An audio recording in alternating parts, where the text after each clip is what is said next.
Ji-ran finds himself transformed into a heart-wrenching supporting character in a melodramatic tale, immediately confronting the deranged male lead's brother, Shen Zhiyan. By day, Shen Zhiyan is the epitome of a perfect roommate, radiating sunshine. By night, however, he spirals into madness while gazing at Ji-ran's photograph. Shen Zhiyan finds his new roommate intriguing, beautiful, aloof. Chapter 1. Transformed into a heart-wrenching supporting character. Consciousness struggles in the unfathomable mire, and Ji-ran abruptly awakens from void. His breath quickens, a harsh reminder of survival. He forces open his heavy eyelids, and the opulent crystal chandelier pierces his vision. Beneath him lies a sumptuous bed adorned with the finest Egyptian cotton, its pristine white fabric entwined with intricate dark floral patterns. Sunlight floods through the expansive floor-to-ceiling windows, casting radiant patches of light upon the immaculate teak floor, while the air is imbued with the crisp scent of expensive cedar mingled with leather. Where is this place? A torrent of memories, colossal and entirely foreign, burst forth in his mind like a dam breaking. Ji-ran, Jiangxing University, Department of Mathematics. Suwanwan. Fragments of names and information scream and surge, accompanied by the residual despair, confusion, and indescribable, nearly foolish, overwhelming affection of another soul. More images flood in, a girl with slightly curled hair, possessing a pure visage yet harboring calculating eyes. Ji-ran, please help me. Suwanwan's tear-streaked face, you think you deserve to touch what belongs to me? A shadowy figure, face obscured, speaks with a voice as cold as a serpent's venom. Warm blood bursts forth. An unimaginable agony seizes his chest, and his vision fades into a blurred scene of the female lead screaming as he collapses to the ground, his chest gruesomely torn open. Domineering CEO's forced love, the sweetheart on the run with a child. That book, thrust upon him by his cousin, mocked him for sharing a name with a character who devotedly worshipped the female lead, only to be brutally betrayed by the deranged male. Ji-ran's blood turns to ice. He nearly bolts upright, his chest still echoing with phantom pain, instinctively glancing down at his unscathed torso. Beneath the delicate silk nightwear, his heart races, nearly shattering his ribs. This is not a dream. Has he truly entered the prologue of this hellish narrative? He throws off the covers and steps onto the cool wooden floor, his bare feet padding unsteadily toward the massive full-length mirror in the luxurious suite. The reflection reveals a face stricken with shock, pale skin, refined features, a sculpted jawline, a straight nose, and eyes that balance the softness of youth with the sharpness of adulthood. Long, thick lashes frame his striking gaze, and a small, exquisite birthmark between his brows adds a touch of allure, enhancing the breathtaking, almost fragile beauty of his visage.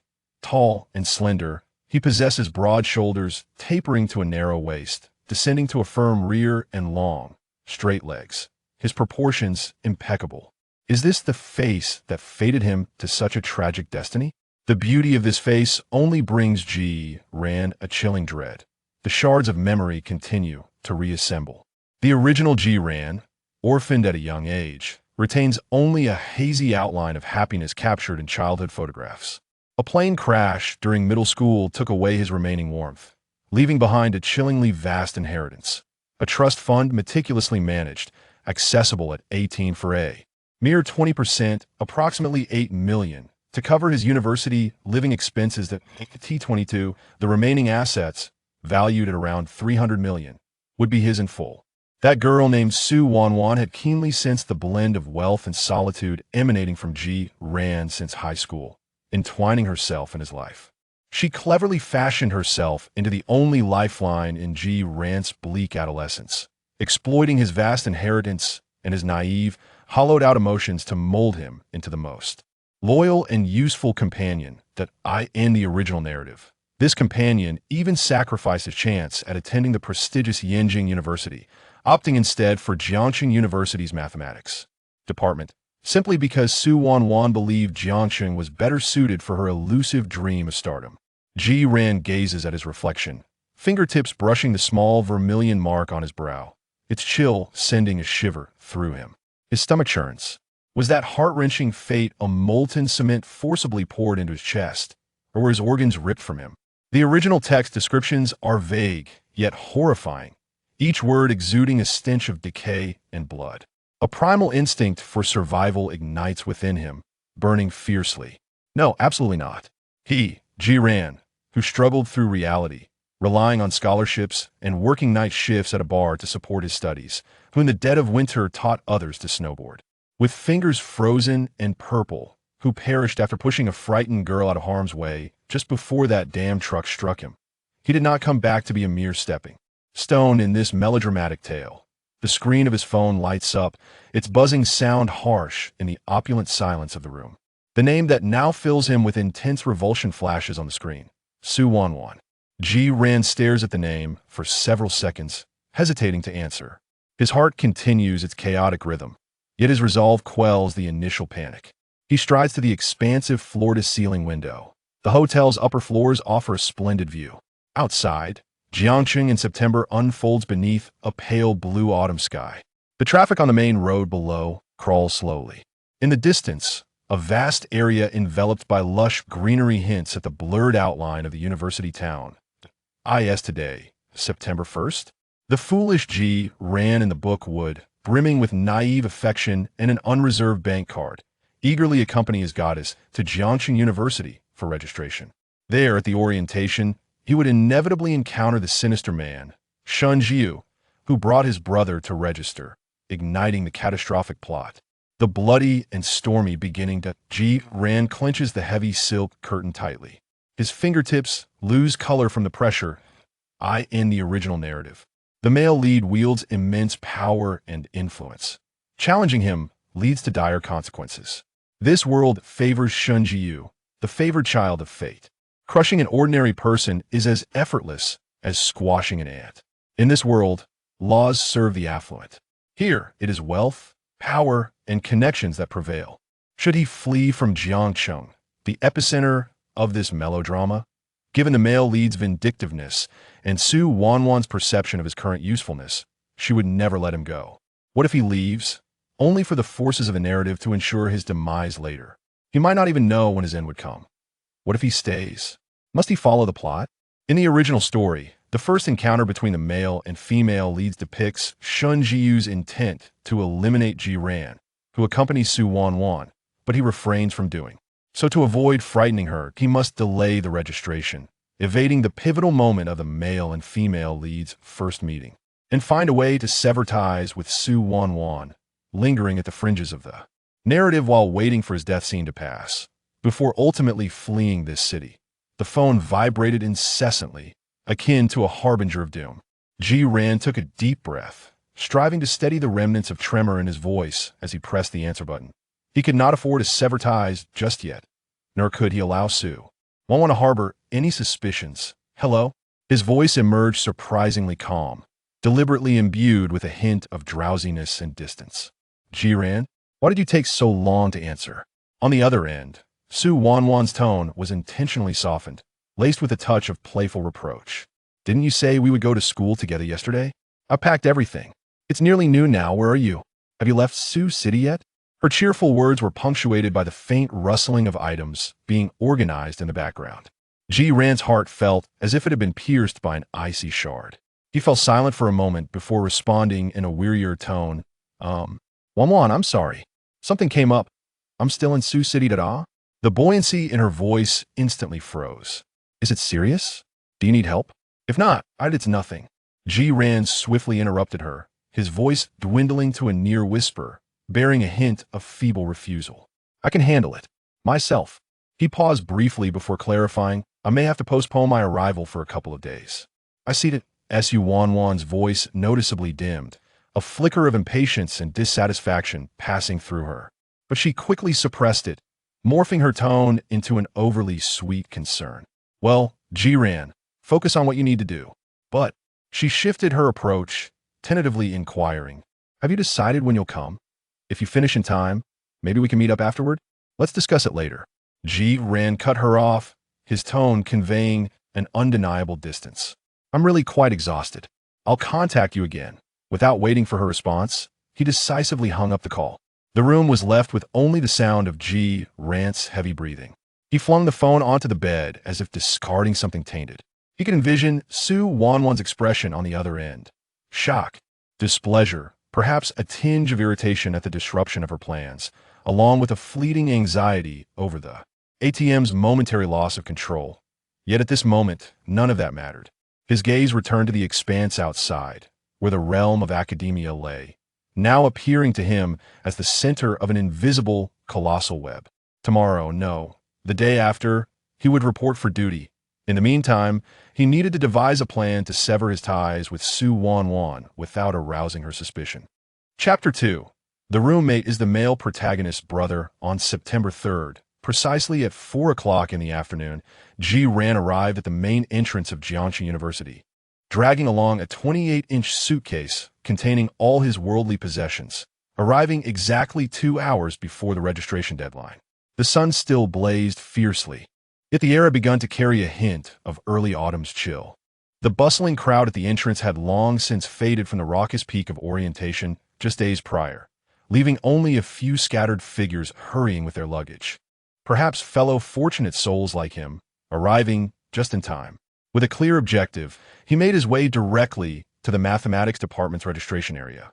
A slightly fatigued senior, wearing glasses, sat behind the desk, idly scrolling through her phone. "Hello, senior. Mathematics department. Ji Ran, here to register." Ji Ran calmly presented his admission notice and identification card. The senior looked up, adjusted her glasses, and after a few rapid keystrokes on the computer, her brow furrowed in concern. "Ji Ran? Mathematics department? Junior, you've arrived a bit late." Ji Ran's heart sank momentarily, though he maintained a facade of appropriate bewilderment and regret. "I apologize, senior. An urgent matter at home delayed me." With a sigh, the senior swiped through the screen. As for the dormitory, the male dormitory for the mathematics department is full. She looked at Ji Ran with a touch of sympathy. "The last few beds were claimed yesterday afternoon. This year, we have more male students, and dormitory spaces are particularly tight." "Full?" Ji Ran was taken aback. He had meticulously calculated his arrival to avoid Su Wanwan and Shen Zhiyan, yet he never anticipated encountering the full dormitory predicament. Was this fate's whimsy or an ironic twist of fortune? Perhaps a cosmic jest for evading troubles too effortlessly? A surge of irritation surged within him, but he quickly suppressed it. "No, wait, this might not be a misfortune at all. So, senior, what should I do now?" Ji Ran feigned a semblance of helplessness, while his mind raced with calculations. The senior typed a few more commands into the computer, her tone tinged with bureaucratic resignation. "You will need to be reassigned. Other departments still have vacancies. Let me check. It seems the finance department has a 4-person room with 1 spot available. It's a bit far from your mathematics department's teaching building, located in the westernmost building of the living area. Would you like to go there? If not, you may have to wait for someone to vacate or for the school to coordinate, but that could take several days or even a week or 2. Finance department? Westernmost living area?" Ji Ran pondered for a moment before decisively responding. "Senior, I will take the finance department's dormitory." His tone was resolute, even imbued with an unexpected lightness. The senior was momentarily taken aback by his overly agreeable demeanor, but quickly proceeded to process his reassignment, printing a new dormitory allocation slip and handing him a key. "Here you go, finance department, building 7, room 401. This is your key. If you have a lot of luggage, there's a shuttle available to take you there." "Thank you, senior." Ji Ran gratefully accepted the key and slip, offering his thanks before turning to leave, his steps light as though he had shed a burdensome load. "Building 7, room 401. Ji Ran gazed at the doorplate and took a deep breath once more. This was a new beginning, the first step away from the storm's epicenter.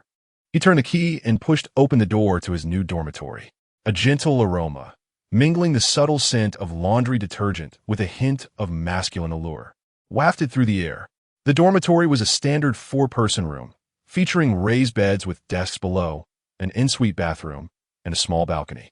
At that moment, 3 individuals had already settled in, evidently his new roommates. The room was impeccably tidy, perhaps overly so. Upon hearing the door creak open, the 3 young men turned in unison to gaze at him. Ji Ran's eyes swept quickly across the room. To the left of the door stood a young man wearing slender-framed glasses, exuding a gentle and refined demeanor, clad in a simple white t-shirt and casual trousers. He held a book in hand, as if he had just set it down. His appearance was rather handsome, the type that easily inspires fondness. Upon noticing Zhiyan, he was the first to offer a warm smile. To the right of the door, another young man boasted a healthy, sun-kissed complexion and a tall, athletic build. He was dressed in a sleeveless sports top, showcasing his well-defined arm muscles, diligently performing bicep curls with a dumbbell. His features were striking, with a bold handsomeness that radiated confidence. Spotting Zhiyan, he raised an eyebrow and whistled. "Hey there, new roommate?" Looking sharp. Lastly, Zhiyan's gaze landed on the individual occupying the lower bunk by the balcony.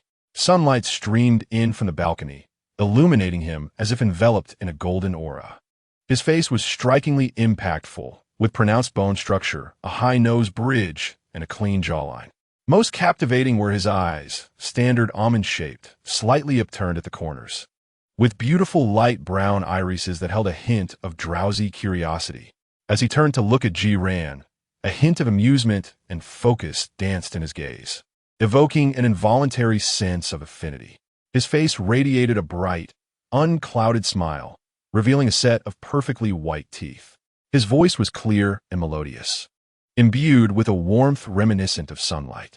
"Hello, new roommate. Welcome, welcome. We were just wondering when this last bed would be filled."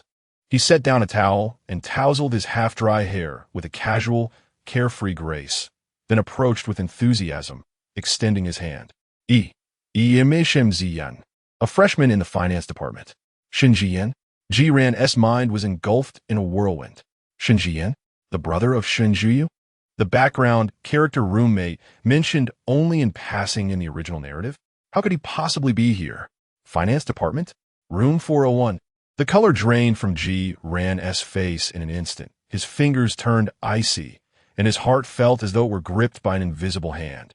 Nearly ceasing to beat, he stood frozen, staring at the outstretched, well-defined hand, which seemed less a gesture of friendship and more akin to a venomous serpent poised to strike. What a ludicrous twist of fate. What a wretched author. What kind of hellish joke was this? After all his efforts to avoid the mathematics department, he had instead stumbled into the very realm of the madcap male lead's younger brother. The background roommate scarcely mentioned in the original work. What was this? A forced plot correction? Or was Zhiyan simply destined to be a mere pawn, unable to escape the clutches of anyone bearing the surname Shun? "Hey, classmate, are you all right?" The dark-skinned, handsome young man set down his dumbbell, observing Zhiyan's suddenly pale face and rigid posture with a hint of concern. "You look a bit unwell. Did you overheat on your way here?" "Shen Zhiyan?" Zhiyan mechanically repeated the name, his voice dry and trembling. He forced himself to remain calm, fixing his gaze on the sunny and handsome face before him. It was completely unlike the image he had conjured in his mind. The person before him wore a bright and cheerful smile, with clear and open eyes, radiating vibrant energy and warmth, a stark contrast to the sinister and ruthless Shen Zhiyan, akin to a venomous serpent from the original narrative. He was even entirely different from the imagined second son of the Shun family, with a hint of pride typical of affluent heirs. Is this truly Shen Zhiyan, Shen Zhiyu's brother, born of the same parents? Surely, such a genetic mutation is not plausible. Indeed, Shen Zhiyan. It seemed he was oblivious to Zhiyan's unease, still smiling innocently, extending his hand with his enchanting peach blossom eyes glimmering at him. "I'm from the finance department. How about you? What is your name, and which department are you in?" Zhiyan forced himself to suppress the tumultuous waves within, striving to curl his lips into a faint, almost imperceptible smile. He reached out, his fingertips cold as they brushed against Shen Zhiyan's warm and dry palm, parting almost immediately. "Zhiyan, mathematics department, transferred here." His voice remained slightly tense. "Zhiyan, a lovely name." Shen Zhiyan seemed utterly unfazed by Zhiyan's aloofness and rigidity, naturally retracting his hand, his smile still radiant. "Mathematics? Impressive. A scholar. Welcome to 401. I am Yi Chun, from the finance department," interjected a bespectacled, gentle-looking young man who approached with a warm smile, gesturing to himself and the handsome dark-skinned lad beside him. "This is Lu Yuanyang, also from finance. We're all in the same major." "Hi, Ji-ran." Lu Yuanyang nodded, acknowledging him, his gaze sweeping across Ji-ran's exquisitely delicate features with genuine admiration. "What looks like yours? It's a shame to be in mathematics. You should join our finance department and surely captivate many hearts." Ji-ran merely tugged at the corners of his mouth without responding. His mind was a tangled mess, yearning for a moment of solitude to gather his thoughts. "Your bed is over there." Yi-chan pointed to the position next to the balcony on the left, "and mine is to the left of the door. Shen Zhiyan is on the right side of the balcony, and Lu Yuanyang is on the right side of the door." Ji-ran followed his pointing finger to the vacant upper bunk, directly opposite Shen Zhiyan's bed. He could almost envision, upon awakening at night, the side of the bed across from him, sending a chill creeping up his spine. "Thank you," Ji-ran murmured, his voice slightly hoarse. He dragged his suitcase, almost fleeing to his designated bed, eager to create distance from Shen Zhiyan. He pushed the suitcase beneath the bed and began to organize his belongings with somewhat stiff movements. The dormitory fell into a brief silence, punctuated only by the sounds of Lu Yuanyang putting down his dumbbells and scrolling through his phone, and Yi-chan flipping through his book. Shen Zhiyan seemed to have returned to his own space, donning a clean t-shirt. His gaze seemingly wandered casually over to his new roommate, who was facing away from him, awkwardly attempting to stuff bedding into the cabinet. A flicker of amusement and awe passed through Shen Zhiyan's eyes. Having been closer earlier, he had seen more clearly. The skin was pale and cool, akin to exquisite porcelain, almost translucent under the sunlight. Her features were exquisitely refined, devoid of any blemish, particularly highlighted by the striking vermilion mole nestled between her brows, a vivid crimson that lent her visage a fragile, almost delicate allure. She possessed a tall and slender frame, with broad shoulders tapering into a narrow waist, and her legs, long and straight, ensconced in a simple pair of jeans, were so elegantly sculpted they rendered one unable to look away. As she bent to place her luggage, the inadvertent outline of her waist and hips caused Shen Zhiyan's Adam's apple to subtly bob. She exuded an air of coolness and aloofness, tinged with a hint of wariness, akin to a small creature caught in a wolf's den, bristling with all its defenses. Yet, her figure appeared so fragile, as if it could snap at any moment. Her legs, excessively elongated, complemented by the taut and pert curvature concealed beneath the fabric. Shen Zhiyan moistened his slightly parched lips. A potent blend of unprecedented intrigue and destructive desire surging within him. He yearned to witness that cold, ascetic visage flushed with the hue of passion, to see those vigilant and distant eyes glistening with tears or something else, conjuring a breathtakingly poignant tableau, and that slender waist trembling beneath his touch, the sensation of that exquisite curvature being molded in his hands. Undoubtedly, it would be delectable. He maintained his seemingly innocuous, sunny smile, as if the tumultuous thoughts swirling in his mind were merely commonplace. He lifted the water glass from the table, taking a sip to quell the simmering heat within. There was no rush. The prey had willingly stepped into the trap. He possessed ample time to gradually dismantle her defenses and savor her allure. Ji-ran remained blissfully unaware of the seemingly casual, yet intensely aggressive gaze directed at him from behind. He straightened up, inhaled deeply, and addressed the three others still in the dormitory. "I'm heading to the supermarket to fetch some essentials." "Oh, all right," Yi-chan responded, looking up with a gentle tone. "There's an educational supermarket downstairs. They have a comprehensive selection. Do you need any assistance?" Shen Zhiyan turned, his expression perfectly attuned with concern, his smile still radiant. "No, thank you." Ji-ran almost immediately refused, his tone abrupt. Grasping his phone, he hastily exited the dormitory without a backward glance, as if fleeing from some monstrous threat. The door clicked shut, plunging the room into silence for a few seconds. Lu Yuanyang chuckled softly. "TSK, this new roommate is quite frosty. ISNTE? Are all mathematics majors like this?" Yi-chan adjusted his glasses, remaining silent. Shen Zhiyan's smile faded slightly, yet the intrigue in his eyes deepened. He approached the balcony, observing the slender figure hastily exiting the dormitory and merging into the tree-lined path below, resembling a startled fawn eager to escape.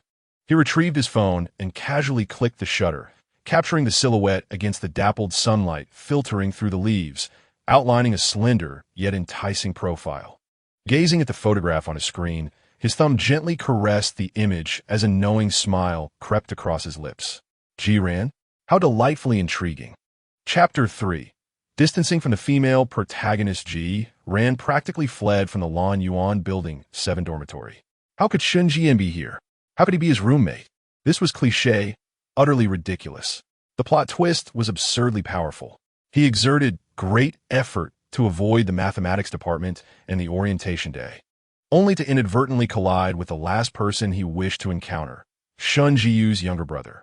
Zhiyan, in a fit of agitation, tugged at his hair, compelling himself to regain his composure. No, panic was not an option. Although the situation appeared dire, it was not devoid of hope. At least Shen Zhiyan seemed, for the moment, to be entirely different from the sinister and ruthless Shen Zhiyu.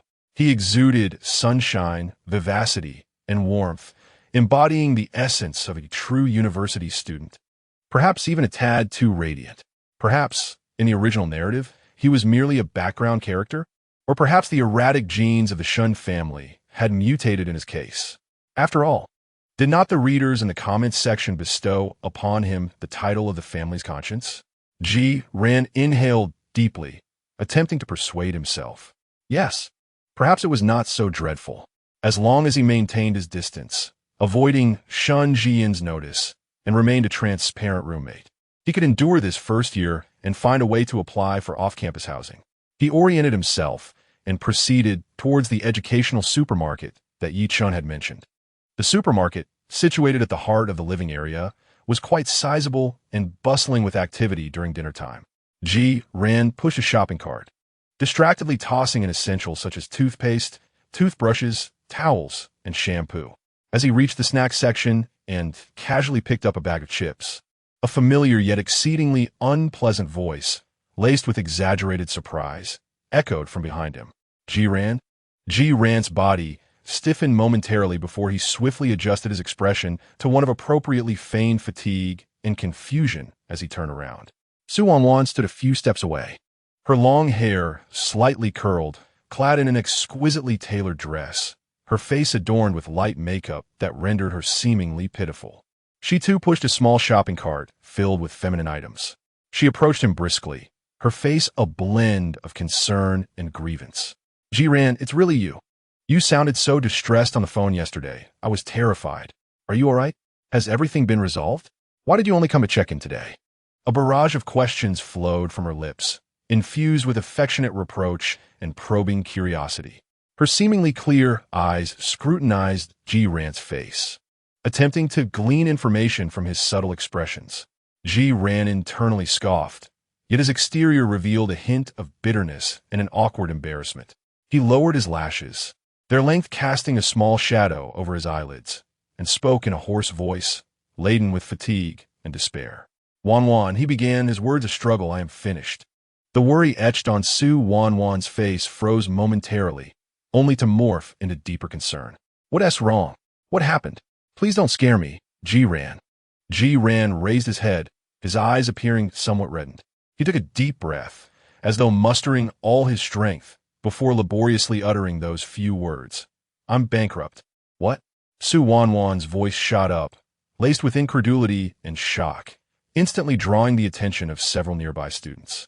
Realizing her lapse in composure, she hastily lowered her voice. Yet her astonishment and scrutiny were unabashed. Bankrupt? How could that be? You're not.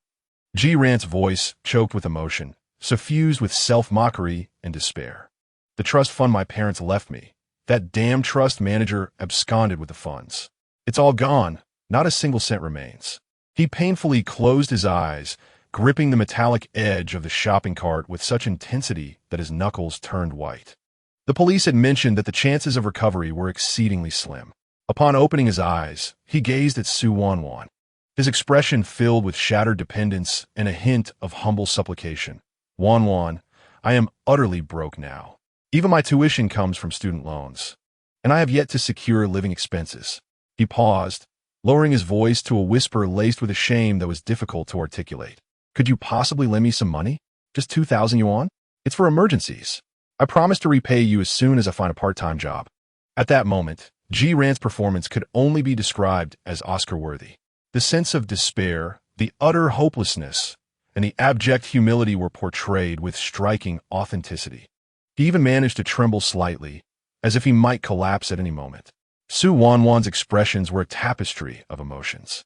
After an initial shock, she quickly calculated and felt a flicker of relief and gratitude. She observed the man who had once been her perpetual source of support, now resembling a stray dog, begging her for financial assistance. Bankrupt? 8 million gone? Penniless?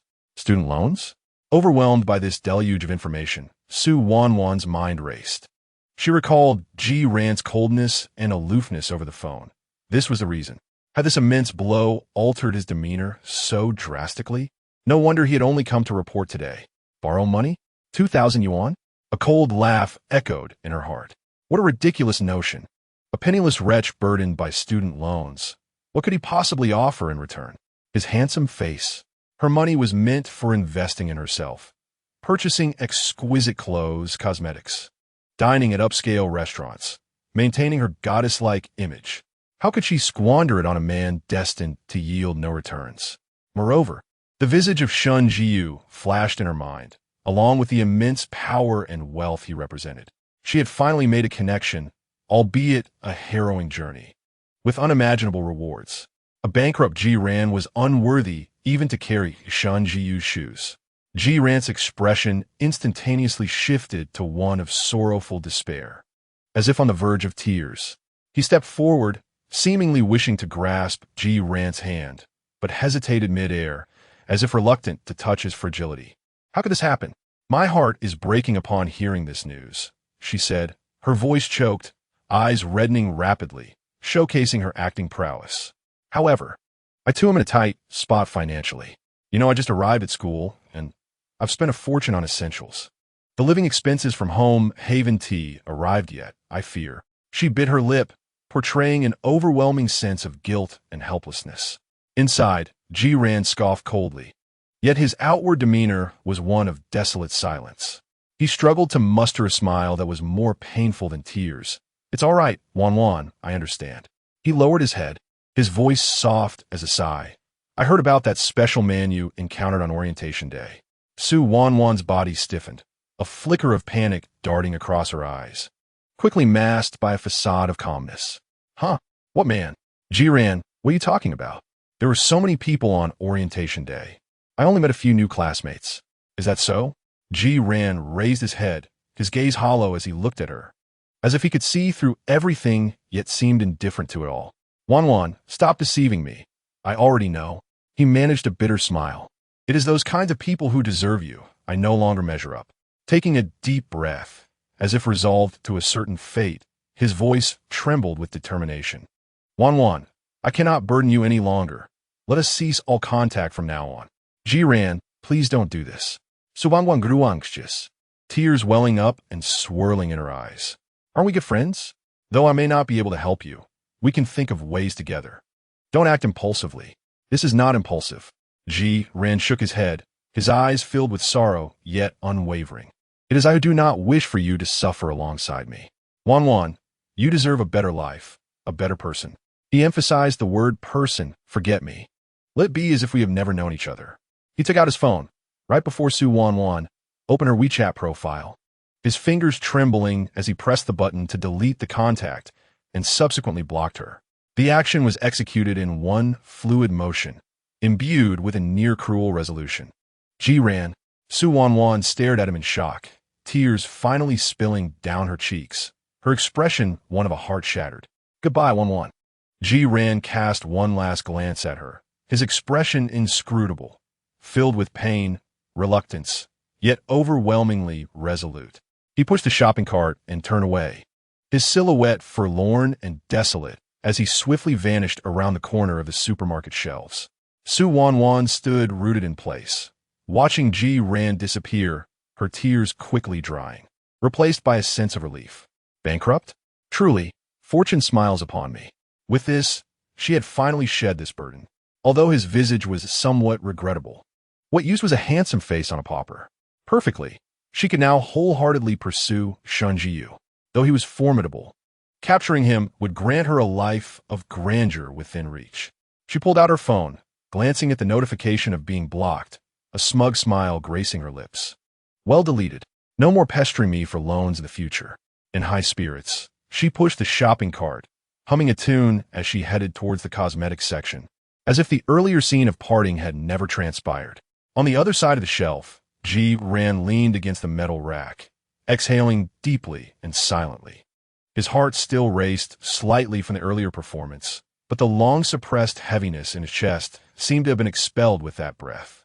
He gazed at the record of Su Wanwan being blocked and deleted on his phone, a relieved smile curling at his lips. In that smile, there was no trace of sorrow, only the lightness of having rid himself of trouble and a hint of satisfaction from a plan well executed. The 80 million in his bank account lay quietly, like the most steadfast support. Yet at this moment, he felt happier than possessing such wealth. He resumed pushing the shopping cart, his steps light as he made his way to the checkout. Passing the cold drink aisle, he even cheerfully picked up a box of appealing ice cream. After paying, he exited the supermarket with his shopping bag. Outside, the sky had darkened, and the campus's streetlights flickered to life, casting a warm glow that stretched long shadows upon the ground. As Zhiyan strolled leisurely along the path back to Building 7 of Lan Yuan, he grasped his belongings, the evening breeze caressing him and carrying the fragrance of grass and foliage, allowing the tension in his nerves to finally ease. Although there existed a volatile presence in the form of Shen Zhiyan within the dormitory, he had at least succeeded in severing ties with Su Wanwan, ensuring that he would not be ensnared in the tumultuous romance between Shen Zhiyan and Su Wanwan. However, he could not stray too far from the narrative. Doing so would risk missing vital information, and he could not afford to be caught unprepared.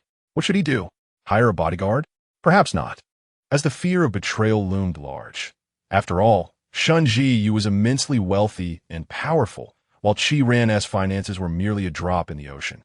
He decided to dismiss these thoughts, opting to take each step as it came, believing that as long as he persevered, solutions would eventually present themselves. Upon reaching the base of the dormitory, he glanced up at the illuminated window of room 401.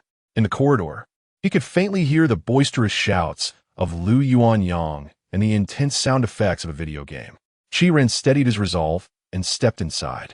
Inside room 401, chaos reigned. Damn it, Lu Yuanyang, do you even know how to play?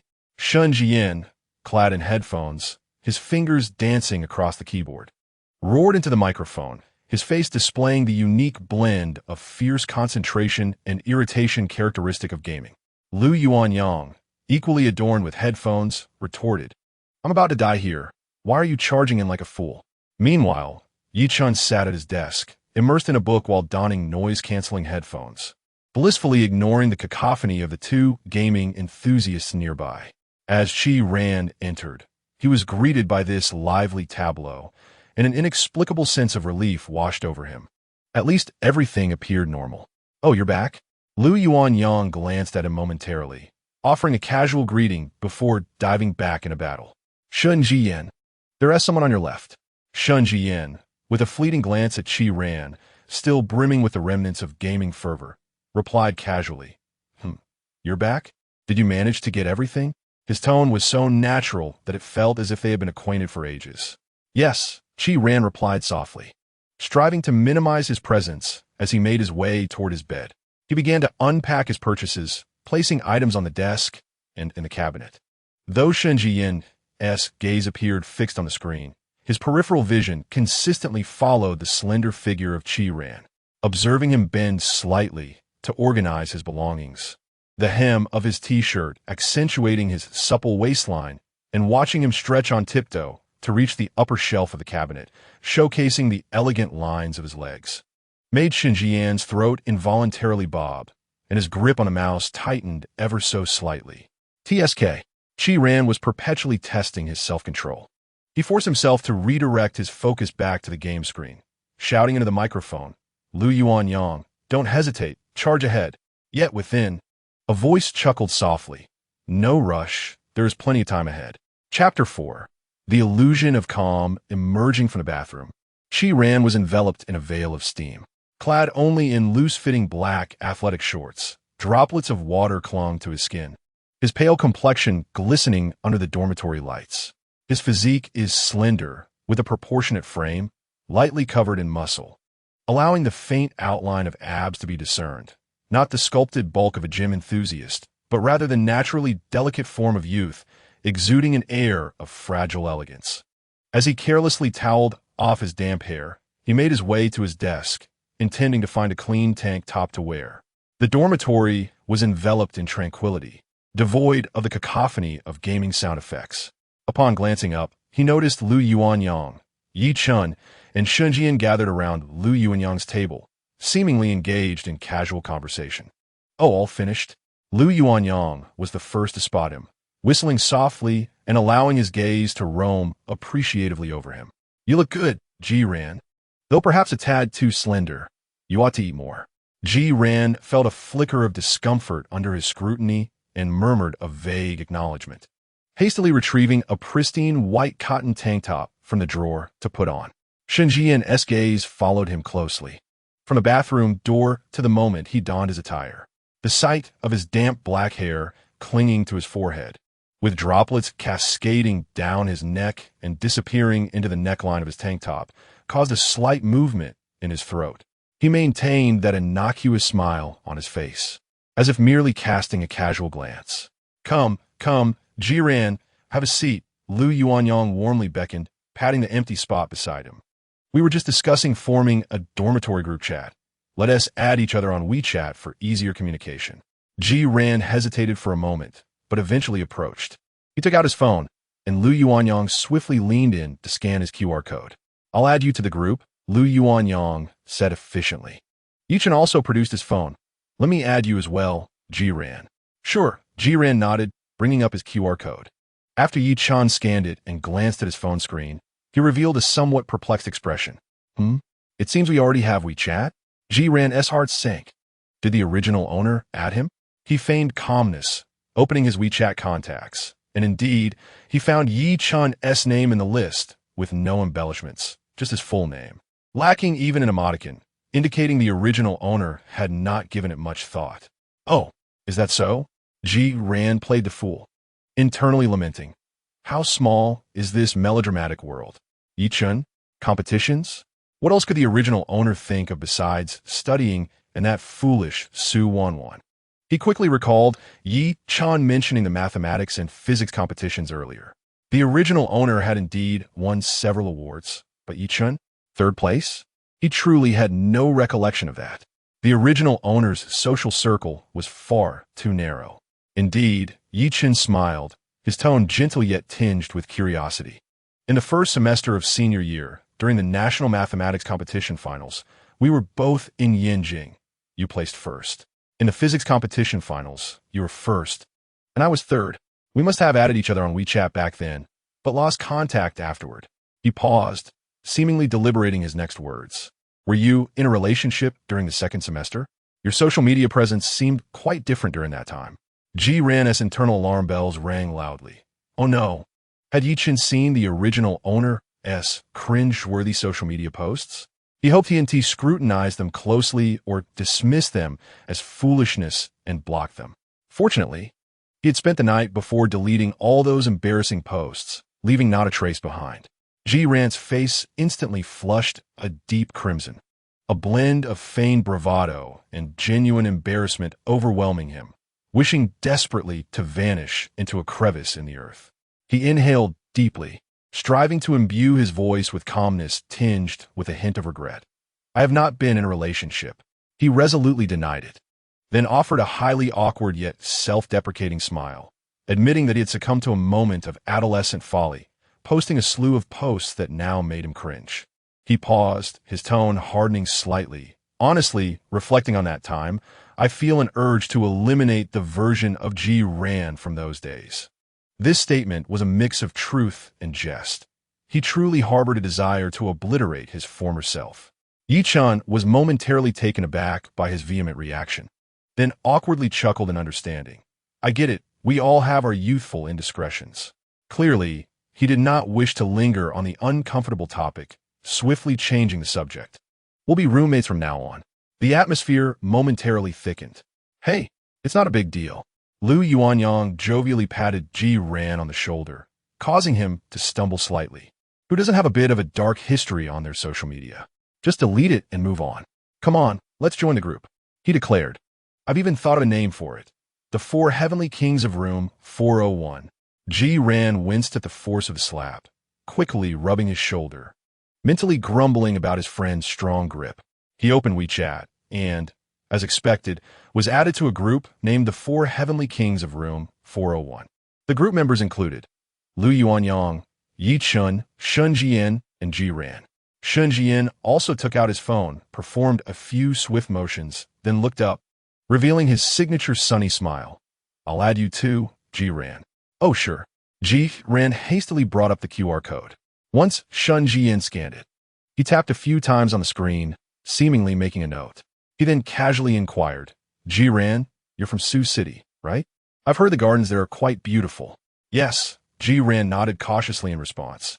The gardens are indeed quite famous. What do your parents do?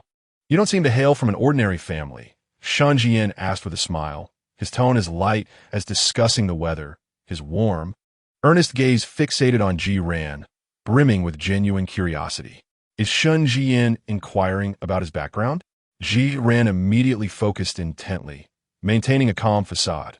No, just an ordinary family. My parents are no longer with me. His tone dipped, tinged with an appropriate melancholy. I'm sorry. Shen Zhiyan instantly withdrew his smile, his eyes reflecting a fitting mix of sympathy and regret. It's fine. Ji Ran shook his head, indicating that he was unbothered. So, you came to Jiang City alone for university. That must be quite challenging, Shen Zhiyan remarked with a hint of empathy, leaning slightly forward, unintentionally brushing against the back of Ji Ran's hand resting on his knee. The warmth of that touch, coupled with a hint of masculine roughness, startled Ji Ran. His fingers instinctively curled slightly, yet he maintained an impassive expression, subtly retracting his hand. Thankfully, he was accustomed to such encounters. By the way, Lu Yuanyang interjected with a curious expression. Are you currently single? Do you have a girlfriend? Or perhaps someone you fancy? Should I introduce you to a few? We have plenty of beauties in the finance department, and I know quite a few in the arts department as well. Ji Ran felt a jolt of anxiety, quickly waving his hands. No need at all. Lu Gu, truly unnecessary. At present, I possess no thoughts on that matter whatsoever. His tone was resolute, fearful that the other party might genuinely attempt to arrange a match for him. Yi Chun chuckled lightly from his side, adjusting his glasses. Do you think everyone is like you, Lu Haiwang? Ji Ran is clearly focused on his studies. Damn it, Yi Chun, you're undermining me. Lu Yuanyang feigned anger, then turned to Ji Ran with a playful smile. Really no thoughts? What type do you prefer? I can keep an eye out for you. No specific type, Ji Ran replied firmly. My current life goals are to study, earn money, and survive. He deliberately spoke in a mundane and practical manner. How dull? Lu Yuanyang pouted. Shen Zhiyan had been observing Ji Ran intently, and upon hearing his final remark about survival, a barely perceptible flicker passed through his gaze. He smiled and shifted the topic. Tomorrow marks the beginning of military training. I hear our instructor is quite strict. Indeed, Lu Yuanyang immediately redirected his attention. I heard the instructor is notoriously tough. Summer in Jiangcheng is rather sweltering. Military training will be quite a challenge. Yi Qin chimed in. Ji Ran, you seem a bit frail. Can you endure it? Shen Zhiyan's gaze returned to Ji Ran, imbued with concern, as his hand unconsciously reached out, seemingly intending to pat his shoulder in a gesture of comfort. Ji Ran reacted swiftly this time, slightly turning his body to feign reaching for a cup on the table, thereby avoiding that hand. I should be fine, he replied, twisting the bottle cap and taking a sip of water. What score did you achieve in the college entrance examination? Yi Chen inquired of Ji Ran. The mathematics department requires quite a high score, doesn't it? Not bad, 660. Ji Ran casually mentioned a number, apprehensive that revealing his actual score would lead them to deem him foolish. Wow, a top student, Lu Yuanyang exclaimed. I barely made it into the finance department, with just over 620. I scored 668, Yi Chen stated. I got 670. Shen Zhiyan interjected with a smile, his gaze still fixed on Ji Ran's face. With your score, Ji Ran, you could have easily secured a place in the mathematics department at Yenjing University. Why didn't you go? Ji Ran maintained a calm demeanor, his tone unvarnished. Personal reasons. I believe Jiangsheng suits me better. He preferred not to elaborate and redirected the conversation. What about you? Finance department? Is it because you have a family business to inherit? Lu Yuanyang laughed heartily. Pretty much. My father insisted I study this, saying it would be beneficial for taking over later. Yi Chen nodded in agreement. Yes, my family is involved in investments. Shen Zhiyan maintained his cheerful demeanor, speaking lightly. Likewise. My old man arranged it for me. However, he shifted the tone with youthful enthusiasm. I actually prefer extreme sports like skiing. It's exhilarating. Jiran, do you ski? Skiing? Jiran felt a stir within. In his previous life, he had worked at a ski resort, forced by circumstances to become nearly half a coach, mastering the art of snowboarding, edge control, and even simple jumps and spins. Yet in this life, he was merely a fresh university student from an ordinary background. I don't ski. Ji Ran shook his head, a hint of regret in his voice. I never had the opportunity to learn. After a pause, he added, but I would love to try. I can teach you when the chance arises. Shen Zhiyan immediately responded, his smile radiant and brimming with eagerness. I'll ensure you fall in love with that feeling. Ji Ran offered a perfunctory smile. Sure, let's talk about it when the opportunity arises. The four continued to share anecdotes about filling out college applications and vented their frustrations about the impending military training. The atmosphere gradually became more amiable, and Ji Ran's once tense nerves slowly began to relax. He observed the three individuals before him engaged in lively conversation. Lu Yuanyang, who was candid and straightforward, Yi Chen, gentle and composed, and Shen Zhiyan, radiating a sunny disposition. Their dialogue revolved around academics, military training, and future aspirations, interspersed with the occasional jest and playful banter typical among boys. There was no hint of probing, no ulterior motives, nor the arrogance and brooding often depicted in novels about affluent heirs, particularly Shen Zhiyan, who presented himself as an entirely ordinary, somewhat handsome, and cheerful young university student. Aside from the occasional inadvertent physical contact that made Ji Ran slightly uncomfortable, he epitomized the ideal roommate. The tension that had been taut within Ji Ran finally began to ease. Had he truly overthought the situation? No matter how robust the narrative's corrective force, could it truly contend with reality? Perhaps Shen Zhiyan was indeed the conscience of the Shen family, a divergence from the norm, a reader-approved embodiment of normalcy. He lifted his cup and took another sip of water, a faint smile of relaxation unconsciously gracing his lips. If all roommates were like this, perhaps university life would not be so daunting after all. Shen Zhiyan noticed the relaxed smile on Ji Ran's lips, a flicker of satisfaction passing through his eyes. He raised his own cup, taking a sip to conceal the enigmatic curve at the corner of his mouth. Chapter 5. The commencement of military training. The September sun over Jiangsheng was merciless, scorching as if intent on desiccating all in its path. The freshmen donned standardized camouflage uniforms, resembling wilted green leaves, arranged in distinct formations on the playground, enduring the sun's relentless scrutiny. The formations of Class 1 in finance and Class 3 in mathematics stood adjacent to one another.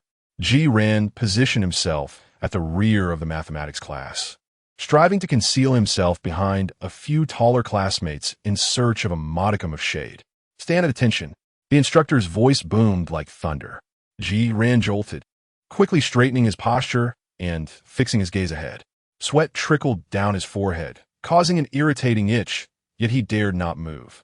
The instructor, a man with dark skin and sharp, hawk-like eyes, paced before the ranks, his gaze sweeping over them with a scrutinizing intensity. At ease, the command resonated once more. Ji Ran secretly exhaled, his heels slightly parting as he shifted his weight backward, attempting to find a more comfortable stance. He contemplated the contents of the instruction leaflet for the herbal remedy Yi Chen had surreptitiously handed him, pondering whether to drink a dose during the upcoming break. In this sweltering weather, He genuinely feared he might faint if he remained standing much longer. Just as he drifted into reverie, deliberating whether to take 10 milliliters or double the dose if necessary, a chilling gaze abruptly pinned him in place. The one at the back. You with the red mole between your brows. Step forward. The instructor's voice conveyed an undeniable authority, his finger precisely directed at Ji-Ran. Ji-Ran's body stiffened, his scalp prickling with alarm. He had been discovered.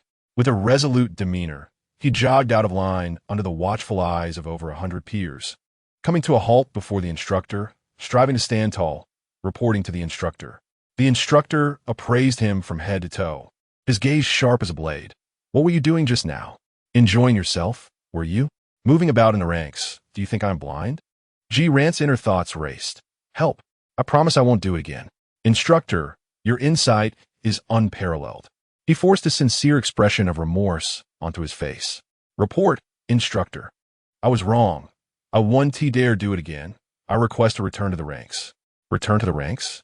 The instructor scoffed, pointing towards the very front of the formation, directly facing the podium. Dream on, stand here. Ji-Ran followed his finger and beheld the most conspicuous, exposed position in the entire formation, fully illuminated by the sun, devoid of any shadow. Instructor. Ji-Ran attempted to protest. Stand straight. The instructor interrupted, leaving him no room for objection, his voice firm. You think you're handsome, huh? Enjoy slacking off, do you? Fine. Here's your chance to shine. From now on, you will stand here, representing our squad. Slack off? You can do that right here for everyone to see. Ji-Ran thought to himself, Representative? What a privilege you've bestowed upon me. Resigned, he walked to the conspicuous position and stood firm. Instantly, the relentless sunlight bore down upon him like a spotlight, the heat searing through his camouflage uniform. He could feel countless gazes upon him from behind, curious, sympathetic, and even gloating, particularly from the nearby financial class, where Lu Yuanyang's barely concealed laughter rang out. Ji-Ran felt his cheeks burn, a mix of sunburn and embarrassment. He struggled to maintain the proper military stance, mentally cursing the instructor 100 times. The interminable military posture training finally came to an end with the sound of the whistle, announcing a 15-minute break. Ji-Ran felt as if he were about to be scorched to a crisp, his steps unsteady as he made his way to the shade of a tree. He collapsed onto the scorching ground, utterly drained, lacking even the strength to move his fingers. He twisted open a bottle of mineral water and gulped down more than half, finally feeling somewhat revived. So, how does it feel to be the face of the squad? Lu Yuanyang's teasing voice broke through as he cheerfully approached, offering a bottle of ice water. Here, brother, a reward for you, looking like a boiled lobster. Ji-Ran glanced at him with exasperation, accepting the ice water and pressing it against his face. Thanks. Yichen also approached, handing him a bottle of herbal essence. Drink this quickly. It'll help prevent heat stroke. Thanks. Ji-Ran took it, pinching his nose and downing it in one go, the sour and spicy taste making him grimace. Lastly, Shen Zhiyan walked over, holding a bottle of sunscreen spray and a pack of wet wipes. He crouched in front of Ji-Ran, his gaze settling on Ji-Ran's sunburned face and neck, his brow slightly furrowed. Sunburned? His voice was deep, tinged with a hint of concern. Ji-Ran felt somewhat uncomfortable under his scrutiny and leaned back slightly. I'm fine. I have tough skin. Tough skin? Shen Zhiyan chuckled softly, the sound ringing clear amidst the bustling break area. Without waiting for a reply, he pulled out a wet wipe and, with practiced ease, dabbed it on Ji-Ran's sweaty forehead, wiping away the perspiration. The cool sensation of the wet wipe sent a shiver through Ji-Ran. Before he could react, Shen Zhiyan took up the sunscreen spray and began to apply it to his face and neck. Close your eyes, he said softly, his tone imbued with a gentle authority. The fine mist of the spray fell upon his skin, offering a brief moment of relief. However, Ji-Ran felt completely stiff. Shen Zhiyan was too close. So close that he could catch the subtle scent of sweat mixed with a refreshing body wash emanating from him. Shen Zhiyan's fingers inadvertently brushed against his ear, helping him tidy the damp strands of hair at his temples. The warmth and sensation of that touch sent shivers down Ji Ran's spine. Wow! Lu Yuanyang exclaimed dramatically from his side. Shen is personally attending to you. Ji Ran, what a treatment. Yi Chen's eyes sparkled with a knowing amusement. Ji Ran abruptly snapped back to reality, snatching the sunscreen spray from Shen Zhiyan's hand, his face flushing with an intensity that left him unsure whether it was from the sun or embarrassment. I'll do it myself. He clumsily sprayed a few hasty bursts onto his face and neck. Shen Zhiyan did not insist, smoothly retracting his hand, still wearing that sunny, harmless smile, as if their previous intimacy was the most natural thing in the world. Sunscreen needs to be reapplied frequently, or you risk sunburn and peeling, he remarked, his gaze sweeping over Ji Ran's flushed ear tips, the mirth in his eyes deepening. During lunch, the four of them squeezed into a crowded corner of the cafeteria. Ji Ran stared at the greasy braised pork and vibrant greens on his plate, feeling utterly unappetized. The heat, fatigue, and the lingering, indefinable awkwardness from earlier made him crave nothing but a glass of ice water. Why aren't you eating? Shen Zhiyan inquired from across the table, transferring a seemingly refreshing cucumber salad from his plate to Ji Ran's. Have something light.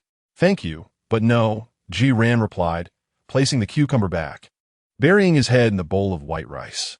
It was too hot, and he simply couldn't eat. Lu Yuanyang was gnawing on a chicken leg, mumbling, we still have to endure this afternoon. If you don't eat a bit, you won't make it. Yi Chun chimed in, just eat a little to replenish your salt. Ji Ran reluctantly forced a few mouthfuls of rice, finding it tasteless and dull. The afternoon training comprised a march in formation, practicing the basic movements. Ji Ran remained stationed at the front, under the scorching sun, listening to the instructor's commands, mechanically raising his legs and swinging his arms. 1, 2, 1. The instructor's voice was deafening. Ji Ran felt as if his legs were laden with lead, each lift a monumental effort. Sweat blurred his vision, and the camouflage uniform clung to him uncomfortably. Seizing a moment when the instructor turned away, he mustered his courage once more. Report, instructor, I request to rejoin the team. I promise to train earnestly. The instructor turned, regarding him with a bemused expression. Does the frontline figure not comprehend? Rejoins what team? Just stand here and practice. If you don't improve, you'll be at the forefront for the performance report in 15 days. Ji Ran felt utterly despondent. It seemed that the mantle of being the frontline figure was inescapable. Finally, the whistle signaling the end of afternoon training sounded, and Ji Ran felt as though he had become a desiccated fish. He trudged along with heavy steps, joining the stream of people heading toward the dormitory. Just as they exited the playground, a girl in a breezy dress, adorned with exquisite makeup, intercepted them, her gaze fixed squarely on Shen Zhiyan. With a blend of shyness and boldness, she smiled and said, Hello, could I add you on WeChat? The surroundings fell silent instantly, many eyes converging upon them. Lu Yuanyang whistled, an expression of amusement crossing his face. Yi Chun adjusted his glasses, remaining silent. Ji Ran also halted, curious to see how Shen Zhiyan would respond. Such scenes were all too common in university life. Shen Zhiyan paused, his face still adorned with a sunny and handsome smile, yet his eyes lacked warmth. He politely, even with a hint of regret, smiled at the girl and gently but clearly declined, I'm sorry, classmate. You're not my type. His response was straightforward and unambiguous. The smile on the girl's face instantly froze, swiftly replaced by embarrassment and discomfort. She opened her mouth as if to say something, but ultimately bit her lip, lowered her head, and hurriedly walked away. Lu Yuanyang clicked his tongue. Shun, that's quite heartless. Shen Zhiyan shrugged, maintaining his smile. Not liking someone is just that. Dragging it out would only waste their time.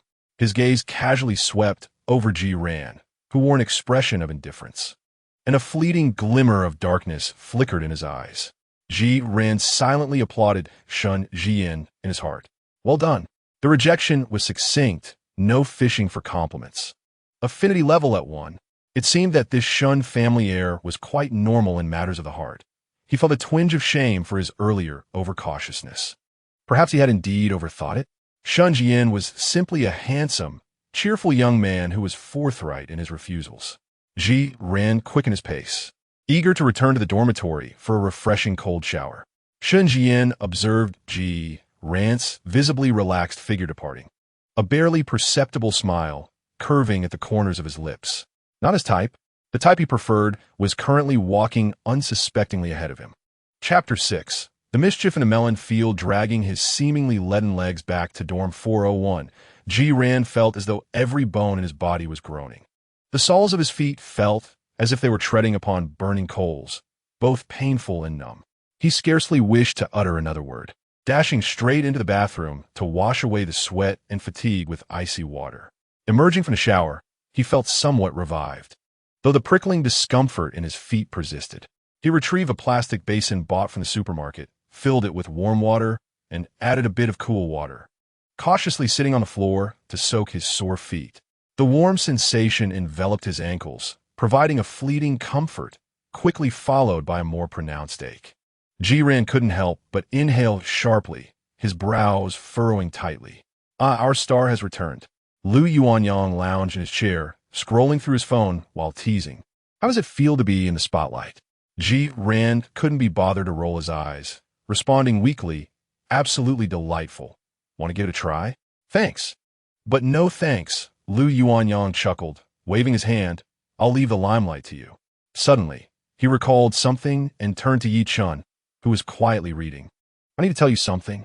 Yi Chun looked up, adjusting his glasses. What is it?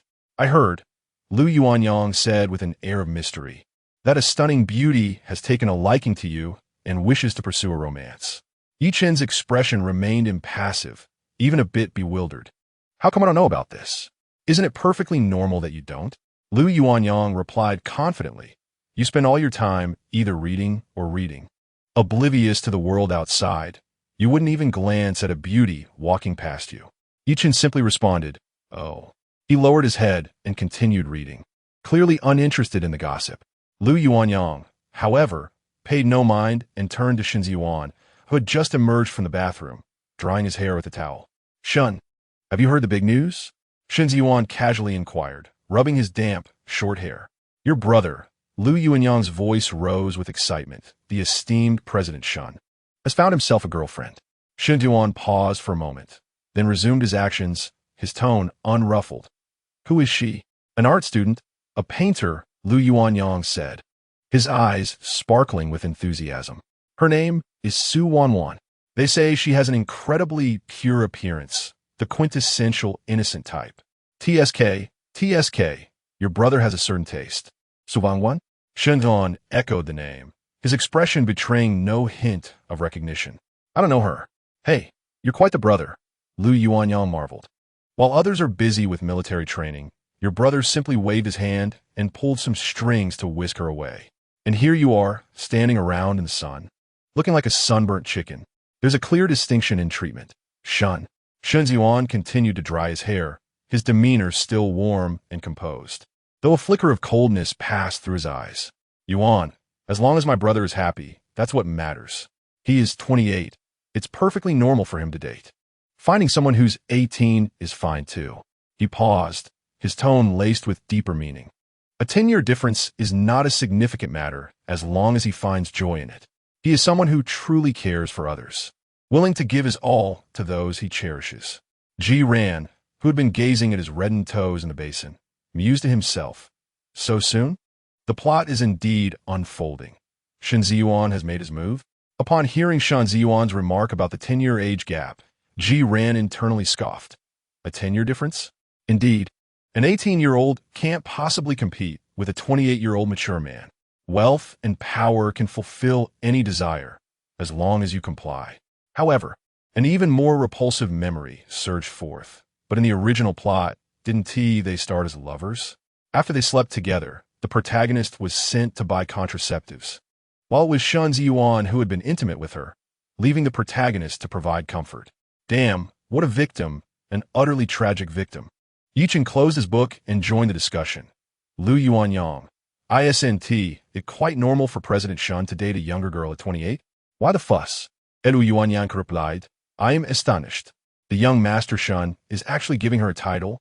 Previously those, well, he quickly cut himself off, but the implication was clear. Shen Zhiyan chuckled lightly, draping the towel over the chair's back and taking a sip from his cup. Perhaps this time he genuinely likes her. His tone remained neutral, devoid of emotion. Ran sneered internally. Absolute true love. In this melodramatic world, the second and third male leads had not encountered Shen Zhiyan, yet I, as the male supporting character, met the direst fate, suffering the most, without even having the chance to touch the female lead. One can only imagine how profound the love between the main characters is, while the supporting roles meet their demise. He recalled the original ending, his stomach churning again. The two still end up happily ever after with a pair of twins. They even arranged a betrothal with the daughter of the second male lead. The second male lead is a fool given to the protagonist's cousin, and they have a daughter. What a ridiculous turn of events. Yichen cast a teasing glance at Lu Yuanyang, his tone laced with sarcasm. Do you really think everyone is like you, pursuing fleeting pleasures without genuine feelings? Your reputation in this circle is hardly commendable, you know? Lu Yuanyang immediately bristled. Hey. Yichen, don't slander me. My approach is one of benevolence, passionate and affectionate. Can't you understand? I'm still young. It's my time to enjoy life. He raised his neck defiantly, exuding a sense of unwarranted righteousness. Shen Zhiyan set down his cup of water and strolled to his desk, picking up his phone. A warning smile danced in his voice as he said, "Enjoy yourself. But be cautious not to overindulge and end up with some ailment. Otherwise, be wary of us three banishing you from the dormitory." He casually scanned the room, his gaze lingering momentarily on Ran, who was immersed in the shocking plot of a male secondary character being sent to a cousin, his expression betraying a tight frown and a hint of suppressed mockery. Shen Zhiyan's eyes flickered with intrigue as he feigned nonchalance. Ran, what's the matter? Your expression seems off. Do you know Su Wanwan? Ran snapped back to reality. A glimmer of perfectly timed confusion and the excitement of a bystander lighting up his face. I don't know her. He shook his head, his voice tinged with exaggerated astonishment. Listening to your gossip is utterly explosive. The amount of information is overwhelming. It feels as if I've stumbled into a cornfield of rumors. Lu Yuanyang burst into laughter. Ran, you are still too naive. This is just the tip of the iceberg. There is far more chaos in our circle. Shen Zhiyan observed Ran's earnest attempt to feign shock, a flicker of amusement dancing in his eyes. He chuckled lightly, echoing Ran's sentiments. Indeed, the circle is vast, filled with all sorts of individuals. However, he shifted his tone to one of reassurance and clarification. Neither Yichen nor I belong to that category.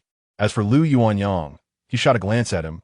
Well, he is rather difficult to categorize. Enough of that, Shen Zhiyan, Lu Yuanyang retorted, practically jumping up. Is my reputation truly that tarnished? I am merely charming, not sleazy, understand? All right, I get it, Shen Zhiyan replied, feigning exasperation as he waved his phone. Shall we play a game? Are you logging in? Come on. Lu Yuanyang's attention was swiftly diverted, and he set aside his reputation, hastily retrieving his phone. Today, I must take you on a thrilling ride. Yichen shook his head, resuming his reading, clearly uninterested in the game. Ran observed the water in the basin gradually cooling, the soreness in his feet alleviating significantly. After drying his feet and disposing of the water, he felt an immense sense of relief wash over him. Climbing onto his bunk, he pulled the curtain to block out the raucous sounds of gaming below. He donned his headphones and opened a music app, letting a soothing melody play at random. As he sank into the plush embrace of his bed, fatigue surged over him like a tide. The cacophony of Lu Yuanyang's boisterous commands, Shen Zhiyan's occasional deep responses, and the subtle rustle of Yichen turning pages created an ambience that felt so ordinary, so homely. Meanwhile, Su Wanwan had ascended to Shen Zhiyu, heralding the official onset of the unfolding drama. And he, Ran, had successfully marginalized himself, distancing from the storm's eye, shedding the toxic female lead. Though he had inadvertently become roommates with Shen Zhiyan, it seemed that, at least for now, this member of the Shen family exhibited no signs of eccentricity beyond occasional warmth and thoughtfulness. Youthful, sharp-minded, and physically robust, save for the aching foot from today's standing ordeal, his bank account rests comfortably with 80 million.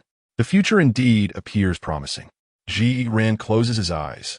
A subtle, genuine smile curving his lips. How delightful. Soft melodies flow through his headphones, akin to gentle tides caressing the rocky shore. After a day of tension, Zhiyan finally relaxes amidst the familiar yet foreign sounds of the dormitory, surrendering to his profound fatigue and the soothing warmth of his foot soak. He hazily contemplates purchasing thicker insoles tomorrow. As his consciousness gradually sinks into darkness, the trace of a serene smile lingers. Below in the dormitory, Shen Zhiyan maneuvers his gaming character, fingers gliding swiftly across the screen, his gaze intensely fixed. The raucous voice of Lu Yuanyang pierces through the headphones. To the left, come on, Shen. Shut up, you're so loud. Shen Zhiyan mutters under his breath, executing a graceful dodge and swiftly eliminating the opponent with minimal health. Well done. Lu Yuanyang cheers. Yet, Shen Zhiyan's gaze involuntarily drifts towards the tightly drawn curtain of the upper bunk. Is he asleep already? So soon? It seems today has truly exhausted him. Shen Zhiyan redirects his focus back to the game. Rest well. His long fingers carve a sharp arc on the screen, and the enemy collapses in response. The sound of victory resonates. He sets down his phone, stretches his wrists, and a flicker of dark flame silently ignites within his eyes. Chapter 7. An untimely public execution at 6 in the morning as dawn barely breaks. The dormitory remains enveloped in silence. Zhiyan abruptly opens his eyes, his biological clock having awakened him punctually. He quietly climbs out of bed, draws back the curtains, letting the cool morning light seep in. Turning to glance at the other 3 beds, all curtains are tightly drawn, devoid of movement.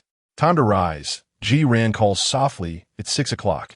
If you don't get up now, you'll be late. The only reply is an echoing silence. With a sigh, Zhiyan raises his voice. Lu Yuanyang. Shen Zhiyan, Yichun, up and at him. We'll be late for military training. A muffled grumble escapes Lu Yuanyang's curtain. 5 more minutes. No response comes from Yi Chen's side.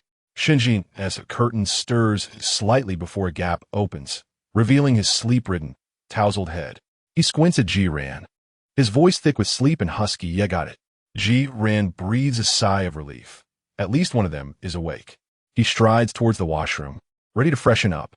Just as he squeezes out the toothpaste, Shen Zhiyan shuffles in, slippers flopping, still in a daze, his gaze bleary, resembling a large dog just roused from slumber. He sidles up to Zhiyan at the sink, his body almost pressing against Zhiyan's, emanating the warmth of just awakening and a faint scent unique to him. Excuse me, Shen Zhiyan mumbles, reaching for the toothpaste Zhiyan has placed on the counter. Hey, that's mine. Zhiyan instinctively tries to protect it. Shen Zhiyan naturally squeezed a generous amount of toothpaste onto his toothbrush before inserting it into his mouth, mumbling, I'll borrow this. Mine seems to be finished. As he brushed his teeth, his body unconsciously leaned towards Zhiyan, his head nearly resting on Zhiyan's shoulder. Eyes closed, as if he could fall asleep standing at any moment. Zhiyan found himself immobilized by Shen Zhiyan's presence. The air thick with a potent blend of mini toothpaste and Shen's distinct masculine scent, which made him feel utterly uncomfortable. He stiffly shifted his body, attempting to create some distance. Stand steady.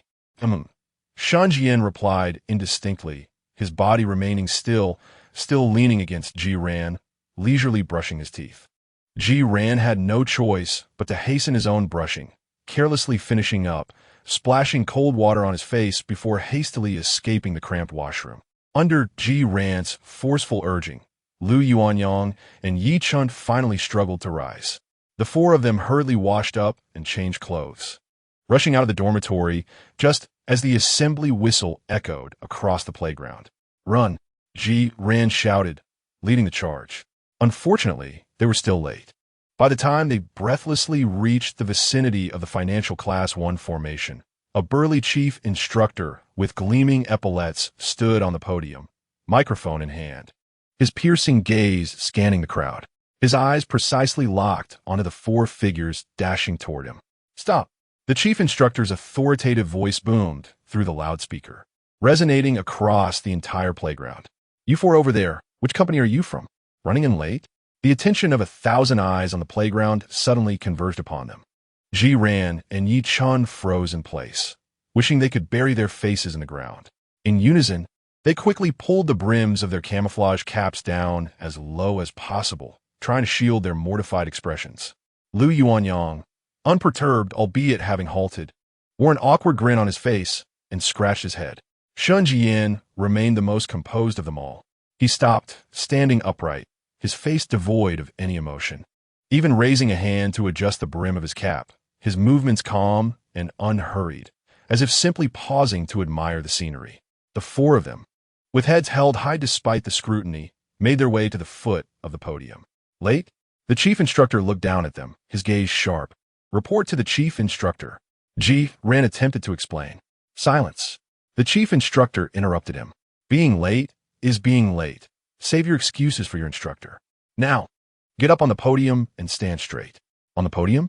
Ji Ran and Yi Chun felt a wave of dread wash over them. This was the pinnacle of public humiliation. Under the watchful eyes of all the new students and some upperclassmen, the four were summoned to the podium, standing like pillars behind the chief instructor, enduring the onslaught of countless gazes below, some curious, some mocking, some sympathetic, and others simply reveling in the spectacle. Ji Ran felt his face burn as if he could fry an egg on it. No matter how low he pressed his cap, he could not escape the piercing stares from all directions. He wished he could vanish into thin air. Stealing a glance at Shen Zhiyan beside him, he found him standing straight, gaze fixed ahead, his profile sharp and chiseled, as if standing in the spotlight was the most ordinary occurrence in the world. Lu Yuanyang found himself somewhat at a loss, glancing around anxiously while attempting to exchange knowing looks with acquaintances below, only to be met with a piercing glare from the chief instructor. Arriving a mere minute late resulted in an additional lap around the playground. The chief instructor announced in the microphone that they were to perform 50 push-ups immediately, without delay. The four of them resignedly descended from the podium and commenced their penance on the track. 1 lap, 2 laps. Although the September sun had not yet reached its most oppressive intensity, the exertion caused them to sweat profusely. Ji Ran felt a familiar dull ache in the soles of his feet, and his breath quickened. The 50 push-ups left his arms trembling, nearly collapsing onto the ground.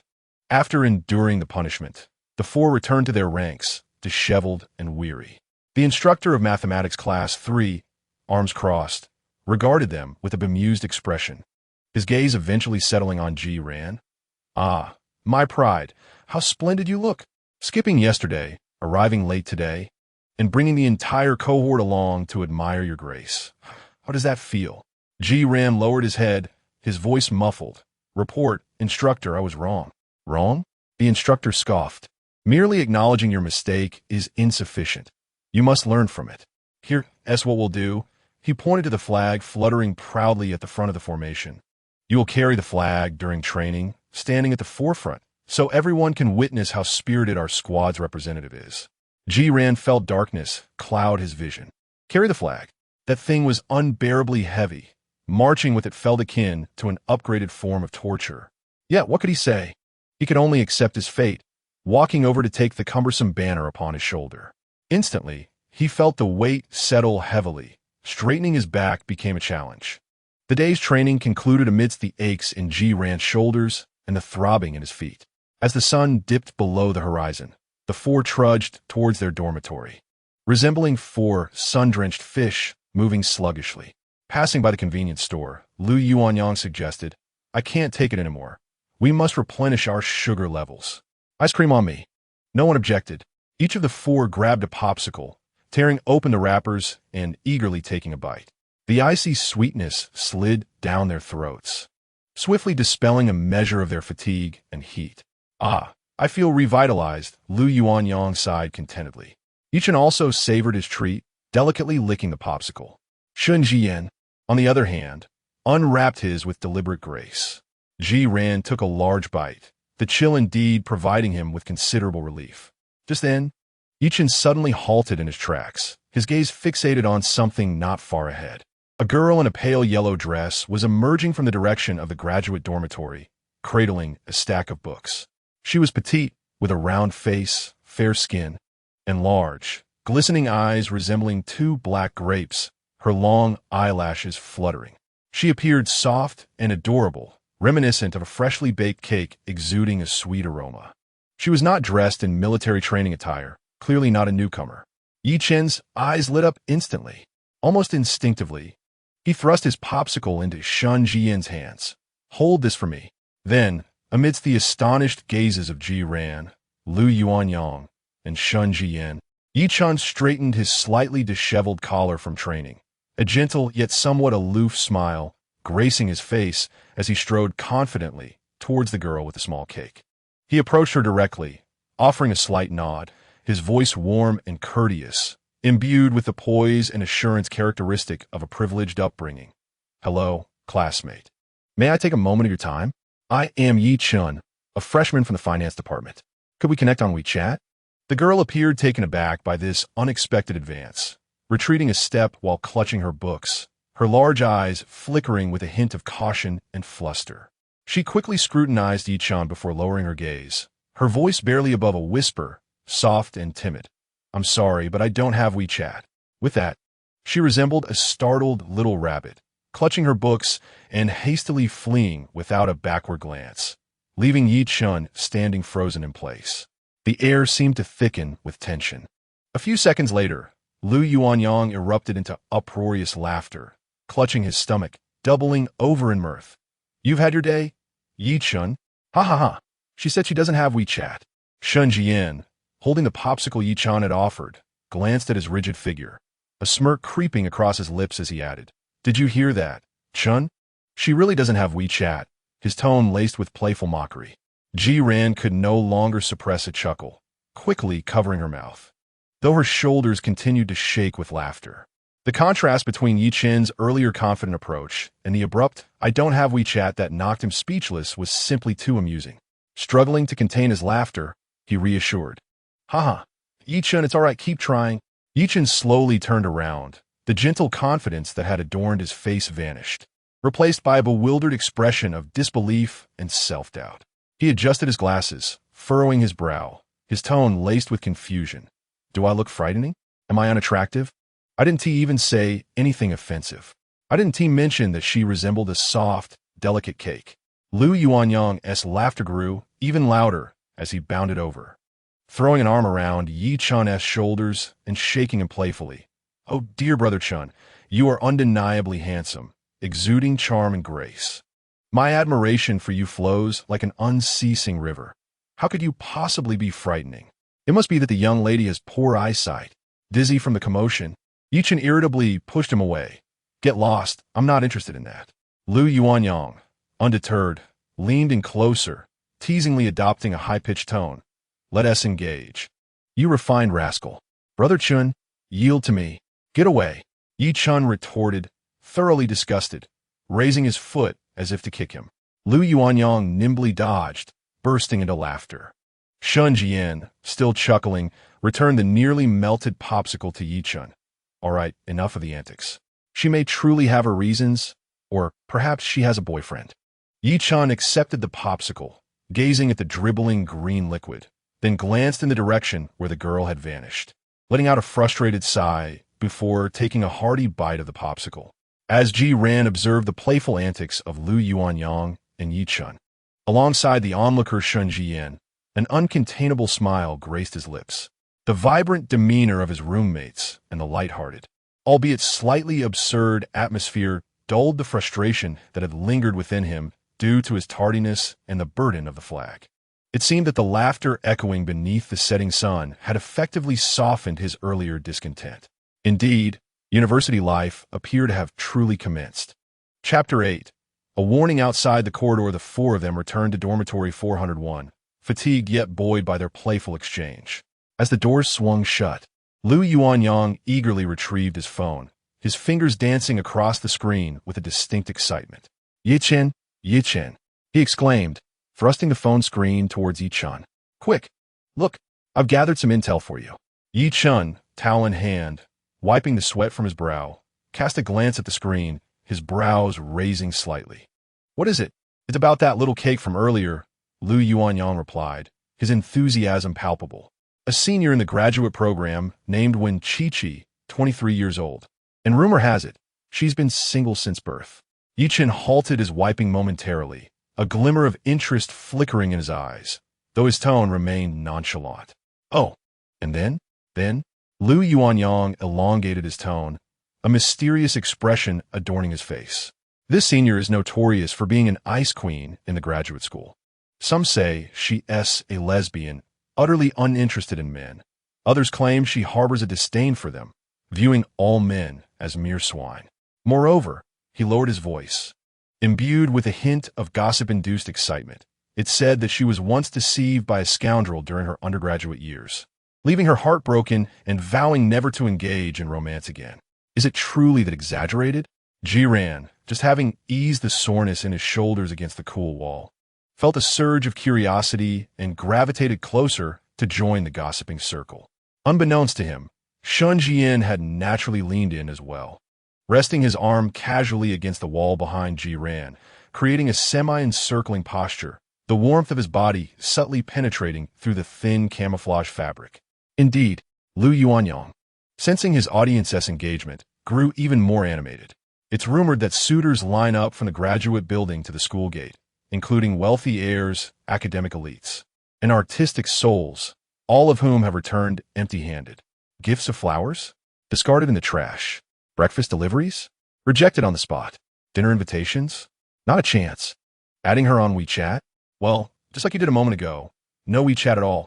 He mimicked Wen Chi-Chi's soft-spoken tone flawlessly. Yichon adjusted his glasses, his gaze contemplative behind the lenses, yet his face bore no expression. Oh, Lu Yuanyang's eyes widened. That is all you have to say? Young Master Yi, this is a formidable challenge, far more complex than deciphering financial puzzles. What do you say? Are you interested in giving it a try? Yichen ignored him, his gaze seemingly penetrating through the wall, lost in thought. Shen Zhiyan leaned beside Jiran, listening to Lu Yuanyang's gossip, though his eyes subtly lingered on Jiran. He observed the curiosity reflected in Jiran's widened eyes, the slight furrow of his brow at the mention of the Ice Queen, and the droplets of water on his fair neck from the earlier cooling. Shen Zhiyan's fingers, resting against the wall, gently tapped the surface. Lu Yuanyang's gaze swept over Shen Zhiyan, then over the arm he had draped against the wall, almost encircling Jiran, as well as Shen Zhiyan's unabashed, fiercely possessive look directed at Jiran. The smile on Lu Yuanyang's face gradually faded, his brows knitting together involuntarily. Suddenly, he stood up and patted Shen Zhiyan's shoulder. Shun, let's go out and buy some water. I'm parched. Shen Zhiyan, interrupted, cast a displeased glance at him. Not going. Just got back. We must go, Lu Yuanyang insisted, his tone firm as he seized Shen Zhiyan's wrist, pulling him along. Come on, accompany me for a bit. Shen Zhiyan stumbled slightly from the force of the pull, his brow furrowed tightly. However, with Jiran and Yichen present, he refrained from lashing out, merely shooting Lu Yuanyang a cold look as he was half-dragged out of the dormitory. The door clicked shut behind them. The corridor was dimly lit, with only a faint glimmer of light filtering in from the window at the end. Lu Yuanyang released Shen Zhiyan's wrist, the playful facade completely vanishing, replaced by a serious and incredulous scrutiny. He lowered his voice, almost gritting his teeth as he asked, Shen Zhiyan, are you contemplating a homosexual relationship? Shen Zhiyan rubbed his wrist, which had been hurt from the pull, his expression neutral, but his gaze turning icy. Not with you, so why the fear? Afraid I'm unwell? Stop trying to mislead me. Lu Yuanyang stepped closer, his voice lowered further, laced with suppressed anger. Do you want to pursue Jiran? Is that it? Shen Yin met Lu Yuanyang's gaze, his beautiful peach blossom eyes devoid of any fluster for being exposed, instead displaying a calm that seemed almost natural, even with a hint of amusement. He lightly curled his lips, responding in a tone as casual as discussing the weather. Yes. Wow. Lu Yuanyang inhaled sharply, though he had suspected it. Hearing Shen Zhiyan confirm it left him utterly shocked. You can't be serious. He is not even gay. What are you doing? Isn't he? Shen Zhiyan chuckled softly, laced with disdain. It's easy to bend him. His tone was relaxed, as if discussing something utterly simple. Bend him? Lu Yuanyang barely managed to contain his voice, his forehead throbbing with anger. Shen Zhiyan, what do you mean? Just a game? Shen Zhiyan's smile faded, his eyes growing somewhat inscrutable as he fixed his gaze on Lu Yuanyang, his tone carrying a condescending indifference. Yes, just a game. Just a game? Lu Yuanyang completely lost his temper, grabbing Shen Zhiyan's collar and forcefully pinning him against the wall, his voice trembling with fury. You're worse than I am. At least I wouldn't target someone as innocent as Jiran. Just a game? What do you think Jiran is? A toy? Didn't you used to claim you were abstinent? Wouldn't even glance at those who threw themselves at you? What has changed? Shen Zhiyan remained pinned against the wall, not struggling, merely staring coldly at Lu Yuanyang, his gaze devoid of warmth. It's about the right person, isn't it? The first time should be with someone you like. His tone was flat, yet carried a chilling detachment. Damn. Lu Yuanyang felt an urge to punch him in the face. You like him? This is how you treat someone you like? Just a game? Have you considered what will happen to Jiran? What will he do in the future? He is merely an ordinary student, toyed with, and subsequently discarded by someone like you, a privileged young master. How can he continue to exist in school? How will he face us? What should we do? Shen Zhiyan appeared to find amusement in this predicament, a cruel smile curling at the corners of his mouth. Just pay him, he remarked nonchalantly. It's not as if I cannot afford it. Look at Jiran. He is clearly a struggling student, gifted only in academics, but lacking in other areas. What can he possibly do? Cause a scene? Does he have a leverage for that? He paused, his tone dripping with an arrogance that suggested he held all the cards. In due time, I shall make him understand the meaning of grace and mercy bestowed by the sovereign. I provide, therefore he must endure. Grace and mercy bestowed by the sovereign? Lu Yuanyang could hardly contain his laughter, exasperation flooding his features as he released Shen Zhiyan's collar, recoiling as if he had touched something filthy. His eyes brimmed with disdain and anger. Shen Zhiyan, who do you think you are? An emperor? The Qing dynasty has long since perished. Have you banged your head against the door? And what about our dormitory? What about Yi Chun and me? Are we supposed to witness you toy with our roommate daily? Isn't that embarrassing? Can we even stay in the storm? Shen Zhiyan leisurely adjusted his wrinkled collar, regaining his earlier calm demeanor, even exuding a hint of indifference. When the time comes, I'll just have him removed, or I'll move out myself. It's not a big deal.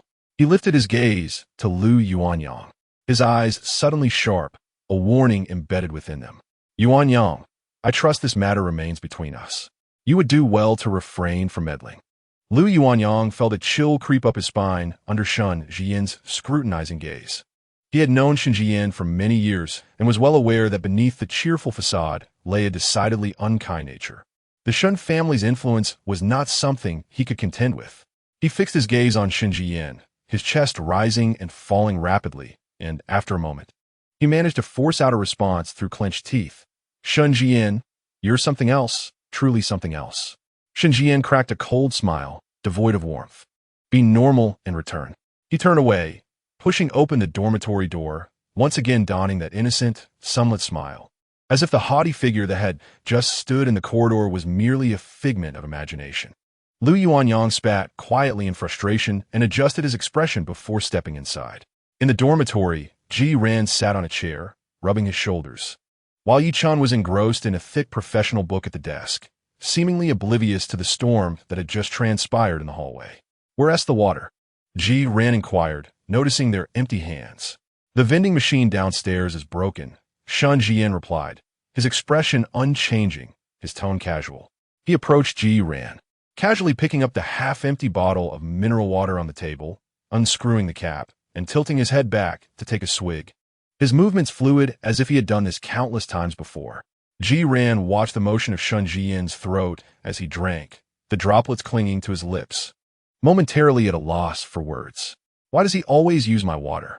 After finishing, Shen Zhiyan placed the bottle back on the table, his gaze falling on Jiran's hand, still rubbing his shoulder, concern lacing his voice. Does your shoulder still hurt? He instinctively reached out, as if to offer a massage. Jiran instinctively recoiled, avoiding his hand. It's fine. A little massage will suffice. He always felt that Shen Zhiyan's gaze was somewhat peculiar, yet he could not quite articulate what was amiss. Lu Yuanyang cast a cold glance at Shen Zhiyan's insincere display of concern, then turned to observe Jiran's unguarded demeanor. which was tinged with discomfort at Shen Zhiyan's attentiveness. A surge of irritation coursed through him, yet there was nowhere to vent it. He anxiously raked his fingers through his hair, plopped down into his chair, and began to strike the keyboard with a cacophony of sounds.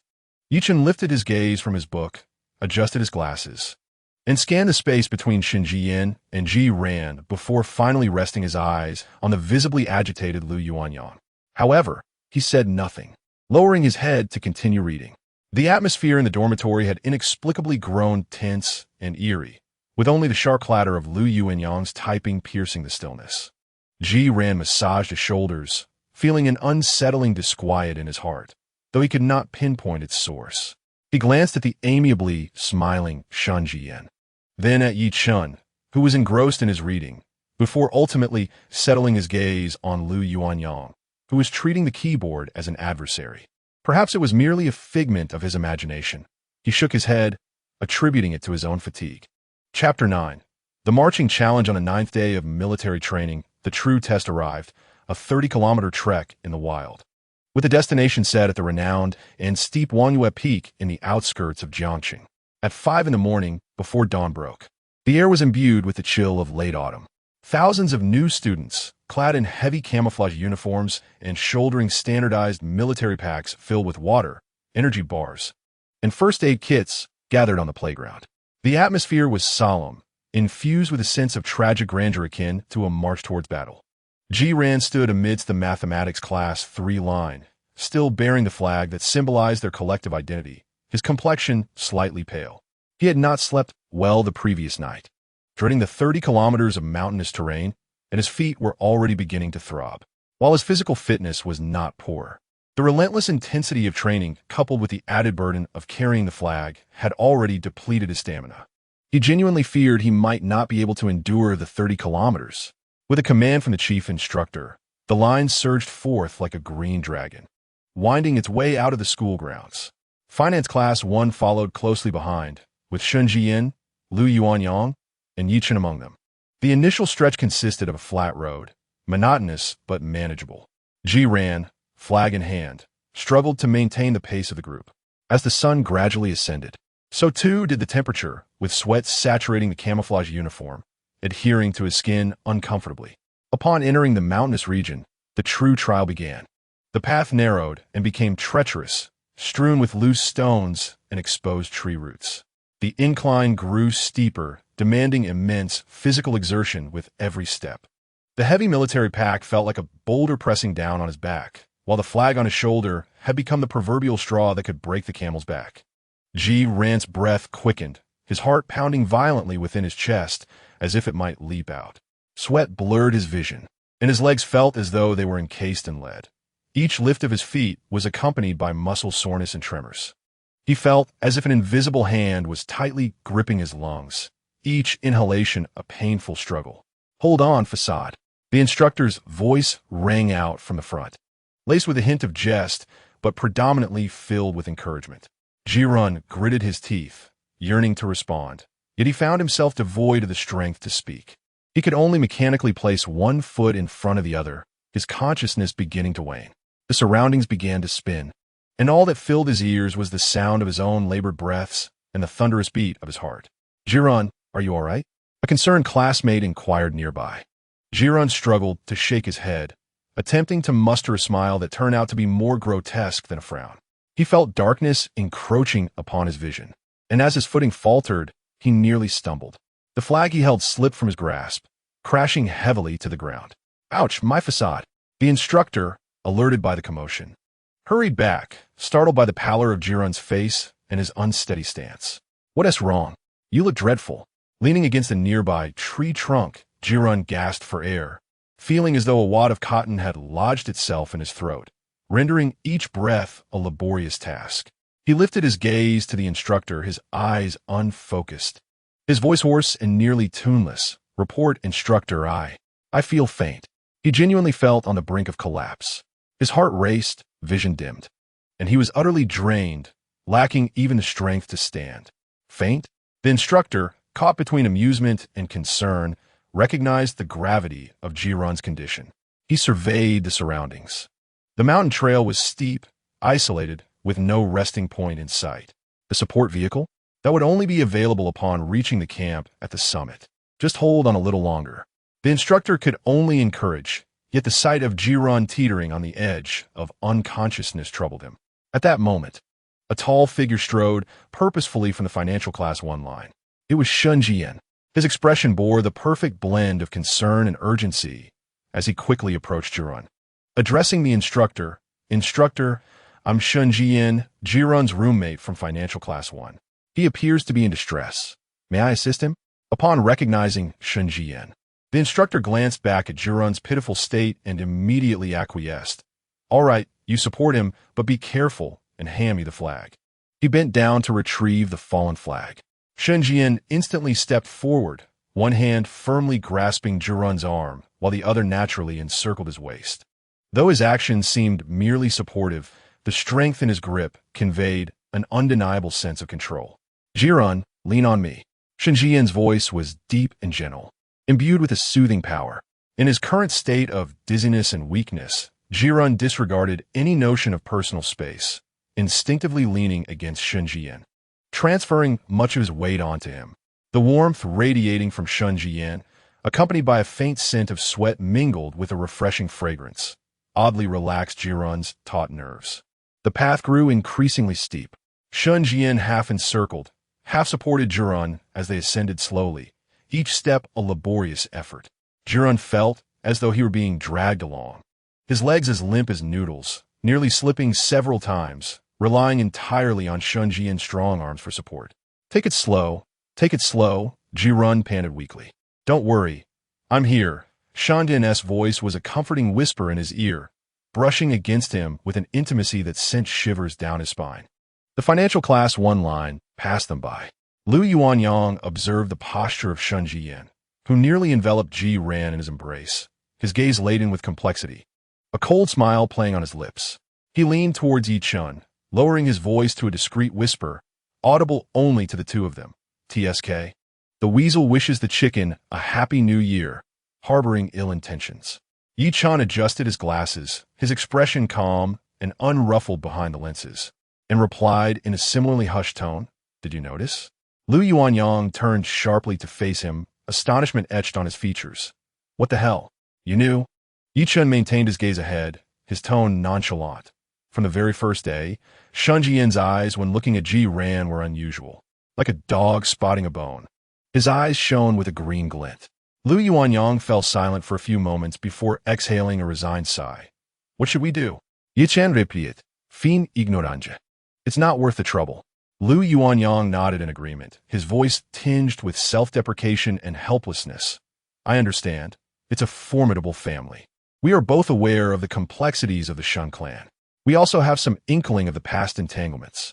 He ceased to glance back, quickening his pace to rejoin the group.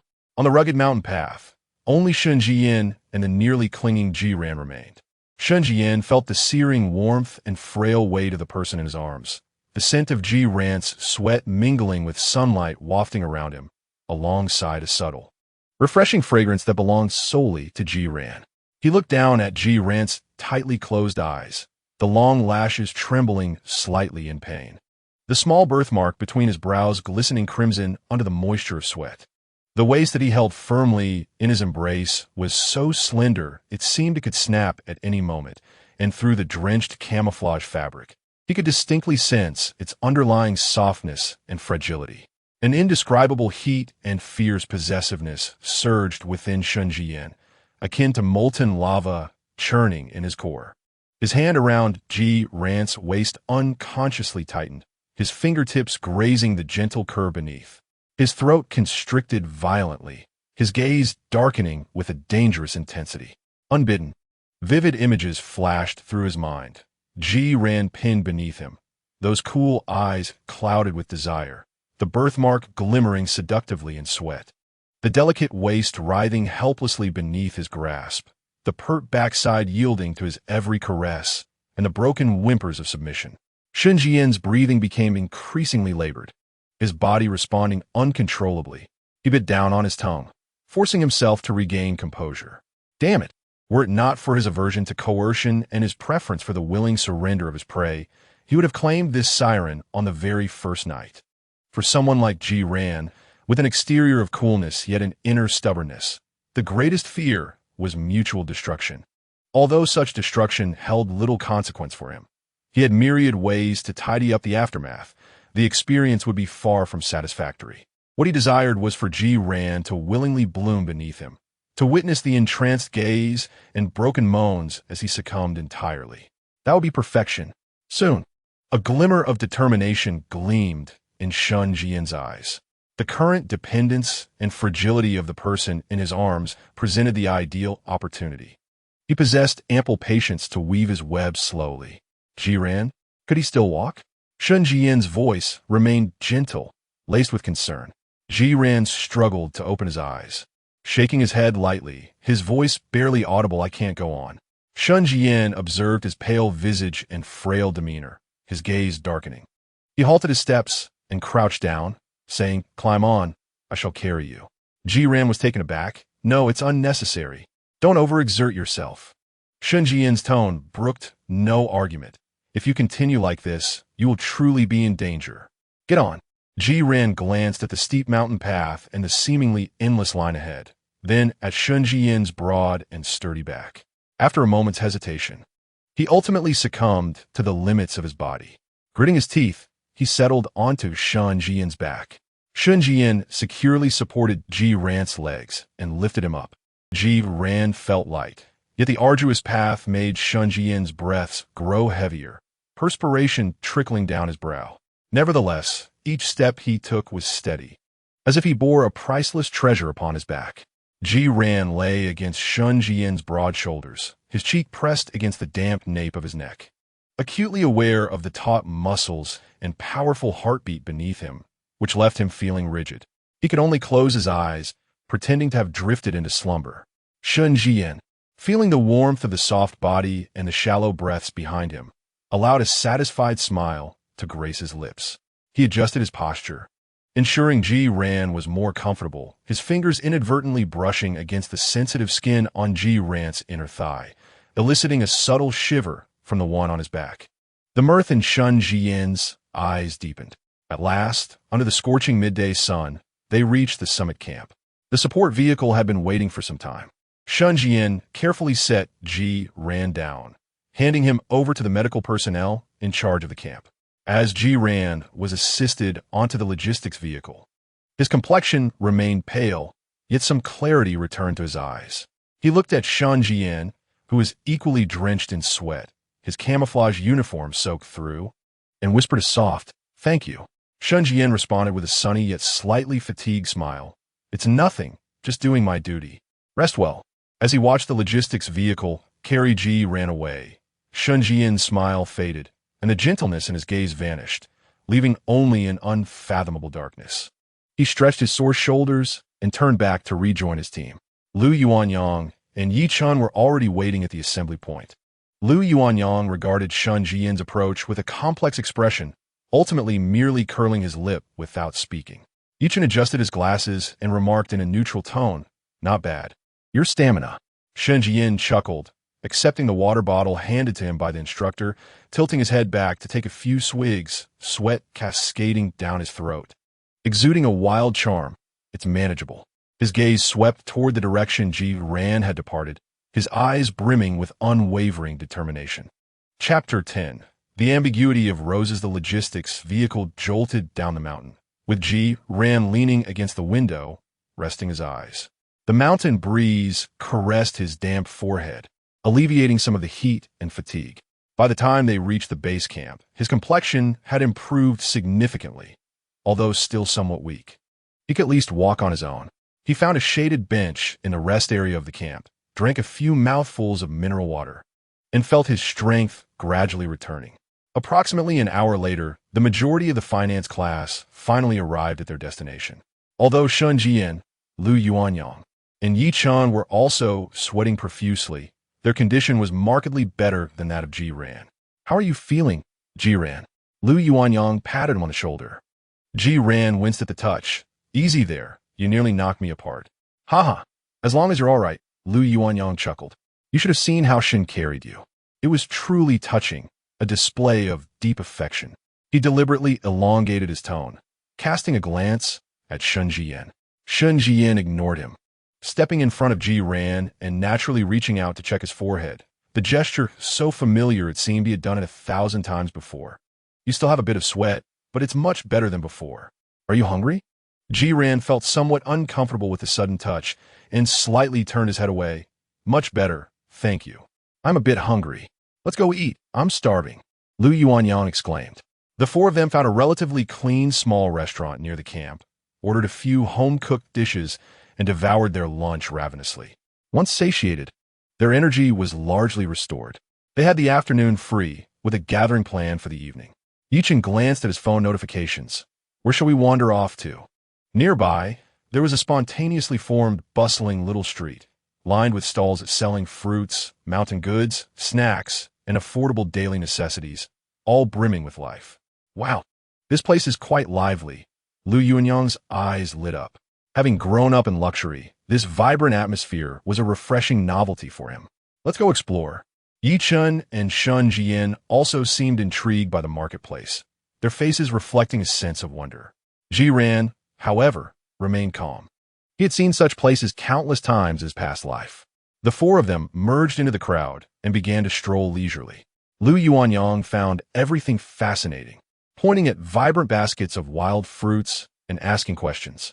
Yi Chun and Shen Zhiyan, on the other hand, displayed more restraint, merely observing and keeping their distance from items that appeared unclean or dubious in origin. Ji Ran's attention was drawn to a small stall in a corner. A girl who looked to be around 12 or 13 sat timidly on a small stool, dressed in faded old clothes, with a small basket of fresh figs before her. The figs were large, with plump, purple-red skins that emitted a sweet fragrance. The girl lowered her head, nervously twisting the hem of her garment. As her stall attracted little interest, Ji Ran felt a stir in his heart and approached her. "Little sister, how much are these figs?" He crouched down, speaking softly. The girl lifted her head, her eyes lighting up upon seeing Ji Ran, and quietly replied, 5 yuan for half a kilogram. "I'll take them all," Ji Ran said, pulling out his wallet and handing her a 50 yuan note. No need for change. The girl was taken aback, staring at the bill and then at her small basket of figs, stammering, "Brother, that's too much. I can't give change. Just take it." Ji Ran gently pressed the bill in her hand, smiling kindly. "Head home early. Don't let your family worry." The girl's eyes instantly welled with tears, tightly clutching the money, and she deeply bowed to Ji Ran. "Thank you, brother." In a flurry, she swiftly gathered up the small stool and, clutching the empty basket, darted away like a startled rabbit. Ji Ran picked up the heavy bag of figs and returned to the trio. "Oh, Ji Ran, why did you buy so many figs?" Lu Yuanyang inquired, leaning closer. "Are they tasty?" "They're quite good. Rather sweet," Ji Ran replied, offering him one. "Want to try?" Lu Yuanyang accepted it, peeled off the skin, took a bite, and his eyes lit up. Really sweet. Much better than the ones from the supermarket." Yi Chun and Shen Zhiyan each took one as well, nodding in agreement. The four continued their stroll, the air filled with the enticing aromas of various snacks. Lu Yuanyang was drawn to a stall selling grilled sweet potato skins. The golden delicacies sizzling on the hot griddle, brushed with a glossy sauce and sprinkled with scallions, ginger root, and diced pickled radish, exuding a mouth-watering fragrance. "Should we try this?" he suggested, eager to indulge. Yi Chun and Shen Zhiyan exchanged glances, observing the modest stall and the somewhat unclean oil pot, both furrowing their brows in silence. Ji Ran, however, seemed unconcerned. "Are you sure you want to eat it?" "Yes." Lu Yuanyang nodded vigorously. "Then let's go for it." Ji Ran called to the vendor, 2 servings of sweet potato skins, mildly spicy, one without scallions. "All right," the vendor responded promptly. Soon, 2 steaming, fragrant servings of grilled sweet potato skins were presented before them. Lu Yuanyang could hardly contain himself as he took a bite, letting out a puff of air from the heat, yet his eyes sparkled with delight. "Wow, this is great. The sauce is delicious. Sir, another serving to go." Ji Ran chuckled at his enthusiasm. "No one is competing with you." "I know," Lu Yuanyang replied proudly, lifting his chin. His gaze shifted to a nearby stall selling stinky tofu, the dark cubes swirling in the oil, emitting a peculiar aroma. Zhiyan, do you eat stinky tofu? I've never tried it. Zhiyan immediately shook his head. I don't eat stinky tofu. All right, I'll have it myself. Lu Yuanyang eagerly purchased a serving of stinky tofu, took a bite, grimaced momentarily, but soon adapted, savoring it with relish. It smells awful, but it's not bad. As they moved forward, they encountered a hot and steamy spicy skewer stall, various skewers bobbing in a bubbling pot.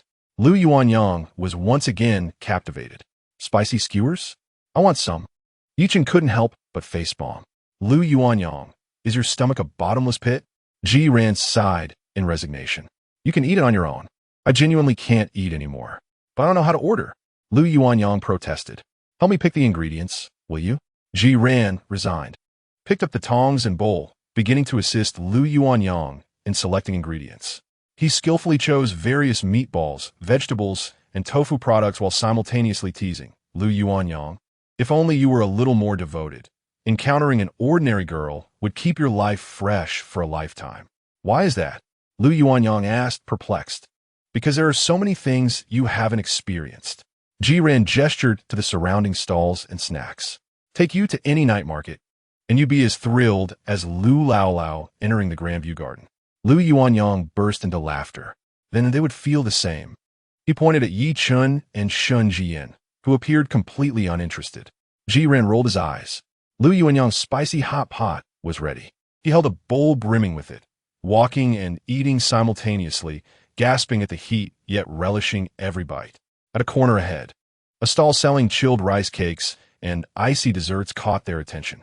The translucent dessert was adorned with raisins, hawthorn bits, crushed peanuts, sesame seeds, and soft, glutinous rice balls, exuding a refreshing allure. Shall we try the handcrafted icy dessert? Zhiyan inquired, feeling a twinge of craving himself. What? Handcrafted? Lu Yuanyang leaned in with curiosity. We must try it. Shen Zhiyan gazed at the crystalline dessert and nodded in agreement. I would like a portion as well. Yichen adjusted his glasses. The four of them gathered around the modest table of the stall, each cradling a bowl of the icy treat. The cool, sweet sensation instantly dispelled the prior oiliness and heat, leaving one feeling utterly rejuvenated. Lu Yuanyang exclaimed in delight, and even Yichen displayed a relaxed expression. After finishing the dessert, they continued onward. At the street corner, an elderly woman with silver hair tended to a humble flower stall. A bucket held several bouquets, mostly common varieties like carnations and lilies, alongside a small bucket brimming with vibrant red roses, appearing particularly vivid in the glow of the setting sun. Young man, would you like to buy some flowers? For your girlfriend? The elderly woman cheerfully called out as the four handsome youths approached. Shen Zhiyan's gaze fell upon the bucket of red roses, and he paused, his expression neutral, yet his eyes intently focused on the luscious blooms. It's not for a girlfriend, he replied softly, then pointed at the bucket of red roses. I will take these. Please prepare them for me. The elderly woman was momentarily taken aback. Then her face lit up with joy. Certainly, you have good taste, young man. These roses are exquisite, 5 yuan each. There are 20 here, which makes 100 yuan. Shen Zhiyan nodded and reached for his phone to scan the payment. However, the elderly woman, a bit shy, rubbed her hands together and said, Young man, I don't have a QR code. Could you pay in cash? Shen Zhiyan's hand, clutching his phone, froze. And for the first time, a clear hint of embarrassment and uncertainty crossed his face. He usually relied on mobile payments, and his wallet contained only a few cards. Cash was nearly non-existent. The atmosphere grew a bit strained. Here, Zhiyan's voice shattered the silence.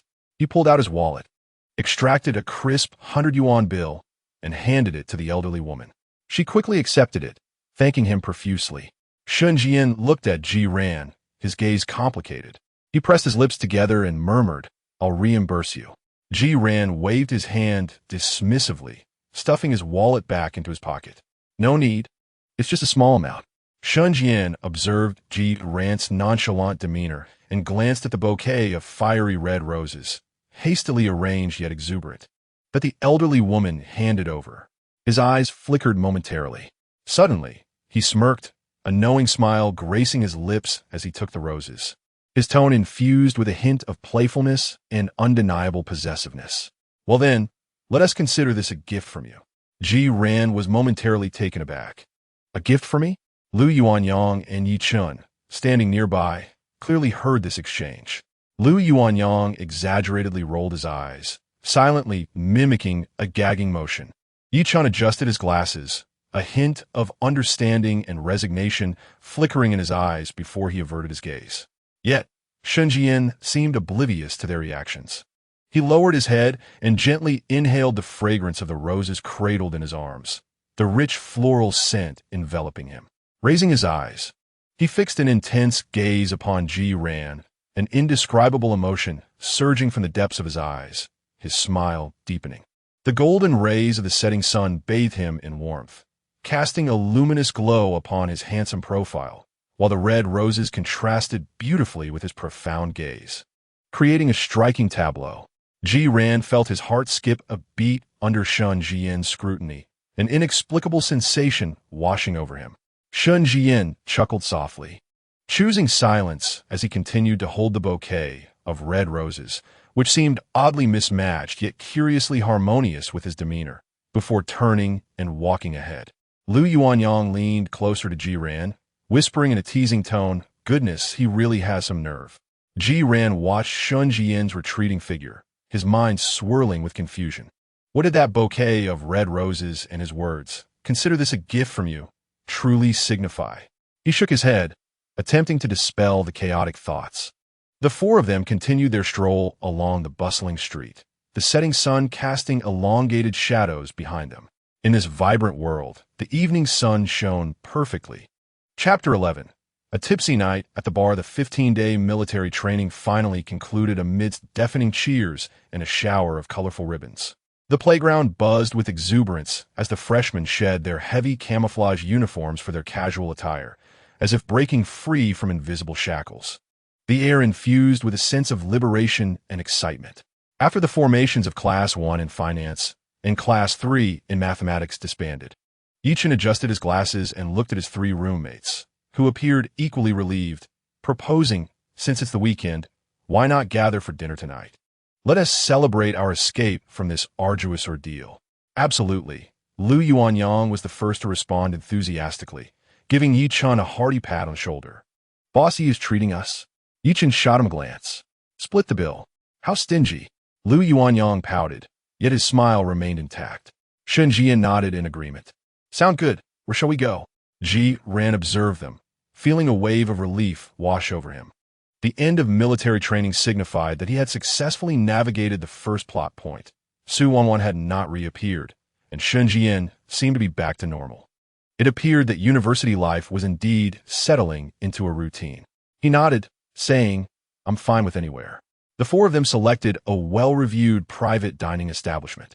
The ambience of the private room was elegant, with exquisite dishes presented. Having changed out of their camouflage uniforms into their casual wear, their appearances transformed remarkably. Lu Yuanyang donned trendy streetwear, exuding a bold charisma. Yi Chun, in a well-tailored casual outfit, appeared refined and scholarly. Shen Zhiyan wore a simple white t-shirt paired with khaki cargo pants, radiating a refreshing charm. His strong bone structure and striking features were accentuated by his casual attire. Ji Ran opted for a more understated ensemble from the original owner's wardrobe, a deep gray linen shirt coupled with black casual trousers, simple and clean-cut. He consciously avoided any overly expensive or flamboyant clothing, aiming to remain inconspicuous. The atmosphere at the table was relaxed and enjoyable. They shared amusing anecdotes from military training, discussed future courses, and chatted about their hometowns. They abstained from alcohol, opting for tea instead, which made for a pleasant experience. After finishing their meal, the evening was still young.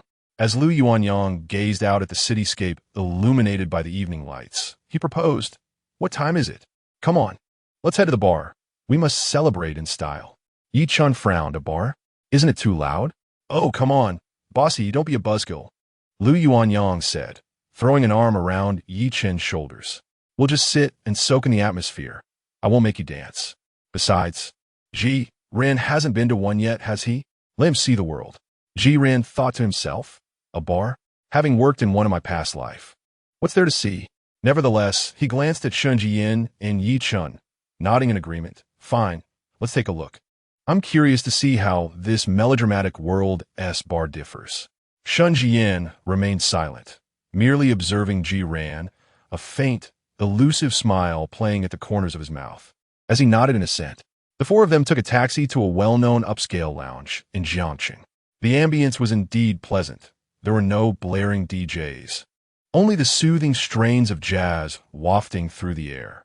The lighting was dim and intimate, and the air was infused with a blend of high-end fragrances and the scent of alcohol. The booths were comfortable, with patrons dressed elegantly and behaving decorously. Ji Ran surveyed his surroundings, silently appraising. This is quite similar to the high-end lounges in the real world. If I had to point out a difference, perhaps it's that in this melodramatic realm, the average attractiveness level is notably higher, whether it be the waitstaff weaving through the crowd or the patrons in the booths. Everyone seems to have stepped out of comic, with exquisite features and enviable physiques, especially the women in their alluring cocktail dresses, each representing various archetypes: sweet, aloof, innocent, and mature. It was truly a visual feast. Comic book faces, comic book bodies, an ultimate showcase. Lu Yuanyang, familiar with the establishment, ordered drinks and snacks. The beverages that the server brought forth exuded opulence, their crystal-clear glasses filled with alluringly hued liquids. Cheers! To the end of military training. Long live freedom, Lu Yuanyang exclaimed, raising his glass first. The four clinked their glasses together. Ji Ran took a sip, savoring the rich flavor with hints of fruitiness and a subtle smoky undertone.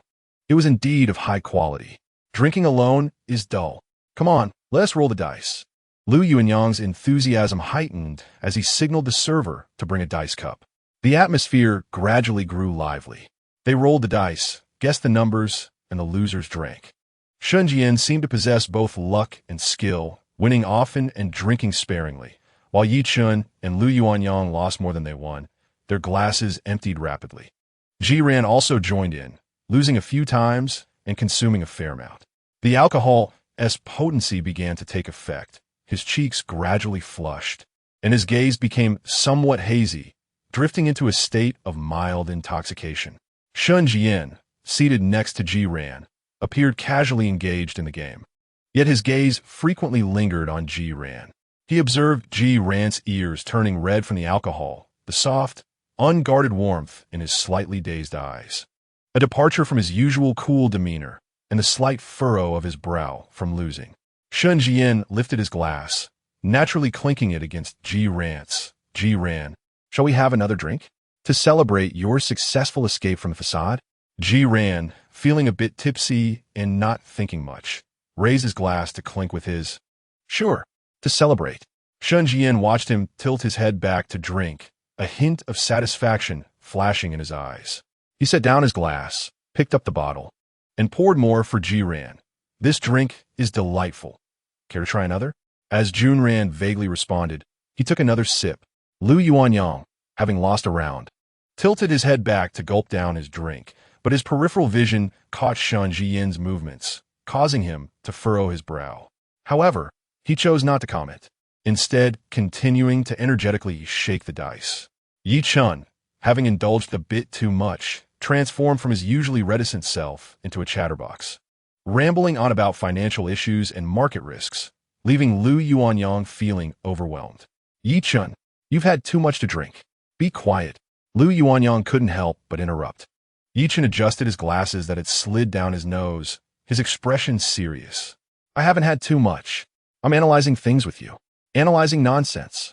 Lu Yuanyang rolled his eyes, lost yet another round, and resignedly lifted his glass, observing the dynamic between Yi Chun and Lu Yuanyang. Shen Zhiyan's lips curled into a faint smile. He raised his glass once more, leaning close to Junren's ear, his voice low and laced with the warmth of alcohol brushing against Junren's earlobe. Junran, Yi Chun's had too much. I'll drink this for him. Will you join me for one? Junran, feeling the warmth of his breath tickling his ear, instinctively shrank his neck, his mind growing hazy, and he couldn't quite catch what was said about drinking for whom. He only heard the invitation to join him, and, in a dazed manner, nodded, clinking his glass with Shen Zhiyan's before taking a hearty sip. Shen Zhiyan noted Junren's compliant demeanor, and the darkness in his gaze deepened. His actions of pouring drinks were executed with utmost naturalness, using the game, conversation, and various excuses to encourage Junren to drink one cup after another. He maintained an impeccable facade, exuding warmth without crossing boundaries, as if merely a hospitable roommate urging a friend to drink, unnoticed even by the tipsy Lu Yuanyang and Yi Chen nearby. However, to Shen Zhiyan's surprise, although Junren appeared to be inebriated, with flushed cheeks and slurred speech, there seemed to be a degree of clarity still intact. He did not succumb to total drunkenness, as Shen Zhiyan had anticipated. Occasionally, a glimmer of lucidity sparkled in his hazy eyes. This fellow has quite the tolerance for alcohol. Shen Zhiyan felt a mix of astonishment and an intensified desire for conquest. No matter, take it slow. As the night wore on, Yi Chen had slumped over the table, mumbling about risk premiums and beta coefficients. Lu Yuanyang was also swaying, leaning against the booth, his gaze unfocused as he shouted for more drinks, insisting he wasn't drunk. Junren felt a heaviness in his head and an unsteadiness beneath him. Yet he managed to maintain his sitting posture. Rubbing his temples, he endeavored to regain some clarity. Noticing it was time to leave, Shen Zhiyan set down his glass and retrieved his phone. "We've all had enough. Let us go. I'll call the driver." He stood, walking over to Lu Yuanyang and effortlessly helping him up. "Yuanyang, it's time to go." Lu Yuanyang mumbled something incoherent, his body leaning softly against Shen Zhiyan. Junren also propped himself up from the table, feeling a wave of dizziness wash over him. He shook his head and approached Yi Chen, tapping his shoulder gently. Yi Chen, time to go." Yi Chen lifted his head, his gaze vacant, and upon seeing Junren, smiled foolishly. Junren, let's go analyze things." He wobbled as he stood, and Junren quickly steadied him. Shen Zhiyan supported Lu Yuanyang as they walked ahead, while Ji Ran assisted the incessantly chattering Yi Chen, who trailed behind. As the quartet exited the bar, the cool breeze of the late night invigorated Ji Ran slightly. Yet the effects of the alcohol still rendered his steps unsteady. A discreetly luxurious black sedan glided silently to a stop before them. The driver alighted and respectfully opened the rear door. Shen Zhiyan first maneuvered the utterly inebriated Lu Yuanyang into the back seat, then turned, naturally extending a hand to steady Ji Ran's arm, while his other hand rested on Yi Chen's back, gently guiding both of them into the spacious rear. He then circled around to the other side, taking a seat in the passenger seat. "Where to?" "Young Master Shen," the driver inquired. "To Jiangjing apartment," Shen Zhiyan replied calmly, providing the address. The vehicle smoothly took off, merging into the flow of late-night traffic. The interior was suffused with a faint scent of alcohol mingling with the rich aroma of fine leather. The back seat was quite expansive. As soon as Lu Yuanyang entered, he collapsed against the seat, falling into a deep slumber. Yi Chen leaned against the opposite window, intermittently murmuring about the irrational her behavior in the market. Ji Ran, sandwiched between the two intoxicated companions, felt somewhat cramped. He inclined towards Yi Chen, attempting to distance himself from Lu Yuanyang, as well as from Shen Zhiyan in the front seat. The neon lights outside flickered rapidly past, casting a mosaic of shadows across his face. He rubbed his still heavy head, striving to process Shen Zhiyan's earlier words. Spending a night at his apartment? Because the dormitory had a curfew? He discreetly lifted his gaze, peering through the rearview mirror at Shen Zhiyan in the passenger seat. Shen Zhiyan appeared to sense his scrutiny, slightly turning his head to meet Ji Ran's gaze through the mirror. In the dim light, his profile was sharply defined, his eyes behind the lenses enigmatic and profound. The corners of his mouth seemed to curl into a subtle, teasing arc. Ji Ran's heart skipped a beat, and he hastily lowered his head, pretending to adjust his clothing. Observing Ji Ran's tipsy yet feigned composure, laced with a hint of fluster, Shen Zhiyan's amusement deepened. He withdrew his gaze, returning his attention to the flowing lights ahead. Patience. He mused. He understood that one cannot rush a delicate situation. Yet, after such a long night and so much alcohol consumed, surely some benefit must be reaped. His long fingers tapped lightly on his knee, silently betraying the unrest within. Chapter 12. The plunder beneath the night, the black sedan glided silently into the underground garage of a high-end apartment complex. Shen Zhiyan was the first to exit, deftly opening the rear door. "We're here," his voice echoed distinctly in the spacious garage. In the back seat, Lu Yuanyang remained blissfully unaware, softly snoring. Yi Chun, leaning against the window, seemed to have succumbed to slumber as well, no longer mumbling financial jargon. Ji Ran inclined towards Yi Chun, his eyes closed, breathing evenly. Long lashes casting a delicate shadow beneath his eyes, still adorned with the lingering blush of intoxication. The small vermilion birthmark between his brows glowed alluringly in the dim light. Shen Zhiyan's gaze lingered on Ji Ran's face for a few seconds, an ineffable shadow flickering in the depths of his eyes. He reached out and, with a somewhat brusque motion, patted Lu Yuanyang's face. "Yuanyang, wake up, we have arrived." Lu Yuanyang remained unresponsive. He then turned to Yi Chun, who merely mumbled a vague acknowledgement without even lifting his eyelids. Shen Zhiyan turned to the driver and said, "Please assist me in helping them out." The driver complied, exiting the vehicle to lend a hand. Together, they managed to hoist the utterly inebriated Lu Yuanyang and the dazed Yi Chun from the car. Ji Ran seemed to be stirred, slightly furrowing his brow, his eyelids fluttering, yet he ultimately failed to open them, only managing an unconscious hum as his body languidly leaned against the back of the seat. Shen Zhiyan observed Ji Ran's defenseless demeanor, so vulnerable and inviting, and felt a pronounced movement in his throat. Taking a deep breath, he bent down, his arms encircling Ji Ran's knees and back, lifting him with steady ease. Ji Ran was remarkably light, hardly weighing anything in his embrace. His warm body exuded a faint scent of alcohol, mingling with his own refreshing fragrance. Pressing gently against Shen Zhiyan's chest, with Ji Ran in his arms and the driver supporting the other two, they entered the elevator together. The elevator ascended smoothly, its mirrored walls reflecting Shen Zhiyan's silhouette cradling Ji Ran. He gazed at the sleeping, unguarded, exquisite visage in his embrace, his gaze dark and profound like an unfathomable, frigid abyss.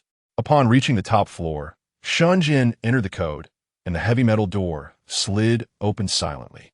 The apartment was adorned in a minimalist, modern style, dominated by black, white, and gray tones, with sharp lines and expansive space.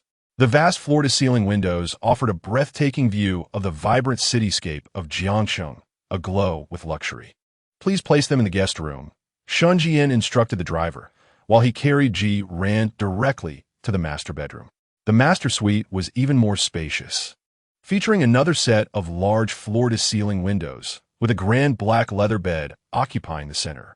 Shen Zhiyan carefully laid Ji Ran on the bed, his movements gentle to the point of reverence. Ji Ran sank into the soft bedding, instinctively nuzzling the pillow and letting out a faint sound. His brow creased with discomfort from the remnants of intoxication. The small cinnabar mole on his skin glowed vividly under the soft light of the bedside lamp. Standing at the edge of the bed, Shen Zhiyan looked down at him, his breath becoming heavier. He forced himself to avert his gaze and exited the master bedroom. In the living room, the driver had already settled Lu Yuanyang and Yi Chun in adjacent guest rooms. Shen Zhiyan approached, nodding at the driver. "Thank you for your efforts. You may leave now." "Of course, young Master Shen," the driver replied respectfully, turning to depart. As the apartment door closed, the expansive space was left with only Shen Zhiyan and the three slumbering figures. The air was thick with a faint scent of alcohol and an almost suffocating silence. Shen Zhiyan walked to the open kitchen, opened the refrigerator, and retrieved several cartons of milk, skillfully pouring them into 4 glass cups. He approached the microwave and heated 3 of the cups until warm. Then, turning his back to the living room at the countertop, he produced a diminutive, nearly shapeless, transparent vial from his pocket. With a deft motion, he pinched a small amount of colorless, odorless powder and swiftly poured it into one of the cups of milk. Gently shaking the cup, the powder dissolved instantly, vanishing without a trace. He entered Lu Yuanyang's room, holding 4 cups of milk. Lu Yuanyang lay sprawled on the bed, soundly asleep. Shen Zhiyan gently tapped his face. "Yuanyang, wake up." Drink some milk to ease your hangover. Lu Yuanyang opened his eyes groggily, and upon seeing Shen Zhiyan, mumbled a response, accepting the milk and gulping it down before collapsing back into slumber. Shen Zhiyan repeated the process, entering Yi Chen's room next. Yi Chen was slightly more awake, managing to sit up just enough to take the milk, murmuring his thanks before sipping it slowly and then lying back down, closing his eyes once more. Finally, Shen Zhiyan entered the master bedroom, holding a cup of spiked milk. Ji Ran remained in the same position, deeply asleep, though his brow was slightly furrowed, indicating discomfort. Ji Ran? Shen Zhiyan sat at the edge of the bed, his voice deliberately soft and laced with tenderness. Wake up, drink some milk to ease your hangover, or you'll have a headache tomorrow. Ji Ran seemed disturbed by the sound, his eyelashes fluttering slightly as he struggled to open his eyes. His gaze was unfocused, heavy with intoxication and confusion, as if he could not recognize the person before him. Good boy, just drink a little. Shen Zhiyan brought the cup of milk to his lips. Ji Ran instinctively opened his mouth, and the warm milk slid down his throat. He drank slowly, but Shen Zhiyan was patient, feeding him until the cup was empty. After finishing, Ji Ran appeared even sleepier, his eyelids drooping heavily as his breathing grew longer and more even, his body completely relaxing into a deeper slumber. Watching Ji Ran in his vulnerable, defenseless state, the last remnants of feigned tenderness vanished from Shen Zhiyan's eyes, replaced by raw, beastly possessiveness and madness. He set the empty cup down, leaned closer, and let his fingers gently caress Ji Ran's smooth forehead, trailing down his straight nose until they rested on the small, crimson beauty mark. The delicate sensation sent a shiver through him. Shen Zhiyan lifted the covers and lay down beside him, not immediately taking any action. He turned on his side, carefully pulling Ji Ran into his embrace. Lowering his head, he buried his nose in Ji Ran's soft hair, greedily inhaling the scent that mingled the fragrance of shampoo with a faint whiff of his unique essence. That aroma was akin to the finest narcotic, causing the dam of his rationality to crumble entirely. Unable to restrain himself any longer, he lowered his head and captured Ji Ran's slightly parted lips. Initially, it was a gentle touch, filled with hesitation and caution. Yet, as the warm softness enveloped him, Shen Zhiyan's breath quickened. He was no longer content with mere teasing. In the depths of the drug's effect and intoxication, Ji Ran seemed to feel a flicker of discomfort, unintentionally emitting soft whimpers and shifting slightly, but was quickly held tighter by Shen Zhiyan's embrace. Regardless of how fervently he sought to possess Ji Ran, he meticulously controlled his strength, ensuring no overt marks were left on Ji Ran's body. Swollen lips could be attributed to drunkenness, but any kiss marks could not. He needed Ji Ran to remain oblivious upon waking, at least for the time being, yet the desires of the body blazed like an uncontrollable wildfire, consuming all semblance of reason. He endured, veins bulging on his forehead, sweat soaking his back. Finally, after another deep kiss upon the small red mole between Ji Ran's brows, Shen Zhiyan could no longer restrain himself. He gazed down at the still sleeping Ji Ran, blissfully unaware. He reached out, clasping Ji Ran's hand that hung limply by his side. After a prolonged moment, he withdrew a tissue, meticulously wiping Ji Ran's hand, as though tending to a precious work of art. Once this was done, he reclined once more, tightly embracing Ji Ran, as if cradling a long-lost treasure. He greedily inhaled the scent lingering on Ji Ran's neck, savoring his steady breaths and warm body temperature. A profound sense of satisfaction mingled with a twisted possessiveness surged within him. This was his meticulously crafted cage, a vault for his cherished prey. Shen Zhiyan contentedly closed his eyes, burying his face in Ji Ran's neck, like a satiated beast embracing its spoils, drifting into a deep slumber. At 5 a.m, the horizon began to blush with the faintest hint of dawn. Shen Zhiyan opened his eyes on cue, his gaze clear, devoid of any trace of sleepiness. Carefully, he released Ji Ran, gently returning him to his original position and tucking him in. He examined Ji Ran thoroughly, ensuring there were no unwanted marks upon him. Only his lips bore slight swelling from the previous night's indulgence, hardly noticeable in the dim light. Silently, he rose, changing out of his stained trousers and donning clean attire. Then, with a pillow and thin blanket in hand, he tiptoed out of the master bedroom and into the living room, settling onto the large sofa, covering himself with the blanket and closing his eyes, feigning a night spent in slumber on the couch. The apartment was enveloped in silence, save for the faint sounds of the city awakening outside.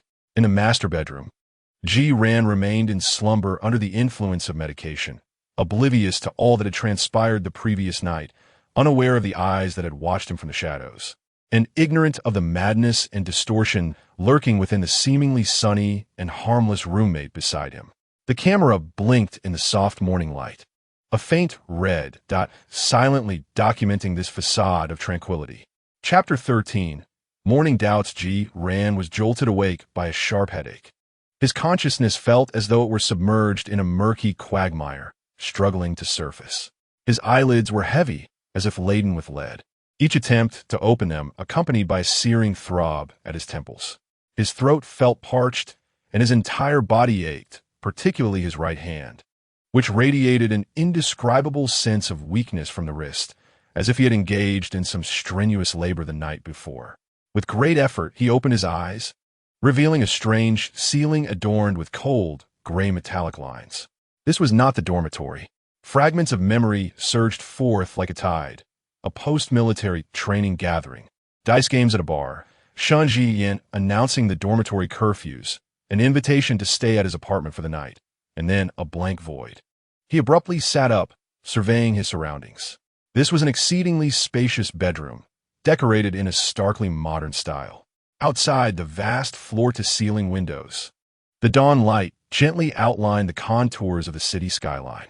He lay upon an excessively spacious black leather bed, enveloped by a soft down comforter. What transpired last night? He lowered his gaze to inspect himself. His clothes remained intact, albeit slightly wrinkled, with all buttons securely fastened. His trousers were still on. Aside from the throbbing headache and fatigue indicative of a hangover, his body seemed otherwise unremarkable. He instinctively touched his lips, noting a subtle swelling, as if they had been repeatedly pressed against something. He flexed his sore right hand, experiencing a peculiar sensation, not akin to muscle soreness, but rather a feeling of exhaustion from overexertion. Frowning, he endeavored to recollect the events, but his memories had been completely obscured after consuming that glass of milk. At that moment, faint footsteps and murmurs drifted in from outside the door. Ji-ran inhaled deeply, suppressing his rising confusion and unease, and threw off the covers to rise from the bed. His feet met the chill of the floor, which served to rouse him slightly. He pushed open the bedroom door, revealing a similarly spacious and cool-toned living room. Lu Yuanyang and Yi Chun were already seated on the sofa, both clad in yesterday's attire, their hair disheveled, faces pale, and their expressions vacant, resembling shells of their former selves. Lu Yuanyang rubbed his temples, gasping softly, while Yi Chun stared blankly at the cup of water on the coffee table. Was Shen Zhiyan not in the living room? Had he awakened? Lu Yuanyang wearily lifted his eyelids. He must be suffering from a dreadful headache. Ji-ran responded with a vague acknowledgement and settled down beside the sofa. The couch was so plush that he could almost sink into it, yet he sat upright, his muscles taut. "Where is Shen Zhiyan?" Yi Chun finally spoke, his voice somewhat hoarse. "He is probably still asleep." Lu Yuanyang gestured towards the tightly shut bedroom door, recalling that he had slept on the sofa last night. Ji-ran then noticed that the expansive sofa had been tidied, with pillows and a light blanket arranged neatly, as if someone had indeed rested there. Just then, the closed door creaked open, and Shen Zhiyan emerged. He had changed into a fresh set of loungewear, a soft gray t-shirt and casual pants, his hair still slightly damp, suggesting he had just bathed. A hint of fatigue graced his features, yet his eyes sparkled with clarity, appearing far more invigorated than the three slumped on the sofa. "You're all awake?" Shen Zhiyan's voice was gentle, laced with a hint of morning languor. "Do you have a headache? I made some hangover soup. Would you like a bit?" Yes. Lu Yuanyang immediately raised his hand. "Shen, please. Help." Yi Chun nodded in agreement. Ji-ran remained silent, merely observing Shen Zhiyan. Shen Zhiyan's gaze naturally drifted towards him, resting momentarily on Ji Ran's slightly swollen lips, a fleeting glimmer of satisfaction and deeper longing flickering in his eyes. Yet, he quickly donned an expression of genuine concern. Ji Ran, you don't look well. Is your lip swollen? Did you drink too much last night? His tone was casual yet sincere, embodying the typical care shared among roommates, leaving no room for reproach. Ji Ran felt his heart skip a beat at his inquiry, instinctively raising a hand to touch his lips, confirming the swelling. He forced himself to remain composed. Perhaps I'm just a bit overheated. Thank you for taking us in last night. No need for pleasantries. Shen Zhiyan smiled, turning towards the open kitchen. I will serve the soup. Lu Yuanyang's gaze swept back and forth between Shen Zhiyan and Ji Ran. He noticed Ji Ran's slightly swollen lips and the stiffness in his posture, particularly in his right hand, which seemed somewhat unnatural. An uncontrollable thought emerged. Had Shen Zhiyan taken advantage of him? Yet, observing Ji Ran's demeanor, which appeared devoid of any unusual emotions aside from the discomfort of a hangover, suggested otherwise. Was it possible that Shen Zhiyan was incapable? Or perhaps he had genuinely offered refuge last night, without any ulterior motives? Given such an opportune moment, two men alone in a room, and Ji Ran still in a state of oblivion, could Shen Zhiyan truly restrain himself? The more Lu Yuanyang pondered, the more he felt that Shen Zhiyan might indeed be lacking in that regard. Arriving at this conclusion, he found an inexplicable sense of relief. If Shen Zhiyan was merely incapable, then Ji Ran posed far less of a threat, prompting Lu Yuanyang to dismiss the situation entirely. Yi Chun, on the other hand, was not burdened by such thoughts. He was simply suffering from a splitting headache and longed for a warm bowl of soup to alleviate his discomfort. Soon, Shen Zhiyan emerged with 4 steaming bowls of hangover soup, fragrant with ginger and scallions, enveloping them in a comforting aroma. The 4 men drank in silence, the atmosphere somewhat stagnant. After consuming a bowl of hot soup, their stomachs felt considerably better, yet the headache persisted stubbornly. Shall we go out for something to eat? Lu Yuanyang proposed, perhaps some congee to cleanse our systems. Sounds good, Yi Chen agreed. Ji Ran nodded as well, realizing he indeed required something light to eat. Shen Zhiyan had no objections. The 4 of them quickly freshened up, donning the same clothes as the day before, and departed from the apartment. The morning air carried a refreshing chill, invigorating their senses. They found a seemingly clean and tidy Cantonese dim sum restaurant. The establishment was not crowded, providing a tranquil environment. Once seated, they ordered shrimp dumplings, siu mai, char siu buns, salted egg yolk buns, and several bowls of various congee. While waiting for their food, Lu Yuanyang perused the menu, his eyes gleaming with mischief as he scanned the soup section. He gestured for the waiter. Another serving of Dijon bak ji stewed pig kidney, please. For this gentleman here. He pointed at Shen Zhiyan. Shen Zhiyan looked bewildered, a perplexed expression adorning his face as he stared at Lu Yuanyang. Lu Yuanyang chuckled. Young Master Shen worked hard last night. How unfortunate to have slept on the sofa. You need to replenish your strength. Yi Chun, sipping his tea, nearly choked upon hearing this. He set down his cup, adjusted his glasses, and matter-of-factly added, overindulgence can easily lead to nosebleeds. Ji Ran, engrossed in examining the menu, overheard the conversation and inwardly scoffed at the absurdity. Is there even a subplot about kidney deficiency in this melodrama? Truly impressive. He lifted his gaze, feigning innocence as he looked at Shen Zhiyan and Lu Yuanyang, sincerely suggesting, are you both experiencing kidney deficiency? Simply drinking soup won't suffice. You need medication. Do not shy away from seeking treatment, especially at such a young age. It could complicate your future prospects of marrying. He paused, then added, however, you both appear quite robust, so perhaps not? Lu Yuanyang, momentarily taken aback by Ji Ran's bluntness, burst into laughter, pointing at Ji Ran. You should drink too. You're the most efficient. You nearly collapsed while hiking. Ji Ran rolled his eyes. That was merely a case of insufficient vitality, completely different from kidney deficiency. Yi Chun leisurely lifted his teacup, observing the unfolding farce with mild amusement, and calmly remarked, take your time, gentlemen. Lu Yuanyang's eyes shifted, directing his attention toward Yi Chun. Bossy, don't just sit back and enjoy the show. You must partake in a drink as well. What if, when you are with your little cake, a crucial moment arises and you are unprepared? It's wise to be well prepared. Shen Zhiyan immediately chimed in, a mischievous smile gracing his face. Yes, yes. Yichen should also indulge. We cannot show favoritism. Yichen paused for a moment, his hand holding the teacup, freezing mid-air, and the gaze behind his glasses turned icy in an instant. He slowly set the teacup down, his eyes sweeping over Lu Yuanyang and Shen Zhiyan, his voice low yet imbued with an invisible pressure. Do you believe I won't tear your mouths apart right now?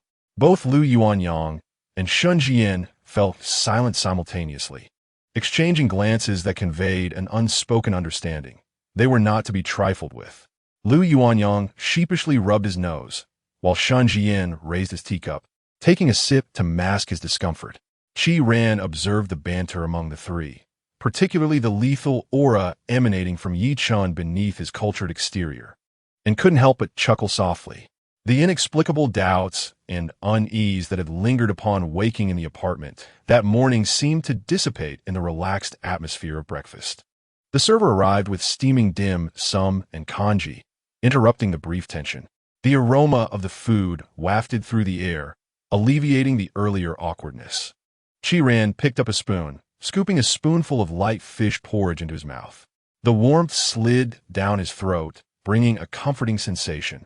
He stole a glance at Shen Zhiyan beside him, who was elegantly picking up a shrimp dumpling, his expression unruffled, sunlight streaming through the window to illuminate his chiseled profile. He appeared perfectly normal. Perhaps last night was merely a result of overindulgence. The swollen lips were a consequence of heat, and the sore hands merely a mishap. Qi Ran shook his head, resolving not to dwell on it further.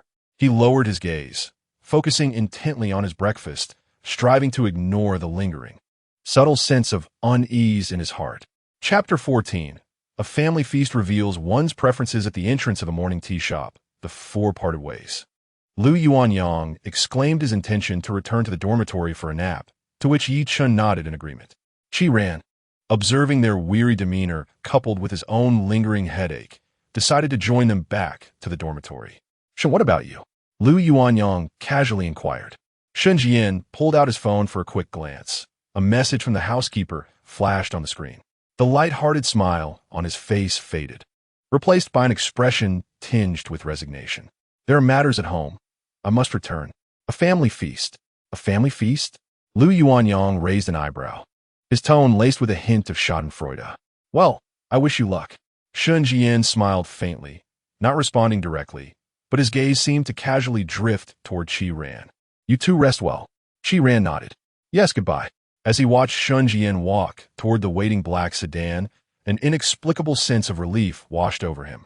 He rubbed his still-sore right wrist and followed Lu Yuanyang and Yi Chun toward the school. The Shen family estate lay nestled in the foothills of the western suburbs of Jiangcheng, embraced by mountains and water.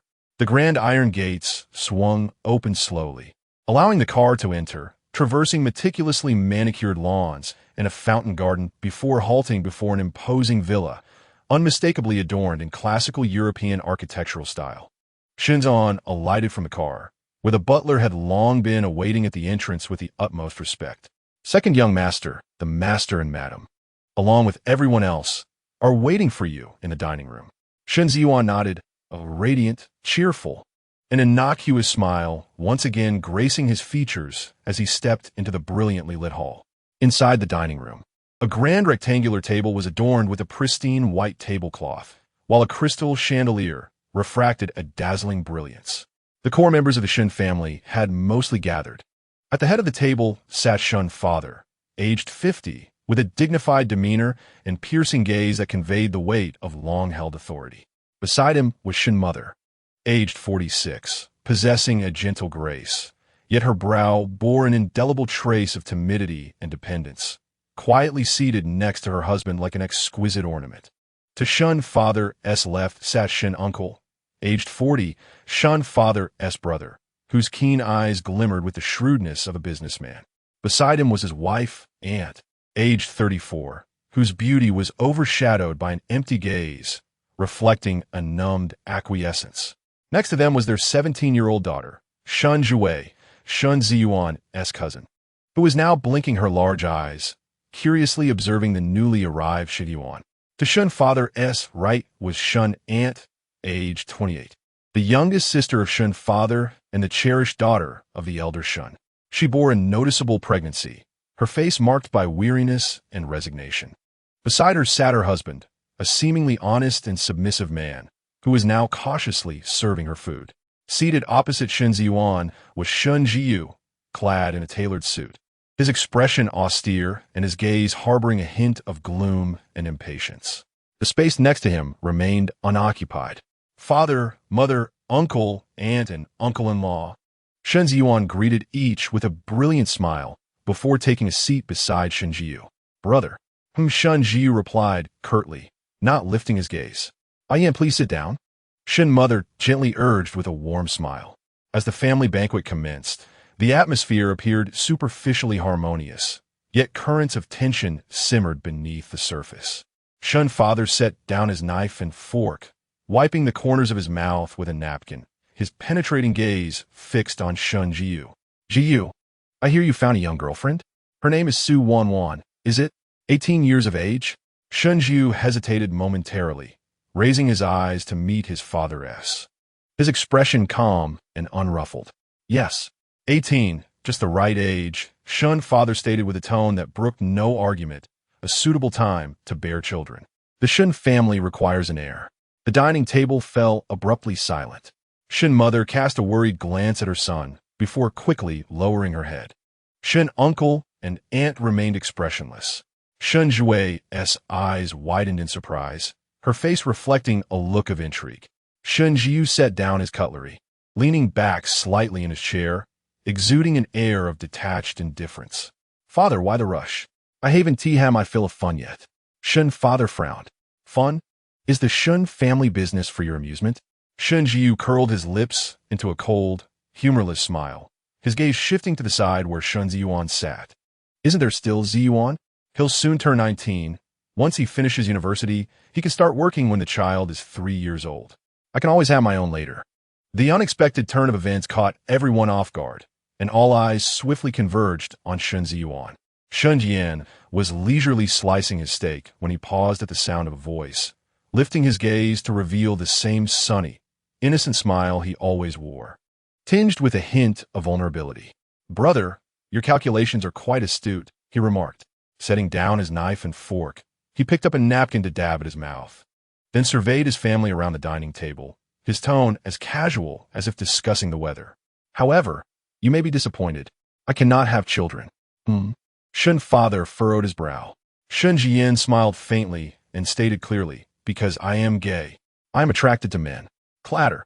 The fork in his younger uncle's hand fell onto his plate with a jarring sound, and he hurriedly leaned down to retrieve it. A profound silence enveloped the table. Shen father's brow knit tighter as he scrutinized Shen Zhiyan with piercing eyes. Is that true? Indeed, Shen Zhiyan shrugged nonchalantly. Why would I deceive you? Wow. Shen Zhiwei was the first to react, nearly leaping from her seat, her eyes sparkling with excitement. Is it true? Are you a 1 or a 0? Do you have a boyfriend? Is he handsome? Dashing. Her barrage of questions flowed forth, brimming with enthusiasm. Shen Zhiyan shot her a sidelong glance, his mind seemingly elsewhere.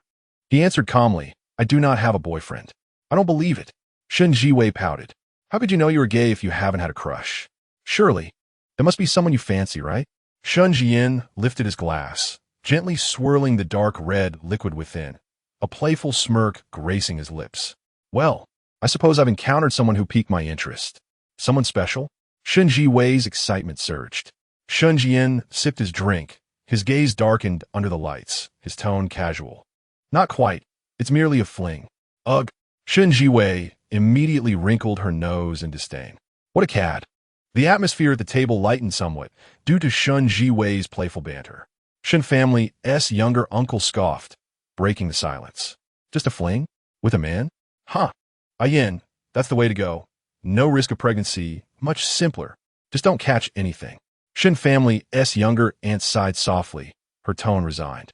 Indeed, as long as our child can have fun outside, that's all that matters. Just don't let anyone from outside take advantage of him. If things get out of hand, the family will always support him. In the end, Shen's father did not say much more, merely casting a deep, inscrutable glance at Shen Zhiyan, filled with scrutiny and inquiry. He resumed his meal with calmness restored. "All right, let us eat. Zhiyu, your little girlfriend, isn't she rather obedient? Let her have a child. It's up to you whether to marry or not." Shen Zhiyu remained expressionless. "We'll see." Shen Zhiyan chimed in cheerfully, "Yes, Dad. You and Mom might as well strive for a third child. Let us have a little brother or sister to play with." Shen's father shot him a glare. "Nonsense." Thus, the dinner, shrouded in an eerie, turbulent atmosphere, finally came to an end. Shen Zhiyan accompanied his mother to the depths of the villa's back garden, where a meticulously tended rose garden thrived. This was Shen Zhiyan's secret haven, cultivated with his own hands during childhood, filled with various species of roses. The moonlight bathed the vibrant petals, and the air was suffused with the rich fragrance of roses. Shen's mother stood by the blooming flowers, her delicate silhouette outlined by the moonlight. She remained silent for a considerable time before softly speaking, her voice trembling slightly. "Yen, is what you said earlier true? Do you really have feelings for boys?" Shen Zhiyan gazed at his mother's somewhat pale profile illuminated by the moonlight, feeling a stir in his heart.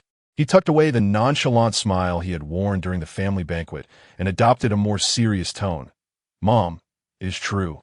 Shen's mother turned to face him, her eyes filled with a complex mix of emotions, concern, confusion, but predominantly a cautious care.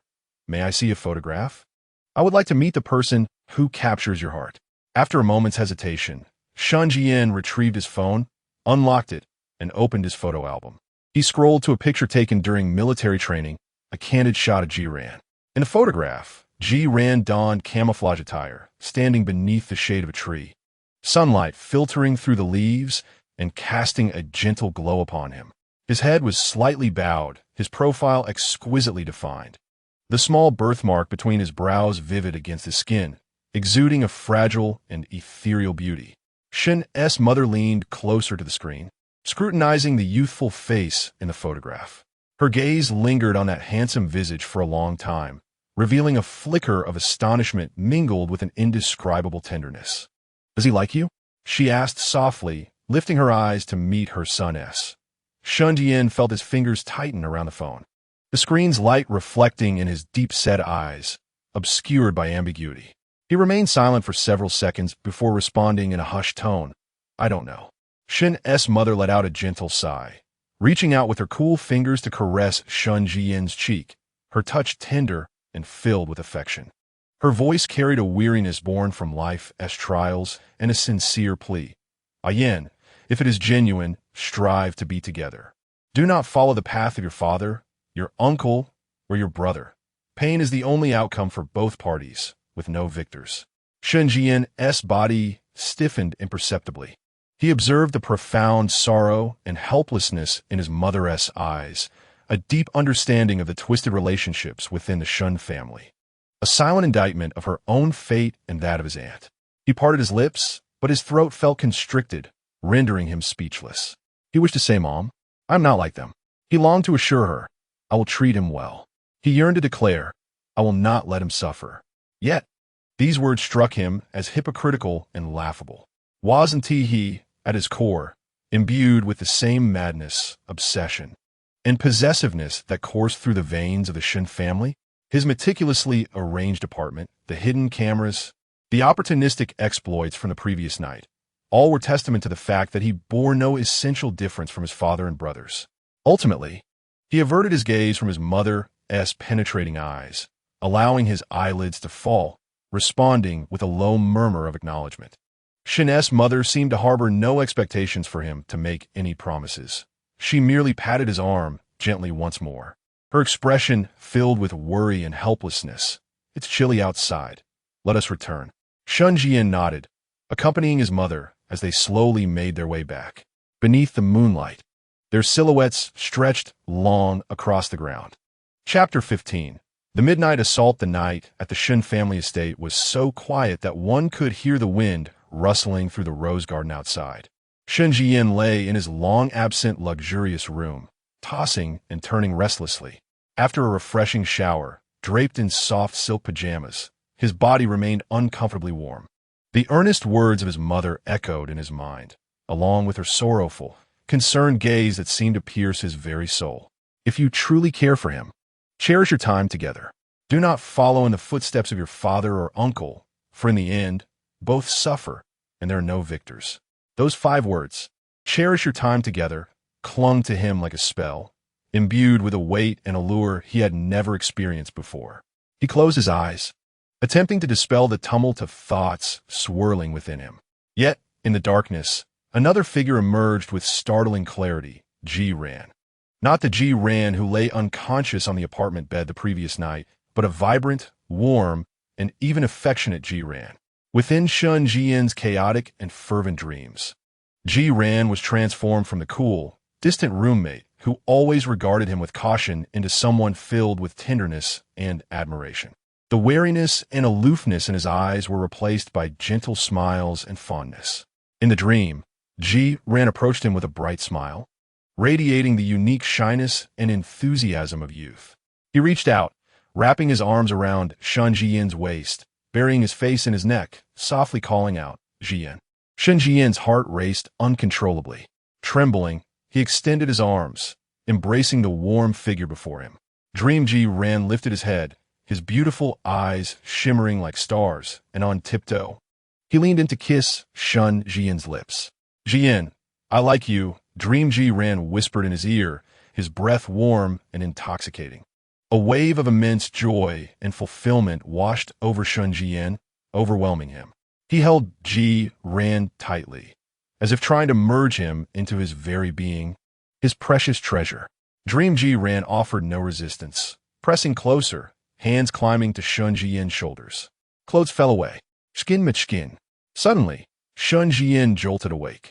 Sitting upright in bed, his chest heaved violently, beads of sweat dotting his forehead.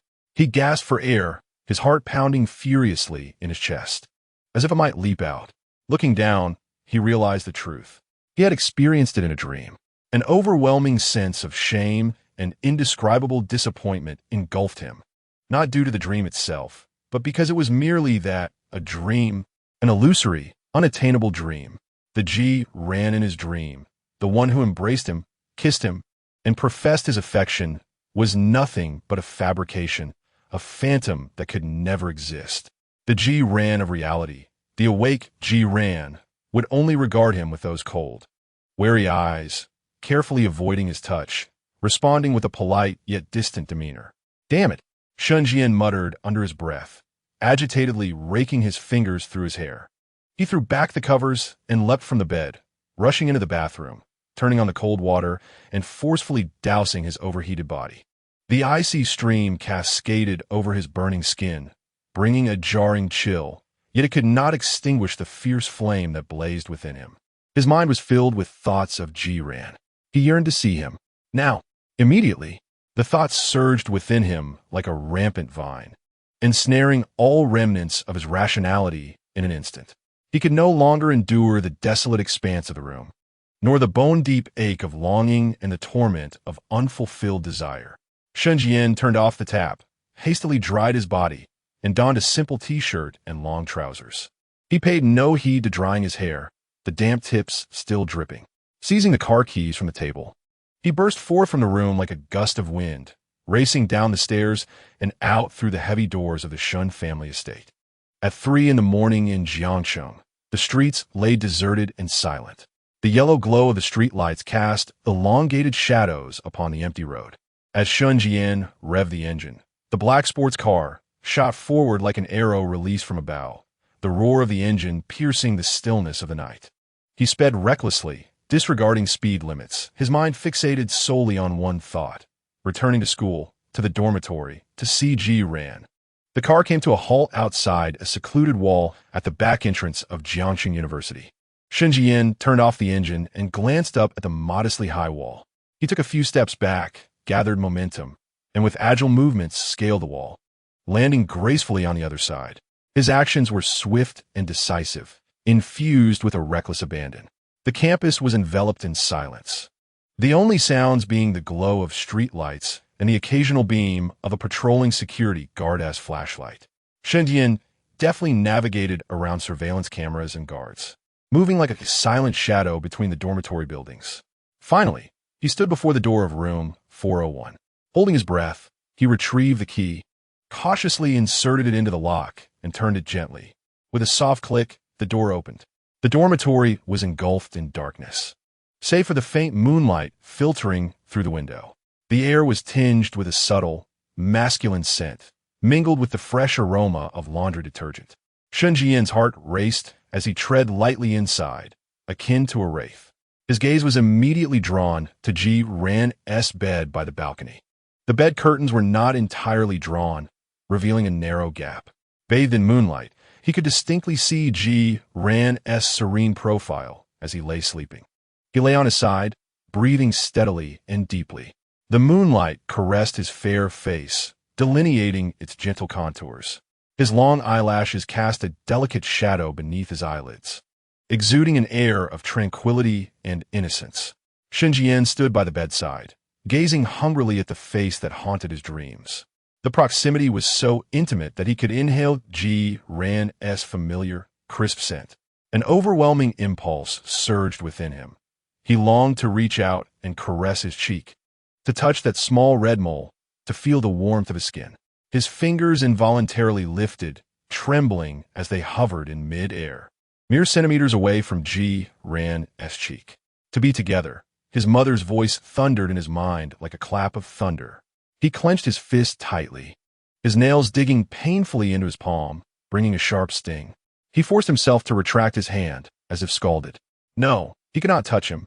He feared that once he made contact, he would lose control over the surging desire, and the beast within him named possession. He was terrified of repeating the reckless, irrevocable actions he had succumbed to the night before.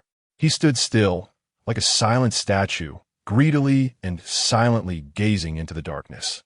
His eyes repeatedly traced the contours of Ji Ran's brows, nose, and lips, as if endeavoring to engrave his visage into his very bones. Time slipped away, moment by moment.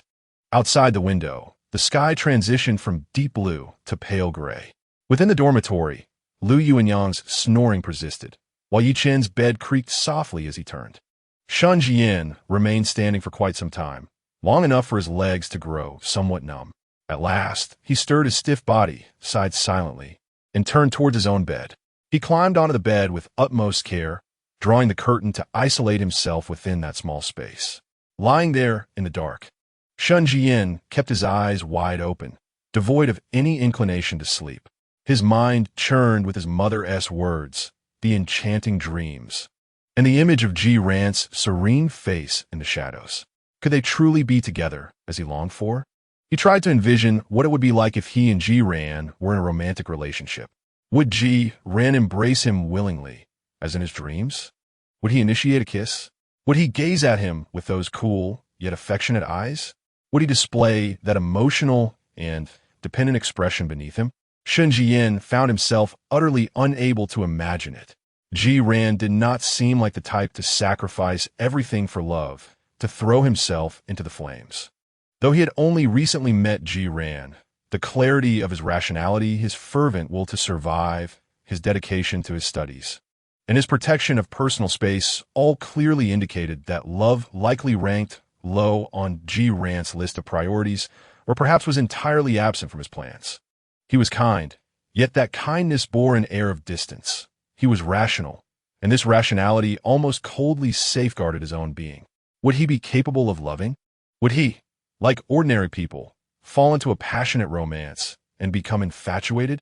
Shen Zhiyan sorrowfully realized that the answer was likely a resounding no.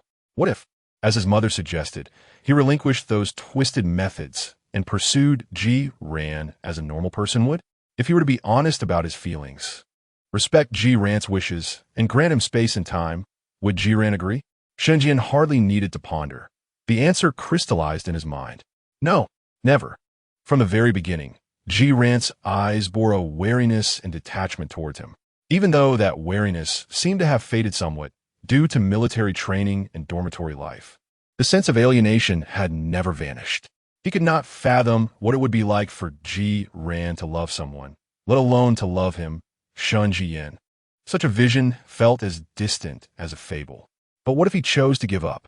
Shen Zhiyan's heart sank abruptly, as if gripped tightly by an invisible hand. Give up? He would never encounter Ji Ran again in this lifetime. The terror and despair brought by this notion were even more intense than the feeling of loss he had experienced upon awakening from his dream. He could not imagine a world devoid of Ji Ran, nor could he picture Ji Ran with someone else. Merely contemplating this possibility unleashed a tempest of rage and jealousy that threatened to rupture his chest. He could not relinquish this desire, no matter what. Yet, what can one achieve by not giving up? To invade with surveillance, to cloud the mind with drugs, to possess through coercion? Shen Zhiyan painfully shut his eyes, for the first time acutely experiencing a sentiment known as despair, akin to frigid tides that engulfed him entirely. He yearned for Ji Ran, obsessively longing for him. He wished for Ji Ran to love him willingly, to share moments together in harmony. However, between these desires lay an insurmountable chasm. He stood at the precipice of an abyss, caught in a bind, with no path forward. The dawn light outside grew increasingly bright, and subtle movements began to stir within the dormitory. Lu Yuanyang's snoring ceased, and sounds of Yi Chun turning in his bed emerged. Shen Zhiyan remained lying in darkness, eyes wide open, his gaze hollow and bewildered. Chapter 16. Morning light, breakfast, and the sweetness of milk tea at 6 o'clock in the morning. The biological clock promptly awakened Ji Ran. He shook his head, casting aside the inexplicable feeling from waking in Shen Zhiyan's apartment the previous night along with the morning's disorientation. No, he must exercise. The original owner's physique, though appearing tall, was fundamentally weak. The military training almost took him out, which served as the best proof. In his past life, Ji Ran had been capable of teaching blade control on a ski slope. He could not afford to be a weakling in this life. He stealthily climbed out of bed, donned his sportswear, and after a brief wash, approached the still-sleeping Lu Yuanyang and Yi Chun, lowering his voice to ask, Yi Chun? Lu Yuanyang, I'm going for a run. Would you like me to bring breakfast? Soy milk, fried dos sticks, buns? Lu Yuanyang mumbled sleepily, turning over to continue his slumber. Yi Chun, however, opened his eyes a crack and mumbled, Soy milk? Thank you.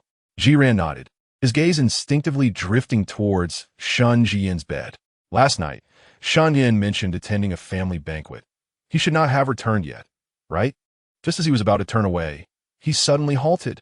The curtain of Shen Zhiyan's bed was not fully drawn. Through the gap, he distinctly saw a figure lying beneath the covers, revealing only the back of a head. Ji Ran's heart raced. Shen Zhiyan had returned? When did he come back? How did he not hear a single sound? He hesitated for a moment, but still approached the edge of Shen Zhiyan's bed and gently tapped the bed frame. Shen Zhiyan, are you awake? I'm going for a run. Do you want me to bring breakfast? A rustling sound emerged from within the curtain, followed by a parting of the fabric.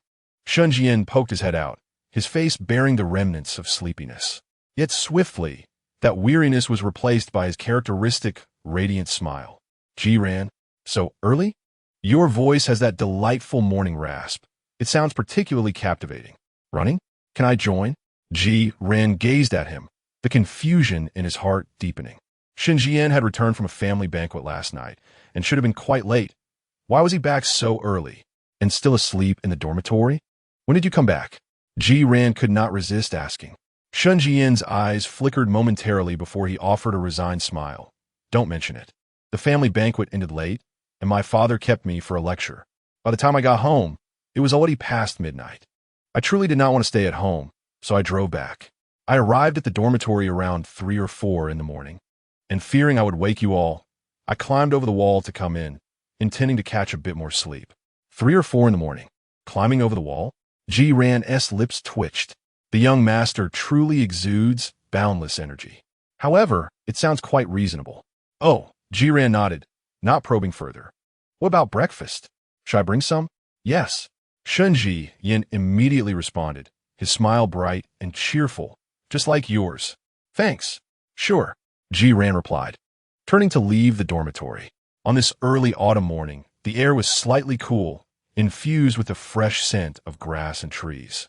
Ji Ran jogged along the tree-lined path of the campus, relishing the refreshing breeze that caressed his cheeks. He deliberately slowed his pace, regulating his breathing to allow his body to gradually adapt to the rhythm of exercise. The original owner's physique was indeed somewhat frail. After running less than 2 kilometers, he began to feel slightly breathless, and his legs grew a bit weak. Yet, he gritted his teeth and persevered. 1 lap, 2 laps, sweat soaked his sports attire, clinging to his body, evoking a long-forgotten sense of exhilaration. After completing 5 kilometers, Zhiyan felt his body thoroughly invigorated. Although he was fatigued, his spirit had been greatly uplifted. He headed to the cafeteria to purchase breakfast for 4, steaming soy milk, golden, crispy youtiao, and buns filled with succulent meat. Upon returning to the dormitory, Lu Yuanyang and Yi Chun had already risen, each seated at their respective desks, rubbing their temples with expressions of discomfort, remnants of a hangover. Shen Zhiyan was also awake, clad in fresh attire, a refreshing smile on his face, engrossed in his phone. Completely devoid of any signs of fatigue from returning home at 3 or 4 in the morning. "Breakfast is here," Zhiyan announced, placing the meal on the communal table. "Thanks, brother," Lu Yuanyang exclaimed, lunging forward to grab a youtiao. "I was starving." Yichen also expressed his gratitude, slowly sipping a cup of soy milk. Shen Zhiyan set his phone down and approached, taking a share of breakfast and flashing Zhiyan a brilliant smile. "You've worked hard, Zhiyan. You finished your run and still brought us breakfast." "It's nothing." Zhiyan waved his hand dismissively, placing his portion on his own desk. "I'm off to shower." He entered the bathroom and shut the door. The warm water cascaded over him, washing away sweat and fatigue. He closed his eyes, savoring the comfort of the water gliding across his skin. Yet he couldn't shake the image of Shen Zhiyan's sunlit, handsome face from his mind, returning over the wall at 3 or 4 in the morning. Was it truly just a desire to avoid being at home? Something fell off, but he couldn't quite articulate it. Emerging from the shower, Zhiyan felt rejuvenated. The dormitory was filled with the aroma of breakfast and a relaxed atmosphere. Lu Yuanyang munched on a bun while scrolling through his phone. Yi Chun quietly enjoyed his meal, and Shen Zhiyan sat at the table, eating youtiao and chatting with Lu Yuanyang, his face devoid of any shadows, as if the person who had stared at him in the darkness the previous night was merely a figment of his imagination.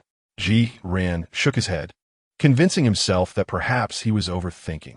Shen Zhiyan appeared quite normal. He picked up his breakfast and sat down in a corner to eat quietly. The morning passed peacefully in the dormitory. Lu Yuanyang shouted about playing games, urging Yi Chun to team up with him. Shen Zhiyan was seated at his desk, seemingly engrossed in some paperwork. Zhiyan took out a professional book, beginning to prepare for his upcoming classes. Sunlight streamed through the window, warm and comforting, creating an atmosphere that felt almost surreal. In the afternoon, Lu Yuanyang proposed ordering milk tea for delivery. "It's afternoon tea time, brothers. What shall we drink?" "It's on me." Yichen responded, "Taro boba." Shen Zhiyan ordered bubble tea with full sugar, while Zhiyan opted for mango sago with less ice and less sugar. Lu Yuanyang enthusiastically agreed to place the order. Soon, the delivery arrived, and each of the 4 friends received their beverages. Zhiyan inserted a straw into his drink and took a satisfying sip of the icy mango sago. The rich aroma of mango blended with the slight tang of grapefruit and the creaminess of coconut milk, instantly dispelling the afternoon drowsiness. As he savored the drink, Shen Zhiyan suddenly leaned in, his actions seemingly practiced 1,000 times before. He reached out and took the cup of mango sago from Zhiyan. Using the very straw, Zhiyan had just sipped from to take a hearty gulp. Zhiyan was taken aback, frozen in place as he gazed at Shen Zhiyan's handsome face, feeling the warmth of his breath brush against his cheek, rendering his mind blank. Shen Zhiyan smacked his lips, licking the cream from the corners of his mouth, a satisfied smile gracing his features as he remarked, "So sweet." His tone and gaze carried an inexplicable hint of intimacy and flirtation. Zhiyan snapped back to reality, a rush of heat flooding his cheeks. Almost instinctively, he snatched back his bubble tea, his voice slightly higher in pitch. What are you doing?" Shen Zhiyan looked at him with feigned innocence, blinking those charming eyes. "What's wrong? I saw you enjoying it and wanted to try a bit. Is that not allowed?" His tone was casual, as if sharing between roommates was the most natural thing in the world. Ji-ran was momentarily rendered speechless, feeling the cup of bubble tea grow hot in his hands. He glared at Shen Zhiyan, his mind racing with frustration. What is this behavior? Shouldn't he, someone of his stature, simply inquire about the flavor and order a few cups instead of stealing mine? And using the straw I just used? What on earth is this? Crazy. His face flushed with irritation, yet he found himself at a loss for words. Accusing Shen Zhiyan of being inappropriate? He appeared entirely innocent. Calling him unhygienic? That would make him seem petty. Lu Yuanyang, witnessing the entire scene, felt a twitch at the corner of his mouth, internally mocking, "Damn. Shen Zhiyan, you insufferable fool. Keep putting on your act. Want to taste it? Taste what? Ji-ran as sweetness? You're merely trying to take advantage. And sweet? How disgusting." Yet, he dared not show his thoughts, merely rolling his eyes and continuing to sip his own drink. Meanwhile, Yi-chun was completely engrossed in his phone, a smile playing on his lips as he read through a WeChat conversation. Yesterday, he had finally mustered the courage to awkwardly encounter Senior Wen-chi at the graduate building. After much persistence, he had actually managed to add her on WeChat. Although she had only replied with a simple, "Oh," it felt like monumental progress to him, leaving him oblivious to the drama unfolding beside him. Ji-ran, observing Shen Zhiyan's unapologetic expression and the two indifferent roommates beside him, felt a surge of frustration welling up within him, trapped and unresolved. After a prolonged moment of internal struggle, he could only glare fiercely at Shen Zhiyan before turning away, clutching his bubble tea and defiantly slurping from the cup as if attempting to drain it completely. Shen Zhiyan gazed at Ji-ran, whose disheveled appearance exuded both exasperation and helplessness, particularly the faintly flushed tips of his ears and his puffed cheeks in frustration. The mirth in his eyes deepened. How sweet it was. Indeed, far sweeter than the sugary taste of milk tea, igniting a yearning within him that was simply irresistible. Chapter 17. The frog in warm water and the invitation to the hot springs time flowed languidly, as if the universe had pressed the slow-motion button. In the university routine following the military training, where life meandered unhurriedly through classes, self-study, the cafeteria, and the dormitory, Ji-ran gradually acclimated to this rhythm, seemingly growing accustomed to the subtle yet harmonious atmosphere of Dorm 401. He remained vigilant, particularly towards Shen Zhiyan, yet the latter's demeanor was exemplary of an ideal roommate. He was sunny and cheerful, always eager to lend a hand, never overstepping boundaries, and devoted to his studies, maintaining his usual camaraderie with Lu Yuanyang and Yi-chun. He even began to take the initiative in sharing the responsibility of cleaning the dormitory, albeit his efforts appeared somewhat clumsy, yet were sincere. The doubts that lingered in Ji-ran's heart gradually diminished through their daily interactions. Perhaps he had indeed overthought the situation. Shen Zhiyan might simply be one of those inherently warm individuals with slightly blurred boundaries, likely accustomed to sharing due to his affluent upbringing. He endeavored to persuade himself to invest more energy into studying and exercising. He remained resolute in his daily morning runs, undeterred by wind or rain, as he was unwilling to relive the agony of nearly succumbing during training. His physical condition was steadily improving, at least now. Running 5 kilometers didn't leave him gasping like a broken bellows. That evening, upon returning from the library, Ji-ran found that the hour was already late. In the dormitory, Lu Yuanyang was engrossed in a game, his fingers dancing over the keyboard with a cacophony of clicks, while Yi-chun sat at the desk, furrowing his brow as he studied a complex financial model on his computer screen. Shen Zhiyan emerged from the bathroom, wrapped in a white towel, his muscular torso glistening with droplets of water as his hair dripped. As Ji-ran entered, he noticed Shen Zhiyan standing at the entrance of the washroom, drying his hair with a towel. Water trickled down his broad shoulders, firm chest, and distinctly defined abdominal muscles, glinting alluringly under the light. His physique was impeccably proportioned, broad shoulders tapering to a narrow waist, with fluid yet understated muscle definition, radiating strength and a primal masculinity. As Ji-ran's gaze involuntarily swept over him, he couldn't help but click his tongue inwardly. An admirable physique, yet regrettably not his to possess. His appreciation stemmed purely from a reverence for beauty, akin to admiring a painting or sculpture. However, just as he prepared to divert his gaze and approach his desk, Shen Zhiyan inadvertently turned towards him, striding confidently in Ji Ran's direction while continuing to dry his hair. His movements were natural and fluid, yet the presence of his towel-clad form was impossible to overlook as he approached Ji Ran with purpose. The distance between them diminished in an instant, and Ji Ran could distinctly sense the heat emanating from Shen Zhiyan, a tantalizing blend of shower gel's fragrance and potent male allure. Shen Zhiyan's broad shoulders nearly collided with him, the exposed, glistening chest magnified before his eyes. That searing gaze felt almost tangible as it landed upon his face, laden with an unabashed and aggressively playful scrutiny. Ji Ran's heart skipped a beat, instinctively retreating a step, sidestepping to avoid him. The movement was somewhat hasty, nearly resulting in a collision with a nearby chair. Shen Zhiyan paused, his face still adorned with that innocent, sunny smile, as if his earlier intimidating proximity was merely an unintentional act. He even inquired with concern, "Ji Ran? What's wrong? I almost bumped into you, my apologies."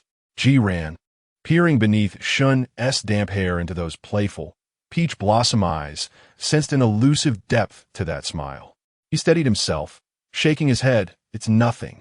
He then swiftly circumvented him, heading towards his desk, pulling out a chair to sit down, and feigning interest in a book, though his heartbeat raced inexplicably. Shen Zhiyan remained in place, observing Ji Ran's slightly flustered silhouette, the mirth in his eyes fading, replaced by a shadow of gloom and frustration. His earlier maneuver, a deliberate test and provocation, had been aimed at gauging Ji Ran's reaction. What was the outcome? Ji Ran had indeed looked at him, his gaze appreciative, yet it bore the purity of an appraisal, devoid of any shyness, confusion, or exhilaration, merely a glance bestowed upon a mere object. Shen Zhiyan cursed inwardly, agitatedly raking his damp hair. He felt that every meticulously crafted move he made appeared to Ji Ran as inconsequential as mere backdrop. Taking a deep breath, he suppressed the tumult of irritation churning within, reaffixed a smile, and sauntered to the common area, picking up a hairdryer to dry his hair. The buzzing sound filled the dormitory. Lu Yuanyang removed one earbud, casting a glance at Shen Zhiyan, then at Ji Ran, who was engrossed in his book, a smirk of schadenfreude curling at the corners of his lips. He understood Shen Zhiyan's intentions all too well. The bath towel temptation was evidently deliberate, yet unfortunately, Ji Ran, that dense fellow, was utterly oblivious to the subtlety. He mentally lit a candle for Shen Zhiyan in pity. Yi Chun, on the other hand, was entirely absorbed in the data model, blissfully unaware of the undercurrents swirling around. The sound of the hairdryer ceased. Shen Zhiyan set it down, flicking his half-dry hair, and moved to the center, once again donning his signature, bright smile, clapping his hands to capture everyone's attention. "Hey guys, any plans for the weekend?" His voice rang clear, tinged with excitement. Lu Yuanyang removed his earphones. "Nope, what's up? Are you treating us, Shen?" Yichen also lifted his gaze from the computer screen, adjusting his glasses to indicate he was listening. Ji Ran too set his book aside, looking at Shen Zhiyan. Shen Zhiyan smiled, his gaze sweeping across the three of them before resting on Ji Ran's face, imbued with a hint of anticipation. "The weather is getting cooler. Perfect for a hot spring outing. I've heard there's a newly opened hot spring resort on the outskirts of Jiangcheng, with a lovely environment and excellent facilities. What do you think? Let us unwind together this weekend." "My treat. Hot springs?" Lu Yuanyang's eyes lit up. "Sounds great. Hot springs and beautiful girls. Sounds delightful." Yichen nodded in agreement, expressing that he could use a break as he had been feeling rather fatigued lately. Ji Ran hesitated momentarily. A hot spring? It certainly sounded enticing, especially as a collective activity with his roommates. He nodded, saying, "Sure, I'm open to it." Upon witnessing Ji Ran's acquiescence, Shen Zhiyan's smile deepened. "Then it's settled. We shall depart on Saturday morning and return Sunday afternoon. I will arrange for a driver to pick us up." Suddenly, Lu Yuanyang raised his hand, an impish grin adorning his face. "Shen, such a delightful outing would be rather dull with just the four of us gentlemen. I'd like to bring someone along." He winked playfully, adding, "I've recently met an art student. She is quite charming. Let's invite her to join our little escapade." Shen Zhiyan raised an eyebrow, but did not object. "All right, the more, the merrier." Yichen adjusted his glasses, his gaze behind the lenses flickering as if contemplating a decision. After a few silent moments, he too spoke. "Then I shall bring someone as well." Both Lu Yuanyang and Shen Zhiyan turned to him in surprise. The ever-aloof Yi Chun was actually suggesting to bring someone, feeling somewhat uncomfortable under their scrutiny. Yi Chun cleared his throat and explained, "I've arranged to meet Senior Wen Chi to discuss our project at the library. The weekend would be a perfect opportunity for some relaxation together." His tone remained calm, though a faint blush crept to his ears. "Wow!" Lu Yuanyang exclaimed. "Yi Chun, you're moving quickly. Have you already secured a date with the sweet cake?" Shen Zhiyan chuckled. "Well done, you've been quite discreet." Ji Ran couldn't help but laugh. "Yi Chun, go for it." Yi Chun felt a tinge of embarrassment from their teasing and maintained a stern demeanor. "Enough chatter. Are we going or not?" "Absolutely." Lu Yuanyang laughed heartily. "I must see what sort of enchanting senior has captured our Yi Xiao's heart." Shen Zhiyan nodded in agreement. "Of course, we will go. With the four of us, along with Yuanyang's friend and Yi Chun's senior. We will have 6 people, perfectly fitting in one car." His gaze seemingly wandered casually over Ji Ran, but a shadow of intensity glimmered in his depths. The enclosed space of the hot springs, the misty steam, and the tantalizing silhouettes made for a perfect hunting ground. He could almost envision Ji Ran's cheeks flushed from the steam, his gaze dreamy, the alluring sheen of his fair skin glistening amidst the vapor, and his slender waist subtly revealed beneath the water. Shen Zhiyan forcibly suppressed the heat rising within him. Maintaining his flawless, sunny smile, he affirmed, "Then it's settled. We shall gather at the dormitory at 9 o'clock on Saturday morning." "Okay." Lu Yuanyang signaled enthusiastically. Yi Chen nodded, redirecting his attention to the computer screen. Yet a slight smile tugged at the corners of his lips. Ji Ran resumed his reading, feeling a sense of anticipation for the weekend's hot spring adventure. It would be a good chance to unwind and evaluate the results of his recent training. He remained oblivious to the fervent and fervid gaze that Shen Zhiyan cast upon him, filled with a relentless desire and concealed madness. The dormitory returned to its tranquil state. Lu Yuanyang continued gaming, Yi Chen focused on his model, and Ji Ran immersed himself in his book. Meanwhile, Shen Zhiyan stepped onto the balcony, took out his phone, and dialed a number. "Hello, it's me. Please reserve a private villa with a hot spring at the Yunding Resort. Checking in on Saturday and checking out on Sunday." "Yes. I want the most secluded one with the finest view." His voice was deep, carrying an undeniable tone of authority. After hanging up, Shen Zhiyan leaned against the balcony railing, lighting a cigarette. As the smoke swirled around him, his handsome features appeared somewhat blurred, yet his eyes shone astonishingly bright in the night, glimmering with a dark and dangerous allure. Chapter 18. Recognition among fellow villagers at 9 o'clock on Saturday morning. A spacious black 7-seater van arrived punctually at the dormitory. Shen Zhiyan had meticulously arranged the itinerary. The driver was professional and composed, and the interior of the vehicle was clean and comfortable.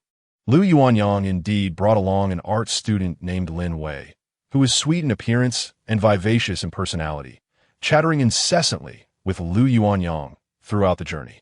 Yi Chun, on the other hand, appeared somewhat anxious, frequently glancing out the window until when Chi finally arrived, at which point he exhaled in relief, his ears slightly flushed.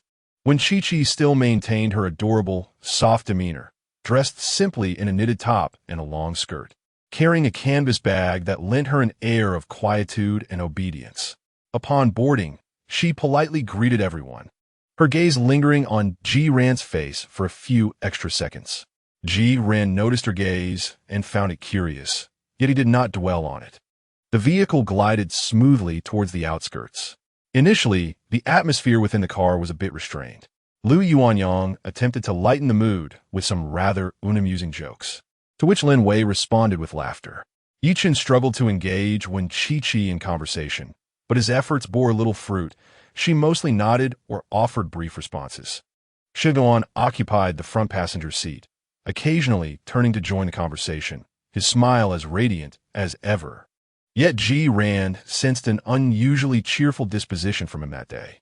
In an effort to dispel the awkwardness, Lu Yuanyang suddenly proposed, "Hey, sitting here is quite dull. How about we play truth or dare? Or discuss the books we've recently read? Movies would work too." Lin Wei eagerly agreed, and Yi Chun had no objections.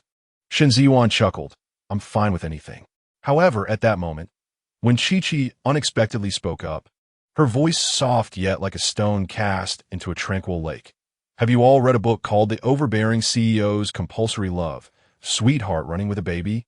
The car fell silent for a heartbeat. Ji Ran's heart raced, nearly leaping from his chest. He turned to look at Wen Chi-Chi, who was also gazing back at him, her eyes reflecting a nervous, tentative glimmer. Lu Yuanyang appeared perplexed. "Huh? What book? I haven't heard of it. The title is quite striking, isn't it?" Yichen adjusted his glasses and shook his head. "No. It sounded like a web novel from its title."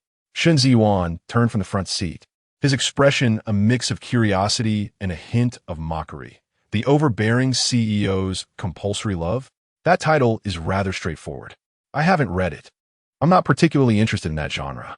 Ji Ran felt his palms grow clammy. He forced himself to remain composed, striving to make his voice sound natural. Even tinged with disdain, "I've read it. Isn't it just excessively melodramatic? Within the narrative, there exists a male supporting character whose fate is particularly tragic, seemingly having his heart and soul extracted in broad daylight." When Chi-Chi's eyes momentarily sparkled with intrigue, only to be quickly masked by a facade of composure. She nodded vigorously, her tone laced with exaggerated fear and agreement. "Indeed, it is truly terrifying. How could such a storyline exist?" The two exchanged a knowing glance, silently agreeing to cease the discussion. Nonetheless, the atmosphere within the vehicle grew subtly tense due to this brief exchange. Lu Yuanyang and Yi Chun appeared to perceive this merely as two coincidental readers of an absurd novel sharing their grievances, swiftly redirecting their attention to other topics. Yet, Ji Ran's mind remained in turmoil. Why had when Chi-Chi suddenly posed that question? Was it intentional? Upon arriving at the Yunding Hot Spring Resort, Shen Zhiyan had booked a secluded villa with private hot springs, nestled in a tranquil environment and furnished with luxurious amenities. The accommodations were ample, perfectly suited for each individual to have their own room. After depositing their luggage, the group agreed to rest before indulging in the hot springs later that afternoon. Ji Ran's thoughts were a chaotic whirlwind when Chi-Chi's inquiry pricked at his heart like a thorn. Just as he contemplated seeking an opportunity to inquire further, his phone vibrated, revealing a message from an unfamiliar number. "Junior Ji Ran, this is Wen Chi-Chi. If convenient, could you meet me in the small bamboo grove behind the villa? I have something to discuss with you." His heart raced as he promptly replied, "Okay." He concocted an excuse to step out of the villa, following the message's directions to a serene bamboo grove behind the house. When Chi-Chi awaited him there, her hands nervously wringing together. Upon seeing Ji Ran approach, her eyes instantly glazed with tears. Her voice, tinged with a quavering note, no longer bore the softness from the car ride, but was now filled with an overwhelming sense of injustice and fear. Ji Ran hastened towards her, lowering his voice. "Senior, you," before he could finish, when Chi-Chi surged forward, enveloping him in an embrace. This embrace was devoid of romantic affection. It resembled that of a solitary traveler, having wandered through boundless darkness for far too long, finally grasping onto the sole piece of driftwood. Her body trembled slightly, and the suppressed sobs erupted uncontrollably. Ji Ran, "Is it you? I'm not alone. I'm not in this dreadful place by myself any longer." Ji Ran stiffened momentarily at her embrace, but upon hearing her voice, rich with local dialect, despair, and fervor, his doubts dissipated instantly, replaced by a profound, ineffable resonance and excitement. He reciprocated the embrace, his voice thick with emotion. "I am here. Senior." I too had just crossed over. In that silent bamboo grove, the two embraced tightly, tears streaming down their faces, as if they had rediscovered long-lost relatives. All fears, loneliness, confusion, and oppression found an outlet at that moment. After a considerable time, they gradually regained their composure. When Chi-Chi wiped her tears, her voice still shaky. I apologize for my emotional outburst.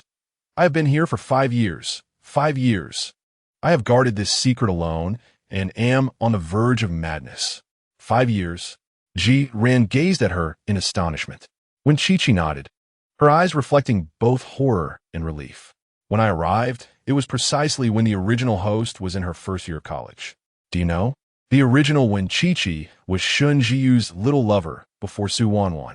If I were to arrive even a moment late, it would spell my doom.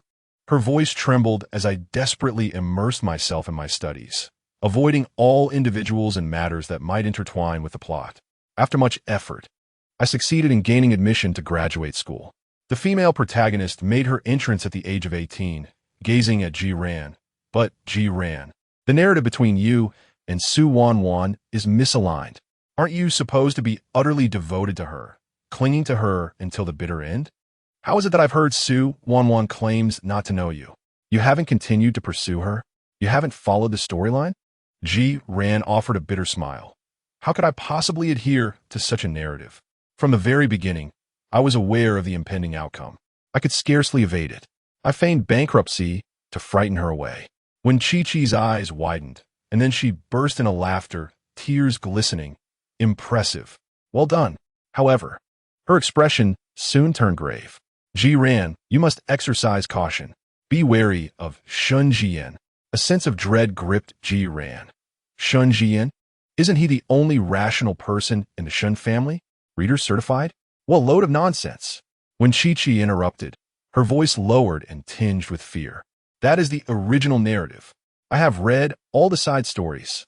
In the extras, when Shen Zhiyu pursues his wife, managing company affairs, dealing with rivals, cleaning up messes, it is all Shen Zhiyan's doing.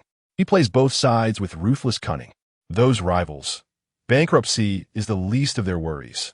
Many have met with tragic ends. All orchestrated by his unseen hand. Shen Zhiyu can pursue his wife with peace of mind, all thanks to the support of his brother from the shadows. The extras are nothing but a grotesque showcase penned by the author for the twisted Shen Zhiyan. Ji-ran felt a shiver run through him when Chi-Chi continued to drop bombshells. Moreover, the extras explicitly state that he favors men, particularly those who are clean, refined, and aesthetically pleasing. Do you know what the readers are saying in the comments section? They claim this orientation and ideal type perfectly mirror you, Ji-ran, during the earlier chapters when you bared your heart and soul. At that time, they lamented that if these two had encountered one another sooner, it could have led to an entirely new narrative. Some even urged the author to write fanfiction featuring you and Shen Zhiyan, aptly titled My Arrival with Brother's Happy Ending. Ji-ran felt as though he had been struck by lightning, frozen in place, his mind buzzing. What on earth? I considered him a rational person, a mere roommate, and he harbors such intentions toward me? In an instant, every moment replayed in his mind like a film reel. The searing gaze Shen Zhiyan had upon their first meeting, the timely assistance and support during military training, the meticulous way he had poured drinks at the bar, the peculiar sensation upon waking in the apartment that night with swollen lips and tender hands, and the casual physical interactions, shared milk tea, and lingering glances beneath the towel. Everything suddenly made sense. It was not mere enthusiasm. It was not a blurring of boundaries. It was a calculated pursuit. The unsettling feelings in the apartment were likely not mere illusions. A chill surged from his feet to the crown of his head. Ji-ran? Ji-ran, are you all right? When Chi-Chi looked at him, her concern evident as his face turned ashen. Ji-ran took several deep breaths, struggling to regain his voice. Trembling as he asked, what about Lu Yuanyang and Yichen? When Chi-Chi shook her head, the book does not mention them. They are merely background characters. Yichen is quite a commendable individual. Yet, I find myself gripped by an overwhelming fear, hesitant to engage in matters of the heart. I have endured 5 years in this melodramatic world, treading cautiously, as if on thin ice, and I am truly terrified. Ji-ran forces herself to regain her composure. Her mind racing, Yichen possesses admirable qualities. He comes from a prestigious family, and his character appears to be upright. Senior, if you seek to escape this narrative and find a pillar of support, Yichen may indeed be a worthy option. After all, we inhabit the same circle. No matter how deranged Shen Zhiyan may be, it is unlikely he would brazenly pursue another's girlfriend. When Chi offers a wry smile, let me ponder this further. The immediate concern is you, Jiran. It would be prudent for you to feign ignorance, should you suddenly vanish. I would wager the next moment you find yourself ensnared in a forced romance scenario. Jiran shudders at the thought and nods vigorously. I understand. Furthermore, when Chi-Chi's expression turns grave, do not entertain the notion of contending with the Shen family. Throughout this narrative, divine providence has favored them. The Shen family remains unshaken and thrives immensely. While there may be minor disputes among their ranks, they're fiercely protective of their own. They are the bullies in this world, with no allowance for being victimized. In this realm, the Shen family truly wields unparalleled power. Jiran's heart sinks to the depths of despair. He realizes he is not merely facing an obsessive suitor, but rather a family endowed with immense authority. Sheltered by the very fabric of this tale, the two continue their hushed exchange, sharing their frustrations about being trapped in this narrative and venting their discontent with this melodramatic world. When Chi-Chi, the author must have a twisted mind to construct such inhumane plots. Jiran, it's not just twisted. It's akin to a crater formed by a meteorite, shattering any semblance of rationality. When Chi-Chi, and that female lead, she wishes to have it all, enjoying the male lead's affection while yearning for freedom. How absurd. Jiran, the male lead, is equally deranged. Is it plausible that a carbon-based life form could conceive such a storyline? When Chi-Chi, the most perplexing aspect is the logic of this world. Why does a family as unhinged as the Shuns continue to flourish? Is divine providence blind? Jiran, perhaps divine providence revels in this melodrama. In a moment of shared understanding, they find solace in each other's company, expressing relief from having survived yet another ordeal, while simultaneously grappling with profound apprehensions for the future. Eventually, they gauge that the time is right to part ways, carefully returning to the villa one after another, pretending they merely encountered each other by chance. Upon entering his room, Jiran closes the door and leans against it, his heart racing. The overwhelming influx of information bombards his mind, fear entwining around his heart like creeping vines. The seemingly cheerful roommate, Shen Zhiyan, harbors such a terrifying reality beneath the surface. The journey to the hot springs has only just begun. Chapter 19. Undercurrents of the hot springs and the midnight knock in the afternoon, the private hot spring area. Wisps of steam rise from the milky waters, obscuring the surrounding scenery. The air is imbued with a faint scent of sulfur and the fresh aroma of damp foliage. Several hot spring pools are scattered about in a pleasing arrangement. Lu Yuanyang and Lin Wei have long nestled in a corner of the rose pool, frolicking and laughing, oblivious to their surroundings. Meanwhile, Yichen and Wen Chi-Chi opt for a more secluded, tranquil medicinal bath. Yichen seemed to have finally discovered a common topic with his senior, and the two engaged in hushed conversation, the atmosphere amicable.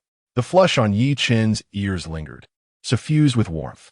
Jiran selected a pleasantly temperate hot spring, leaning against the edge, eyes closed, attempting to let the soothing waters ease his taut nerves.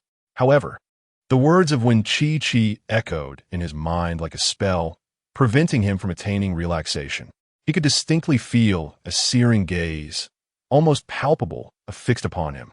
Shen Zhiyan was submerged in the same pool, so near that Jiran could almost sense the heat radiating from him, appearing to relish the moment. He reclined against the pool wall, eyes shut, droplets cascading down his sharp jawline, an alluring Adam's apple.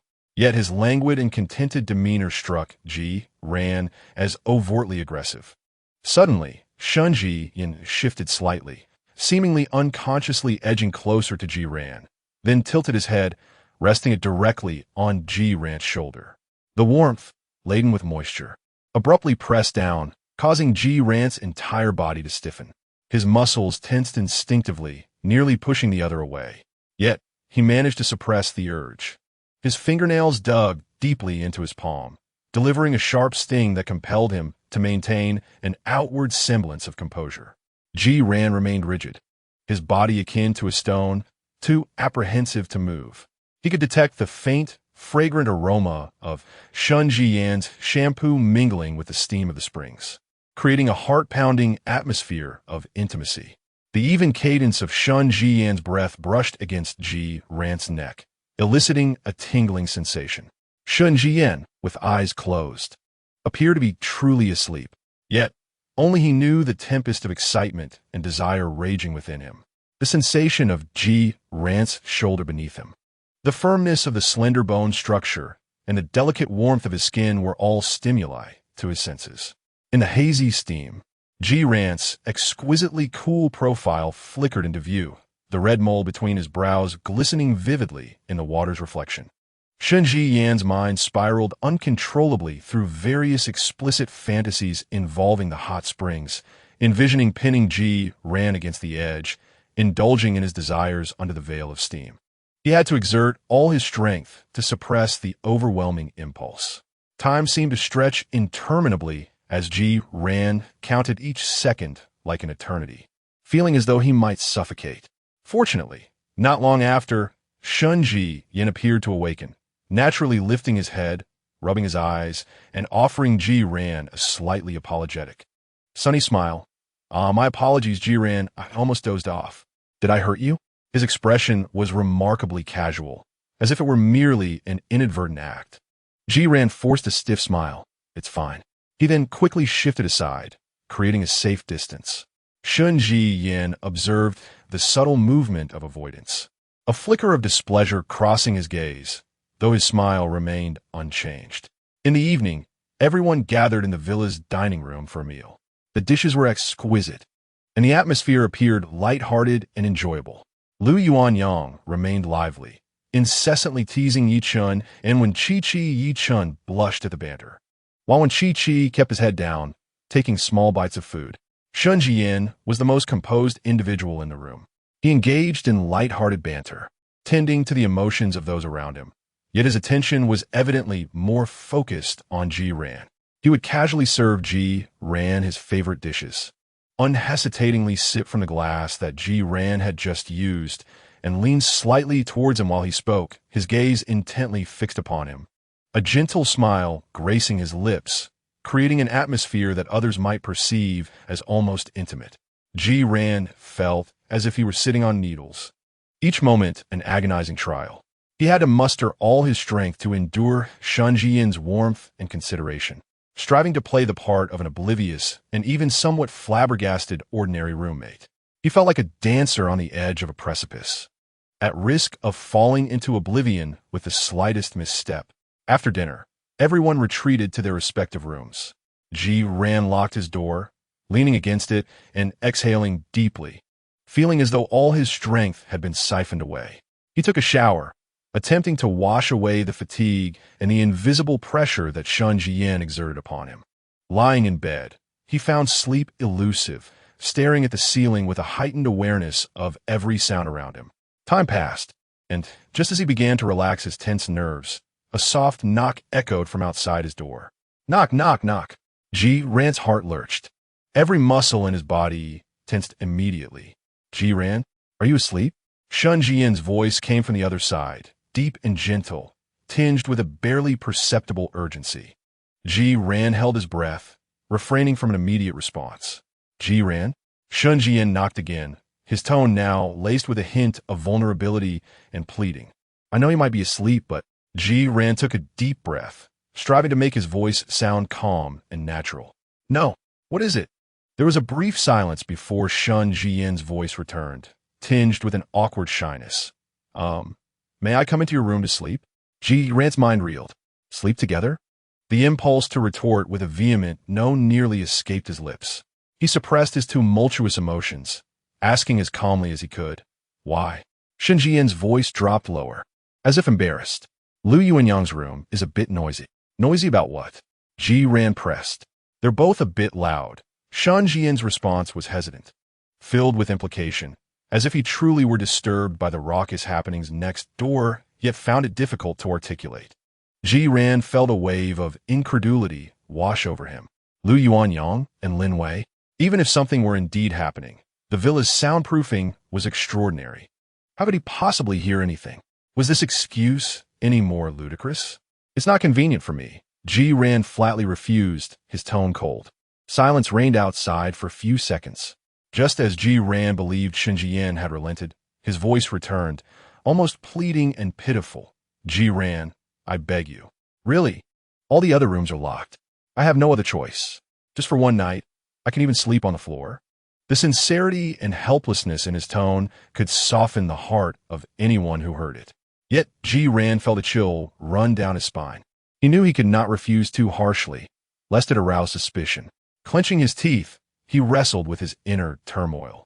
Ultimately, he took a deep breath and approached the door, turning the lock bolt. He could not completely shut out Shen Zhiyan. Doing so would only hasten the beast's unveiling. The door creaked open. Shen Zhiyan stood outside, clad in a flimsy nightgown, his hair tousled, his face marked by just the right amount of fatigue and embarrassment. His gaze resembling that of a forsaken large dog, glistening with unshed tears as he looked at him. Thank you, Shen Zhiyan murmured, slipping inside with a sideways motion. Ji Ran closed the door, his heart racing. He pointed to the floor, stating with undeniable authority, "You will sleep on the floor." All right, Shen Zhiyan readily acquiesced. Even taking the initiative to retrieve spare bedding from the cupboard, skillfully laying it out on the floor, as if he had prepared for this moment long ago. Ji Ran returned to his bed, turning his back to Shen Zhiyan, his nerves taut, ears perked, alert to any hint of movement behind him. He could not dare to truly fall asleep, forcing himself to remain awake in a state of feigned slumber. Time trickled by. The room lay in silence, save for the soft breaths of the two. Shen Zhiyan on the floor appeared to be quite obedient, utterly still. Nevertheless, Ji Ran gradually felt a powerful, irresistible wave of drowsiness wash over him. His eyelids grew heavier, consciousness blurring, yet the fatigue surged like a tide, ultimately submerging him entirely. Unbeknownst to him, an exceedingly faint, colorless, and odorless gas permeated the air, emanating from a miniature sedative device that Shen Zhiyan had discreetly released. Once Ji Ran's breathing became even and deep, confirming that he was sound asleep, Shen Zhiyan slowly opened his eyes. There was no trace of drowsiness within them, only a sharp glint akin to that of a hunter. He stealthily rose, approaching the bedside, gazing down at Ji Ran's sleeping visage. Moonlight filtered through the cracks in the curtains, illuminating Ji Ran's face, rendering it as beautiful as that of an angel. Shen Zhiyan extended his hand, fingertips gently brushing against Ji Ran's cheek, an action imbued with a near-morbid obsession. Then, he picked up Ji Ran's phone from the bedside table. Using Ji Ran's fingerprint to unlock the screen, Shen Zhiyan began swiftly sifting through the contents. Text messages, call logs, various social media platforms, his gaze scanning every detail, leaving no suspicious trace overlooked. When he stumbled upon a newly added contact in the WeChat address book, noted as Senior Wenqiqi, Shen Zhiyan's expression darkened instantly. Although the chat history reflected only the act of adding a friend, that mere action was sufficient to ignite the flames of jealousy and fury within him. Why did he add her? When was it done? What had they discussed? Had he deleted anything? Did he like her? Did he find her soft and adorable demeanor charming? A surge of destructive desire welled up within him. He suddenly leaned down, capturing Ji Ran's slightly parted lips in a fierce kiss, one not filled with affection, but rather a bite imbued with punishment and possession, domineering and unyielding. In the depths of slumber, Ji Ran seemed to sense discomfort, instinctively letting out a faint whimper, his brows furrowing slightly. Shen Zhiyan released him, gazing at the lips that had been ravaged, now swollen and glistening. The madness in his eyes softened slightly, yet his tone remained laced with a possessive fervor. Why her? Do you fancy her? How disobedient! You are mine, and only mine. He produced a remarkably compact device, connecting it to Ji Ran's phone, swiftly executing a series of operations. Soon, a covert tracking program and real-time messaging software were seamlessly implanted. From this day forth, Ji Ran's location data, along with all communication records and message content, would silently synchronize to Shen Zhiyan's secret device. Having completed this task, Shen Zhiyan erased all traces of his actions and returned the phone to its original place. He lowered his head once more, bestowing gentle yet possessive kisses upon the small vermilion mole nestled between Ji Ran's brows, as if marking his territory. Finally, he pulled back the quilt and laid down beside Ji Ran, enveloping the slumbering figure in his embrace. The soft body nestled against him, exuding a crisp, pure fragrance. Shen Zhiyan sighed contentedly, burying his face in the crook of Ji Ran's neck, greedily inhaling the scent that drove him to madness. He held Ji Ran this way, eyes wide open, until the sky outside began to lighten.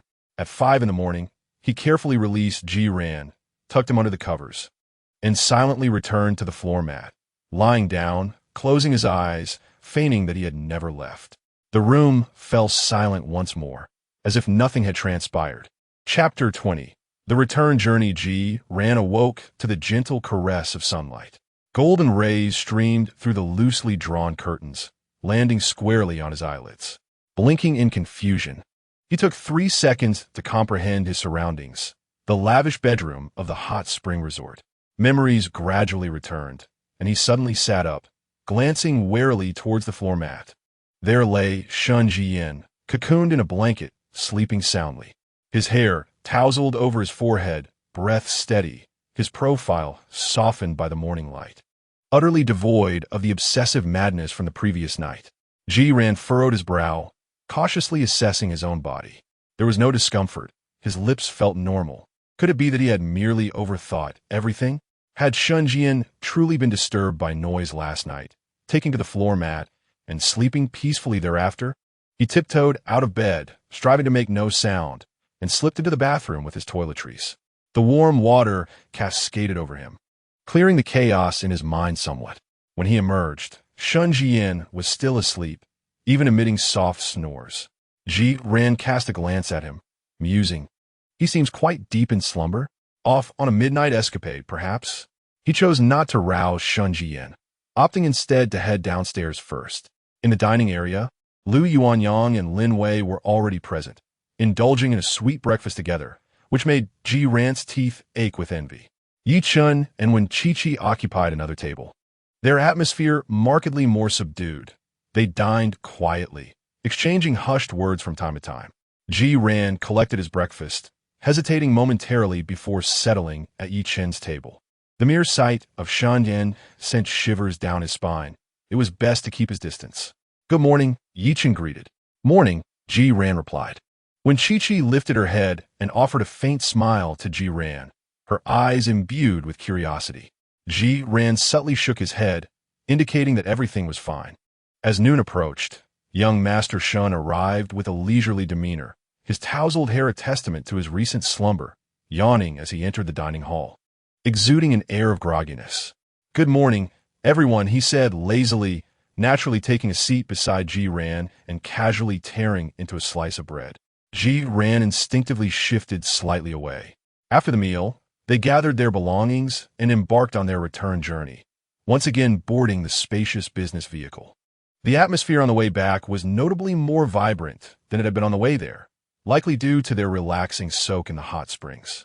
Lu Yuanyang continued to playfully banter with Lin Wei, while Yi Chun and Wen Qiqi engaged in more conversation. Shen Zhiyan appeared to be in high spirits, gazing out at the scenery while lightly tapping his fingers against his knee. Suddenly, as if struck by a thought, he turned his head and casually addressed Wen Qiqi, a smile brightening his face. "Senior Wen, I hope this isn't too forward, but I am curious. What type of boy do you prefer? Perhaps someone like us?" He gestured towards himself, then to Yi Chun and Ji Ran, his smile radiating innocence and cheerfulness. Lu Yuanyang immediately protested, removing his headphones and exclaiming, Hey. Shen Zhiyan, what do you mean? Why am I not included?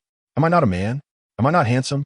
Senior, look at me. Consider the passionate, reformed rogue." Lin Wei playfully punched him, laughing. "Come on, you and a reformed rogue?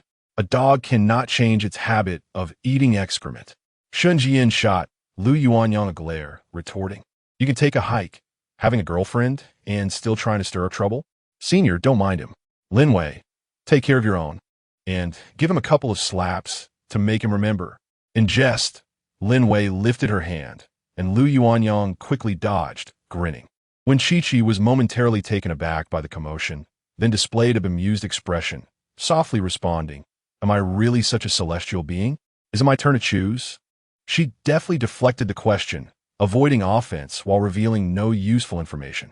Shen Zhiyan chuckled and refrained from pressing further, his gaze subtly shifting between Ji Ran and Wen Chi-Chi. Ji Ran sighed in relief, silently admiring Wen Chi-Chi's quick wit. He lowered his head, feigning interest in his phone to evade Shen Zhiyan's gaze. Finally, the vehicle returned to Jiangxing University. After bidding farewell to Lin Wei and Wen Chi-Chi, the four young men dragged their luggage back to their familiar dormitory, room 401. As soon as they entered, Lu Yuanyang flopped into a chair, exclaiming, "Ah, nothing beats the comfort of the dormitory." Yichen set down his belongings and began organizing the items he had brought back. Shen Zhiyan stretched lazily, surveying the dorm before landing his gaze on Lu Yuanyang. A mischievous smile creeping onto his lips. "Yuanyang, not bad. Your hot spring trip seems quite fruitful, huh? Last night must have been quite intense." He deliberately elongated his tone, his look suggestive. Lu Yuanyang paused for a moment, then quickly realized Shen Zhiyan was teasing him about Lin Wei, proudly lifting his chin. "Of course, my prowess in battle is not to be underestimated. Unlike some people," he remarked, casting a pointed glance at Shen Zhiyan and Yichen, who were solitary souls, stuck with cold baths. Yichen adjusted his glasses, his expression unchanging. Noise pollution disturbing the peace. Ji Ran could not help but chuckle, joining in on the banter. "Yuanyang, young people must learn to practice moderation. Otherwise, once you surpass 25, you might find yourself relying on a thermos filled with goji berries." Lu Yuanyang bristled, exclaiming, "Damn it, Ji Ran, even you have fallen into bad habits. I am my prime, living life like a king, and the phrase 7 times a night refers to me. You three," he pointed at Shen Zhiyan, Yichen, and Ji Ran, "are destined to be single for life. Oh heavens!"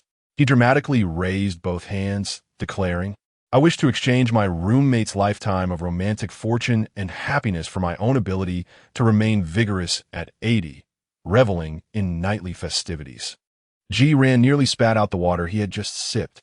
Yi Chen's lips twitched slightly as he coolly retorted, "Rest assured, given your level of unfaithfulness and extravagance, you won't even need to wait until 80. At most, by 30, I might have to lend you some money for kidney tonifying pills. Consider it an early investment in your later happiness." Shen Zhiyan grinned maliciously, lunging towards Lu Yuanyang. "I shall assist you in achieving sterilization now, to prevent you from causing harm to young girls and to rid society of your menace." "Whoa, Shen Zhiyan, are you serious?" Lu Yuanyang exclaimed, startled, leaping from his chair and dashing around the table. "Help me, Yichen, Ji Ran, control this lunatic." Ji Ran laughed until his stomach hurt, leaning against the cabinet. "Yuanyang, heed my advice, take care of yourself." A gentle stream flows long and steady. The dormitory erupted into chaos, with pillows flying and laughter echoing. Shen Zhiyan and Lu Yuanyang engaged in a playful battle of wits, while Yichen calmly provided financial support from the sidelines, and Ji Ran observed, chuckling and adding his sharp remarks. The atmosphere was lively and absurd, resembling an ordinary playful moment among friends. No one knew that Shen Zhiyan had visited Ji Ran's room the previous night. No one knew what had transpired on the floor. No one knew that something inappropriate had been implanted within a certain phone. No one knew that behind those eyes, which sparkled with joy while playfully chasing and teasing, lay an obsessive desire for possession. Ji Ran smiled, striving to blend into the carefree atmosphere, as if there were truly nothing amiss, no discomfort, and no signs of anything unusual. He buried all his fear and unease deep within, daring not to reveal a hint of it. Amidst the chase, Shen Zhiyan's gaze swept over Ji Ran's beaming face, a flicker of satisfaction glimmering in his eyes. His prey remained blissfully unaware, still smiling at the hunter. This feeling was delightful. The game was becoming increasingly intriguing. Seizing an opportunity, he forcefully pressed Lu Yuanyang back into the chair, feigning exertion. "Now, tell me, Do you dare to make wild oaths again? I dare not. I dare not. Young Master Shen, spare me. Lu Yuanyang exaggeratedly pleaded. I take it back. I take it back. Wishing you three find love soon and enjoy a century of happiness. Is that enough?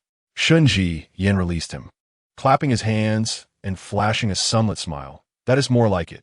Yet behind that smile, only he knew that the love and lifelong happiness he sought had always been intended for but one person. And that person at this very moment was laughing carefree, as if that blessing had merely been a jest. Chapter 21. Ambiguous notes in the study room as university life gradually fell into a rhythm. The course schedule became densely packed. Zhiyan devoted the majority of his energy to his studies, striving to catch up with the pace of the mathematics department while simultaneously seeking to avoid Shen Zhiyan as much as possible.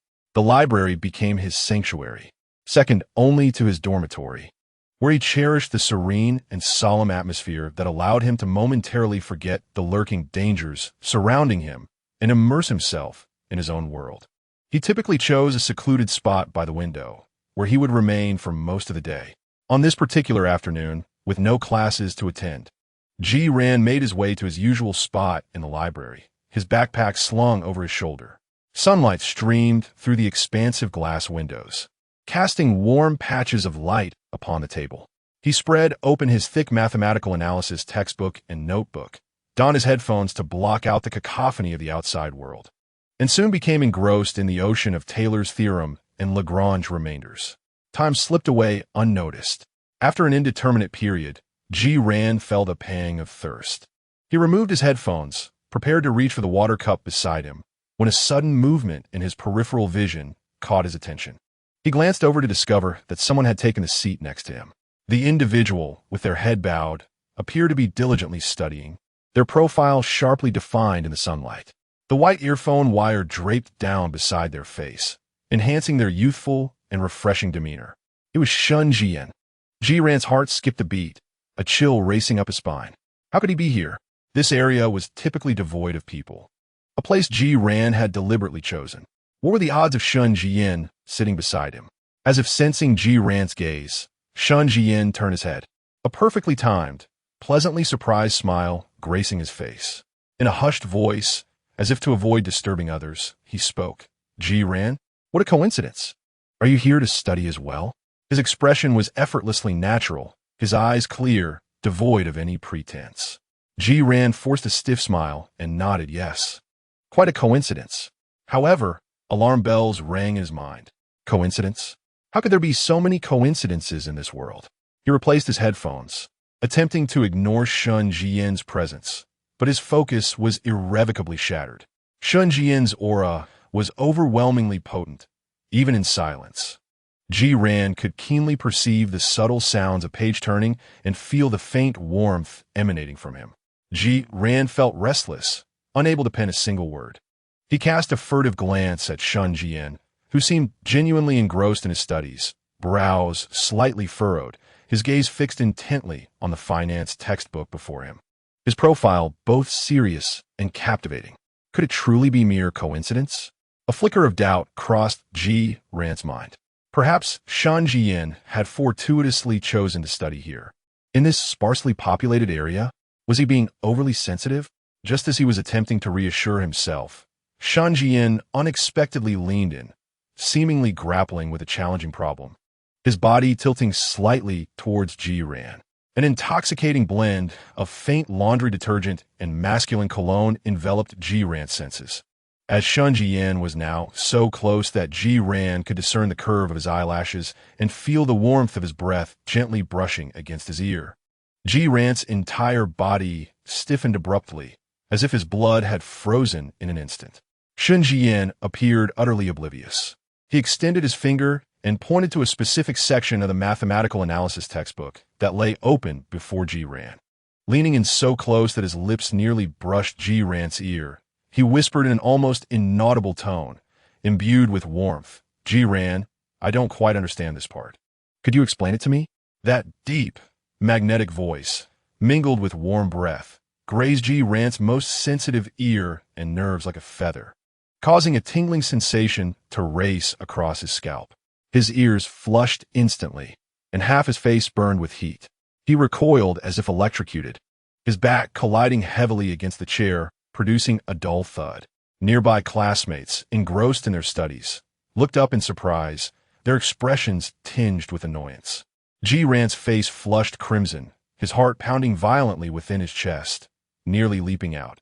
He stared at Shen Zhiyan with a mix of disbelief and fear. He was doing this on purpose, there was no doubt about it. Yet, Shen Zhiyan wore a look of feigned innocence and surprise.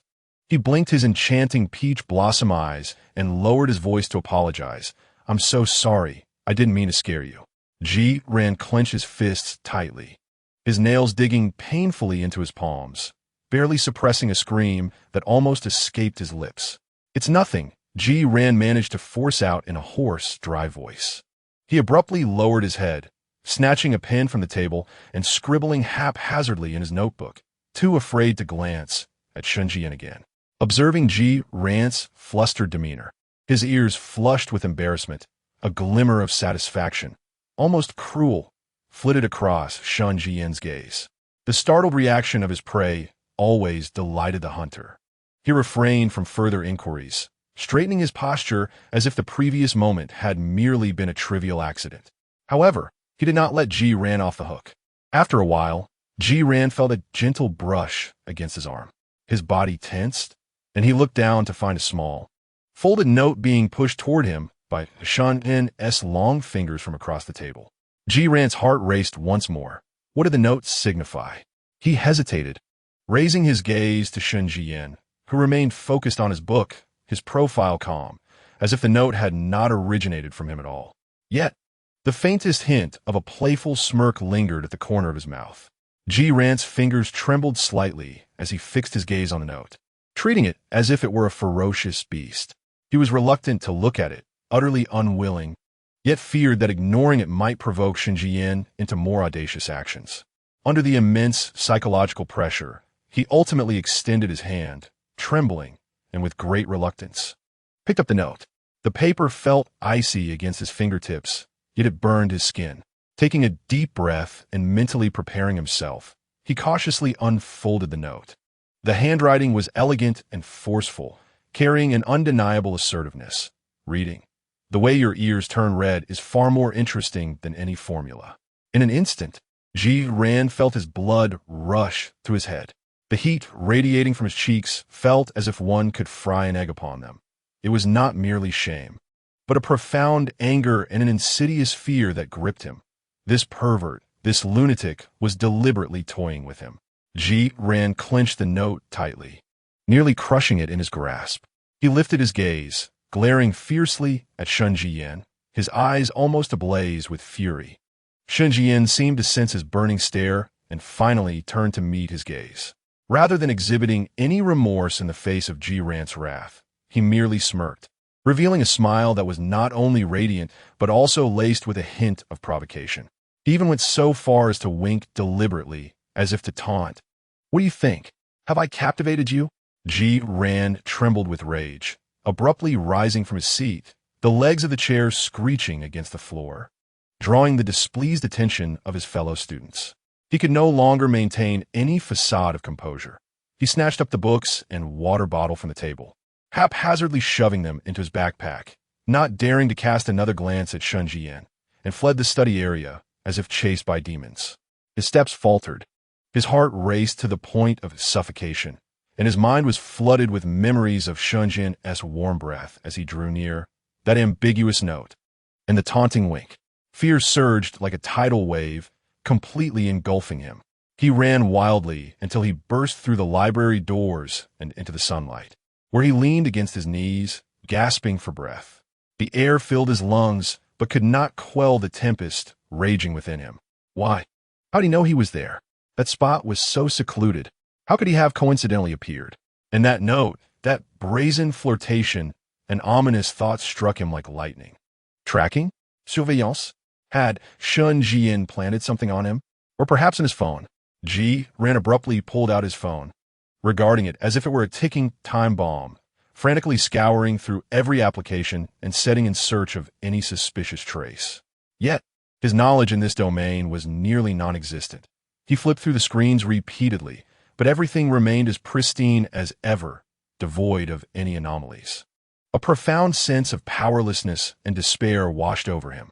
He leaned against the library wall, feeling akin to an insect ensnared in a spider-esque web, struggling in vain against the control of the lurking predator. Zhiyan closed his eyes, cold sweat trickling down his forehead. He understood that he could no longer remain passive. He needed to devise a plan, to gather evidence, to free himself from this lunatic. But how? In this melodramatic world, seemingly protected by fate, what could a student without any connections do against a powerful and cunning madman? The sun shone brightly, and the campus buzzed with youthful vitality. Yet Zhiyan felt an icy chill enveloping him, as though he were trapped within an invisible, frigid cage. Meanwhile, within the library's study area, Shen Zhiyan leisurely gathered his belongings. He picked up the crumpled note Zhiyan had carelessly dropped in his haste, carefully unfolding it, smoothing out the creases, and gazing at the words inscribed upon it, a satisfied, almost morbid smile curling at the corners of his lips. He meticulously folded the note and tucked it into his pocket, as if safeguarding a precious trophy. His gaze swept across the spot where Zhiyan had just been seated, as though he could still envision that slender figure fleeing in a panic. How endearing it was, even in flight, to evoke such a stir of emotions. Shen Zhiyan retrieved his phone, noticing a modest icon on the screen pulsating with a faint glow. Upon tapping it, a small red dot appeared on the map, indicating Zhiyan's current whereabouts. A smile crept upon his lips as he stepped out of the library, his spirits lifted. How utterly delightful this was. Chapter 22. A Kiss in the Dark. Zhiyan initiated his grand evasion of Shen Zhiyan. The strategy was simplicity itself, to remain unpredictable and elusive. Aside from mandatory classes and the need to return to his dormitory, he endeavored to minimize his presence in public spaces. He no longer frequented his usual study area in the library. Instead, he adopted a guerrilla tactic, alternating between the third-floor social sciences section one day and a secluded corner of the fifth-floor periodicals room the next. Meals were either taken at off-peak hours, packed to be consumed in his dorm, or enjoyed in a deserted classroom. He made a concerted effort to return to his dorm only after Shen Zhiyan had fallen asleep, slipping out before dawn to avoid detection. He resembled a vigilant, overly startled rabbit, attuned to every rustle in the wind. Each time he spotted Shen Zhiyan in the classroom, cafeteria, or hallway, his heart would race, prompting an immediate response of looking down, turning away, and taking a circuitous route, executing the movements with fluidity in an attempt to vanish from sight. Initially, this strategy appeared effective. Although Shen Zhiyan would still occasionally cross paths with him, the encounters had notably diminished. Zhiyan even found himself secretly reveling in the belief that his evasion skills had improved. However, this reprieve was short-lived. Soon, Zhiyan despairingly realized that no matter where he concealed himself, the relentless figure always seemed to materialize at the most opportune moments. Just as he settled into a remote corner on the fifth floor, a finance textbook was abruptly placed on the table beside him, accompanied by a bright greeting. Zhiyan, what a coincidence! You're here to study too? After packing his meal and seeking refuge in an empty classroom, he barely had a chance to relax before the door swung open, and Shen Zhiyan's smiling face peeked in. Oh, Zhiyan, you're here too? Eating alone must be so dull. Let us eat together. On one particularly desperate occasion, he even hid in the innermost stall of the men's restroom, only to breathe a sigh of relief upon hearing the familiar, cheerful voice outside. Zhiyan, is that you? I can hear you. Zhiyan felt on the verge of madness. It was as if he were marked with an invisible tracker, capable of being pinpointed no matter how far he fled.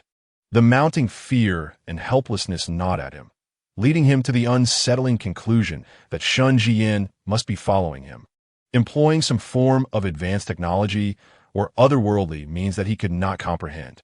The sensation of being unable to escape was driving him to the brink of despair. He became increasingly paranoid, glancing over his shoulder incessantly while walking, and breaking into a cold sweat at the mere sound of voices reminiscent of Shen Zhiyan's. Nighttime brought a torrent of nightmares, his dreams haunted by Shen Zhiyan's frigid yet playful gaze. A turning point occurred one ordinary afternoon. As Ji Ran hurried to attend his class, he slipped on the stairs, causing his phone to fly from his grasp, tracing an elegant arc through the air before crashing onto the unforgiving concrete floor with a resounding thud, screen down. His heart shattered alongside the device.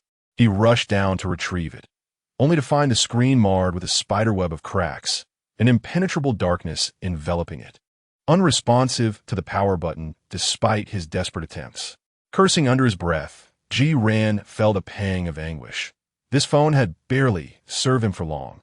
Yet, with no time to dwell on the loss, he shoved the lifeless gadget into his pocket and hastened to class. After the lecture, he promptly ventured to a nearby mobile store to purchase an affordable replacement and acquire a temporary SIM card. The data from his old phone would have to wait for a visit to a professional repair shop when time permitted. He carelessly discarded the battered remnants of his previous phone into the drawer of his dormitory desk, planning to deal with it when he found the opportunity. Then, something peculiar transpired. For 3 consecutive days, Shen Zhiyan did not cross paths with him. Initially, Ji Ran assumed it was mere coincidence or that his skills in evasion had sharpened. However, as the days wore on, he found himself dining in the cafeteria without encountering Shen Zhiyan, who would usually approach with a smile and a plate in hand. He visited the library but did not find Shen Zhiyan nestled in the vacant seat beside him, book in hand, even when he deliberately strolled near the basketball court. A place frequently frequented by Shen Zhiyan, the familiar figure remained absent. It was as if Shen Zhiyan had vanished from his world, save for their nightly encounters in the dormitory. In the evenings, Shen Zhiyan behaved as usual, gaming with Lu Yuanyang, engaging in discussions with Yi Chun, and greeting Ji Ran. Yet, the omnipresent, intensely intrusive attention and serendipitous encounters had inexplicably dissipated. Shen Zhiyan's gaze no longer pursued Ji Ran, nor did he orchestrate those suffocating moments of closeness. Ji Ran was engulfed in a whirlwind of confusion and an unexpected sense of relief. Could it truly be mere coincidence? Had he merely been scaring himself? Or had Shen Zhiyan finally lost interest? This thought brought him both a sense of gratitude and an unsettling feeling that something was amiss. On Thursday night, Ji Ran remained in the library until the closing bell rang. As he made his way back to the dormitory, he traversed a dimly lit path through the old dormitory area, where the streetlights flickered ominously due to age and neglect. Clutching his books, he quickened his pace. This stretch always sent shivers down his spine. Just as he was about to exit the shadowy corridor, a hand suddenly shot forth from the darkness of a nearby old building, covering his mouth. An arm, as strong as a vice, encircled his waist, pulling him forcefully into the deeper shadows. Ji Ran's eyes widened in terror as he struggled in vain against the assailant's incredible strength, his books scattering to the ground. In the darkness, he could not discern the attacker's face, but he could feel a tall, muscular body pressed tightly against him. Clearly a man. Who was it? A robbery? Then a familiar scent, mingling hints of tobacco and some cold aftershave, surged into his nostrils. Was this scent from Shen Zhiyan? His heart raced with fear. It was indeed him. He had not given up. Had he been lying in wait for him here?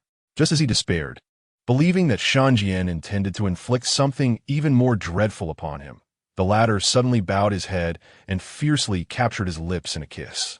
It was not merely a kiss. It resembled a punitive bite, infused with an irresistible dominance and an indescribable fury. Ji Ran was rendered dazed by this unexpected, violent display of affection, struggling desperately against the iron grip that held his arms captive, only able to emit helpless whimpers from his throat. Tears of humiliation and fear welled up in his eyes in an instant. The kiss, though brief, was suffocating and possessive.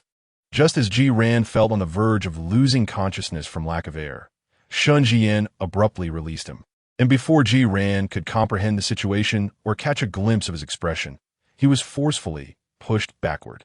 Ji Ran stumbled into the light, his back colliding heavily with the wall of the opposite building.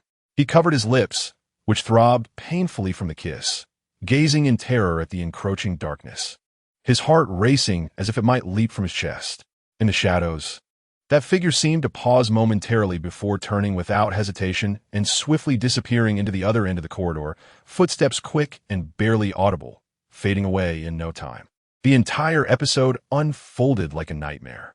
Zhiyan slumped against the wall, gasping for breath, his body trembling uncontrollably.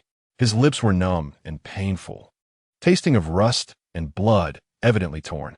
A tumult of humiliation, anger, and fear intertwined, nearly overwhelming him. It was Shen Zhiyan, unmistakably the taste. The force, there could be no other. Struggling to rise, he gathered the scattered books, as if pursued by a phantom, stumbling back toward the brightly lit dormitory area. Upon reaching dorm 401, he flung the door open with vigor. Inside, Lu Yuanyang was engrossed in a game, headphones on, the keyboard clattering thunderously. Yichin sat at the desk, absorbed in a book. To Zhiyan's shock, Shen Zhiyan sat beside Lu Yuanyang, also wearing headphones. Fingers dancing across the keyboard as he directed. Yuanyang, top lane, be careful. Hearing the door swing open, Shen Zhiyan looked up, and upon seeing Zhiyan's pale complexion, swollen lips, and the faint trace of blood, a perfectly measured surprise crossed his face. Zhiyan, what happened? You look terrible. Did you hurt your mouth? His expression was utterly natural, his eyes filled with concern, even carrying a hint of excitement from just finishing a game. Utterly devoid of any indication of abnormality. His hair remained impeccably in place, his clothing neat, breathing steady. Entirely unlike someone who had just endured a harrowing escape and a forceful kiss. Zhiyan fixed his gaze upon him, attempting to detect even the slightest crack in his demeanor. Yet there was none, not a single hint. Lu Yuanyang, removing his headphones, turned to look, and upon witnessing Zhiyan's disheveled state, whistled in astonishment. Whoa, Zhiyan, what is going on? Did you get into a fight? Or were you forcefully kissed by some girl? It looks intense. You've even split your lip. Zhiyan opened his mouth, yet found himself unable to utter a single word. He regarded Shen Zhiyan's innocent and concerned expression, then glanced at the intense gaming scene on his screen, with teammates urging him on through the headphones. And a ludicrous thought suddenly arose. Could it truly not have been him? In terms of time, if Shen Zhiyan had been engrossed in his gaming, it would have been utterly improbable for him to have ventured into that dark corridor to ambush himself and then return. Moreover, he appeared impeccably composed. Who else could it possibly be if not Shen Zhiyan? Zhiyan's voice was hoarse, tinged with a tremor. Were you playing games all this time? Shen Zhiyan responded nonchalantly. Of course, I was teaming up with Yuanyang. We were on the verge of winning. What is the matter? He paused as if recalling something. All right. In the midst of it all, Yuanyang suddenly had a stomach ache and was gone for about 10 minutes.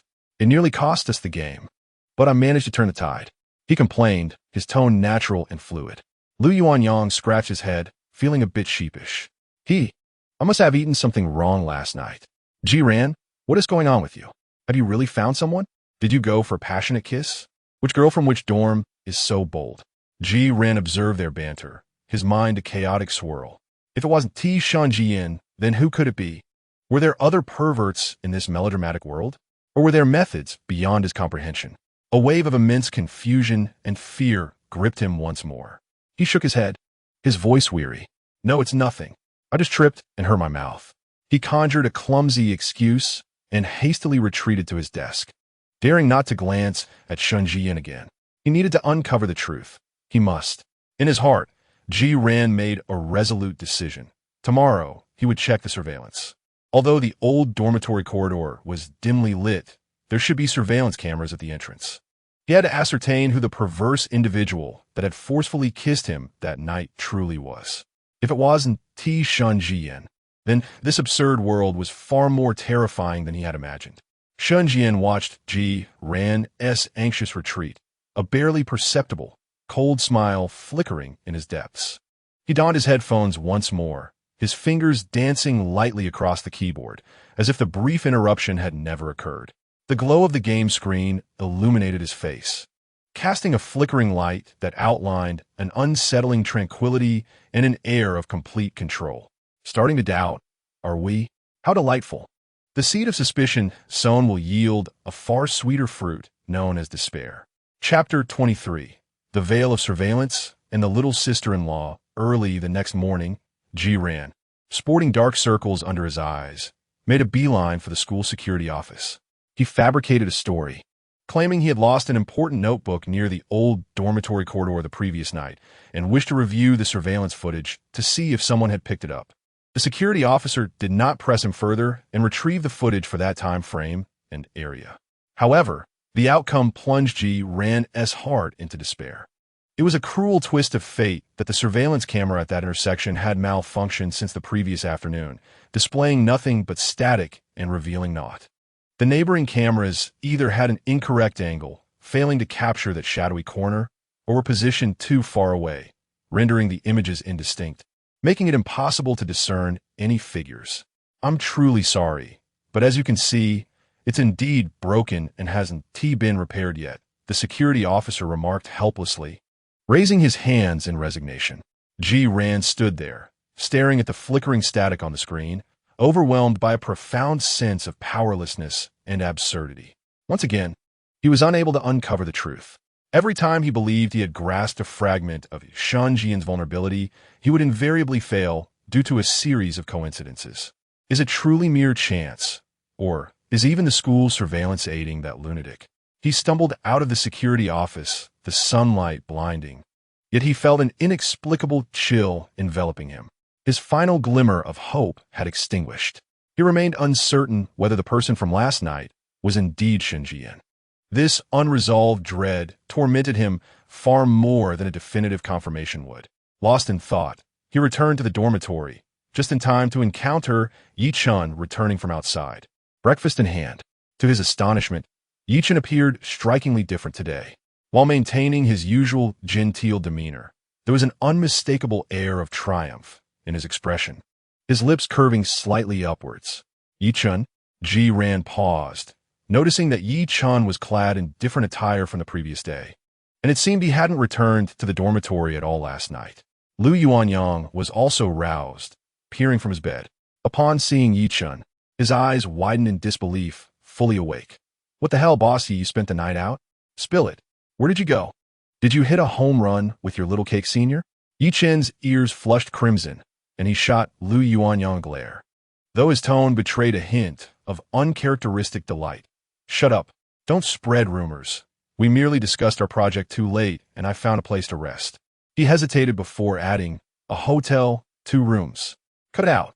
Lu Yuanyang exaggeratedly hissed. You expect me to believe that? Discussing a project at a hotel? Yi Chen, I never imagined you, looking so serious, would move so quickly. Yi Chun, uninterested in further banter, placed the breakfast on the table, adjusted his glasses, attempting to mask his awkwardness. Yet, the faint blush on his cheeks and his noticeably improved mood were undeniable. Ji Ran observed Yi Chun, feeling a twinge of envy. At least Yi Chen's relationship with Wen Chi was progressing normally and transparently, unlike his own entanglement in a twisted web of voyeurism and harassment, with the identity of the perpetrator still shrouded in mystery. He sighed, picking up his book. I'm off to class. Throughout the day, Ji Ran remained restless. He scarcely absorbed the lessons, his mind replaying the kiss in the darkness from last night and the static on the surveillance screen. Meanwhile, at the top-floor conference room of the Shun Group headquarters, a lengthy multinational video conference had just concluded. Shen Zhiyan rubbed his temples. His expression weary, yet his gaze remained sharp.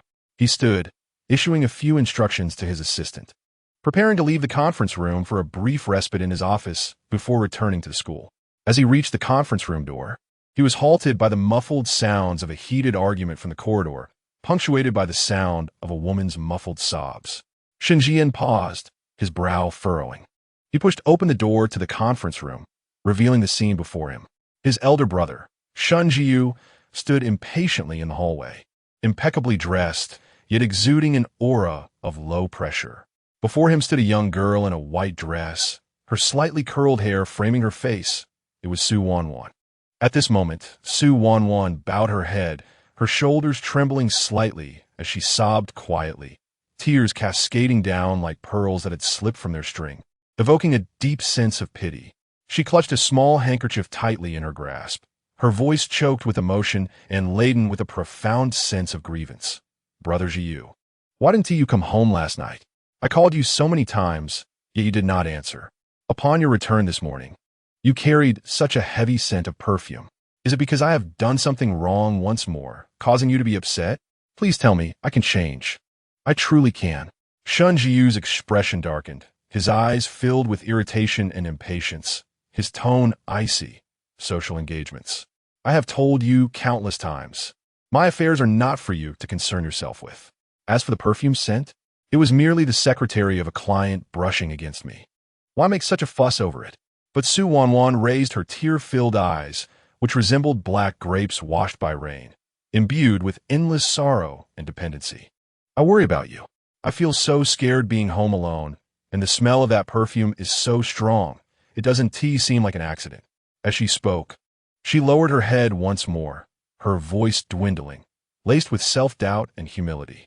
"Is it that I cannot compare to those older sisters? Which is why Brother Zhiyu is reluctant to return home." Shen Zhiyu felt a tumult of emotions churning within him at her tears. Yet he refrained from unleashing his frustration in the company corridor, suppressing his anger. "Enough, stop causing a scene here. Hurry back. I want to go back." Su Wanwan suddenly summoned her courage, lifting her head. Although tears continued to flow, her tone bore a hint of defiance and the characteristic accusation of a green tea girl. Retreating to advance. "Unless you tell me, Brother Zhiyu, where did you go last night? Who was the woman with the scent of perfume? Do you no longer like me?" As she spoke, her tears flowed more fiercely, as if she had suffered an immense injustice. Shen Zhiyu's temples throbbed, on the verge of erupting. Just then a bright, cheerful voice interjected, shattering the tense atmosphere. "Elder brother? Little sister-in-law? What happened here?" Shen Zhiyan had approached at some point, wearing his signature sunny, harmless smile, his gaze flitting between Shen Zhiyu and Su Wanwan before finally settling on Su Wanwan's tear-streaked face, his eyes reflecting just the right amount of curiosity and amusement. Upon hearing the term little sister-in-law, Su Wanwan's face momentarily displayed a hint of panic, quickly overshadowed by more tears. She timidly glanced at Shen Zhiyan before hastily lowering her head, appearing particularly shy. Shen Zhiyu, upon seeing his younger brother, felt his expression soften slightly. Though it remained grim, "It's nothing, just a trivial matter." He clearly did not wish to elaborate further. However, Shen Zhiyan smiled, his gaze landing on Su Wanwan. His tone gentle.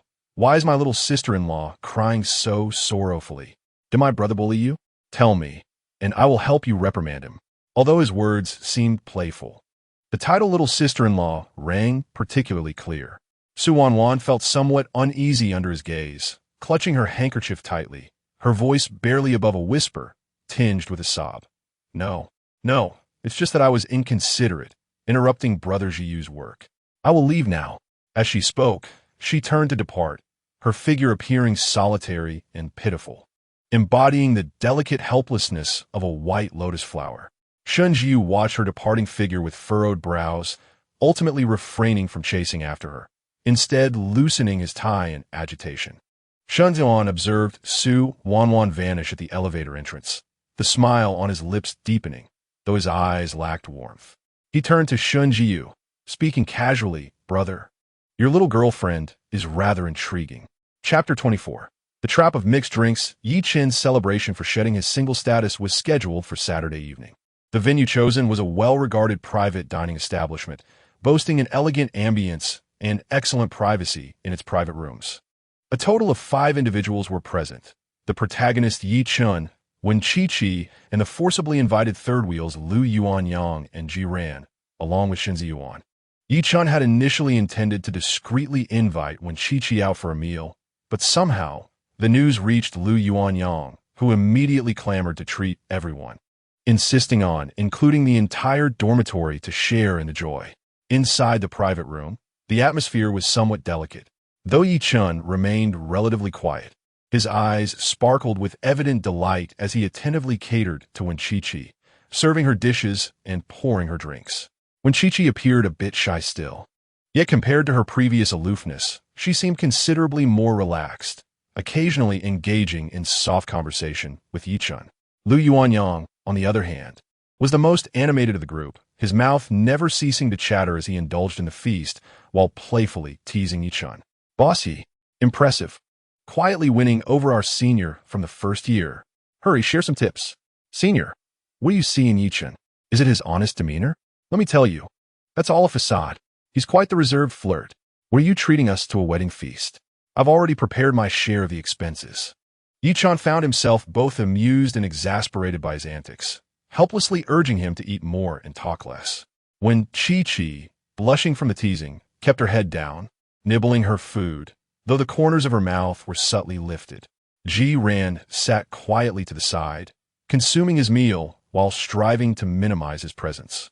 He felt happiness for when Chi-Chi, yet remained ever vigilant of Shen Zhiyan, who today appeared in high spirits, sporting a sunny smile, jesting with Lu Yuanyang, and occasionally joining the conversation to tease Yichun, behaving like a perfectly normal, supportive friend. However, Ji-Ran dared not relax. He had the persistent feeling that Shen Zhiyan's smiling gaze would occasionally rest upon him, imbued with a scrutiny and anticipation that made him fidgety and rendered the food tasteless. Just eating isn't fun. We need some drinks. Lu Yuanyang exclaimed midway through his meal, calling out, "Waiter, bring the drinks. The finest ones. Today, Boss Yi is treating us. We must make it worthwhile." Yichun shot him an exasperated glare, but nodded to the waiter nonetheless. Soon, several bottles of seemingly expensive liquor were delivered, clear white spirits, amber whiskey, as well as red wine and sparkling wine. Kulme, fill them up. Lu Yuanyang enthusiastically poured drinks for everyone, even adding a splash of sparkling wine to Wen Chi-Chi's glass. Let us celebrate our dormitory's first to become unsingle. Yichun, no more single dog from now on. Cheers to our pure dormitory friendship. No wait to love. Amidst laughter, everyone raised their glasses. Ji-Ran gazed hesitantly at the amber liquid within his cup. Although he possessed a decent tolerance for alcohol, the psychological shadows cast by his previous blackout at the bar lingered, particularly when in the company of Shen Zhiyan. Ji-Ran, why aren't you drinking? Are you not showing respect to Bossy? Lu Yuanyang remarked, noticing Ji-Ran's hesitation. Shen Zhiyan also glanced over, his smile warm and inviting. Indeed, Ji-Ran, today is a joyous occasion. It's perfectly acceptable to indulge a little. He lifted his own glass, gesturing toward Ji-Ran. Caught in a dilemma, Ji-Ran steeled himself and took a sip. The spicy essence slid down his throat, igniting a wave of warmth within him. Lu Yuanyang soon began to offer myriad reasons to drink, celebrating newfound singlehood, toasting to blessings, and even commemorating the conclusion of military training, insisting that each warranted a drink. Ji-Ran declined several times, yet he could not withstand Lu Yuanyang's enthusiasm and the seemingly casual, yet insistent encouragement from Shen Zhiyan, ultimately consuming more than he intended.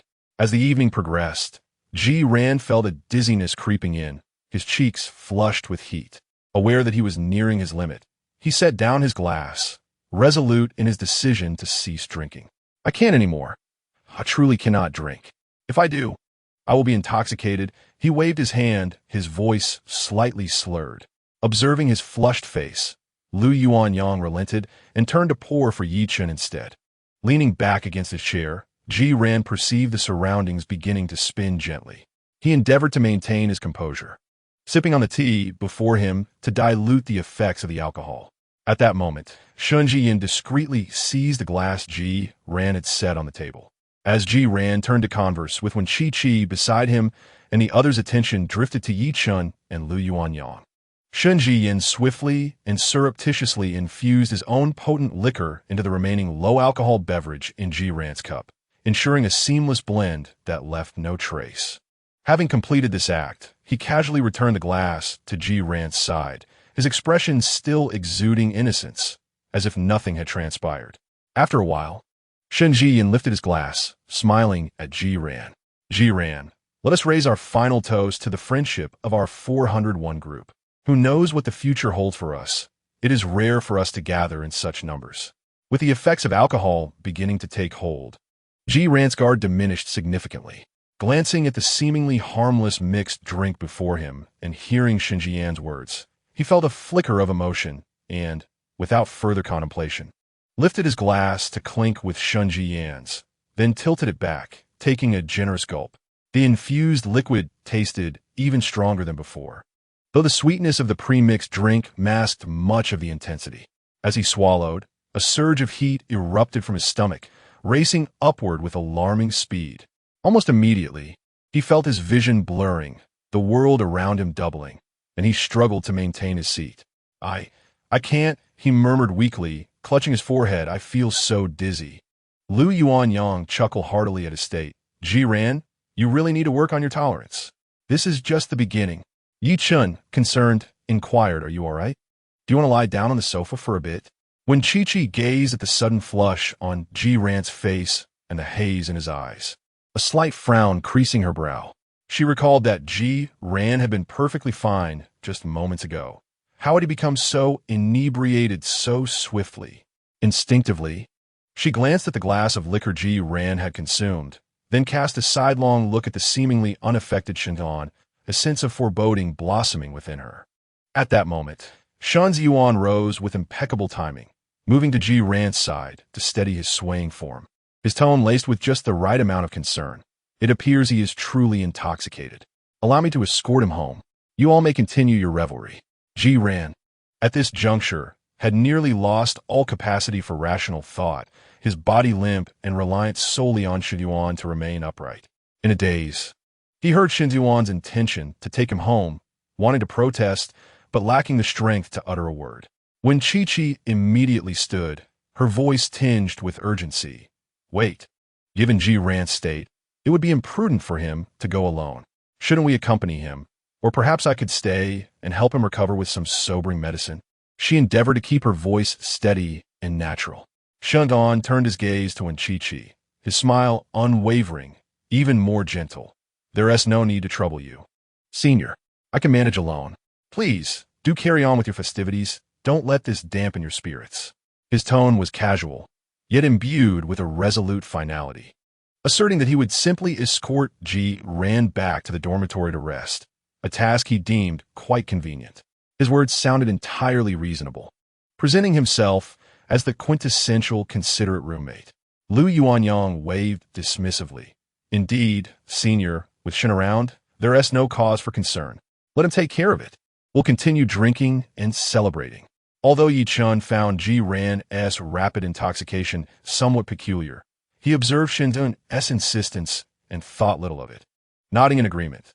Then Ziyuan, please take good care of Ji Ran. When Chi-Chi opened her mouth, wishing to voice further objections, but meeting Xuan's gaze, his eyes, seemingly cheerful yet unfathomably deep, sent a chill through her heart, and the words she had intended to say were swallowed back down. She realized she could not thwart his intentions. Shen Zhiyan's stance was unequivocal. Tonight, he was determined to take Ji Ran away. She could only watch helplessly as Shen Zhiyan half-supported, half-carried the nearly unconscious Ji Ran, making his way to the door of the private room. Ji Ran leaned weakly against Shen Zhiyan, his head hanging limply, his cheek pressed against Shen Zhiyan's neck, breath shallow, evidently beyond the threshold of drunkenness. Shen Zhiyan's arm encircled Ji Ran's waist tightly, encapsulating him in a possessive and protective embrace. Before departing the room, he turned back to smile at the others. Enjoy yourselves. Then, he led Ji Ran out, vanishing beyond the threshold. The room fell into an immediate silence. Lu Yuanyang continued to chatter obliviously, while Yi Chun regarded the door with a contemplative expression. Only when Chi-Chi appeared somewhat pale, her fingers tightly clutching the hem of her clothing, her heart laden with unease and dread. She was nearly certain that Shen Zhiyan had tampered with Ji Ran's drink. Where is he taking Ji Ran? What intentions did he harbor for him? Yet, she felt powerless to intervene.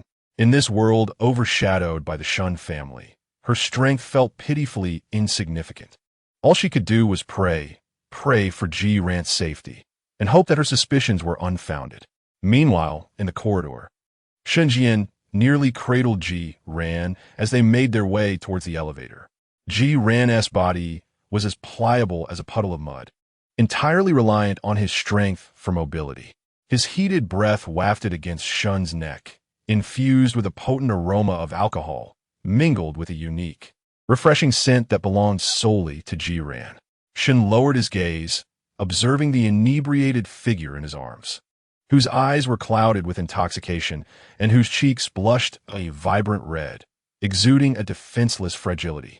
Particularly striking were the slightly parted, glistening, swollen lips, which sent a surge of desire coursing through Shen's throat as the darkness in his eyes swirled with a long-suppressed yearning and an insatiable madness.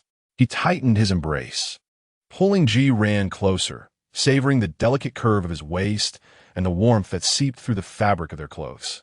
A smirk, cold yet satisfying, crept upon his lips. Chapter 25. The knight's sudden counterattack and fumbling escape instead of returning Ji Ran to the dormitory. Shen took him directly to his upscale apartment located near the campus. The elevator ascended silently, its metallic walls reflecting Shen's top profile and Ji Ran, who was completely unconscious and leaning against him in a drunken stupor. Shen's arms encircled Ji Ran's waist like iron bands, his fingertips able to discern the softness and fragility of that slender waist through the thin fabric. A near-morbid sense of satisfaction and an eager thrill burned within his chest. With a soft beep, the fingerprint lock unlocked. Shen, almost impatiently, half-carried and half-dragged Ji Ran into the apartment, swiftly shutting the heavy door behind them, severing their connection to the outside world. The apartment retained the opulent style he had left it in, with vast floor-to-ceiling windows showcasing the dazzling city skyline, starkly contrasting with the darkness and silence within. Shen refrained from turning on the bright lights, opting instead for the faint glow streaming in from outside. As he guided Ji Ran into the master bedroom, carelessly tossing him onto the expansive black leather bed. Ji Ran sank into the soft mattress, unintentionally letting out a groan, his brows furrowing in discomfort, yet he remained oblivious to consciousness. The effects of alcohol and a potent mixture of spirits had thoroughly stripped him of awareness. Shen stood at the edge of the bed, gazing down upon Ji Ran with an intensity that grew heavier in the dim light, his breathing becoming ragged, his eyes glinting with a predatory gleam. He slowly removed his coat, discarding it haphazardly onto the floor, before beginning to unbutton Ji Ran's shirt. His movements were imbued with a ritualistic slowness and a profane focus. His cool fingertips grazed Ji Ran's heated skin, eliciting subtle shivers from the man beneath him. As he stripped Ji Ran of his outer garments, he revealed a fair yet resilient chest that rose and fell gently with each breath. Moonlight filtered through the curtained seams, casting a cold, jade-like glow upon that expansive skin. Shen's throat constricted as desire surged within him, nearly tangible in its intensity.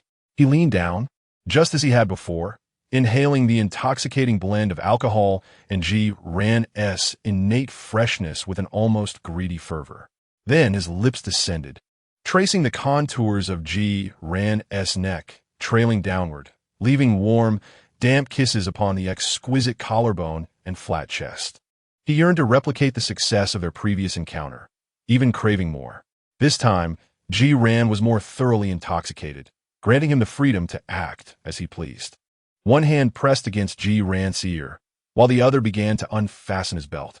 The metallic clasp emitted a faint click. Just as Shen Zhiyan's fingers were about to delve into the waistband, Ji Ran, lying on the bed, suddenly emitted a sound of extreme anguish and discomfort, his body convulsing violently. Shen Zhiyan's movements froze, and he lifted his head.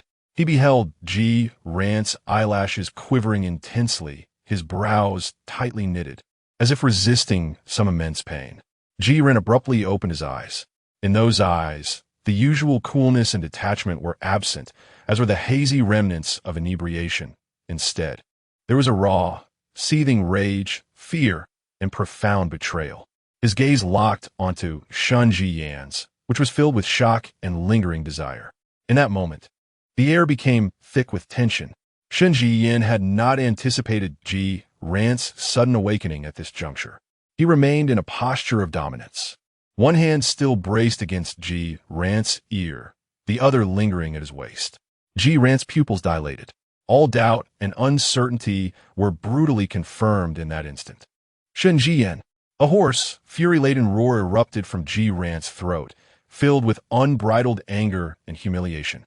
Almost simultaneously, Ji Ran summoned every ounce of strength, raising his hand with ferocity. A resounding slap echoed through the room as it struck Shen Zhiyan's handsome, yet now grotesquely twisted face.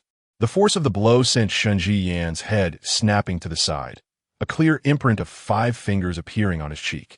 Shen Zhiyan was utterly stunned. The sharp sting of pain and overwhelming shock left him momentarily paralyzed. Yet this was not the end. Ji Ran, like a cornered beast, unleashed an astonishing power. Seizing the moment of Shen Zhiyan's bewilderment, he bent his knee and thrust with all his might between Shen Zhiyan's legs.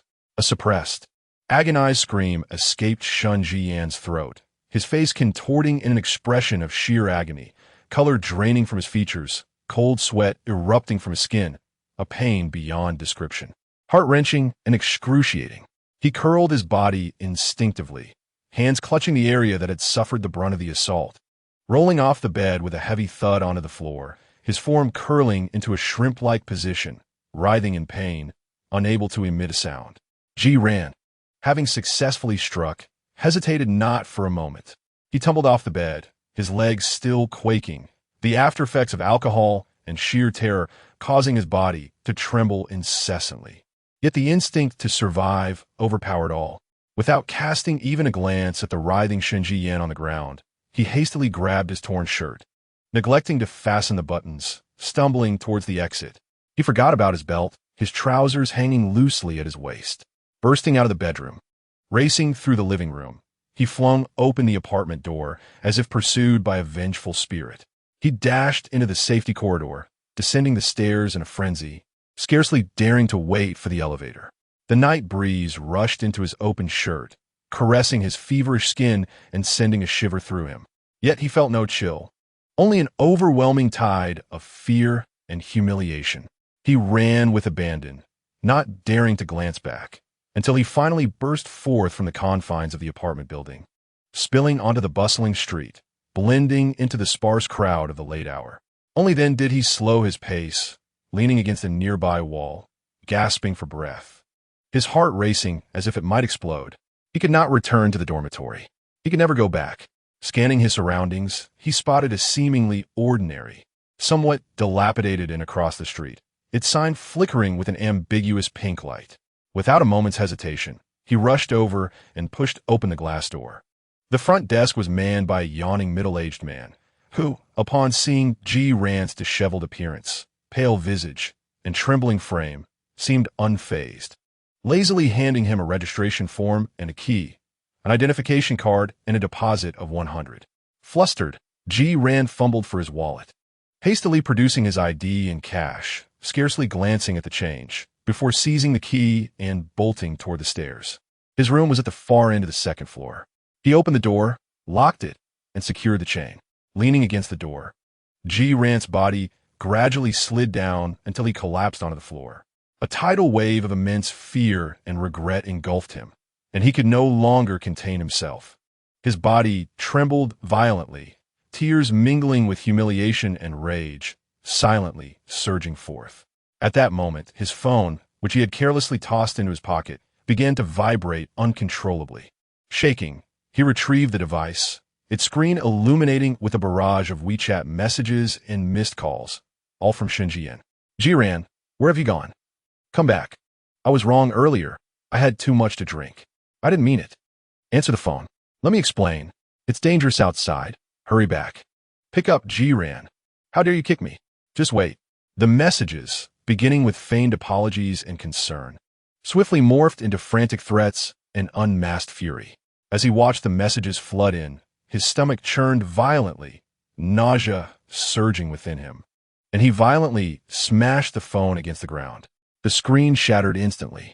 At last, the world fell silent. Meanwhile, in that very apartment, Shen Zhiyan remained curled on the floor, his complexion as pale as parchment, cold sweat soaking his hair and clothes. Waves of excruciating pain surged through his lower body, nearly causing him to faint. Clutching his injury, he struggled several times to reach his phone. the fiery pain on his face intertwined with the searing agony below, twisting his handsome features into a near grotesque expression.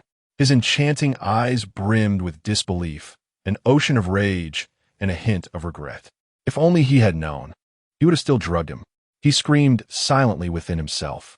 He observed how intoxicated Zhiyan was, mistakenly believing he was invulnerable, and thought perhaps he could experience a more genuine reaction from the other.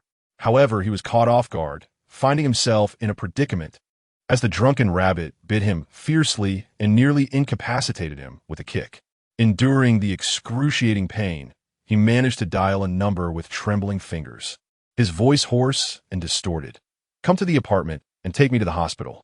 Half an hour later, Shen Zhiyan was cautiously assisted into the car by his hastily arriving assistant and bodyguards, en route to the finest private hospital in the city. In the emergency room, the doctor examined the disheveled appearance and pained expression of the second young master of the Shen family with great care. "What is the prognosis, doctor?" Shen Zhiyan gritted his teeth, cold sweat pouring down his forehead. The doctor adjusted his glasses, his expression somewhat nuanced. "Mr. Shen, fortunately, the force and angle were slightly off, preventing irreversible damage. However, the soft tissue contusions and hematomas are quite serious. You will need absolute rest for the foreseeable future, avoiding any stimulation or vigorous activity. I will prescribe some medication. Please monitor your condition, and if the pain worsens or if you experience any other discomfort, return immediately." Upon hearing this, Shen Zhiyan's complexion remained grim, yet he felt a sense of relief. It was fortunate that he had not been rendered incapacitated by Zhiyan. Yet, a fresh wave of pain from below made him gasp sharply. "Zhiyan, you've done well. You cannot escape." Meanwhile, in that decrepit motel room, Zhiyan remained curled up behind the door, trembling uncontrollably. The shattered screen of his phone flickered dimly on the floor, casting a faint light upon his pale, terrified face. This night was destined to be sleepless. Chapter 26. A frightened bird. The room of the dilapidated motel was permeated with a bizarre odor, a mixture of disinfectant and mildew. Zhiyan, curled up behind the door, had not slept all night. His body's tremors gradually subsided. Yet his heart felt as though it were gripped tightly by an invisible hand, each heartbeat laden with profound fear and humiliation. In the darkness, the image of Shen Zhiyan's eyes filled with desire and astonishment, the resounding slap, the shocking sensation when his knee made contact, and Shen Zhiyan's agonized scream echoed in a nightmarish loop, tormenting his nerves incessantly. He was terrified. He was utterly, profoundly afraid. Shen Zhiyan was a madman, a powerful, untamed madman. He could do anything. Thoughts of escape arose countless times. To leave Jiang City, to abandon this university, to flee to a place where Shen Zhiyan could not find him. But where could he possibly go? In this melodramatic world, overshadowed by the narrative's divine will, the Shen family held immense power. A mere, helpless student like him could escape nowhere.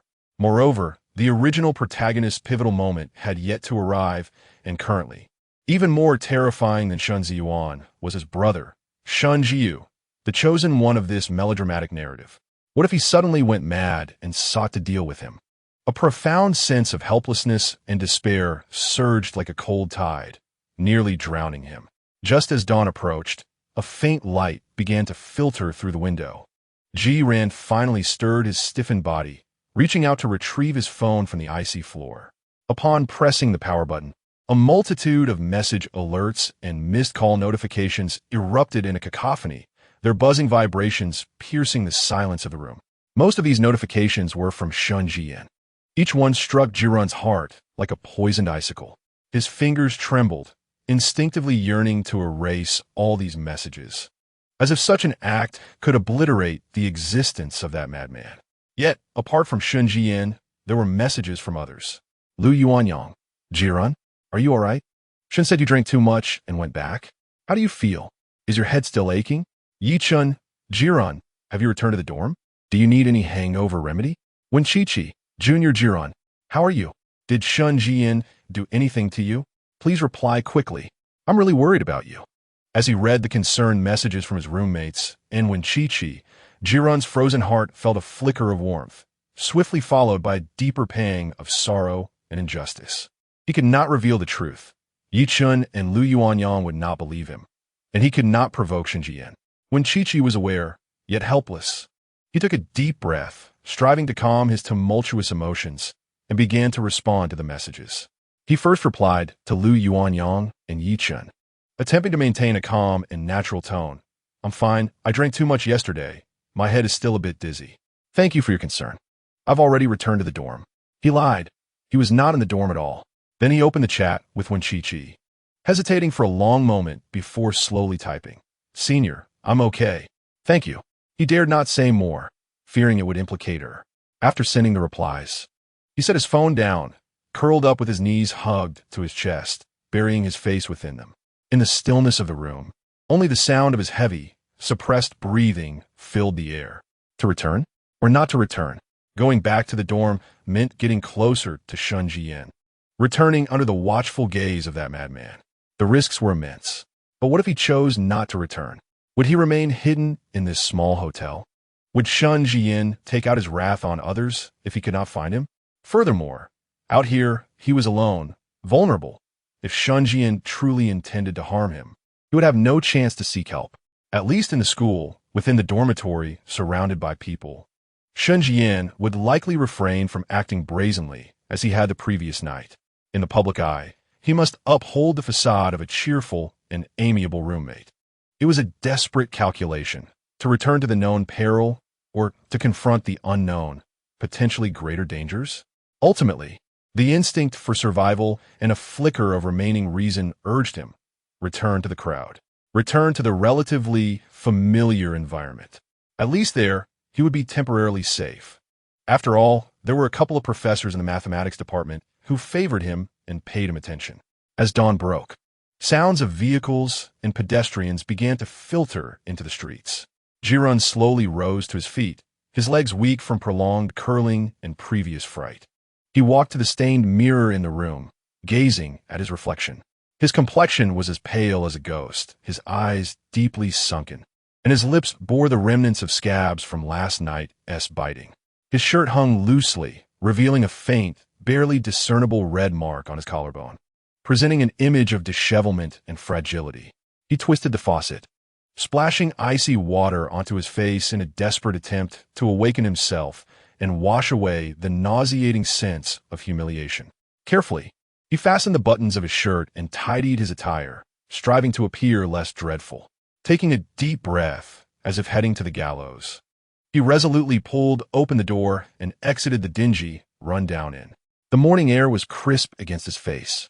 He raised the collar of his shirt, lowered his head, and hurriedly walked towards the school. Each step felt heavy and cautious, like a startled bird ready to take flight. Any slight rustle could send his heart racing. Fortunately, the campus was relatively empty at this early hour. He safely made his way back to Building 7 of the Lan Yuan dormitory, ascending the stairs to the 4th floor and standing before room 401. His hand rested on the doorknob, hesitating for several seconds, his heart pounding within his chest. He dreaded pushing the door open, fearing to find Shen Zhiyan inside, gazing at him with that chilling smile. Yet ultimately, he gritted his teeth and turned the doorknob. The door creaked open. The dormitory was quiet. Lu Yuanyang was sprawled across his bed, snoring. Yi Chun had already risen, seated at his desk engrossed in a book. Upon hearing the door, he looked up. "Jiran, you're back." Yi Chun adjusted his glasses, a hint of concern in his tone. "You drank so much yesterday. Are you all right? Why do you still look so unwell?" A slight relief washed over Jiran at the absence of Shen Zhiyan. He forced a weary smile, his voice hoarse. "I'm fine, just still recovering a bit." Shen Zhiyan, wasn't he there? Shen Xiao? Lu Yuanyang, now awake and groggy, chimed in with a heavy nasal tone. He messaged late last night, saying there was an emergency at home and had to leave abruptly. TSK. Must be nice to be a wealthy young master. An emergency? He went home. Jiran's heart sank. Indeed, given last night's incident, it was clear that Shen Zhiyan must have sustained significant injuries and gone home to recuperate. "Oh," Jiran murmured softly, choosing not to inquire further, and settled at his desk. His body remained tense. Lu Yuanyang, yawning, climbed out of bed and leaned toward Ji Ran, raising his eyebrows playfully. Hey Ji Ran, what happened yesterday? Did Shen Zhiyan take you back? A wave of nausea surged in Ji Ran's stomach as he fought to suppress it, responding coldly. I was so drunk I just passed out. He wished to avoid any discussion regarding the events of last night. Observing Ji Ran's pallor, Lu Yuanyang pursed his lips, opting not to press further, mumbling about feeling uninspired before heading off to wash up.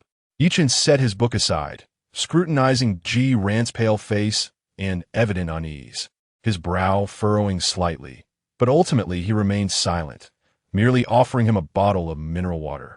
Here, drink some water. Thank you. Ji Ran accepted the water, his fingertips icy. Sitting in the familiar dormitory, watching the carefree Lu Yuanyang and the quietly reading Yi Chun, an absurd feeling enveloped him. He knew that Shen Zhiyan would not let this matter rest so easily. The pair of eyes, brimming with possessiveness and ferocity, seemed to linger in the darkness. Fixated on him, he retrieved the shattered phone, staring at the chilling, threatening messages sent by Shen Zhiyan, his fingers clenched tightly, nails digging into his palm. Ji Ran shut his eyes, drawing a deep breath. When he reopened them, the depths of his gaze reflected not only fear, but also a newfound, resolute determination. He would not remain passive.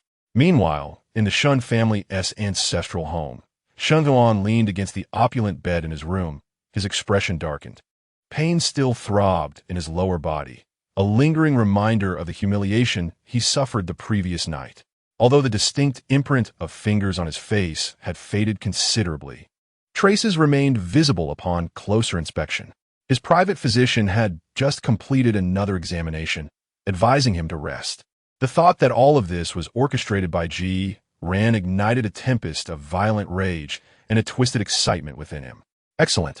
Ji Ran, you are indeed unlike those docile playthings. Your claws are sharp. They tantalize me. Upon receiving a message from his subordinate, he smirked coldly. Run? Back to the dormitory? Did he think that returning to a crowded place would ensure his safety? Shen Zhiyan's lips curled into a cruel, icy smile. He indeed needed to recuperate for a few days and ponder how to discipline this disobedient rabbit. Capturing him and locking him away? That would be too easy. He must be toyed with slowly, compelled to submit willingly. His fingers glided across the screen, retrieving Ji Ran's number. He composed a text, but, after a moment's reflection, deleted it. There was no rush. Let the prey linger in fear a while longer, savoring the flavor of despair. His eventual pleas for mercy would then be all the more melodious. He set down his phone, closed his eyes, and began to devise various schemes in his mind. Sunlight filtered through the curtains into the room, yet it could not dispel the coldness and malice that permeated the air. Chapter 27. Su Wanwan's scheme days passed in tranquility. Shen Zhiyan had yet to return to the dormitory. According to the information gathered by Lu Yuanyang, pressing matters at home required his attention for a time. Ji Ran's taut nerves relaxed slightly, yet the tension deep within him remained unwavering, forbidding any semblance of ease. He endeavored to remain in populated areas, attending classes, the library, the dining hall, and at dusk, he would promptly return to the dormitory, never lingering outside. That afternoon, the final class of advanced algebra concluded. As the professor announced the end of the lecture, a cacophony of students gathering their belongings erupted in the classroom. Ji Ran rubbed his throbbing temples, preparing to discuss a problem he had not fully grasped with the classmate beside him, when a commotion at the classroom door drew his attention. Wow, who is that? ISNT, that's Su Wanwan from the art department? What is she doing in our mathematics department? Whispers and curious glances turned towards the entrance. Instinctively, Ji Ran looked up, and in that moment his blood ran cold. At the doorway stood Su Wanwan, clad in a pristine white dress, her long hair slightly curled, her face adorned with delicate makeup, and in her arms she cradled a lavish bouquet of vibrant red roses. She stood there, her timid gaze sweeping across the classroom, as if searching for something. The sight of her delicate, pitiable demeanor instantly captivated everyone's attention. Ji Ran's heart sank, a wave of ominous premonition washing over him. How could she be here? Before he could fully comprehend the situation, Su Wanwan's eyes had already locked onto him with uncanny precision, her eyes sparkling with delight. A blush of surprise and shyness adorning her cheeks. Amidst the curious and teasing gazes of their peers, she approached Jiran, cradling a dazzling bouquet of red roses. The classroom fell into a hushed silence, all eyes fixated on the pair, brimming with gossip and excitement. Jiran stood frozen, his limbs cold, his mind blank. As Su Wanwan drew nearer, the bouquet of roses resembled a flaming torch, searing into his retinas. "No, don't come any closer," he screamed internally. A plot twist? Could I not escape this heart-wrenching narrative? Why must the romance of the protagonists ensnare me? Su Wanwan, do you truly wish for my demise? Are you aware that Shen Zhiyan is capable of murder? Do you realize he might expose my heart in public? An overwhelming dread engulfed him. He could hear the frantic pounding of his own heart, thumping loudly as if it were about to leap from his throat. Su Wanwan halted before Jiran, lifting her gaze to meet his, her large, glistening eyes fixated on him. Her voice, soft and tinged with a hint of grievance, was clear amidst the stillness of the classroom, evoking sympathy from any unsuspecting onlooker. "Jiran," she began, her voice barely above a whisper, yet remarkably distinct in a quiet room. "I know I have made many mistakes in the past and hurt you. I realize that what I'm saying now may seem absurd and selfish, but I regret it. I truly regret it." As she spoke, her eyes quickly reddened, tears shimmering within, on the verge of spilling over, her performance deserving of an Oscar. "After leaving you, I discovered how wonderfully you treated me. I realized that I had long since fallen for you, Jiran.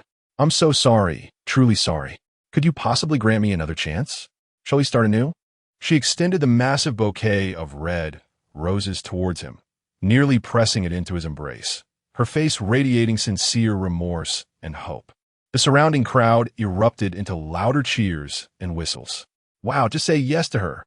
The class flower is pursuing him. Jiran is impressive." So, they were a couple before. Reunite, reunite, reunite.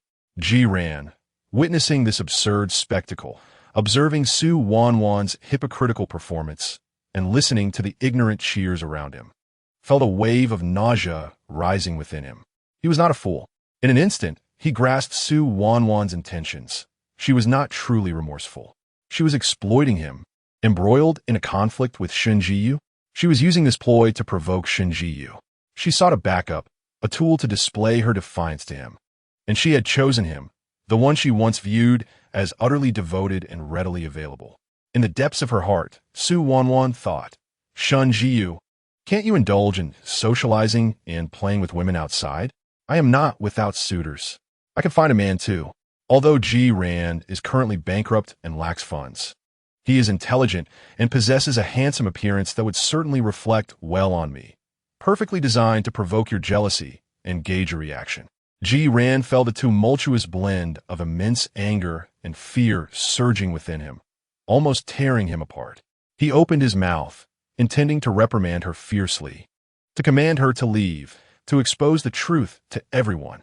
Yet, an overwhelming terror gripped him like an invisible hand, choking his throat and rendering him voiceless. Darkness began to cloud his vision. A buzzing filled his ears, and the surrounding chaos seemed muffled and distant, as if viewed through a thick pane of glass. In its stead, a clearer, more horrifying, and grotesquely bloody tableau surged forth, inundating all his senses. This was a vivid and nauseating depiction from the original novel, detailing Jiran's tragic fate as a mere supporting character. Shen Zhiyan's expression was dark enough to drip with malice as he gazed at Su Wanwan, trembling in fear and clutching her abdomen not far away. He glanced again at Jiran, who was being held down by bodyguards and futilely struggling, a cruel smile curling at the corners of his mouth. Did you not profess your love for her? Were you not willing to sacrifice everything for her? Shen Zhiyan's voice was icily piercing, laced with a mocking tone reminiscent of a cat toying with a mouse. Did you not vow to bare your soul to her? He slowly approached Jiran, looking down upon him from a height, his gaze akin to that of observing an insignificant insect. Very well, he uttered softly, as if discussing a trivial matter. He inclined his chin toward a nearby bodyguard. A burly, expressionless bodyguard stepped forward, wielding a glimmering, razor-sharp dagger. Without a hint of hesitation, amidst the terrified screams of onlookers, he abruptly crouched down. The sickening sound of the blade slicing through flesh echoed sharply. Ran emitted a shrill, inhuman scream, his body convulsing violently. The bodyguard's hand expertly and mercilessly cut open his chest, blood gushing forth like a fountain, staining the ground and splattering the bodyguard. As if impervious to the gruesome scene, the bodyguard continued his grim task, probing between the still-beating heart and lungs, then abruptly yanked. A bright red, still pulsating heart, along with a portion of the lungs, was gruesomely extracted. The warm, metallic scent of blood instantly filled the air. The bodyguard casually tossed the still-dripping entrails onto Ran's terrified face. As Shen Zhiyan observed this grotesque spectacle, a trace of delight flickered across his countenance. He turned to the nearly fainting Su Wanwan, his voice eerily soft. "Did you see that? This is what it means to bare one's heart. Now, do you still feel the same? Do you dare to carry my child and go get a marriage certificate with him?" Su Wanwan lay collapsed on the ground, her face as pale as a sheet, trembling uncontrollably, tears and snot marring her features as she incoherently cried out, "No, no, Zhiyu brother, I was wrong. I won't dare again. How could you do this? You frightened both me and the baby." The scene was overwhelmingly vivid, disturbingly gruesome. Ran even felt he could smell the heavy, nauseating scent of rust. He could sense the searing pain of a cold blade slicing through flesh. He could visualize his own heart, still beating, being extracted from his chest. Ran doubled over, unable to suppress his retching, his complexion turning ashen. Cold sweat soaking his back, his body trembling like a leaf in the wind. "Ran, what is wrong with you?" a classmate beside him exclaimed, quickly supporting him. Su Wanwan was momentarily taken aback by his violent reaction. Her gesture of offering a rose frozen in midair, her expression of deep affection faltering. A flicker of displeasure and embarrassment flashing in her eyes. This useless fool, why couldn't he cooperate? Could he not even act properly? I'm Ran. He pushed away his classmate's hand, straightening up abruptly, summoning every ounce of strength, his voice hoarse and fragmented, filled with utter terror and resistance. "I'm sorry. I don't know you. We have long since severed our ties. Please do not come near me again," he nearly shouted, then, without a glance at Su Wanwan, whose face had turned ghastly, disregarding the astonished stares of his classmates and the scattered books on the floor, he forcefully shoved through the crowd, like a startled rabbit. Stumbling out of the classroom, he ran at breakneck speed, as if pursued by vengeful spirits, oblivious to the throng in the corridor and the stairs. His mind fixated on a singular thought. Run, distance himself from Su Wanwan, escape this madwoman, evade everyone and everything connected to the narrative. I cannot provoke them. I can hide. I cannot confront Su Wanwan, nor Shen Zhiyan.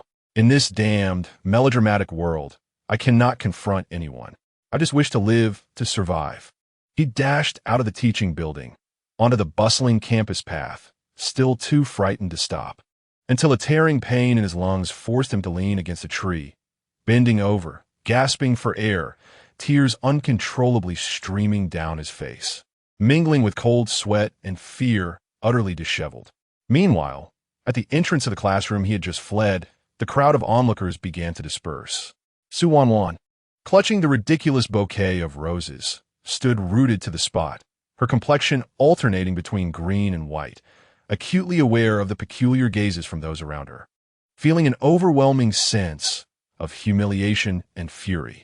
Ran, that worthless fool, dared to make her lose face. She would make him pay. Fuming, she stamped her foot and swiftly departed. Among the crowd of spectators was Shen Zhiyan, who had come to seek Ran's forgiveness. Chapter 28. A sinister warning beneath the shade of the tree opposite the teaching building. The sunny smile on Shen Zhiyan's face had vanished without a trace, replaced by a countenance filled with dark foreboding. He observed Ran's frantic retreat, then cast a glance at Su Wanwan, who stood at the entrance with the roses. Her expression grim. A tempest of anger and a strong sense of possessiveness surged within him.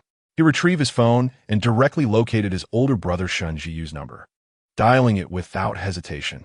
The phone rang for an extended period before being answered, and a slightly impatient and languid voice emerged from the other end, accompanied by a cacophony of background noise, as if he were amidst a social gathering. "Hello? Zhiyan?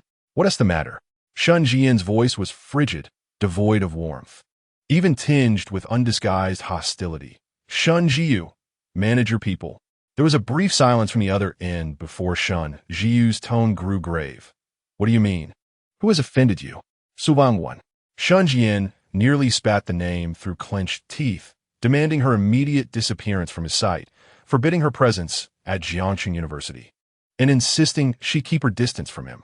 Otherwise, he paused, lowering his voice to a chilling threat that sent shivers down one's spine. "I wouldn't hesitate to silence her permanently. You know I can do it." Shen Zhiyu fell utterly silent. Moments later, his voice turned serious. "Who has she approached?" He clearly detected the seriousness and murderous intent in Shen Zhiyan's tone. "That is none of your concern," Shen Zhiyan replied coldly. "Manage your woman. This is your final warning." "Understood." Shen Zhiyu's voice bore a hint of suppressed rage. Whether directed at Su Wanwan or Shen Zhiyan was uncertain. "I will handle it." The call ended. Shen Zhiyan stowed his phone away, casting one last glance in the direction of the teaching building, his gaze icy as he turned and vanished into the throng of the campus. Meanwhile, within a private room of an upscale club, Shen Zhiyu's expression darkened as he set his phone down. The surrounding clamor of laughter and chatter irked him immensely. He waved his hand, signaling everyone to leave. The room fell silent instantly. Leaning back against the sofa, he rubbed his temples, a flicker of malice flashing in his eyes. "Subang Wan, how could she have provoked Zhiyan? And gone to Jiangxing University? To meet whom? Who does Zhiyan refer to as my person?" He retrieved his phone once more, dialing Su Wanwan's number. The call connected swiftly, and her voice, tinged with a sense of grievance, came through. "Zhiyu Go, where are you?" Shen Zhiyu's voice was chilling. "I'm at school." Su Wanwan's response carried a hint of guilt. "Return home immediately," Shen Zhiyu commanded, his tone leaving no room for dissent. "I want tea." Su Wanwan suddenly flared up, her voice quivering with tears and defiance. "You don't love me. You're always out socializing, mingling with those dubious women, reeking of perfume. You don't care about me at all. Why should I listen to you? I want to leave. You don't love me anymore. So what am I doing here?" Shen Zhiyu's temples throbbed, struggling to contain his anger. "Su Wanwan, do not test my patience. You will return home this instant, and I can pretend today never happened." "I want to go back," Su Wanwan shouted. "What does it matter who I seek out? You can find others. Why can't I? Don't you not care? Don't you find me bothersome?" "Su Wanwan," Shen Zhiyu's voice rose sharply, the fury almost piercing through the phone line. "I will say this one last time. Immediately, return home. Otherwise, face the consequences." Silence enveloped the other end for a few seconds before Su Wanwan's voice erupted into a louder, sorrowful wail, as if she had suffered a grave injustice. "Wu, you're scolding me. You're scolding me. Shen Zhiyu, you scoundrel. I hate you." Upon concluding the call, she abruptly hung up. Shen Zhiyu gazed at the disconnected phone, his expression dark enough to evoke a downpour. He forcefully tossed his mobile onto the sofa, his chest heaving with agitation. "I can indulge in pleasures, yet no one else may touch what is mine." Such was Shen Zhiyu's rationale. He could frolic amidst a sea of flowers, but Su Wanwan must remain obediently ensconced in his cage, solely belonging to him. Even if he temporarily grew weary of her or became absorbed in his career, she was never to entertain any notions of infidelity. Though he remained unaware of whom Su Wanwan had sought out, the mere fact that she had provoked Shen Zhiyan meant she could expect no leniency. Shen Zhiyan, despite his outwardly sunny demeanor, harbored an obsession and ruthlessness that rivaled his own, perhaps even surpassed it. When he decreed silence forever, he did not jest. "Come in," Shen Zhiyu commanded coldly towards the entrance. Two bodyguards clad in black promptly entered. "Proceed to Jiangxing University and escort Miss Su back home. Keep a vigilant watch over her. She is not to step outside the villa without my express permission." His voice was devoid of warmth. "Understood, boss." An hour later, Su Wanwan found herself helplessly escorted back to the opulent villa by the bodyguards, confined directly to the master bedroom on the second floor, with sentinels maintaining a 24-hour vigil outside the door. Her phone was confiscated, the internet severed, and she was utterly cut off from the outside world. "Let me out! Shen Zhiyan, you scoundrel! Let me out!" Su Wanwan cried, pounding against the door, yet all that met her was an oppressive silence and the indifferent figures of the guards. She collapsed onto the floor, weeping inconsolably, her heart brimming with fear, resentment, and bitterness. She had not anticipated such a vehement reaction from Shen Zhiyan. All she sought was to provoke him slightly, to incite a sense of concern. Why had it escalated to this? Meanwhile, Shen Zhiyan returned to his apartment, his demeanor still brooding. He sat on the sofa, his fingers unconsciously drumming against the armrest. Jiran and Su Wanwan? Do they know each other?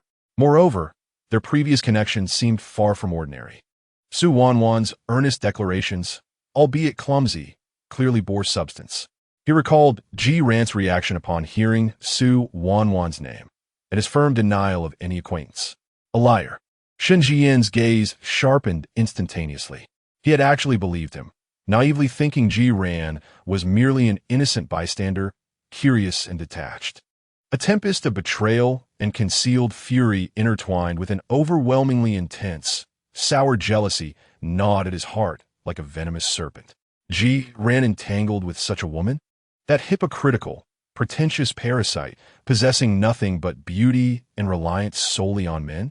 The very thought was unfathomable. What would Jiran look like in love? What expressions might he wear? What words would he utter? Would he smile at that person? Would he permit them to draw near? Would he share a bed with them? The mere notion that Jiran might have once gazed tenderly at someone else with those icy eyes, perhaps even graced another with a gentle smile, or allowed someone to touch him, to embrace him, sent an overwhelming wave of destructive rage surging through Shen Zhiyan, nearly pushing him to the brink of losing control. He initially believed that Jiran appeared clean and unblemished, and thus refrained from delving into his past. To his utter dismay, he discovered Jiran was entangled with a woman of dubious character. This was not only an affront to his aesthetic sensibilities, but also a desecration of all that he held dear. He could not allow this to continue. He must ascertain the nature of the relationship between Jiran and Su Wanwan. To what extent had their past developed? Shen Zhiyan abruptly seized his phone and dialed a number, his voice icy as he commanded, "Find out everything about a person for me." Jiran, a freshman in the mathematics department at Jiangxing University. "I want to know all his details, particularly concerning his relationship with Su Wanwan.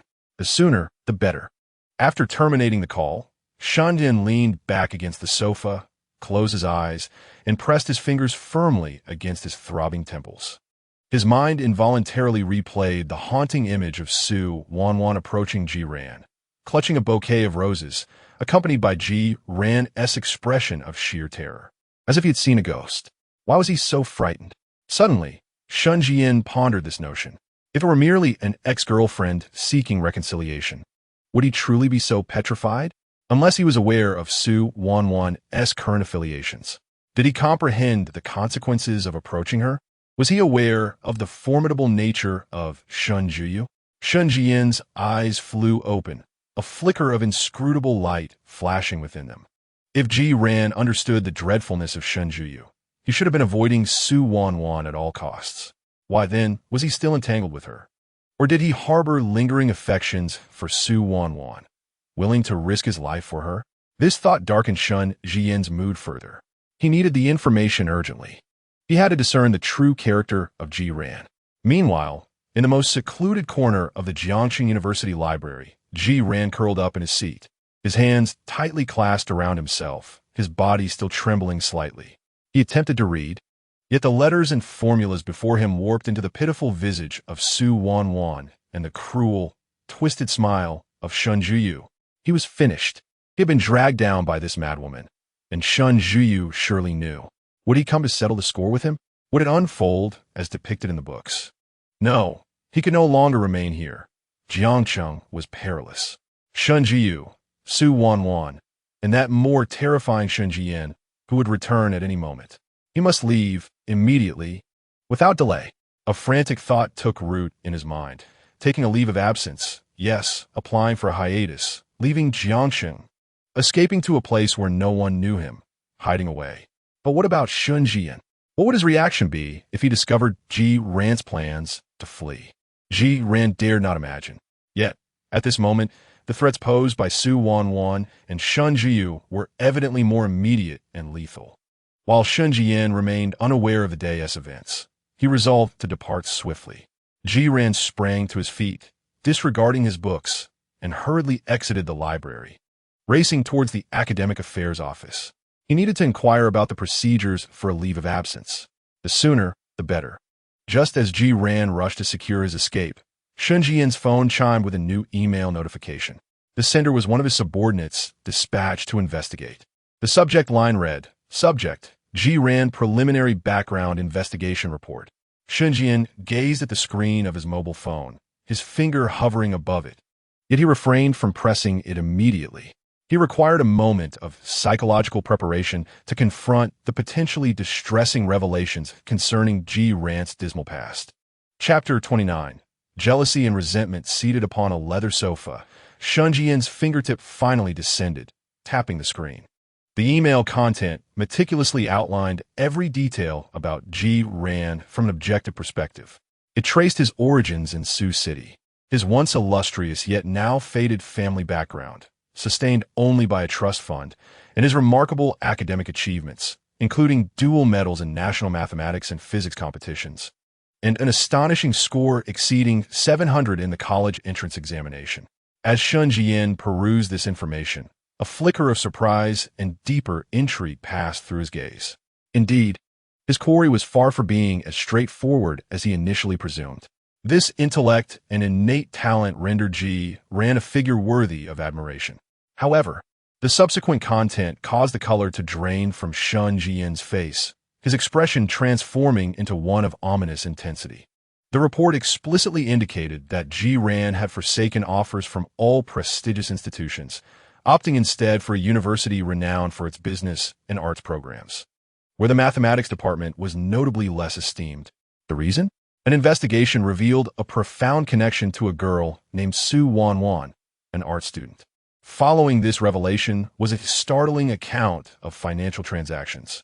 Over 70% of Ji Ran's relatively modest, yet sufficiently generous trust fund had, over the past few years, been redirected under various pretenses, such as birthday gifts, holiday surprises, academic assistance, and even familial hardship support, into Su Wanwan's personal account. The report included screenshots of transfer records, with annotations that were both cautious and filled with affection, piercing Shen Zhiyan's heart like heated needles. Wanwan, it's getting cold. Buy yourself a new coat. Wanwan, I heard you want to learn oil painting. The paints and canvases are expensive, so please use these for now. Wanwan, happy birthday. May you always be joyful. Wanwan, don't worry about family matters. I am here for you. There is even a scanned copy of a property transfer agreement, revealing Ji Ran's altruistic conveyance of a nearly 200 square meter apartment located in the prime area of Sioux City to Su Wanwan without any compensation. The sole reason was that Su Wanwan had complained of a quarrel with her family and expressed a desire to avoid returning home. Moreover, Ji Ran continued to pay for the property's management fees, utilities, and even hired a caretaker to attend to Su Wanwan's daily needs. The report concluded with a summary. Ji Ran and Su Wanwan shared a close relationship, sustained over several years, marked by frequent and significant financial exchanges and profound emotional investment. However, based on the available information, it appeared that the two had not formally established a romantic relationship, as Su Wanwan maintained ambiguous connections with other men. Ji Ran seemed aware of this, yet chose to tolerate it, never coercing or demanding any commitment from her, embodying the characteristics of a backup option and a devoted admirer. Snap! The phone slipped from Shen Zhiyan's trembling hand, crashing heavily onto the carpet, its screen instantly dimming. He witnessed the essence of Ji Ran's love for someone. So this is how it was. It was not the cold detachment he had imagined, nor the rational restraint he had presumed. Instead, it was this unreserved devotion, this abject submission, this utter foolishness. With over 700 points on his score, a guaranteed admission to a prestigious university, and the glory of competition medals. He could easily forsake all prospects and brilliance for that woman, offering up all material comforts without a second thought, even knowing that she was merely using him. Toying with his affections, he could still maintain that absurd respect and refrain from coercion. Why? Su Wanwan, that hypocritical, pretentious leech, possessing nothing but her face. Why did she have? What justified her in receiving Ji Ran's wholehearted, nearly self-immolating affection? How could she compel Ji Ran to such lengths for her? Before Shen Zhiyan's eyes, an illusion appeared. Ji Ran, with those cool eyes that at this moment should have been solely focused on mathematical formulas, gazed at Su Wanwan with deep, humble affection. Ji Ran, with lips that were always pressed tight, uttering calm words, spoke tenderly and flatteringly to Su Wanwan. Ji Ran, with that slender yet resilient physique, which he longed to touch, cautiously drew near to Su Wanwan, perhaps even embracing her. The mere thought that Ji Ran might have once shown such unreserved tenderness to another, might have once humbly yearned for someone else's love, might have once devoted all his excellence and beauty to such an unworthy woman, filled Shen Zhiyan with a devastating surge of jealousy and rage. He sprang to his feet, kicking the nearby coffee table with force. The expensive wooden table groaned under the strain, and the cups and dishes atop it shattered to the ground. He was unwilling to accept it. His jealousy was maddening. That kind of woman, Su Wanwan, could attain Ji Ran's most pure and fervent feelings. The very woman who treated him as an ATM, a backup option, only to discard him once she climbed higher. Why could she have that? Why was he any less deserving than that hypocritical woman? He wanted him. He desired not just his body, but his heart. He wanted Ji Ran to love him as passionately as he once loved Su Wanwan, to direct all his attention, tenderness, and devotion solely towards him. This thought spiraled like an uncontrollable vine, ensnaring all of his senses. He craved more. He longed for Ji Ran's heart, for that foolish yet precious, unreserved love.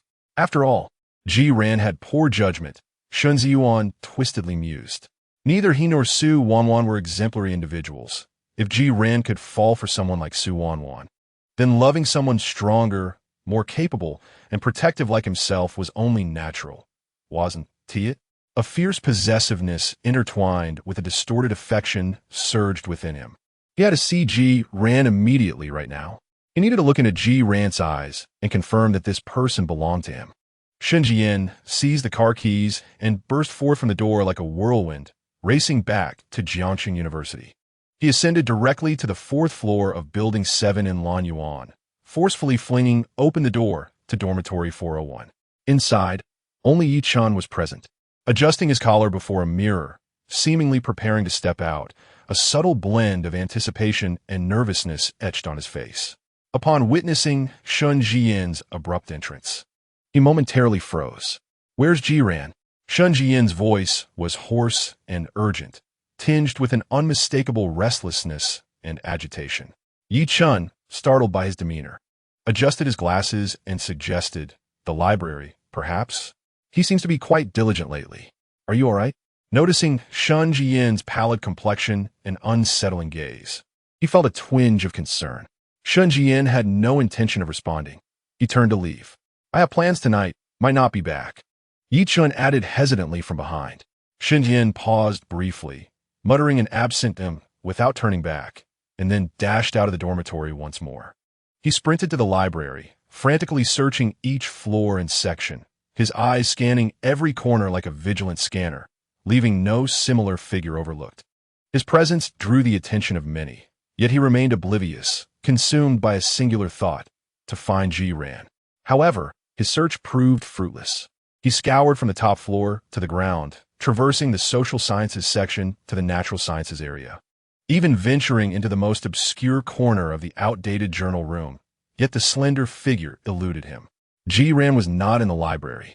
Standing in the vast emptiness of the library hall, Shen Zhiyan's chest heaved violently.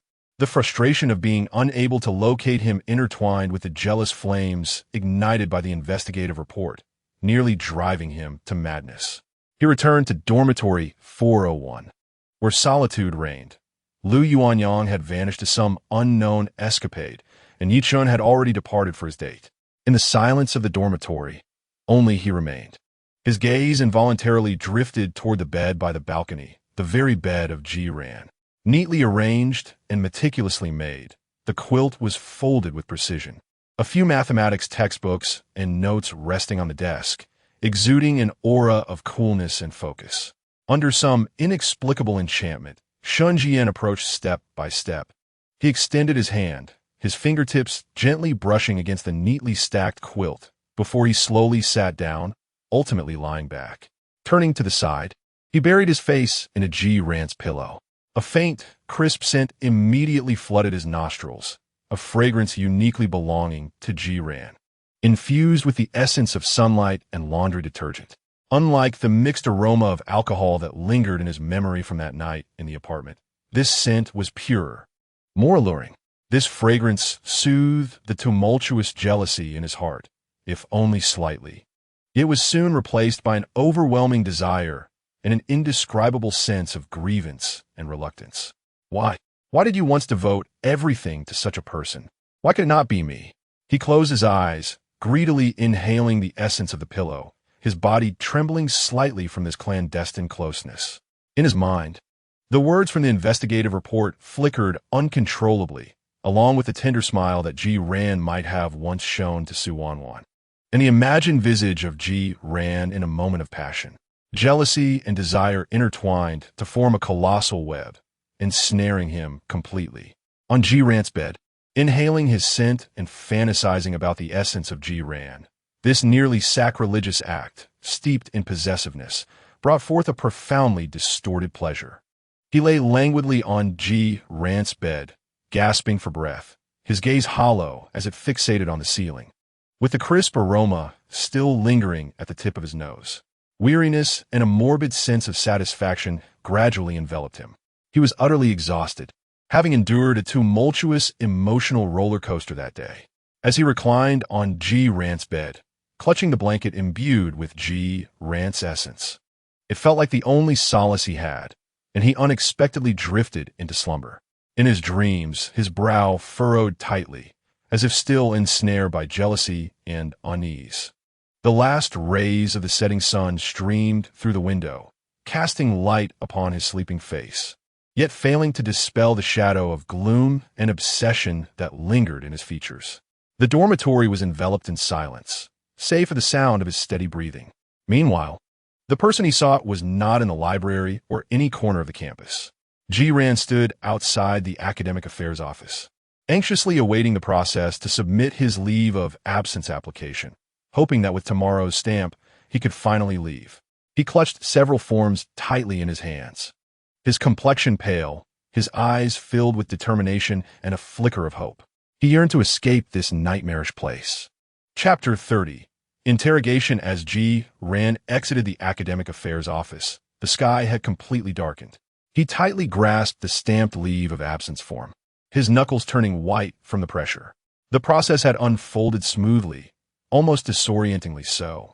The counselor had merely performed his duties, inquiring briefly, and upon learning of Ji Ran's familial reasons for needing to leave temporarily, he asked no further questions, signing and stamping the document. Tomorrow, after the director's stamp, he would be free. It felt as if his existence, his departure, was utterly inconsequential in this vast institution. That was acceptable. Ji Ran took a deep breath, meticulously folding the form and tucking it into the innermost compartment of his backpack. What he desired was this unnoticed, silent disappearance. He retrieved his phone, its screen still marred by cracks yet functional. He opened the dormitory WeChat group, hoping to see if Shen Zhiyan had returned. If Shen Zhiyan were still preoccupied with urgent matters at home, he could quietly pack his belongings tonight and leave Jiangcheng at dawn, vanishing completely from everyone's sight. The group was quiet, with only 2 new messages. Lu Yuanyang. All members, brothers. Tonight, a beauty awaits. 1T be back. Don't miss me. Moi. Yichen. All members. I have matters to attend to tonight. 1T return. Ji Ran's heart skipped a beat upon reading these messages. Lu Yuanyang and Yichun would not be returning? Did that mean he would be alone in the dormitory? Throughout his journey, he silently prayed, "Shen Zhiyan, please don't come back. Please don't come back." Upon reaching the base of Building 7 in Lanyuan, he looked up to see the window of Dormitory 401 shrouded in darkness. His heart eased slightly. Perhaps Shen Zhiyan had not yet returned. He hurried upstairs and stood before the door of room 401, holding his breath and straining to listen. Inside, there was an utter silence, devoid of any sound. He fumbled with his keys, his fingers trembling with anxiety, and after several attempts, he finally aligned the key with the lock. With a gentle twist, a soft click echoed as the door swung open. Inside, darkness engulfed the space, with only the faint glow of the streetlight outside casting vague outlines of the furniture. Ran exhaled in relief. It seemed that Shen Zhiyan truly had not returned. He gently closed the door behind him and groped his way to the wall, intending to turn on the light. A faint sound emanated from the direction of his bed, a soft thud. In the darkness, his eyes struggled to adjust to the dim light, and he turned in alarm towards the source of the sound. With the meager illumination filtering through the window, he discerned what appeared to be crumpled white tissues scattered across the floor by the edge of his bed. More than one, in fact, several disarrayed clusters. The sound seemed to have originated from the bed itself. An overwhelming sense of foreboding and nausea washed over Ran. He swiftly reached out and pressed the switch on the wall. The glaring, incandescent light flooded the entire dormitory. Ran squinted against the brightness. But the moment he beheld the scene on his bed, shock gripped him. His bed was in disarray, the comforter kicked to the foot, crumpled in a heap. The sheets were a chaotic mess, and there, amidst the disorder, lay a figure, Shen Zhiyan. He was sprawled across Ran's bed, clad only in black lounge pants, his upper body bare, revealing a sculpted chest and well-defined abs. He seemed to awaken abruptly from the sudden light, his brow furrowed, slowly opening his eyes. When Shen Zhiyan's gaze focused and fell upon Ran, who stood at the threshold, pale as a ghost and trembling violently, he exhibited no signs of alarm or remorse. Instead, a lazy, smug smile crept onto his lips, tinged with satisfaction and a hint of malicious mockery. He even stretched deliberately, rolling his neck and emitting a comfortable sigh, as though he had just indulged in the most exquisite slumber. Back already? His voice was hoarse from sleep, yet his gaze, as tangible as it was insatiable, roved over Ran's terrified face. A chill coursed through Ran, starting from his soles and surging to the crown of his head. He stared at the chaotic bed, at the glaring tissues, and then back at Shen Zhiyan, who exuded an air of entitlement, even boasting in his demeanor. A horrific, nauseating thought struck him like lightning. Had this man just engaged in such acts on his bed, using his pillows and comforter? A wave of intense physiological revulsion and overwhelming humiliation crashed through Ran's mental defenses. He doubled over, unable to control his dry heaving. Shen Zhiyan observed Ran's reaction with a flicker of displeasure in his eyes, quickly replaced by twisted excitement.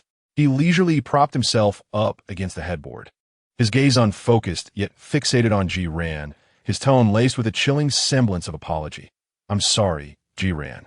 He licked his lips, a malicious smile spreading across his face. "You've kept me waiting far too long. It's dreadfully dull to be alone, inhaling the scent lingering on your bed. So fragrant and so reminiscent of you. I simply could not restrain myself any longer." Ran felt as though something had exploded in his mind. All the blood surged to his head. Anger, humiliation, fear, and disgust intertwined within him, nearly overwhelming his very being. "Get out! Get off my bed! Leave!"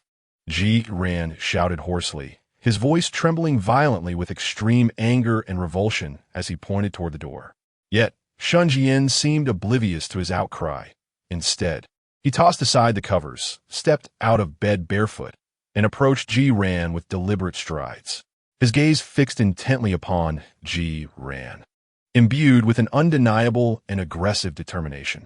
Ran, filled with terror, retreated until his back collided forcefully against the door, with nowhere left to escape.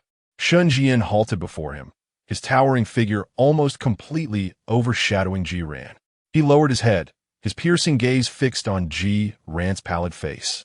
his eyes brimming with tears, reflecting both fear and rage. Zhiyan, his voice suddenly took on a deep and serious tone, tinged with an unsettling gentleness. Don't hide. Stay with me, will you? Zhiyan shot his head up, disbelief etched across his features, as if he had just heard the most absurd joke in existence. Shen Zhiyan extended his hand, seemingly intent on caressing Zhiyan's cheek, but Zhiyan instinctively turned away, evading the touch. His hand hovered in midair, unperturbed. Instead, he smiled and continued with that disquieting, affectionate tone. I promise, Suwon will never disturb you again. I assure you, I will treat you well. I will love you. Love me? Zhiyan exclaimed, as though he had heard a word of utmost horror, his voice sharp and fragmented. Shen Zhiyan, are you insane? Do you have any idea what you are saying? What you have done to me? Is that called love? Why not? Shen Zhiyan's eyes darkened, yet his tone remained obstinate. I have liked you since the very first moment I laid eyes on you. Gradually, that fondness blossomed into love. I love you, Zhiyan. As Zhiyan beheld the frenzied and obsessive light in his eyes, a chilling dread coursed through his entire being. This man was truly deranged. What if I refuse? Zhiyan asked, clinging to the last vestige of hope, his voice trembling. Shen Zhiyan's smile vanished in an instant, replaced by an unyielding cruelty. He stepped closer, nearly trapping Zhiyan between himself and the door, his voice lowered, suffused with an oppressive weight. What do you think? He retorted softly, each word piercing the heart. Do you believe you have a choice? He reached out, this time forcefully gripping Zhiyan's chin, compelling him to lift his gaze. His fingertips were cold, and the pressure was enough to cause Zhiyan pain. If you refuse. Shen Zhiyan leaned in closer, his breath nearly brushing Zhiyan's face. His eyes dark like an abyss. I can only ensure that you will spend your life merely watching me. You will remain by my side, unable to leave. Shen Zhiyan observed the shattered light in Zhiyan's eyes, a cruel satisfaction curling at the corners of his mouth. He continued languidly, as if savoring the final struggles of his prey. Zhiyan, I have often pondered why you do not flee. Is it because you know escape is futile? Or perhaps you are aware of certain matters concerning the Shen family. His fingers gently caressed Zhiyan's chin, his tone laced with a cat-and-mouse mockery. I even find myself contemplating if you were to truly run away, a parentless orphan vanishing into thin air, who would care? Who would take notice? Capturing you brings no trouble at all. How convenient, isn't it? Each word pierced Zhiyan's heart like a poisoned ice pick, ruthlessly shattering the last remnants of his hope and chance. The light in Zhiyan's eyes extinguished completely. In that moment, all his anger, struggle, and fear transformed into an infinite, deathly despair. It felt as if all strength had been drained from him, his body slumping against the doorframe. Had it not been for Shen Zhiyan gripping his chin, he would have nearly collapsed to the ground. He gazed at the handsome, yet demonic face before him, locking eyes with those filled with obsessive possession and mad affection, his lips trembling as he summoned his last vestiges of strength to utter a barely audible, heart-wrenching question. Shen Zhiyan, can you not let me go? Chapter 31. A distorted home. Zhiyan's question, steeped in endless despair and the final flicker of resistance, fell like a stone into a deep pool, eliciting only a deeper, unyielding coldness from Shen Zhiyan. No, came the definitive reply, unyielding and without room for negotiation. The grip on Zhiyan's chin tightened slightly, compelling him to see the undeniable desire for control reflected in Shen Zhiyan's eyes. Zhiyan, you are an intelligent individual. Those who recognize the times are the true heroes. Resisting me will yield no benefit to you. The last glimmer of light in Zhiyan's eyes was extinguished. He felt like a marionette stripped of its bones, languidly leaning against the doorframe, devoid of even the strength to struggle. He understood that Shen Zhiyan spoke the truth. In this world overshadowed by the Shen family, as a helpless orphan, opposing Shen Zhiyan was akin to a mantis trying to stop a chariot. The outcome would only be further misery. What do you want? His voice was dry and hoarse, imbued with a resigned silence. Shen Zhiyan observed his complete relinquishment of resistance, a flicker of satisfaction crossing his gaze. It's quite simple, he began, his tone steady yet commanding, articulating each point with clarity. First, vacate the dormitory. I have an apartment near the school. You will move in today. He paused momentarily before adding, you must leave today. Second, you must respond to my messages immediately. My calls must be answered.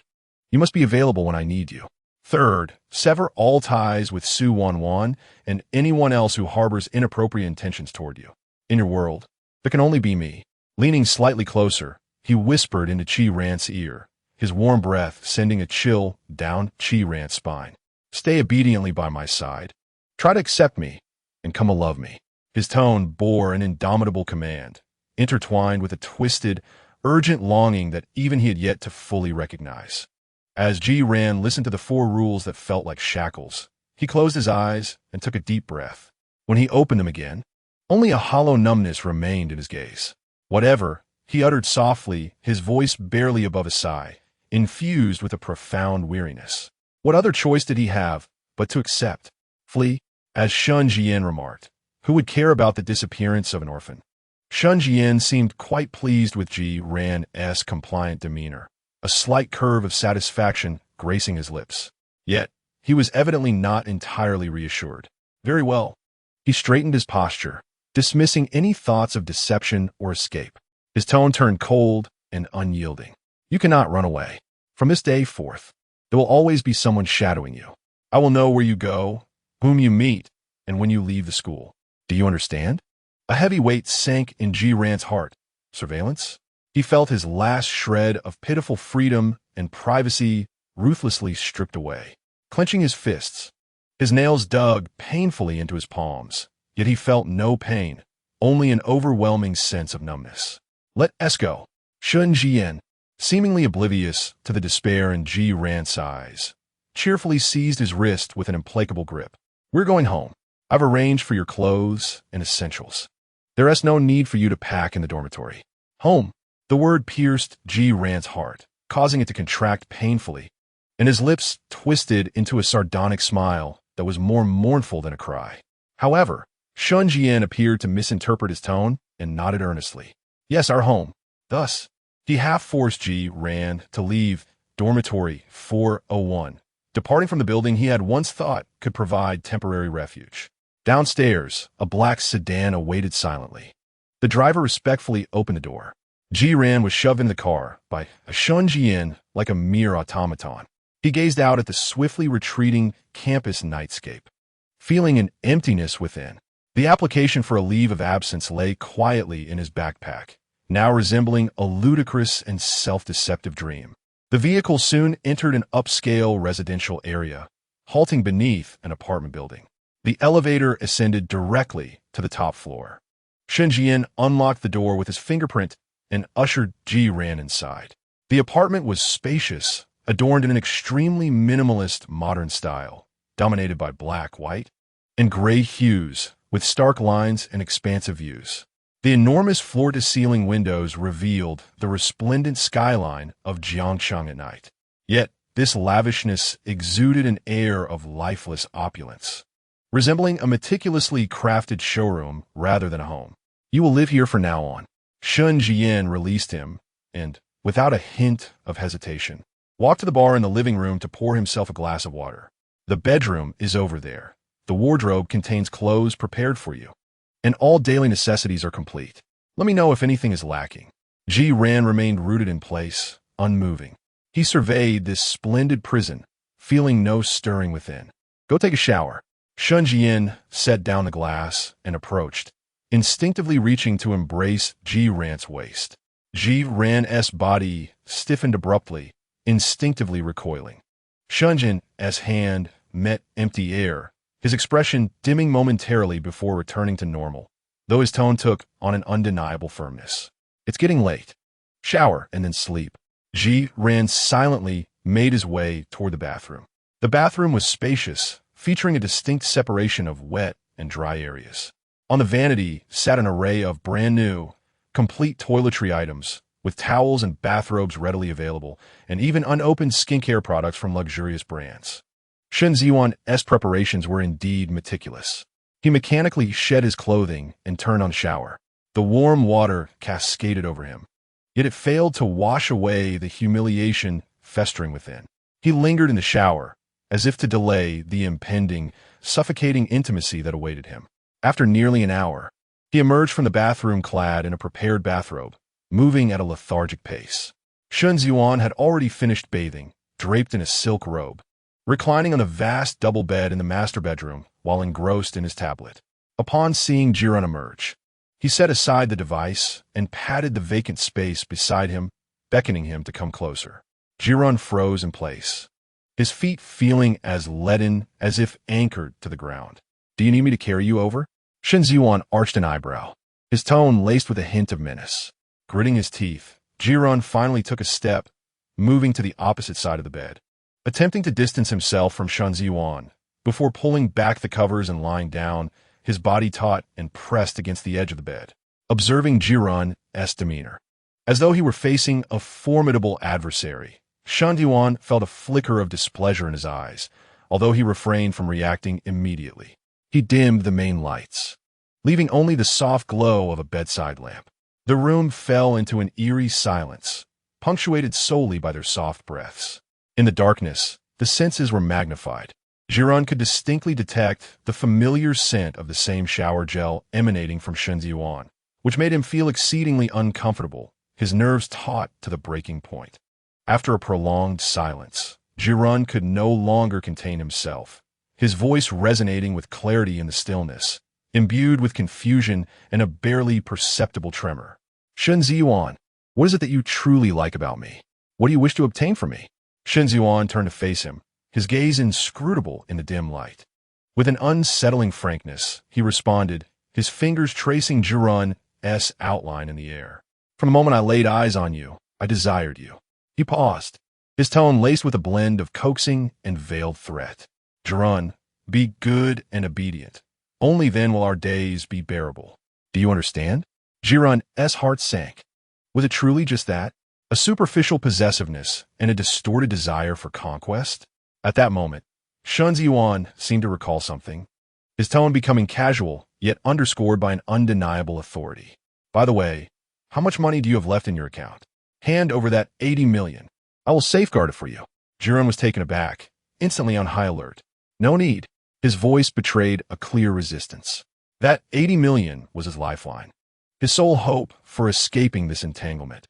He would never relinquish it to Shen Zhiyan. "Oh, but you will." Shen Zhiyan maintained a nonchalant tone, even tinged with amusement. "I have already frozen your account. From now on, you will use my supplementary card." He spoke with such casual authority, as if deciding what to have for dinner. "What?" Zhiyan sat bolt upright, shock etching his features as his voice rose in anger and fear. "What do you mean? What gives you the right to freeze my account?" Shen Zhiyan sat up, leisurely observing his flustered demeanor as if he were relishing an amusing performance. The implication was clear. "Henceforth, let my boyfriend spend my money," which is only natural. He leaned in closer, his tone laced with a nauseating blend of intimacy and dominance. "Consider your 80 million as your dowry. Rest assured, my supplementary card has a high limit, and the funds within will certainly exceed yours, not fall short." Zhiyan trembled with rage, pointing at Shen Zhiyan, his lips quivering, yet he could not muster more vitriolic words, ultimately managing to squeeze out 4 words: "Get lost, shameless."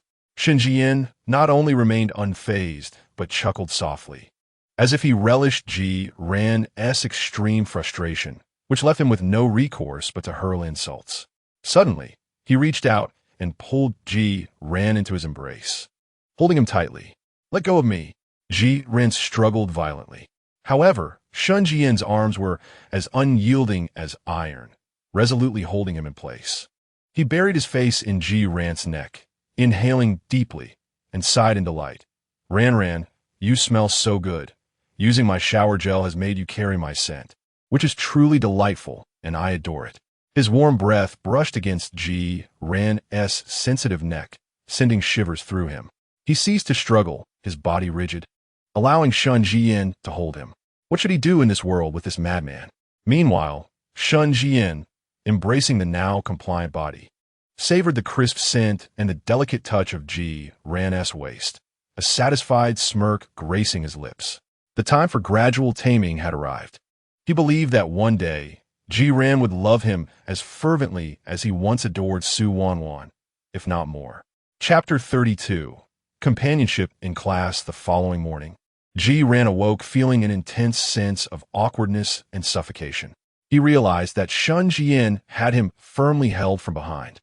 Shen Zhiyan's arm was draped across his waist, the grip unyielding, his chin resting atop Ji Ran's head, warm breath evenly cascading over his scalp.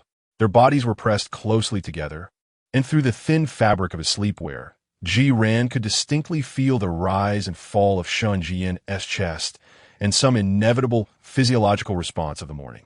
This overly intimate position caused Ji Ran to freeze instantly, his stomach churning.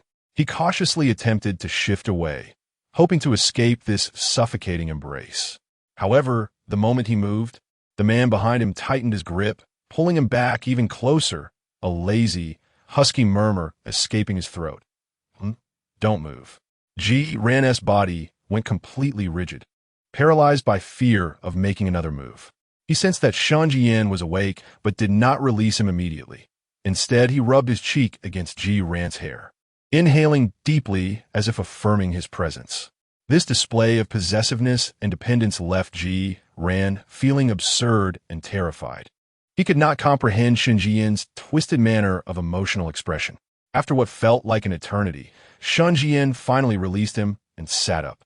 He rubbed his eyes, his hair disheveled, and his face bore the drowsy remnants of sleep, exuding an unexpectedly harmless and sunny demeanor. Yet, Ji Ran knew this was merely a facade. Good morning, Ran. Shen Zhiyan turned his head, offering a smile, his hand seemingly reaching out to caress Ji Ran's face. Ji Ran instinctively turned away, quickly sitting up and throwing off the covers, his movements swift as if evading a contagion. Shen Zhiyan's hand froze midair, his gaze darkening momentarily. Yet he soon returned to his usual self, seemingly unfazed. He followed Ji Ran out of bed, stretching his shoulders. You have class this morning, right? I'll accompany you. Ji Ran was about to step towards the bathroom when he abruptly halted, his back stiffening. No need.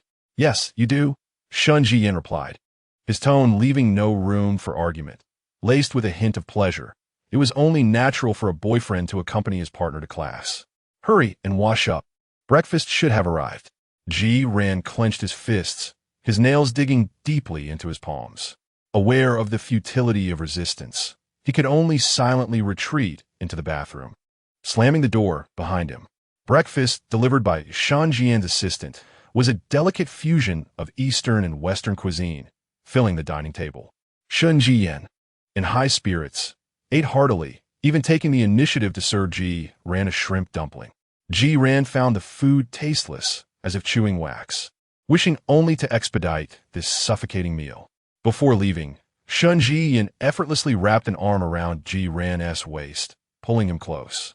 Ji Ran's body tensed, instinctively attempting to break free. Don't move. Shen Zhiyan's voice deepened. Carrying a warning? Or would you prefer I carry you out in another manner? Ji Ran instantly ceased to struggle, his body rigid as stone, allowing Shen Zhiyan to half hold, half drag him into the elevator and out of the apartment building. A sleek black car awaited downstairs. Throughout the journey, Shen Zhiyan maintained that intimate yet dominant posture, his fingers restlessly stroking Ji Ran's side. Shen Zhiyan exited the car first, then naturally extended his hand towards Ji Ran. Ji Ran hesitated for a moment, gazing at that long, strong hand with its pronounced knuckles, before gritting his teeth and finally placing his hand in Shen Zhiyan's. Shen Zhiyan immediately tightened his grip, guiding Ji Ran out of the car and seamlessly shifting to intertwine their fingers as they made their way towards the academic building. It was the peak hour for classes, and the vicinity of the building was bustling with people. Shen Zhiyan, with his striking appearance and noble demeanor, was already a focal point of attention. Now, as he held tightly to a slender and handsome boy, their intimate posture drew countless curious, astonished, and scrutinizing glances. Wow, who is that? So handsome. Isn't that Ji Ran from the mathematics department? What's their relationship? They're holding hands, fingers intertwined, is what I think. Shen Zhiyan, the one from the finance department? Him and Ji Ran? Whispers and various ambiguous looks bombarded Ji Ran from all directions, piercing him like needles. He desperately attempted to retract his hand, only to find it gripped even tighter by Shen Zhiyan. Shen Zhiyan seemed to revel in the attention, particularly enjoying Ji Ran's embarrassment and resistance, his smile widening in delight.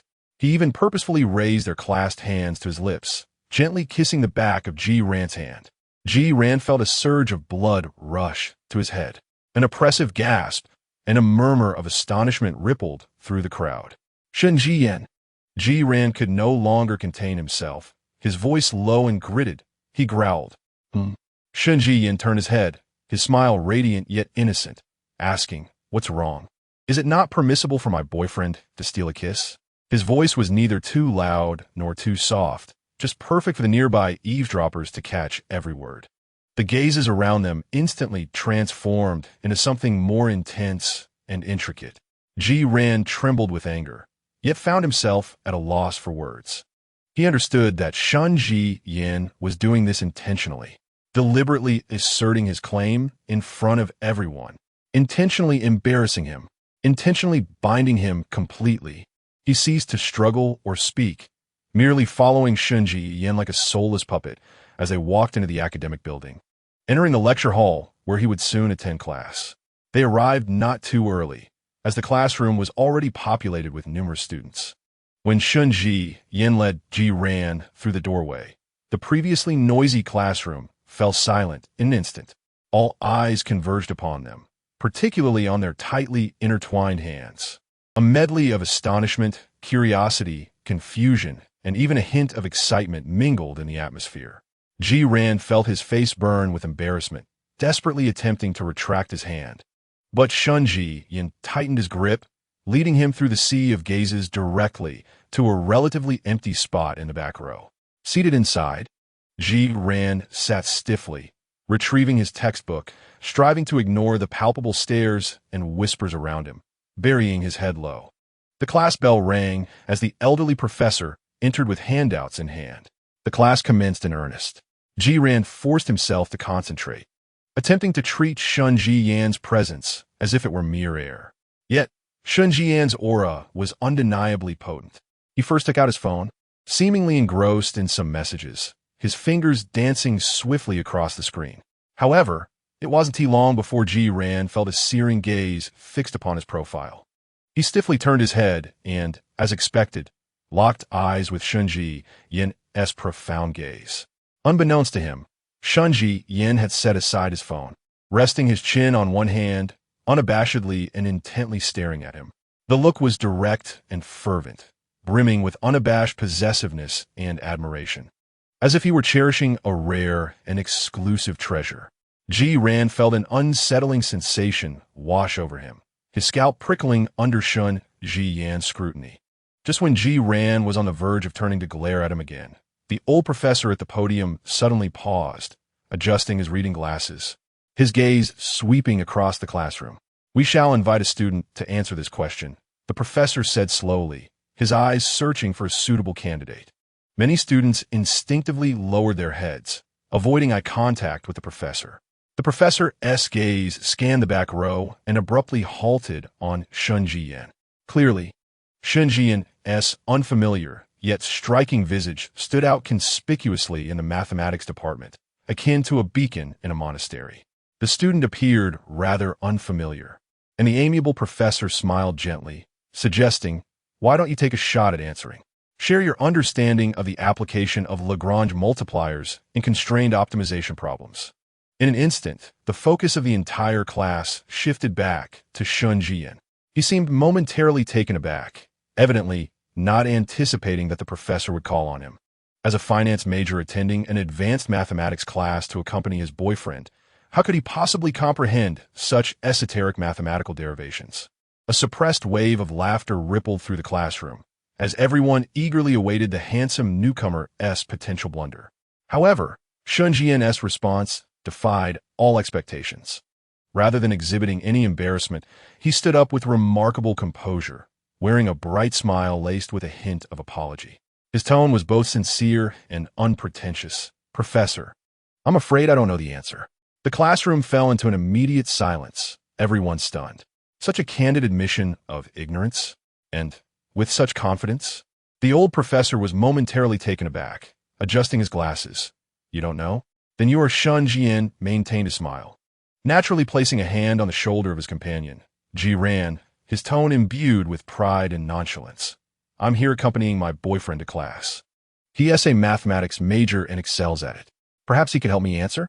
The moment these words escaped his lips, the classroom erupted in chaos. What? Boyfriend? Is that for real? So direct? Incredible. Gasps of astonishment and animated discussions drowned out the lecture. Ji Ran's face flushed crimson in an instant. He wished he could vanish beneath the desk. He shot a fierce glare at Shen Zhiyan, eyes filled with anger and embarrassment. How could this madman be so brazenly outspoken? The professor at the podium was momentarily flummoxed by this unexpected declaration, glancing between the unabashed Shen Zhiyan and the mortified Ji Ran, his white eyebrows raised in surprise. The classroom decorum had completely unraveled. The professor had no choice but to rap on the table. Quiet, quiet. The clamor gradually subsided. Yet all eyes remained transfixed on the exchange between Shen Zhiyan and Ji Ran, brimming with excitement and curiosity. The professor regarded Shen Zhiyan, then glanced at Ji Ran, who appeared eager to bury his face in his books, and suddenly shook his head, sighing with a mix of amusement and exasperation. Ah, the youth of today, he paused. Pointing at Ji Ran, please stand up and assist your boyfriend with the answer. Caught in a predicament. Ji Ran rose to his feet under the intense gaze of his classmates, his head bowed, voice trembling slightly, yet maintaining his professionalism. He clearly articulated the answer to the problem. The professor nodded in approval. Well answered. He then turned to Shen Zhiyan, his tone laced with playful admonition. This boyfriend of yours, when attending class next time, do put on a better show. At least bring along a textbook, or it reflects poorly on the instructor. The classroom erupted in a wave of hearty laughter. Shen Zhiyan also broke into a smile, displaying no embarrassment. Rather, he appeared to relish the praise, nodding toward the professor. You are right. I will certainly pay attention next time. The old professor shook his head in resignation, motioning for them to take their seats. All right, let us resume the lesson. The unexpected commotion had finally subsided. Once Ji Ran settled down, he felt utterly drained, a cold sweat forming on his back. In stark contrast, the instigator, Shen Zhiyan, seemed to be in high spirits. He ceased fiddling with his phone and, as he had previously claimed, began to adopt a pretense of seriousness. Leaning sideways, he rested his chin on one hand, his gaze intensely fixed on Ji Ran, unwavering and piercing. His stare was even more fervent, more concentrated, and decidedly unsettling, as if Ji Ran were the sole occupant of the classroom, with everything else fading into a blurred backdrop. Ji Ran, under the weight of Shen Zhiyan's gaze, felt restless, as if ants were crawling over him. Seizing the moment when the professor turned to write on the board, he swiftly leaned close to Ji Ran's ear, whispering in a voice barely above a breath, Ran, you look truly beautiful when you're focused in class. The warm breath brushed against Ji Ran's ear, sending shivers down his spine. He instinctively recoiled, his ears turning crimson, nearly dropping his pen. This was utterly bizarre. Throughout the entire class, Ji Ran endured this excruciating state of anxiety. Meanwhile, Shen Zhiyan was completely engrossed in the pleasure of companionship and scrutiny, deriving immense satisfaction and a sense of control from Ji Ran's blushing cheeks, his nervousness, and his flustered demeanor due to his gaze. It felt exquisite. When the bell finally rang, Ji Ran sprang to his feet, hastily grabbing his books, eager to escape the stifling classroom. But what was the rush? Shen Zhiyan rose leisurely, once again taking Ji Ran's hand with an effortless ease, leading him to lunch. Before Ji Ran could protest, he firmly held his hand, walking out of the classroom under the watchful eyes of many curious onlookers. The sunlight was blinding, yet Ji Ran felt no warmth, only a profound sense of helplessness with no way to escape. Chapter 33. The first punishment. Shen Zhiyan held Ji Ran's hand tightly, disregarding the myriad of inquisitive and curious glances around them as they strode directly toward the cafeteria. Ji Ran attempted to break free several times, but Shen Zhiyan's grip was like iron, unyielding and even tightening, with his fingertips teasingly brushing against Ji-Ran's palm. This playful yet punitive gesture sent chills of humiliation coursing through Ji-Ran, compelling him to ultimately surrender resistance, numbly allowing Shen Zhiyan to lead him onward. The cafeteria was bustling at the height of lunchtime, a cacophony of voices filling the air. Shen Zhiyan's arrival, hand in hand with the boy, instantly captured the attention of those nearby. Whispers and curious gazes were cast from all directions. Yet, Shen Zhiyan seemed to revel in this spotlight. He even deliberately chose a prominent seat amidst the throng, pulling Ji-Ran down beside him. "What would you like to eat?" "I'll go get it," he asked, turning his head with an affectionate, casual tone, as if they were a couple deeply in love. Ji-Ran lowered his head, his voice subdued. "Anything is fine." "All right, just wait for me here." Shen Zhiyan chuckled softly, reaching out as if to tousle his hair, but Ji-Ran abruptly tilted his head to evade the gesture. Shen's hand hovered in the air, a flicker of displeasure crossing his eyes, though he quickly regained his composure and walked towards the food counter. Ji-Ran felt as though he were sitting on pins and needles, acutely aware of the prying gazes surrounding him. He yearned to escape the place immediately, yet he understood that fleeing was futile. Shen Zhiyan's associates were undoubtedly lurking nearby, watching him intently. As he counted the seconds like hours, two familiar figures approached with trays in hand, Yi Chun and Wen Qiqi. Upon spotting Ji-Ran sitting alone, Yi Chun paused momentarily before striding over. "Ji-Ran, why are you by yourself?" As his words left his lips, he noticed Shen Zhiyan's jacket draped over the seat opposite Ji-Ran. Wen Qiqi also caught sight of it, her gaze flickering between Ji-Ran and the jacket, a hint of concern knitting her brow. Ji-Ran lifted his head, recognizing them. His lips moved to form a response. Yet he found himself a loss for words. Just then, Shen Zhiyan returned, balancing two trays. Upon seeing Yi Chun and Wen Qiqi, a radiant smile illuminated his face. "Ah, Boss Yi, Senior Wen, what a coincidence. Join us." Yi Chun and Wen Qiqi exchanged hesitant glances, but Shen Zhiyan exuberantly urged them to sit down. The atmosphere at the four-person table grew subtly awkward. Yi Chun's gaze flitted between Shen Zhiyan and Ji-Ran, ultimately settling on their hands, once tightly clasped but now separated yet perilously close. He adjusted his glasses, his tone laced with surprise and uncertainty. "Are you two together?" The question was posed delicately, yet the implication was unmistakable. Upon hearing this, Shen Zhiyan's smile broadened instantly. With an effortless motion, he grasped Ji-Ran's hand beneath the table, lifting it to the surface, intertwining their fingers as if to display a prized possession. "Yes, yes," he affirmed, nodding vigorously, his voice brimming with unabashed pride and declaration. "Ji-Ran and I are together now. We just moved out, so the door will only have you and Yuan Yang from now on." His nonchalance suggested that this was the most natural thing in the world. Ji-Ran's hand trembled violently, instinctively attempting to withdraw, but Shen Zhiyan tightened his grip, the pressure sending a sharp pang through his fingertips. His complexion waned, lips pressed together in a thin line. He averted his gaze, unwilling to meet Yi Chun and Wen Qiqi's eyes. Yi Chun was utterly taken aback, his eyes widening behind his glasses, filled with disbelief. He glanced at Shen Zhiyan, his expression triumphant, and then at Ji-Ran, whose pallor and rigidity conveyed an unmistakable sense of distress. Realization dawned on him. He had long suspected Shen Zhiyan harbored deeper feelings for Ji-Ran, yet he never imagined Shen would resort to such coercive means to claim him. Ji-Ran's reaction was anything but voluntary. Wen Qiqi's face, too, drained of color, her hands clutching the edge of her clothing beneath the table. Anxiety etched in her eyes as she looked at Ji-Ran, filled with worry and questions.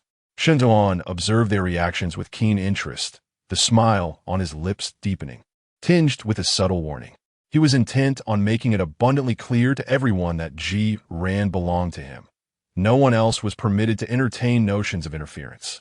Truly, Yi Chun finally managed to reclaim his voice, albeit with a somewhat hoarse tone.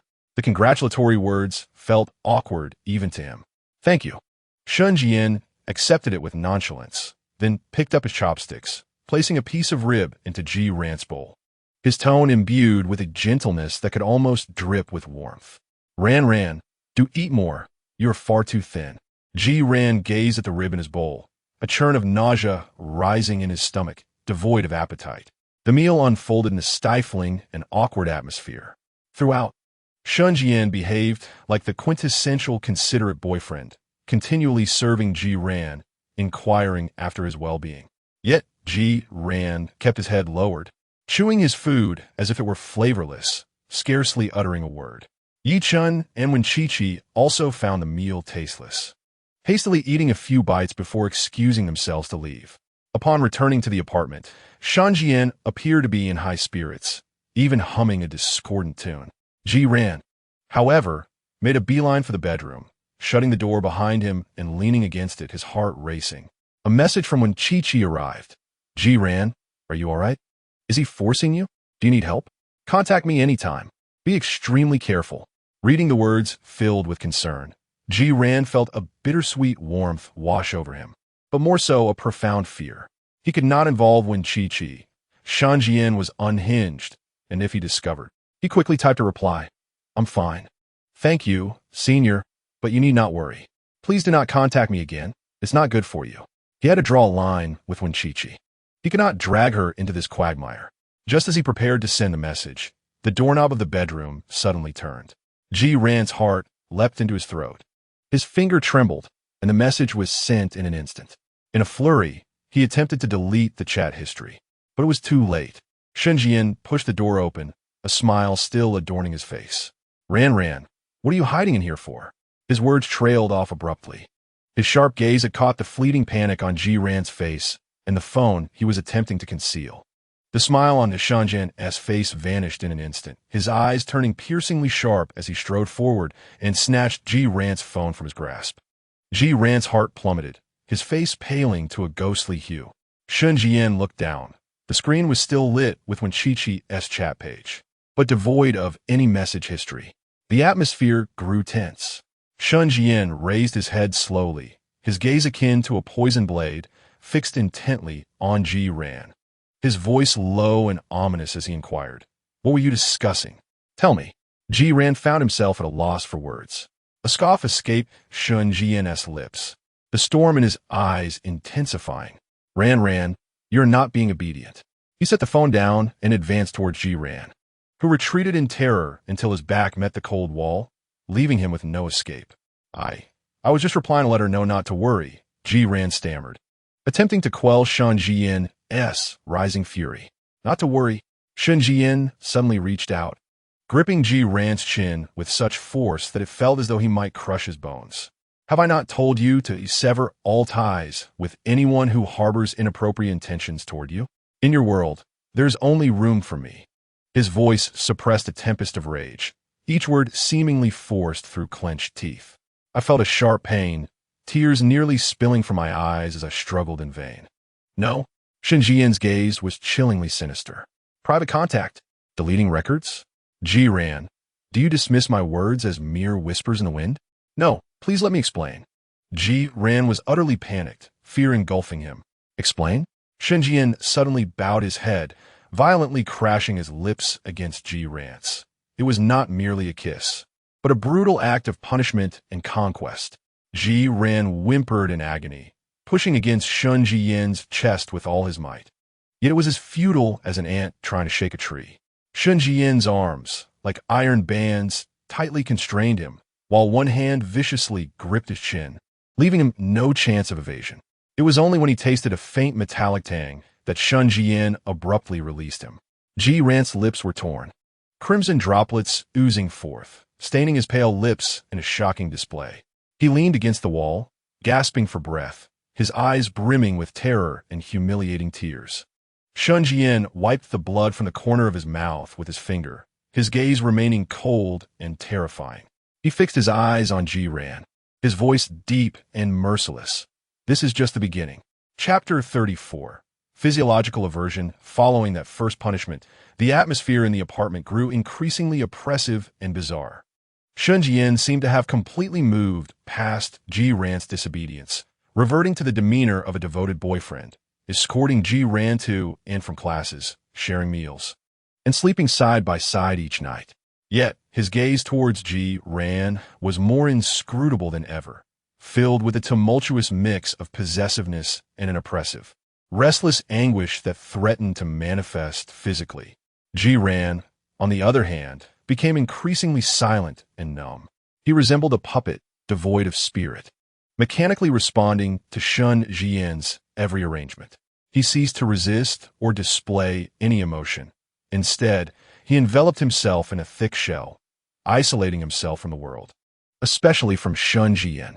However, this deathly silence seemed to only heighten Shen Zhiyan's restlessness and an indescribable sense of frustration. That night, after their shower, they lay on the expansive bed, as usual. Ji Ran pressed himself tightly against the edge, turning his back to Shen Zhiyan, his body rigid as if poised to leap from the bed at any moment. Shen Zhiyan lay on his side, his gaze intensely fixed on Ji Ran's slender back and the small, pale segment of neck peeking from his pajamas. In the darkness, his breathing gradually grew heavy. The longing, palpable yet unattainable, gnawed at his nerves like a venomous creature, driving him to the brink of madness. He had endured for so long. From a moment he had Ji Ran by his side until now, having progressed little beyond fervent kisses and embraces. He had believed that as long as Ji Ran remained near, he would gradually adapt and eventually accept him. Yet Ji Ran's icy demeanor, impervious to warmth, had thoroughly eroded the remnants of his dwindling patience. The voice of Shen Zhiyan was hoarse and laden with an undeniable yearning and anguish. How much longer will you continue to evade me? Ji Ran's body stiffened abruptly, rendered mute and motionless. Shen Zhiyan extended his hand, tentatively resting it on Ji Ran's waist.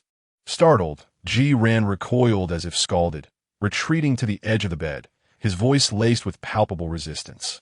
"Do not touch me." These three words acted as a fuse, igniting Shen Zhiyan's long-suppressed fury and frustration. He sat up abruptly, forcefully pulling Ji Ran towards him, compelling him to face him. "Do not touch you?" he growled, his voice, strained with restraint, sounding even more fearsome. "I am your boyfriend. It is my right to touch you. How much longer will you maintain this morose demeanor?" Held captive by him, Ji Ran could not break free, opting instead to turn his head away, eyes tightly shut and teeth clenched, embodying a desperate refusal to cooperate. His demeanor only served to enrage Shen Zhiyan further. "Look at me." Shen Zhiyan grasped his chin, forcing him to turn back, compelling him to meet his gaze. "Tell me, what is it that you want from me? Am I not good enough for you? I give you everything you desire. I am with you every day, comforting you. What more do you want?" His voice escalated, emotions teetering on the brink of chaos. "I am a normal man with needs. As my boyfriend, is it not your duty to satisfy them? Why do you present yourself as if I am coercing you?" Ji Ran was compelled to regard his contorted visage, listening to his absurd accusations as a profound sense of sorrow and absurdity welled up within him. At last, he opened his eyes. "Needs? Shen Zhiyan, what do you perceive me to be? A mere tool for your desires?" "Tool?" Shen Zhiyan seemed pierced by the term, his gaze frenzied. "I love you. I wish to be intimate with you. What is wrong with that? Do you not possess desires for those you cherish? What about Su Wanwan?" Silence. Ji Ran interjected violently, his voice trembling with visceral aversion. "Do not sully my existence with your love. Is your love merely stalking and surveillance? Is it confining me, severing all my ties to the outside world, as if I were a pet? What do you want from me?" Shen Zhiyan roared, his arms trembling with agitation. "Tell me, what must I do for you to accept me, to willingly allow me to touch you? Let me go." Ji Ran met his gaze, articulating each word with crystal clarity. "If you release me, I will vanish from your sight forever. That is my sole desire." Shen Zhiyan's grip on Ji Ran's chin tightened painfully, eliciting a muffled whimper from him. "Impossible," he declared with unwavering resolve, a fervent obsession in his tone. "Do not even entertain the thought. You shall remain by my side for all eternity. You are mine." With that, he seemed entirely consumed by rage, losing all patience. He leaned down abruptly, crashing his lips against Ji Ran's, not in a punitive manner, but with a fervor that bore the weight of desperation, as if to prove something. Let go. Ran struggled fiercely, pushing against Shen Zhiyan's chest with all his might. Yet Shen Zhiyan, consumed by madness, disregarded it all. He firmly held Ran's head with one hand while the other began to violently tug at the buttons of Ran's nightgown. The tearing sound of fabric echoed sharply in the stillness of the room. Ran felt a chill in his chest as the nightgown was ruthlessly yanked open, revealing expanse of fair skin and delicate collarbones. Shen Zhiyan's kisses grew increasingly frenzied, traveling from his lips down to his jaw and neck, ultimately lingering on the slightly protruding, inviting collarbones, sucking and biting with fervor as if to leave an indelible mark. Fingers grazed Ran's bare chest, sending waves of nauseating shivers coursing through him. The sensation of being forcibly violated, treated as an object, melded with the fear and loathing he harbored for Shen Zhiyan. And the harrowing memories of waking up drunk in the apartment surged in his mind, culminating in a peak of overwhelming negativity. A violent churn erupted in Ran's stomach. An intense, uncontrollable wave of nausea surged up his throat. He turned his head abruptly, unable to contain himself, violently retching over the edge of the bed. Having eaten little that evening, he expelled only a bitter liquid, but the heart-wrenching sounds of his heaving and the visceral reaction froze every movement in the room. Shen Zhiyan's actions abruptly halted. He lifted his gaze, incredulously studying the person beneath him. Ran's face was as pale as paper, his forehead slick with cold sweat, his body trembling and convulsing from the retching, his eyes filled with excruciating pain and visceral disgust. It was an instinctive rejection that could not be concealed. He actually vomited? At the very moment Shen Zhiyan touched him? This realization struck Shen Zhiyan like a deluge of icy water mixed with boiling oil, extinguishing all his rage, desire, and madness, replaced by an unprecedented, sharp pain and a profound sense of humiliation. Was he truly that repulsive? A mere touch could incite such a reaction? Shen Zhiyan suddenly sprang away from Ran as if he had encountered something profoundly filthy. He stood at the edge of the bed, his chest heaving violently, his gaze fixed on the still retching Ran, a complex mixture of shock, anger, frustration, humiliation, and even a hint of pain that he himself was reluctant to acknowledge flickering in his eyes. Ran eventually ceased his retching, collapsing weakly onto the bed. Gasping for air, tears streaming uncontrollably down his face, mingling with the stains at the corners of his mouth, a sight of utter disarray. He looked at Shen Zhiyan, who stood by the bed with an ominous expression, and in his eyes, apart from the pain, there was only emptiness.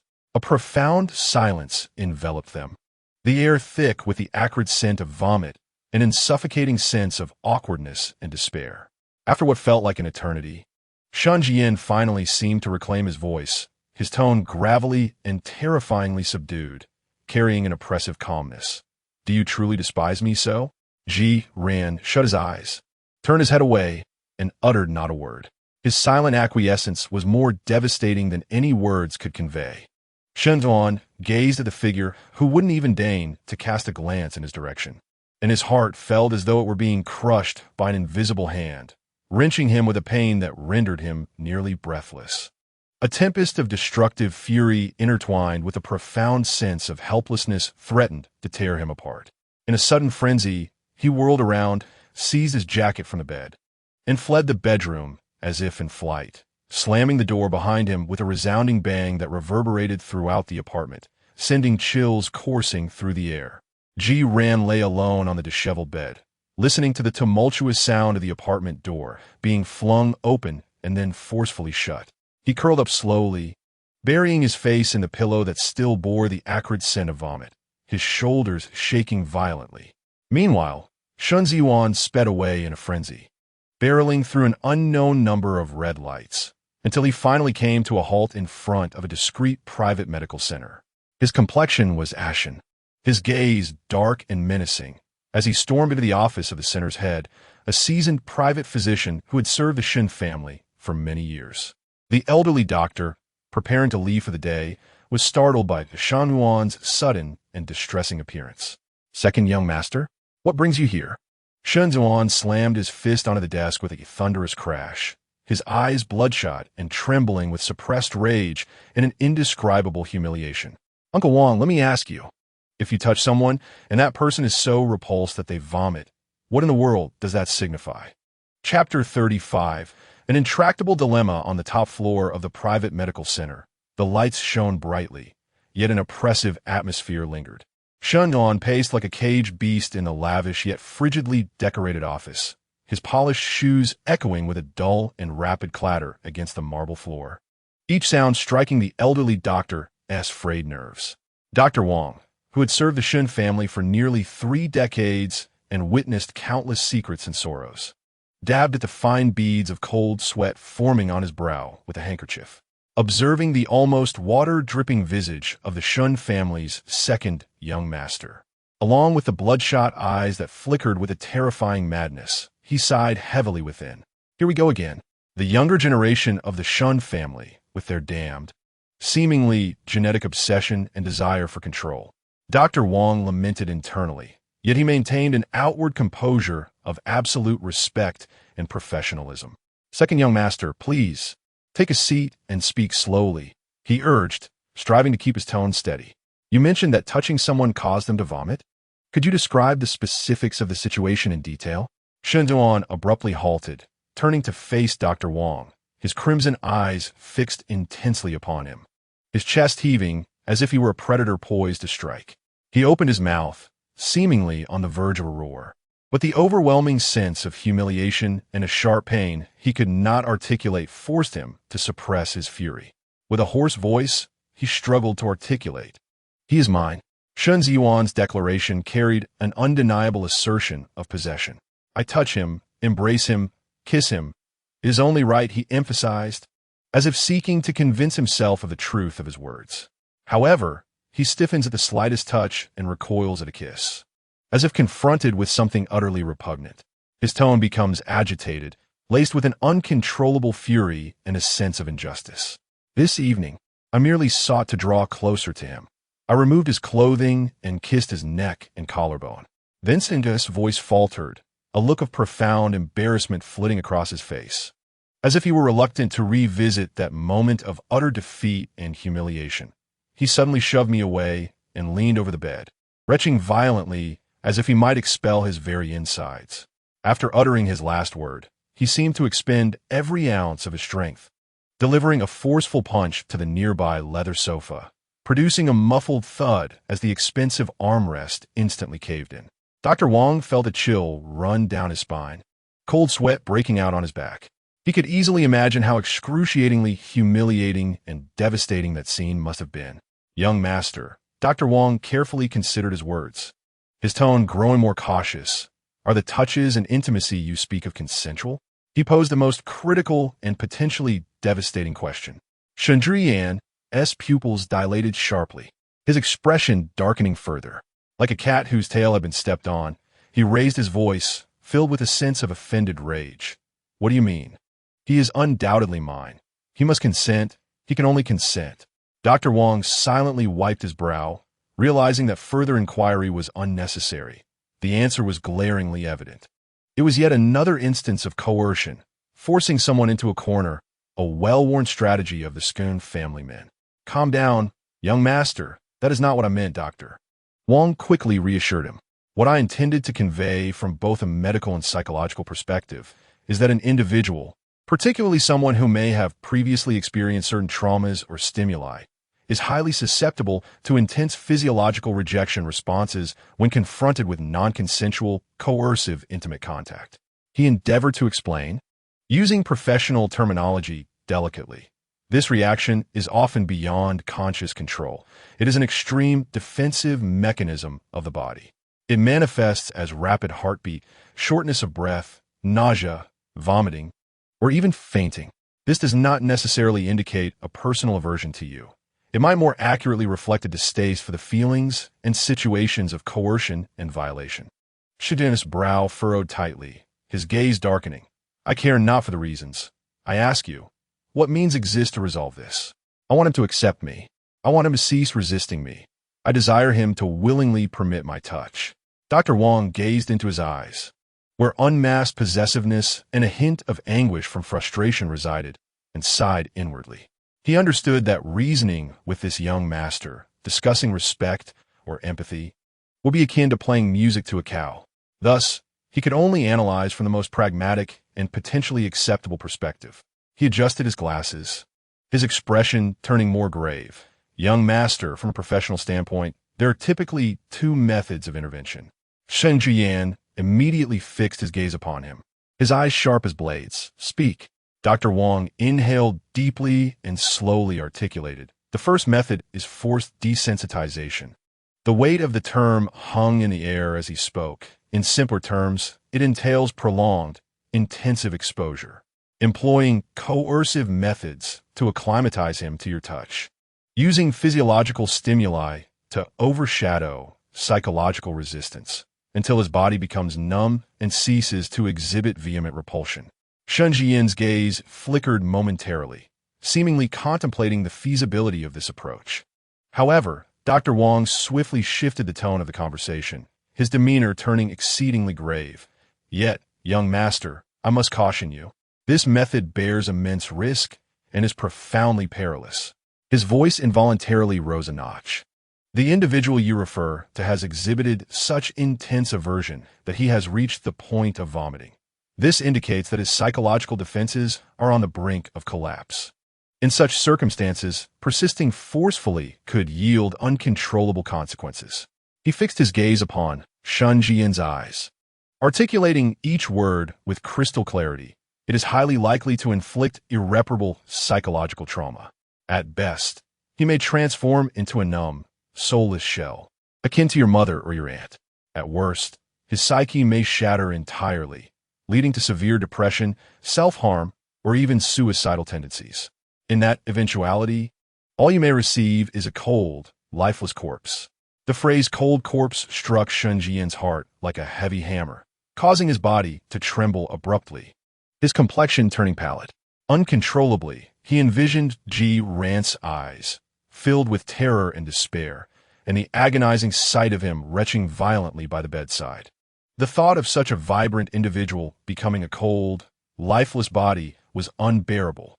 He desired the living Ji Ran, one who would struggle and resist, igniting his desire for conquest, not a soulless puppet, let alone a corpse. The second option, Shen Zhiyan interjected almost in a howl, his voice quivering slightly. What is the second approach? Dr. Wang observed his reaction, feeling a slight sense of relief. It appeared that the young master had not yet succumbed to utter madness. He adjusted his tone, striving for a more tranquil demeanor. The second option is to attempt establishing a normal, healthy relationship. Normal? Healthy? Shen Zhiyan reacted as if he had heard an uproarious jest, a sardonic curve emerging at the corners of his mouth. What do you mean, doctor? Wang carefully chose his words, respecting Shen's wishes while allowing ample personal space and a sense of security, endeavoring to approach him gently, enabling him to gradually lower his defenses and rebuild trust in you and in intimate relationships. This requires immense patience and time. It necessitates a genuine understanding of his thoughts, respecting his boundaries, and allowing him to feel valued rather than possessed. He paused, adding, in simpler terms, treat him as an equal, an individual with independent thoughts, rather than an object that belongs to you. Encourage him to willingly open his heart to you. Upon hearing this, Shen Zhiyan fell silent. The mockery faded slowly from his face, replaced by a profound and near-bewildered sense of confusion and agitation. Respect? Equality? Volition? These concepts were both alien and absurd to him. He had never contemplated the necessity of respecting anyone's wishes or waiting for anyone's consent. In his perception, Ji Ran was his body and soul. And why should he expend effort to vie for or await anything? And when shall this be? His current desires and restlessness threatened to consume him entirely. How could he possibly possess the patience to engage in this insipid game of slow boiling? Is there not a swifter method? Shen Zhiyan, fraught with agitation, raked his fingers through his hair, his gaze rife with reluctance and turmoil. Perhaps through medication or hypnosis. Doctor. Wang resolutely shook his head. Young master, While drugs and hypnosis may temporarily suppress surface reactions, they cannot eradicate the psychological roots. It may even provoke more severe side effects and backlash. Ultimately, mental afflictions require emotional remedies.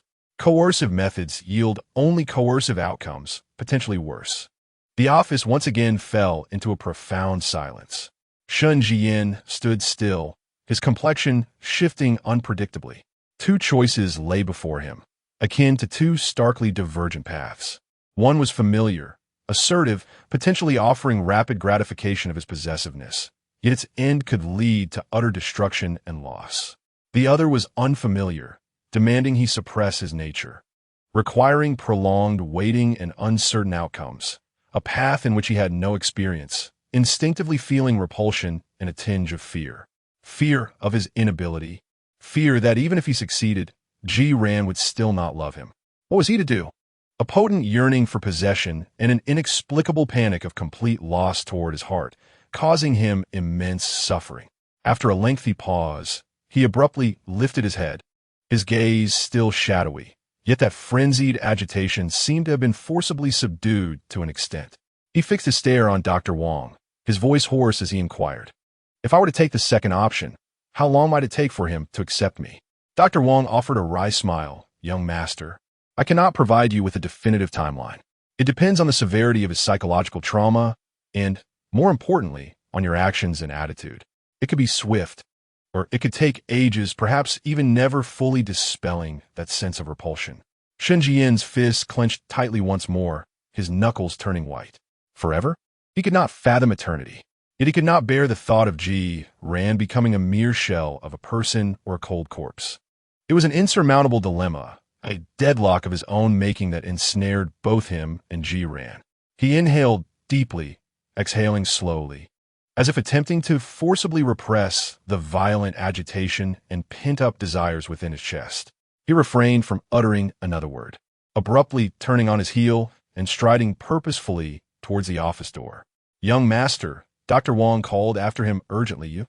Shen Zhiyan halted at the threshold, not turning back, merely casting over his shoulder a cold remark, "I'll consider it."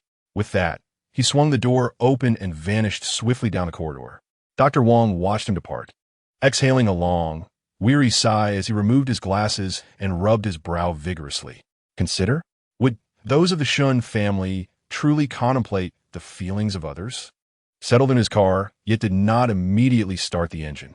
He leaned against the driver's seat, closing his eyes, as the words of Dr. Wang reverberated in his mind, flashing back to the agonizing sight of Ji-ran's vomiting and those eyes filled with despair. Frustration, unwillingness, desire, panic, and a hint of confusion he had yet to recognize intertwined within him, nearly tearing him apart. What should he do? How was he to choose? He drove aimlessly through the desolate streets of the night, the roar of the engine shattering the silence, yet failing to alleviate the tumultuous agitation and the damned, pent-up feeling of frustration within him. Dr. Wang's words echoed in his mind like an incantation. Forced desensitization could lead to a lifeless body. Establishing a normal relationship required respect, patience, and time. The sense of alienation might never fully dissipate. Damn it! Shen Zhiyan slammed his fist against the steering wheel, the blaring horn piercing the night air. He could not accept it. How could he possibly have the patience to engage in such hypocritical games of boiling the frog? Ji-ran was his, entirely and unequivocally his. Why should he wait? Why should he suppress his desires in the name of respect? Yet, the image of Ji-ran's pained, desperate expression during his vomiting, those eyes filled with visceral disgust, pierced through his fury like a cold needle, inflicting sharp pain and an unfamiliar fear of loss. The clash of these extreme emotions raged within him, nearly driving him to the brink. Ultimately, desire and inherent dominance prevailed. To hell with patience. To hell with respect. He refused to believe that if one attempt failed, two would not suffice. If two failed, then 10, 100. He would find a way to make Ji-ran's body accustomed to him, to accept him, until he could no longer be without him. Yes, that was it. Shen Zhiyan's gaze turned dark and resolute once more as he abruptly turned the car around, speeding toward the apartment. He had made his decision. He would return immediately. He intended to make Ji Ran understand that resistance was futile. He could only belong to him. However, upon unlocking the apartment door with his fingerprint, he was met with an ominous silence and a chilling emptiness. Where? Shen Zhiyan frowned and turned on the lights. The living room was devoid of life, hauntingly quiet. An inexplicable dread gripped him, and he hurried to the bedroom, forcefully pushing open the door. The bedroom was equally empty. The bed was disheveled. Yet the person who should have been lying there was nowhere to be found. Ji Ran? Shen Zhiyan's heart raced. He dashed into the bathroom and checked the closet. No one was there. The entire apartment was desolate. Had he run away? The thought thundered through his mind. A surge of raging fury mixed with incredulous panic rising to his head. How could he have run? How dared he escape? He had clearly warned him. There should have been someone watching over him. Shen Zhiyan abruptly pulled out his phone, his fingers trembling as he dialed a number, roaring into the receiver. Where is he? Where is the person I told you to watch? On the other end of the line, the subordinate's voice was laced with panic. Young Master Shen. We have been stationed downstairs and at all exits, but we have not seen Mr. Ji emerge. Useless. Shen Zhiyan roared, slamming his phone onto the ground, shattering the screen into fragments. He resembled a cornered beast, frantically scouring the apartment for any possible clue. Then he discovered that several of his expensive casual jackets and trousers had vanished from the wardrobe. The drawer of the bedside table, which had contained several thousand in emergency cash, was empty. Yet, Ji Ran's own phone, backpack, and all identification remained undisturbed in their places. Shen Zhiyan took in the scene and immediately comprehended the truth. Ji Ran had not fled impulsively. He had plotted this meticulously, deliberately leaving behind the very items that would mislead Shen. Well done, Ji Ran. You truly are something. Shen Zhiyan seethed, trembling with rage. His complexion ashen and his gaze feral. He felt akin to a fool who had just received a resounding slap to the face. He had agonized over which method to employ, while the prey he thought he had completely subdued had calmly orchestrated a counterattack right under his nose, delivering the most humiliating blow. Search. Find him. Dig 3 feet into the ground if you must. Shen Zhiyan bellowed at the other subordinates who had arrived at the scene. Seal off all train stations, airports, and highway entrances. Scrutinize every surveillance camera. Examine his last known whereabouts. He cannot have gone far. The subordinates fell silent, immediately scattering to carry out his orders. Meanwhile, the target of their frantic search, Ji Ran, was huddled in the back seat of a dilapidated black car, soaked to the skin and reeking of gasoline and sweat, jostling violently along a bumpy country road. Outside, the rain poured down in torrents. Large raindrops relentlessly pounded against the car windows, creating a cacophony that obscured all visibility. The sky was pitch black, illuminated only by the dim yellow headlights of the vehicle, barely penetrating the muddy, uneven road ahead. Ji Ran finally understood why the heroines in domineering CEO novels always felt compelled to flee. He wiped the rain and sweat from his face, his teeth chattering from the cold, mentally lamenting. This place was utterly unbearable, inhabited by a madman, a pervert, a control freak. And it was raining. Of all things, did the universe conspire to ensure that every escape was accompanied by a downpour? Was this some sort of enforced plot twist? Unlike the heroines who had male counterparts aiding them with funds and equipment, he was utterly alone, relying solely on himself. Despite the chaos in his thoughts, his mind remained remarkably clear. From the moment he resolved to escape, every step had been meticulously calculated. He did not exit through the main door of the apartment. Instead, he utilized the fire escape he had previously observed, connecting to the rooftop terrace, thereby avoiding all eyes below. He carried no electronic devices and used no traceable payment methods, taking only the cash from Shen Zhiyan's drawer, sufficient to sustain him for a time, yet not so much as to draw attention. Cloaked in Shen Zhiyan's oversized black hoodie and sweatpants, he managed to conceal his form perfectly. He even casually took a duckbill cap and a black mask from Shen Zhiyan's wardrobe. Upon exiting the apartment building, he hesitated not for a moment and immediately dove into the nearby, convoluted, surveillance-free alleys of the old town. The torrential rain and the cloak of night served as his finest concealment. He hurried along, deliberately choosing the most secluded and shadowy routes. In an unattended old neighborhood, he borrowed a set of cheap work attire, a jacket and trousers, hanging on a clothesline, swiftly changing out of Shen Zhiyan's garments in a filthy public restroom, discarding them deep in a trash bin. After nearly 2 hours of traversing half of the old city, he exchanged his attire once more for a set of even more tattered and inconspicuous clothing near a dumpster in another urban village. Having repeated this transformation 4 or 5 times to thoroughly obfuscate any potential tracking, he then proceeded on foot in a direction entirely opposite to the train and bus stations, heading toward the suburban outskirts. The downpour showed no signs of abating. He was cold, hungry, and exhausted, his legs weighed down as if filled with lead. Yet, he dared not stop, nor board any legitimate public transport, and even refrained from purchasing food at a roadside convenience store. At last, dragging his nearly exhausted body, he arrived at a chaotic and noisy bus station in the outskirts of Jiangqing. This place was a melange of people, poorly managed, teeming with various drivers of unlicensed vehicles soliciting passengers. He lowered the brim of his cap and, adopting a deliberately altered, somewhat foreign-accented hoarse voice, negotiated a fare with a menacing-looking driver who charged the highest price, destined for a more remote county in a neighboring province. "Running away, are you?" the driver inquired, a cigarette dangling from his lips, his eyes narrowing as he scrutinized the youth's drenched, ill-fitting, shabby attire and pale visage. Ji Ran's heart tightened, yet his expression remained impassive as he rasped, "Family is pressuring me to marry. I need to work." The driver scoffed, but asked no further questions, gesturing for him to get inside. Thus, Ji Ran squeezed into the back seat of an old van, crammed with people and cargo, its odor nauseating. The vehicle rumbled away from Jiangcheng, plunging into the vast curtain of rain and the uncertain path ahead. Extreme fatigue and coldness nearly lulled Ji Ran into unconsciousness, yet his mind remained sharply alert, refusing to yield to any relaxation. He understood that, given the Shen family's influence, once they discovered his escape, they would employ every means to hunt him down frantically.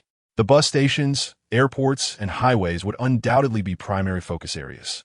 By opting for a rural, unlicensed vehicle and navigating obscure provincial and county roads, he aimed to evade these meticulously laid traps. This was a gamble of everything, a wager that his composure and resolve could outmatch Shen Zhiyan's insanity and power. To avoid being treated like a beast, tamed and reduced to a soulless husk or a cold corpse, Ji Ran clenched the stack of cash in his pocket, his nails digging deep into his palm. Using the pain to force himself to stay alert, he had to stake everything on this chance. The vehicle jostled through the downpour, each bump seeming to propel him toward an unknown future, perhaps still dark, yet at least one of his own choosing. Meanwhile, in Shen Zhiyan's apartment, the atmosphere had plummeted to a freezing point. The subordinates reported their preliminary findings with trepidation. There were recent signs of the fire escape door on the rooftop of the apartment building being opened, while the downstairs surveillance cameras had been temporarily obstructed by chewing gum, blocking several critical angles. In the old town, numerous surveillance systems had malfunctioned due to heavy rain and aging equipment, resulting in a lack of clear sightings. Useless, a bunch of incompetence. Shen Zhiyan kicked over the coffee table before him, the sound of shattering glass echoing painfully in the air, his expression dark and foreboding. His chest heaved violently, and the storm brewing in his eyes seemed poised to obliterate everything in its path. He truly managed to escape, right under his nose, in such a humiliating manner, choosing this accursed rainy day to exploit every blind spot in the surveillance and the interference of the weather. Investigate, continue the search, scrutinize every vehicle leaving the city. One by one, contact the Traffic Management Bureau. I demand all surveillance footage leading to provincial and county roads. Even if I have to tear the heavens apart, I will drag him out. Shen Zhiyan's voice was hoarse and distorted from sheer rage. I will dig him out from 3 feet below ground if necessary. He abruptly turned, striding towards the open fire escape door that seemed to mock him, gazing out at the relentless downpour. His fists were clenched so tightly that his knuckles turned white. Ji Ran, you cannot escape. No matter how far you flee, I will find you. This time, once I catch you, I will grant you neither opportunity nor choice. The cold sound of the rain signaled the commencement of his cat-and-mouse game. Chapter 37. Money can make the devil push a millstone. Ji Ran huddled on the damp, dilapidated bed of a small inn in a rural town. The television screen flickering with static, yet the host's voice resonated with a clarity akin to thunder, striking his heart with every word. An urgent announcement was made. Pursuant to a directive from higher authorities, the city was actively searching for a missing young man. The individual, named Zhiyan, approximately 19 years old, standing around 180 centimeters tall, of slender build, with a red mole between his brows, was a student at Jiangxing University. He had left home the previous night, likely dressed in dark casual attire. Zhiyan's blood ran cold, his pupils constricting as he fixated on his identification photo displayed on the screen from when he had enrolled. This young man suffered from severe depression and sudden delusions, posing a significant risk of self-harm and harm to others. His condition was highly unstable and required immediate medication for control. Should any citizens spot him, they were urged to call the safety hotline displayed at the bottom of the screen or notify the police nearby. Do not approach him, as it may result in danger. His family was in a state of extreme anxiety and would offer a substantial reward.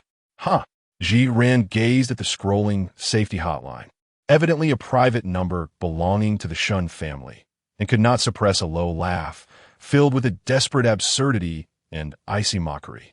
So it has begun. He clenched his fists, his nails digging painfully into his palms. In this farcical world, where right and wrong are inverted, they painted themselves as the concerned family, while tarnishing his name as a deranged individual with violent tendencies. Mobilizing official media and law enforcement to hunt down a patient? Shen Zhiyan, you are truly capable of such deceit. An overwhelming wave of fear and fury engulfed him. He sprang from the bed, rushing to the window, cautiously pulling aside a corner of the curtain to peer outside. The streets of the small town appeared to be as usual, yet upon closer inspection, several men crouched by the roadside, smoking, seemed to cast furtive glances towards the unremarkable little inn. In the distance, a black car, incongruous with the dilapidated town, slowly cruised by. Zhiyan's heart raced. He could not be found. He mustn't be taken back. He dashed into the cramped, musty restroom, gazing into the mirror at his pale, yet unmistakably clear visage, particularly the damned, glaring cinnabar mole between his brows. Without hesitation, he seized a half-empty box of hair wax left behind on the sink, scooping a hefty, greasy chunk, and mixed it with the murky, rust-laden water from the tap. Applying it haphazardly and forcefully to his face, especially on his brow and the sides of his cheeks. They were searching for a gaunt, pallid Zhiyan with a red mole between his brows, were they not?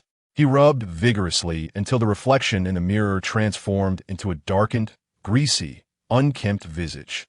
The features obscured, save for those unnaturally bright eyes shimmering with fear and determination. Then I shall thoroughly tarnish my appearance, concealing all distinguishing traits. He donned a large, cheap t-shirt adorned with a garish design purchased from a roadside vendor, rendering him more bulky and ordinary. Having completed this transformation, he took a deep breath, cautiously peered out the back window to confirm the absence of any watchful eyes below, and, like a wraith, slipped from the room, vaulting over the wall beside the trash heap in the inn's back alley, unhesitatingly plunging deeper into the chaotic labyrinth of alleyways in the urban village. He must continue running, further and deeper into hiding. Meanwhile, within the apartment, Shen Zhiyan sat alone on the disheveled living room floor, surrounded by empty liquor bottles and shards of broken decorations he had shattered. The air was thick with the potent scent of alcohol and a stifling silence reminiscent of the calm after a storm. He clutched a light gray sweater that Zhiyan often wore, burying his face deeply into it, greedily inhaling the faint, unique fragrance that belonged solely to Zhiyan, a scent that intoxicated him with longing yet tormented him with despair.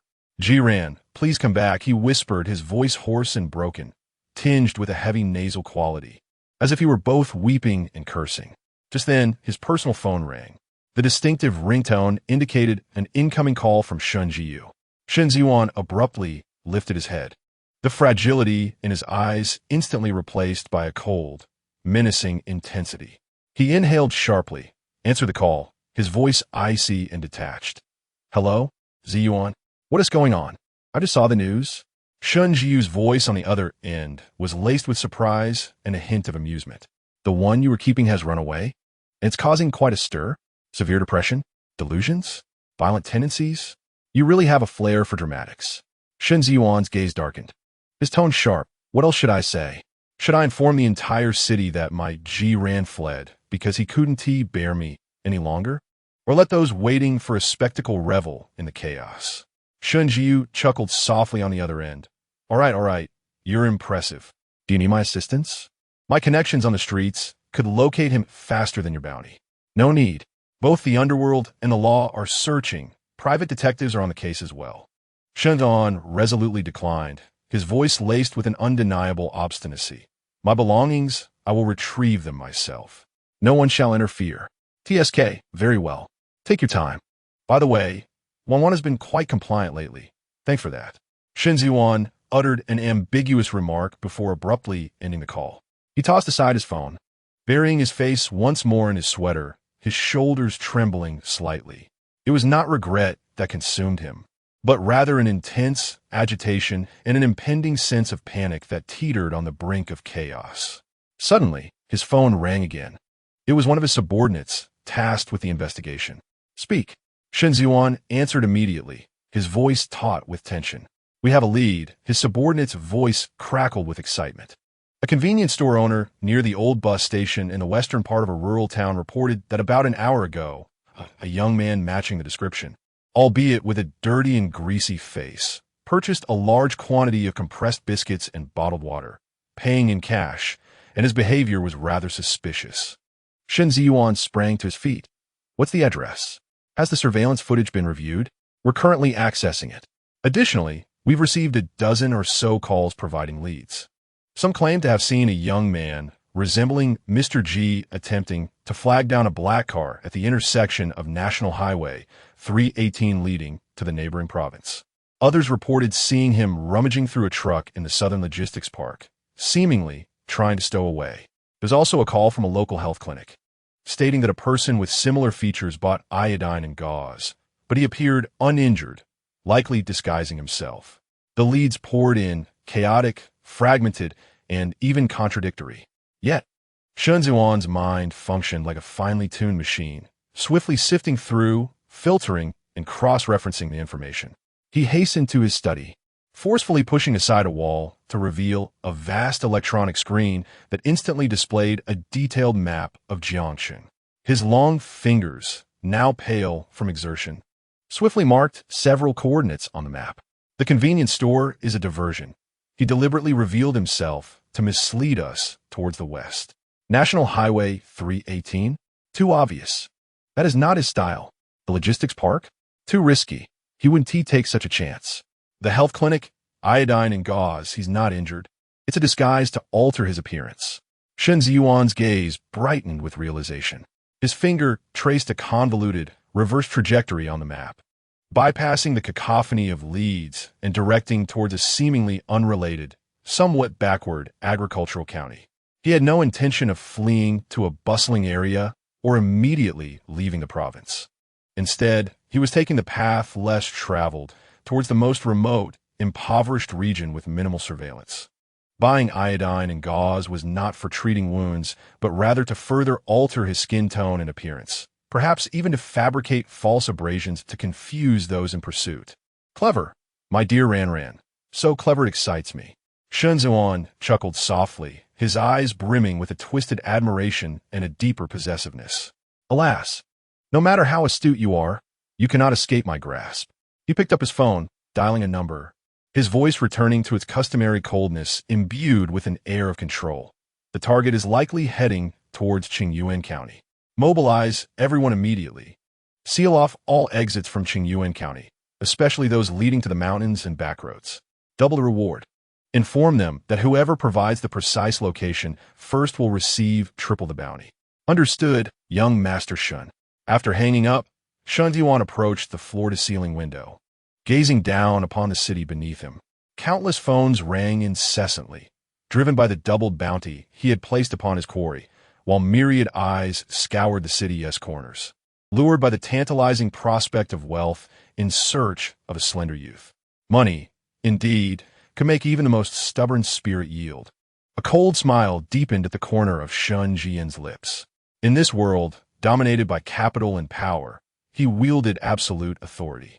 Ji Ran's small wits appeared utterly feeble in the face of such overwhelming force.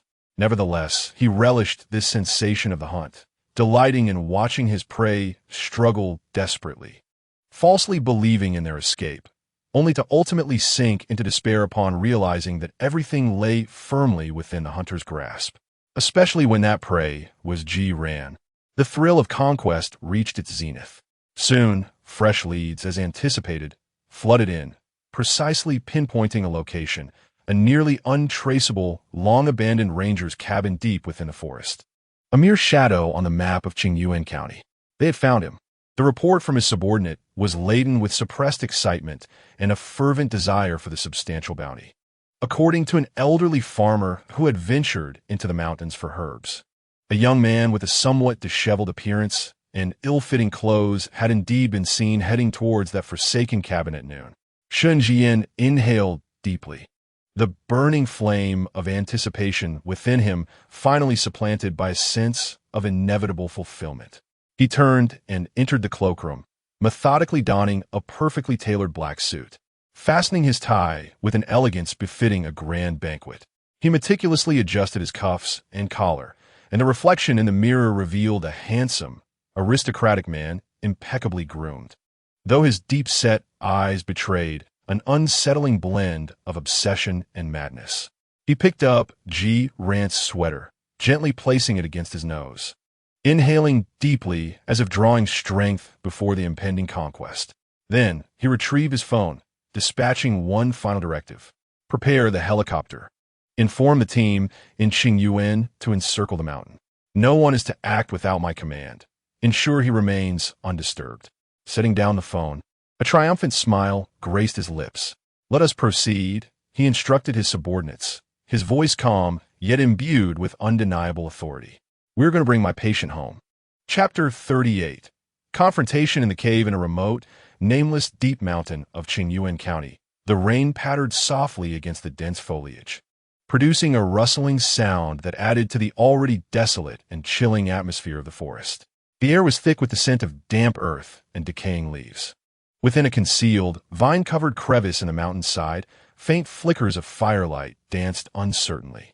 Ji Ran huddled in this meager space, which could barely be deemed a cave, wrapped in a tattered military coat retrieved from the abandoned ranger's cabin below. The garment exuded a potent odor of mildew and sweat.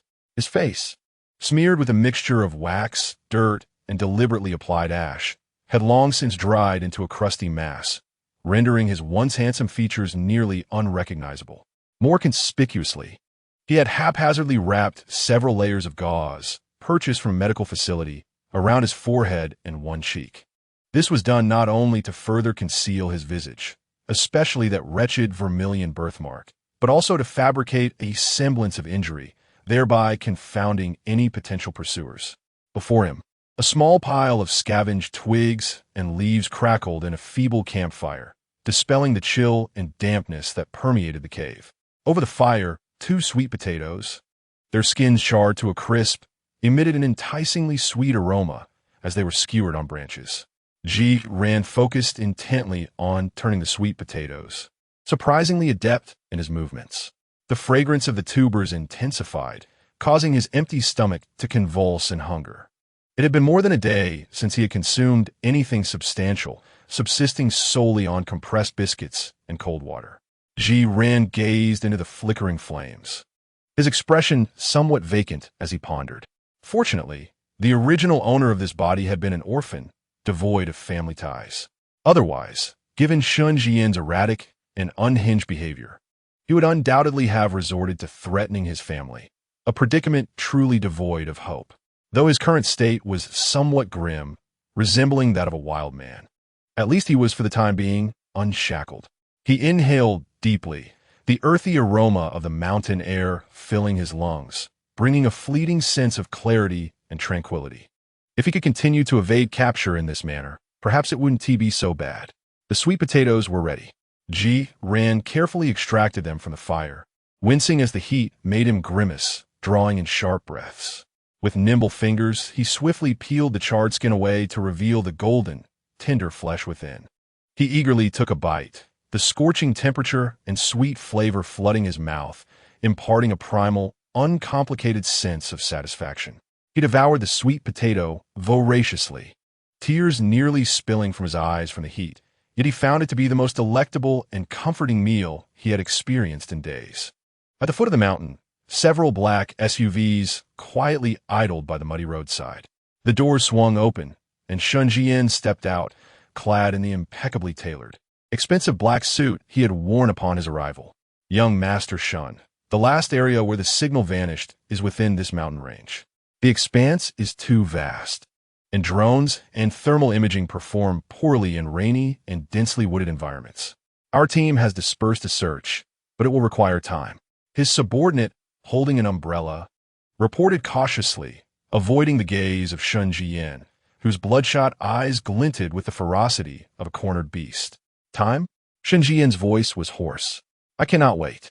He is alone in this place, in the rain and cold. Will he be injured? Will he fall ill? He is so afraid of the cold. His tone was laced with urgency and an almost pathological concern, as if he had entirely forgotten that it was he who had driven Ji Ran to this desperate state. Give me the map.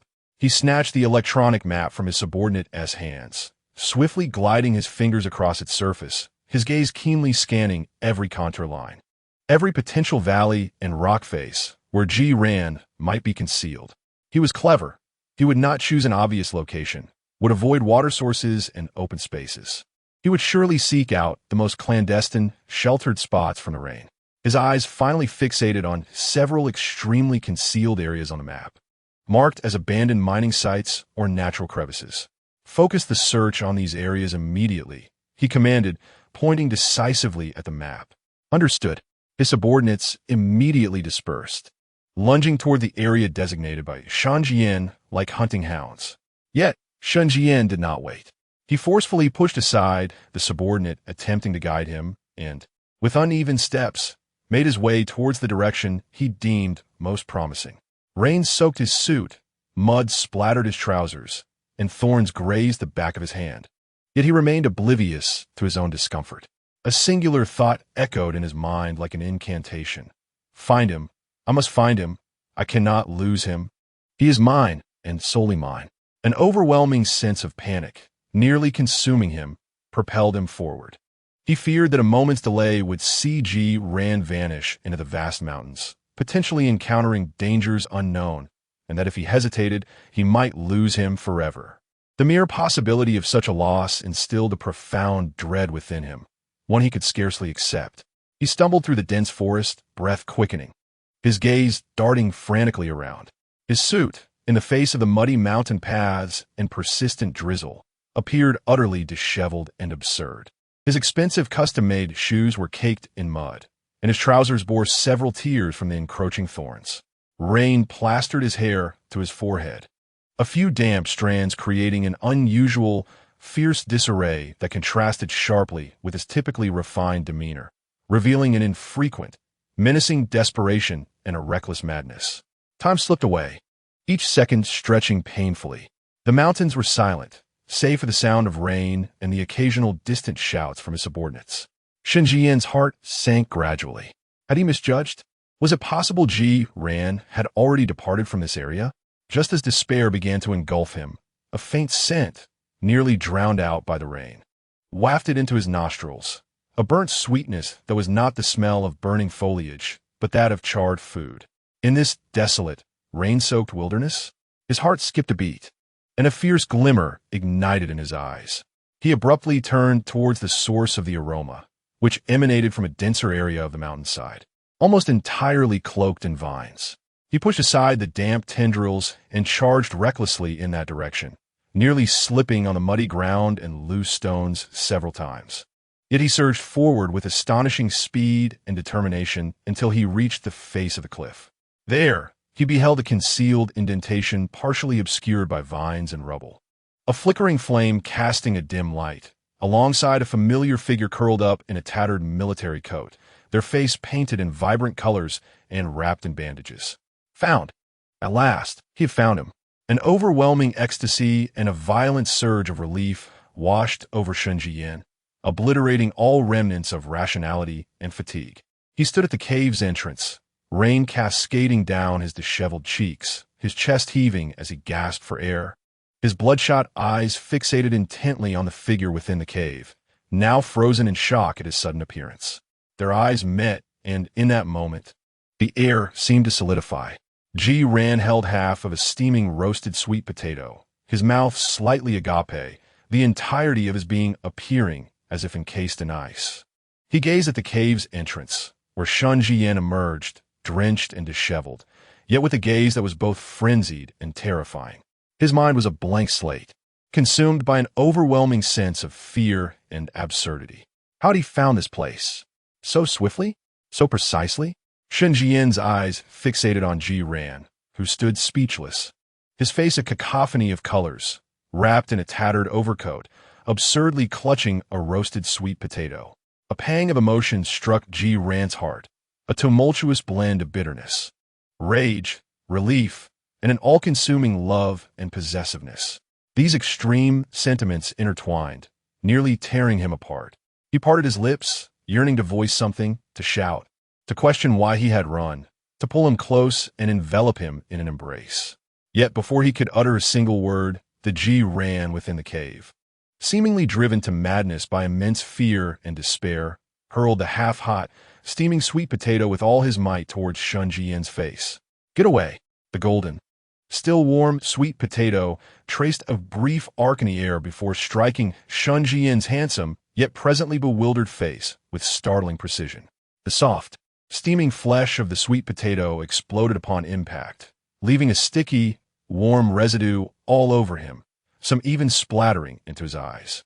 In that moment, the world seemed to freeze, leaving only the sweet yet ironic scent of the potato wafting through the air. Chapter 39. The return of the wretched beggar. Zhiyan maintained his throwing posture, his chest heaving violently. He understood that this act had irrevocably severed any possibility of pretense. He also realized that the instant Shen Zhiyan appeared at the cave's entrance, all his struggles and hopes were rendered utterly futile. It was over. He was truly unable to escape this lifetime. This thought hit him like a cold hammer, shattering the last remnants of his hope. An immense sense of powerlessness and resigned despair engulfed him like a tidal wave. He felt no longer any anger, only a profound weariness and numbness. He observed the man at the cave's mouth, his face smeared with sweet potato, looking even more terrifying yet pitiful. And a single thought lingered in his mind. Since escape was futile, he might as well embrace the inevitable. Surprisingly, Shen Zhiyan did not erupt in anger immediately. He merely stood rigidly, allowing the sticky potato residue to slowly drip from his prominent nose and tightly pressed lips. Rain washed away the grime from his face, mingling with the remnants of the sweet potato, rendering his handsome visage both ridiculous and horrifying. After a few seconds of suffocating silence, Shen Zhiyan slowly raised his hand, delicately wiping away the sticky substance obscuring his vision. His movements were deliberate, so slow they induced a sense of unease. Then he opened his eyes. In those eyes, there was no anticipated fury or catastrophic storm. Instead, they reflected an extraordinarily intricate gaze, swirling with a multitude of emotions: shock, disbelief, a subtle bitterness of offense, yet predominantly a near-ridiculous resignation, an exasperated amusement born from an unexpected sense of relief and fear, as if he had finally found someone. He fixated on the figure within the cave, a disheveled wildcat of sorts, dirty and yet defiantly desperate. Zhiyan. He stared for a good 10 seconds. Suddenly, he let out a derisive laugh, his voice hoarse, tinged with self-mockery and incredulity. He raised his hand, vigorously wiping his face to rid himself of most of the sweet potato remnants, yet sticky traces and a sweet aroma remained. He stepped forward, advancing into the narrow cave. The space was already cramped, and his tall frame brought an overwhelming sense of pressure, obscuring much of the firelight. Zhiyan instinctively recoiled, his back pressed tightly against the stone wall, with no escape. Shen Zhiyan squatted before him, disregarding the mud that splattered his expensive trousers. He leaned closer, scrutinizing Zhiyan's current state. A face smeared with vibrant dirt, haphazardly wrapped bandages, and an old military coat that exuded a musty odor. With a half-eaten sweet potato clutched tightly in his hands. This disheveled appearance bore no resemblance to the typically pristine and composed student. Clad in a white shirt and engrossed in books at the library, he resembled a vagrant who had just crawled out from a refuse heap, a wild child. On his journey, Shen Zhiyan had envisioned countless ways to punish Zhiyan upon finding him, to make him pay dearly for this audacious escape, to instill in him a deep-seated fear of ever contemplating flight again. He had even devised several educational strategies. However, at this moment, gazing upon Zhiyan's pitiful, grimy yet defiantly stubborn visage, those dark punitive thoughts oddly dissipated, replaced by a blend of exasperation and amusement, along with an indescribable softness in his heart. Well, at least he had found him. That was what truly mattered. This thought emerged uncontrollably, leaving even him in disbelief. He suppressed the untimely tenderness within him, deliberately adopting a stern expression, his voice laced with sarcasm. Have you run enough? Why abandon a perfectly good apartment, neglect the meals at a five-star hotel, and come to this desolate wilderness to live like a vagrant? Do you wish to be a wild man? Zhiyan pressed his lips tightly together, turning his head away in silence, exuding a passive resistance that seemed to invite whatever consequences awaited him. Shen Zhiyan observed his defiant demeanor, reminiscent of a pig unafraid of boiling water, and felt his suppressed anger beginning to resurface. He reached out, pinching Zhiyan's chin with his relatively clean fingers, forcing him to turn and meet his gaze. Look at yourself, what a ghastly sight you are. Zhiyan was compelled to face the proximity of Shen Zhiyan's face, still marked with sweet potato residue. The spirit of defiance within him surged, and he scoffed, hoarsely retorting, Did I ask you to look? Aren't you just a drenched chicken yourself? He paused, as if resigning himself to something, and bluntly declared, I want food and drink. His tone was assertive, as if it were Shen Zhiyan who ought to be the one serving him. Shen Zhiyan was momentarily taken aback by Zhiyan's sudden, almost brazen attitude. Then he couldn't help but laugh in exasperation. Zhiyan, what do you think of yourself? And what do you consider me? He presumed Zhiyan would be intimidated, would plead for mercy, would struggle. Instead, he encountered a complete abandonment of pretense. Will you or won't you? Zhiyan asked directly, even with a hint of impatience. If not, then so be it. I'll starve. You.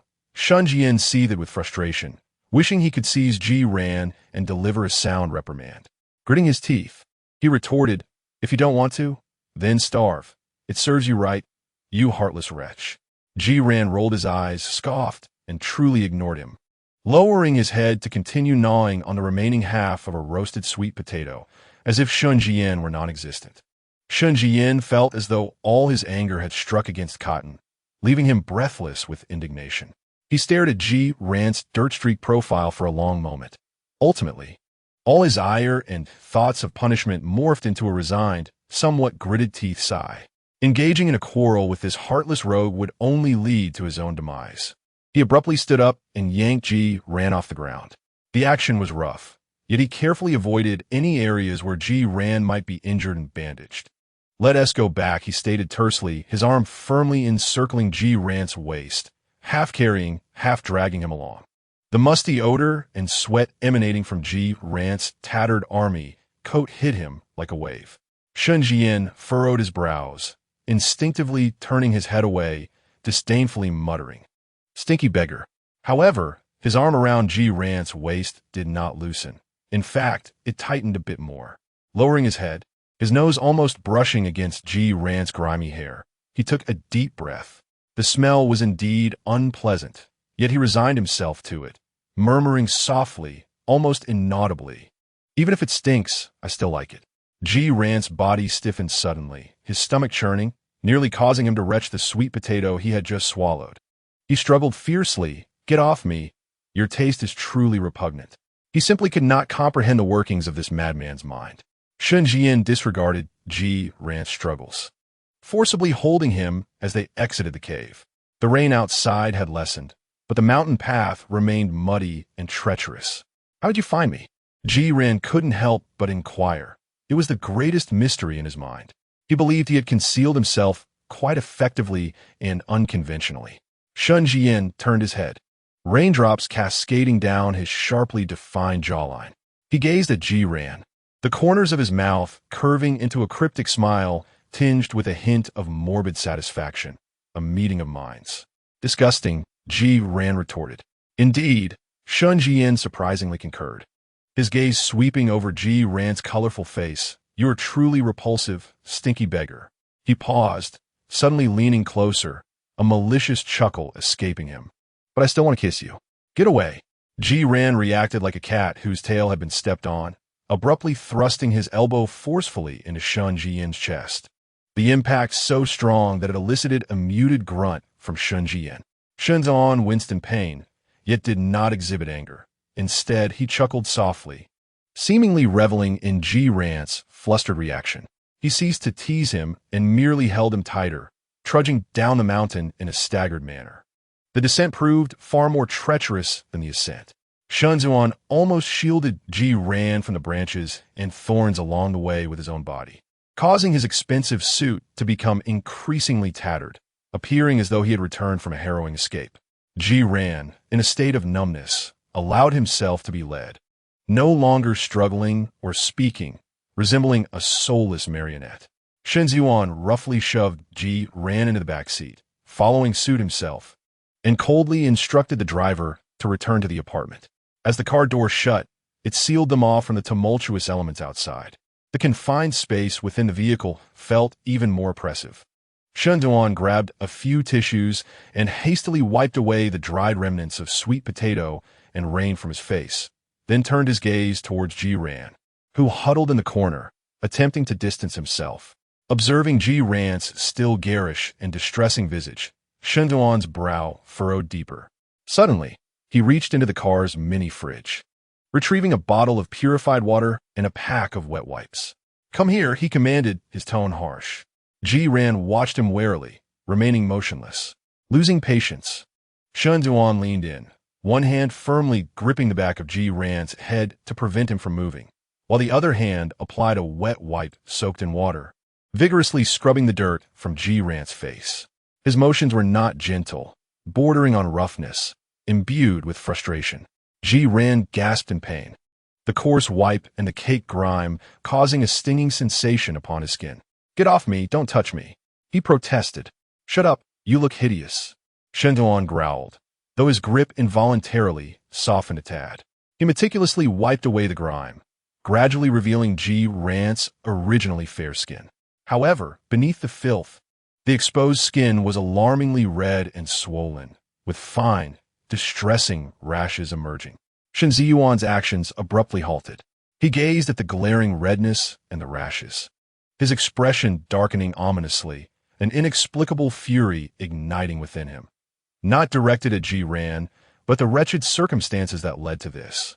"Damn it," he muttered under his breath, discarding the dirty wet wipe and opting for a clean, softer one, doused in more water. His movements became exceedingly cautious and gentle as he resumed the delicate task of cleaning, as if tending to a fragile treasure.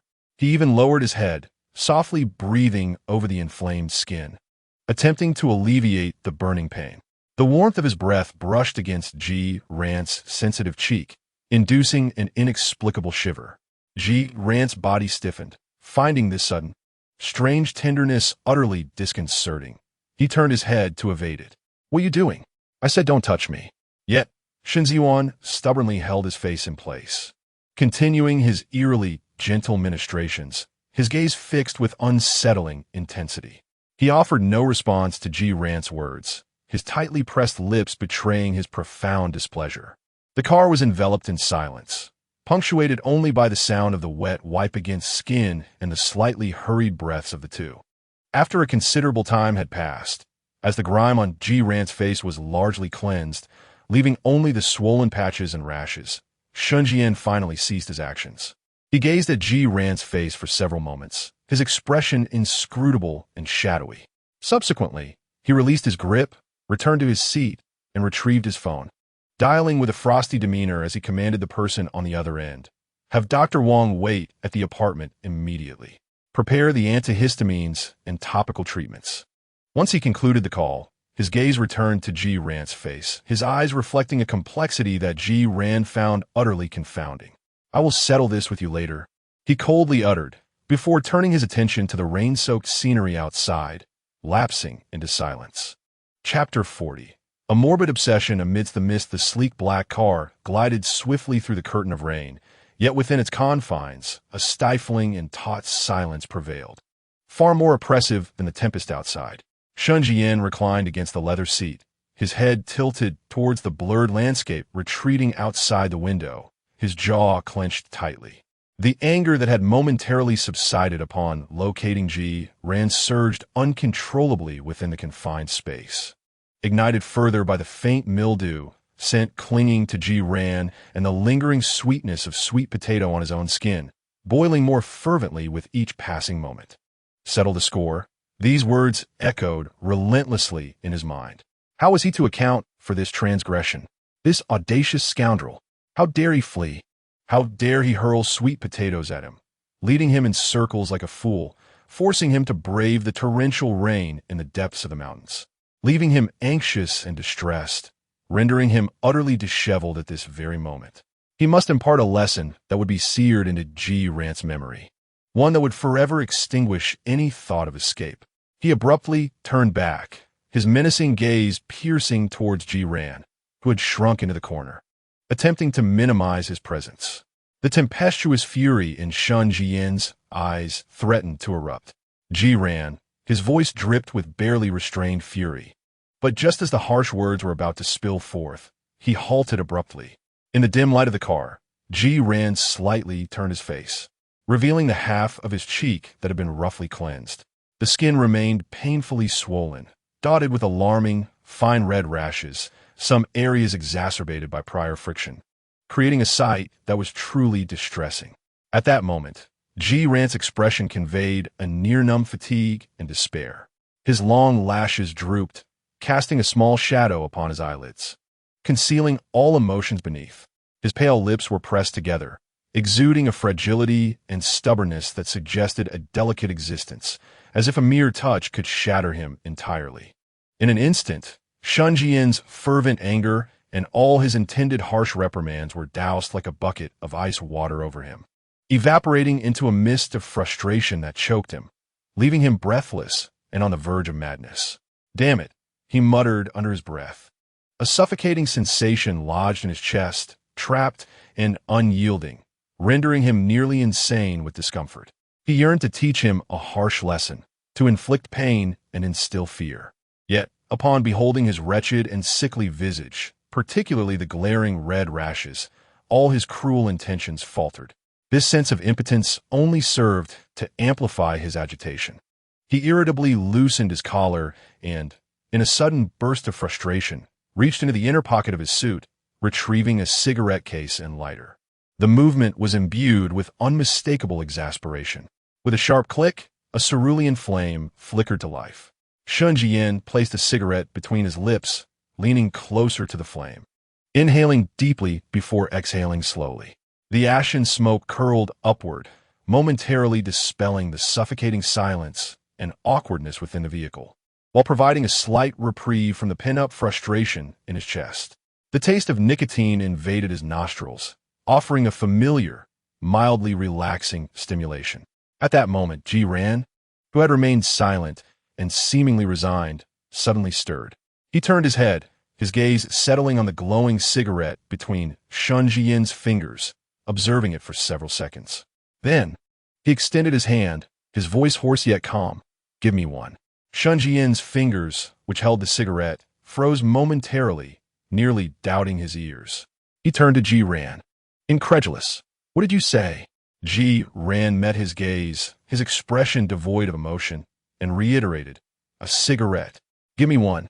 Shen Zhiyan's brow furrowed instantly, his eyes sharpening with scrutiny. You want to smoke? His tone was laden with skepticism and a hint of offended displeasure. When did you learn to smoke?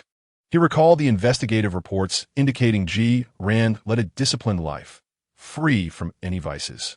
Ji Ran cast his eyes downward, evading his penetrating gaze.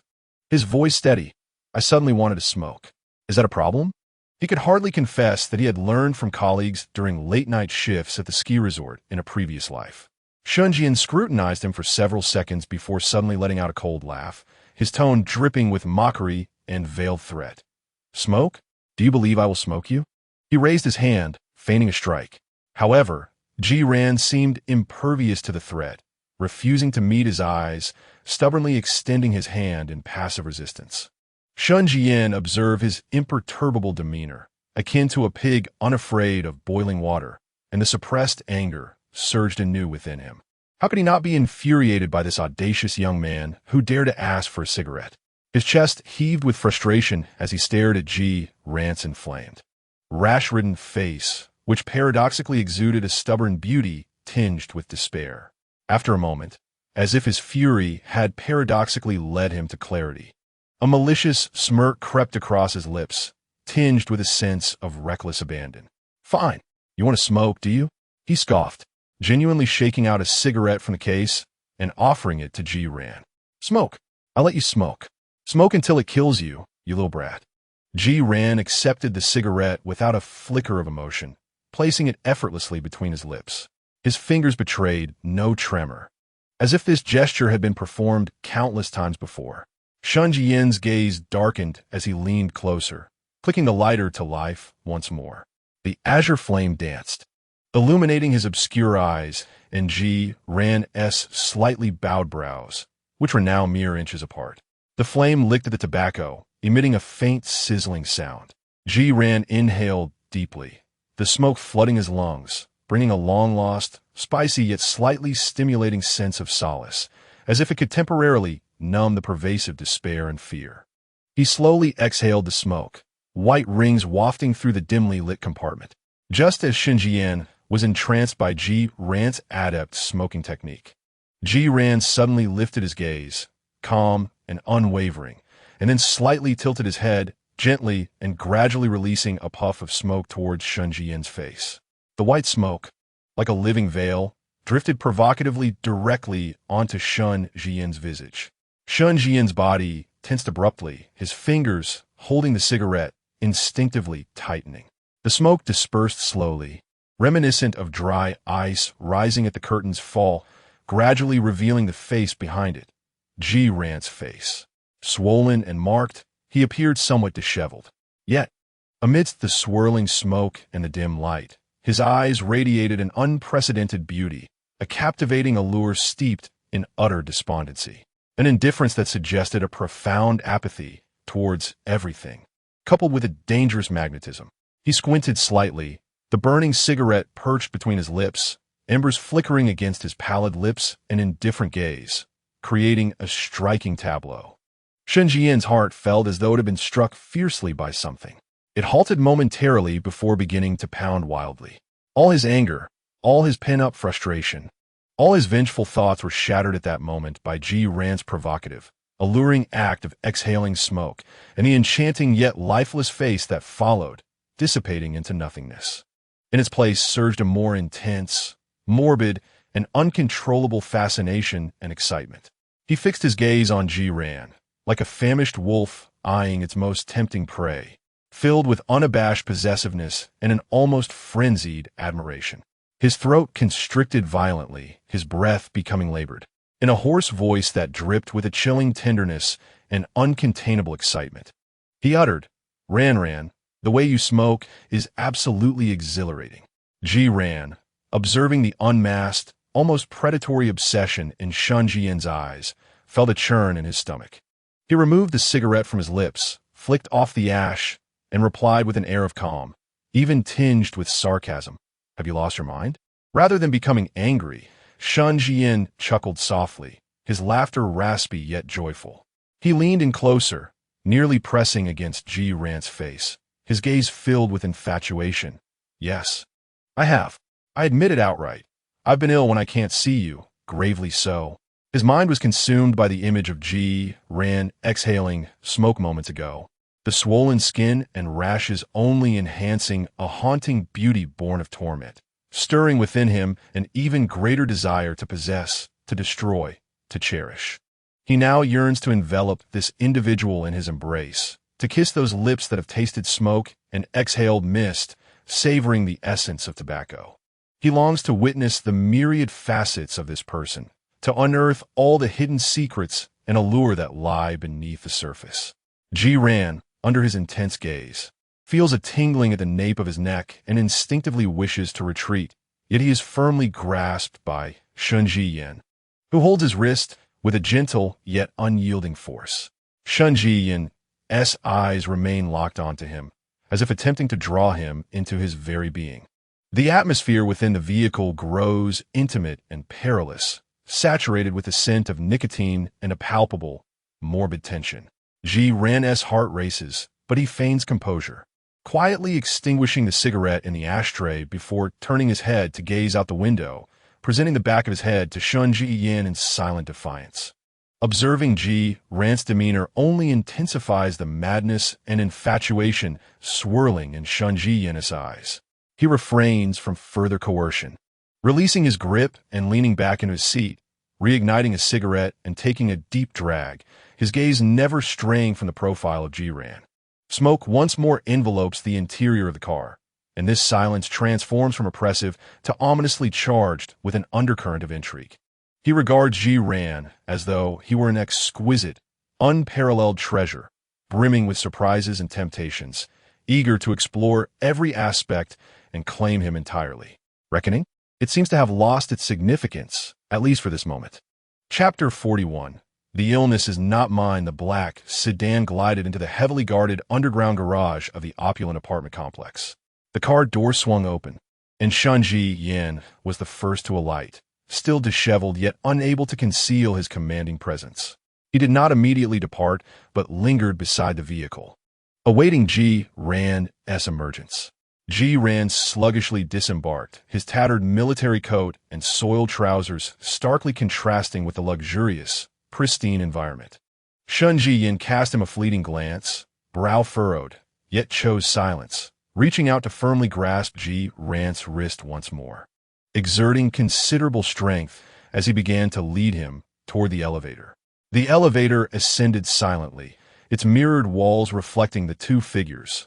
One, a man in a tattered suit, drenched and grim, yet maintaining an air of noble stature. The other, a youth swathed in a threadbare coat, with a swollen visage and vacant, numbed eyes, resembling a stray dog recently rescued from a gutter. The stark contrast created an unsettling harmony. Ding! The elevator arrived at the top floor. As the doors slid open, the apartment was ablaze with light, and someone awaited their arrival.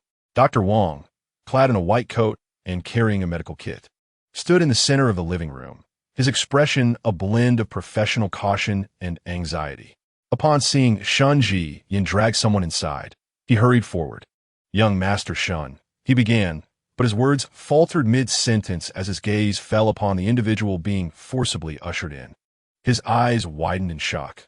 Was this truly the patient suffering from severe depression and delusions, with a high risk of self-harm and harm to others? This was unmistakably a young vagabond, as if pulled from some refuse heap or beneath a bridge. Before me stood a young man, swathed in a tattered military coat, so grimy that its original hue was indiscernible, emanating a musty odor. His trousers, partially exposed, were likewise speckled with mud. His face was a sight of abject misery. Although much of the grime had been wiped away, his skin was severely inflamed and covered with a multitude of fine red rashes, painting a picture of distress and vulnerability. Most striking were his eyes, hollow and numb, reflecting a profound desolation as if he had been driven to the brink of despair. There was no trace of the volatility or menace one might expect. Rather, he resembled a child who had endured tremendous fright and injustice. Dr. Wong, having practiced medicine for decades and witnessed a myriad of scenes, could not help but draw a sharp breath in astonishment. Surely, this young man had been picked up from the streets? What game was Master Shen playing? This youth bore no semblance to one capable of inflicting harm. He appeared rather to be the one who had suffered greatly. Ignoring Dr. Wong's shock and bewilderment, Shen Zhiyan callously flung Ji Ran onto the couch in the center of the living room and commanded Dr. Wang, "Examine him."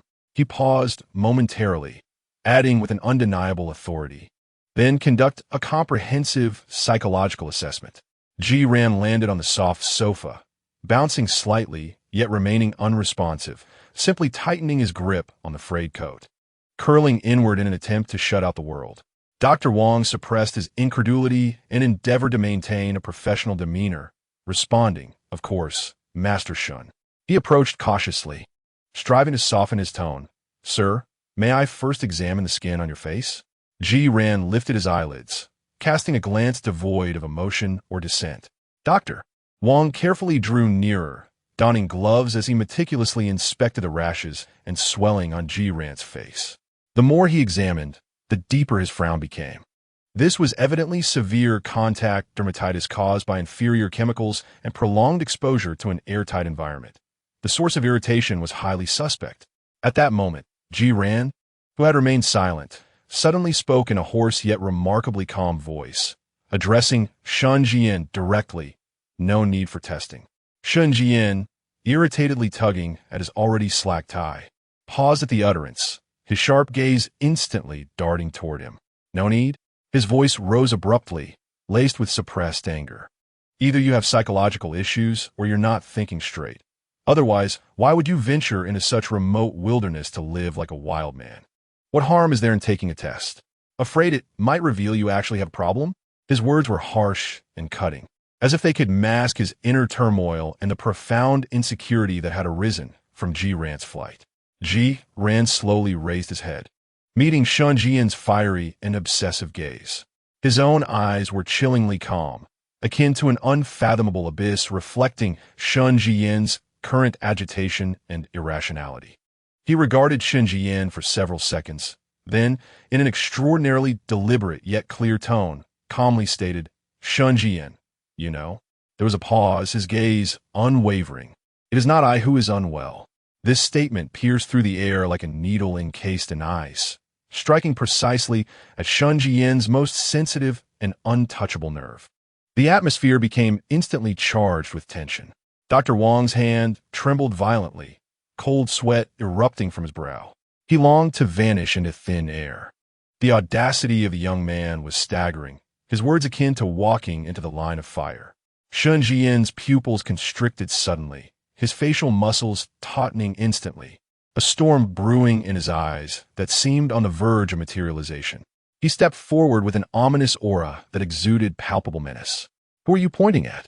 He spat through clenched teeth, his voice low and fraught with danger, laden with threats. Yet, Ji Ran appeared unfazed by the oppressive atmosphere that threatened to engulf him, maintaining a gaze so calm it bordered on cruel, even allowing the faintest smirk to grace his lips, tinged with mockery. "Who is anxious?" he uttered softly. "I point at you." Shen Zhiyan's hand shot up abruptly, veins pulsating at his temple, his chest heaving violently, poised as if to deliver a stinging slap. "Doctor!" Wang's heart raced, nearly ceasing its rhythm, instinctively wanting to intervene, yet paralyzed by fear. Ji Ran regarded the trembling hand, suspended in the air, devoid of fear, instead reflecting a trace of detachment, as if awaiting the anticipated pain with a resigned calm. He even shut his eyes slightly, bracing for the inevitable blow. However, that expected slap never descended. Time seemed to freeze for several seconds. Shen Zhiyan's gaze bore into Ji Ran's face, swollen yet conveying tranquility and silent accusation. He fixated on Ji Ran's quivering eyelashes and tightly shut eyes, his own raised hand trembling violently, the veins on the back starkly visible. The internal turmoil within him was a tempest unknown to others. Ultimately, that raised hand clenched into a fist, the knuckles cracking ominously from the force. Then, with a harsh, rigid motion, he lowered his hand. He refrained from striking. Instead, he turned abruptly, presenting his back to Ji Ran and Dr. Wang, his chest still heaving with exertion. His voice hoarse and distorted from pent-up restraint as he directed at Dr. Wang. "Treat his face. Assess the injury." With that, he departed without a backward glance, striding towards the master bedroom as if fleeing, slamming the door shut with a resounding thud. The echo of the door reverberated through the empty living room, sending shivers down the spine. Only Dr. Wong and Ji Ran remained in the suffocating silence. Dr. Wong let out a long, cautious breath, his shirt soaked with cold sweat. He glanced at the closed door of the master bedroom, then at Ji Ran, who had reopened his eyes, still displaying a vacant, numb expression. A profound sense of absurdity and an indescribable sympathy filled his heart. He shook his head, regaining his composure, and resumed his gentle ministrations on Ji Ran's facial injuries with even greater care. "It might sting a bit. Bear with it," he murmured, retrieving antiseptic and ointment. Ji Ran exhibited no reaction, submitting to Dr. Wong's touch as if he felt no pain and heard no sound. Dr. Wong, while attending to his tasks, could not help but steal glances at the excessively quiet young man before him. He appeared so youthful, so fragile, yet possessed an extraordinary, almost cruel calmness and insight. The words he had just spoken were incisive, piercing directly into the heart of Shen Zhiyan's seemingly formidable, yet fundamentally pathological desire for control and obsession. "It is not I who is unwell," Dr. Wong silently repeated to himself, shivering involuntarily. Perhaps this young man was the one who truly saw the situation clearly. However, clarity often comes with the burden of greater misfortune. He swiftly treated the rash on Ji Ran's face and examined his wrists and ankles. Aside from some minor abrasions and bruises, there were no other serious injuries. "All done. Apply the ointment regularly, and keep the area clean and dry, and it should improve within a few days." As Dr. Wong gathered his belongings, he hesitated for a moment before softly inquiring, "Do you need a psychological assessment?" Ji Ran slowly lifted his head and met his gaze. "What do you think?" he retorted, his voice remaining hoarse and calm. Dr. Wong was momentarily taken aback, awkwardly adjusting his glasses. Then I shall take my leave." He placed the ointment and instructions on the coffee table and practically fled from the oppressive apartment. Silence enveloped the living room once more.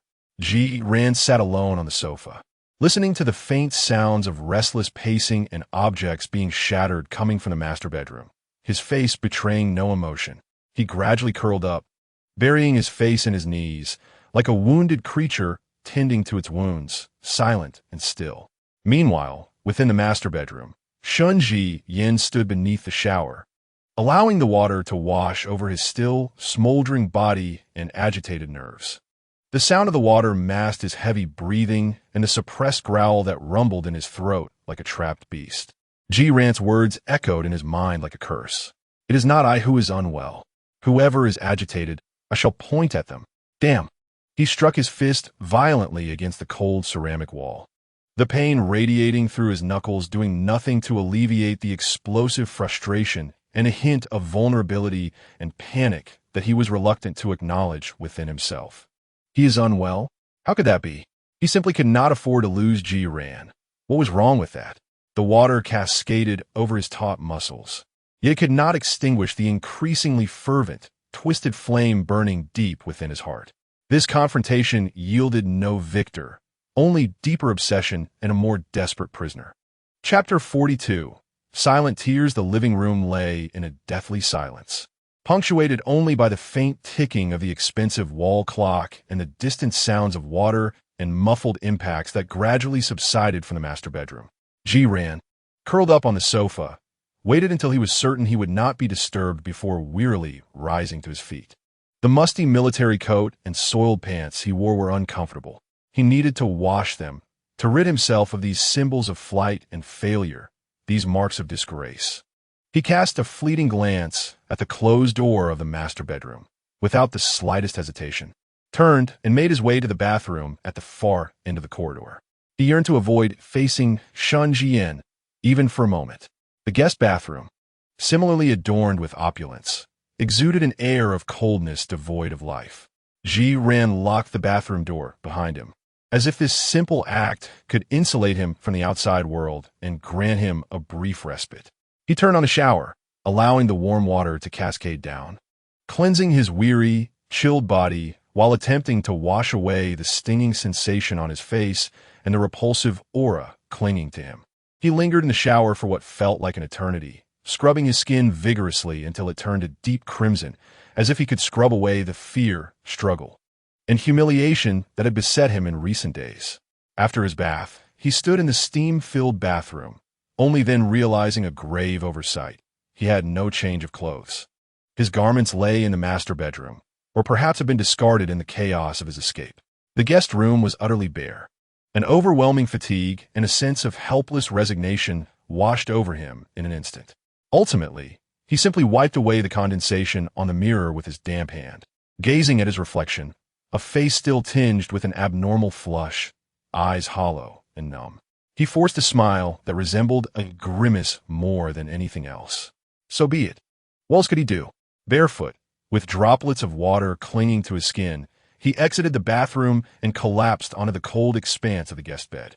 The soft down comforter enveloped his bare body, offering a faint warmth. He pulled the blanket tightly around himself, cocooning his form as if he were a prisoner ensnared in his own silk. The dual exhaustion, both physical and mental, surged forth like a tide, swiftly engulfing him. He scarcely had time to contemplate what tomorrow might bring or how Shen Zhiyan would respond, before he succumbed to a deep slumber, overwhelmed by profound fatigue and a near-numb despair. In the master bedroom, Shen Zhiyan took a prolonged cold shower, until his skin was frigid and the boiling blood and tumultuous emotions within him seemed forcibly subdued. Wrapped in a bathrobe, he emerged with water dripping from his hair, his countenance still dark and foreboding. The bedroom felt desolate, devoid of that familiar presence. The silence in the living room was palpable. An inexplicable, anxious emptiness seized him instantly. He strode out of the master bedroom, his gaze sweeping over the empty living room, ultimately fixing on the closed door of the guest room at the end of the corridor. Approaching it, he turned the doorknob only to find it locked. Shen Zhiyan's brow furrowed tightly, a flicker of displeasure and deepening unease flashing in his eyes. Locked? Who was he protecting himself from? Me? He inhaled deeply, suppressing the anger that surged once more, and rapped on the door, striving to keep his voice calm. Zhiyan, open the door.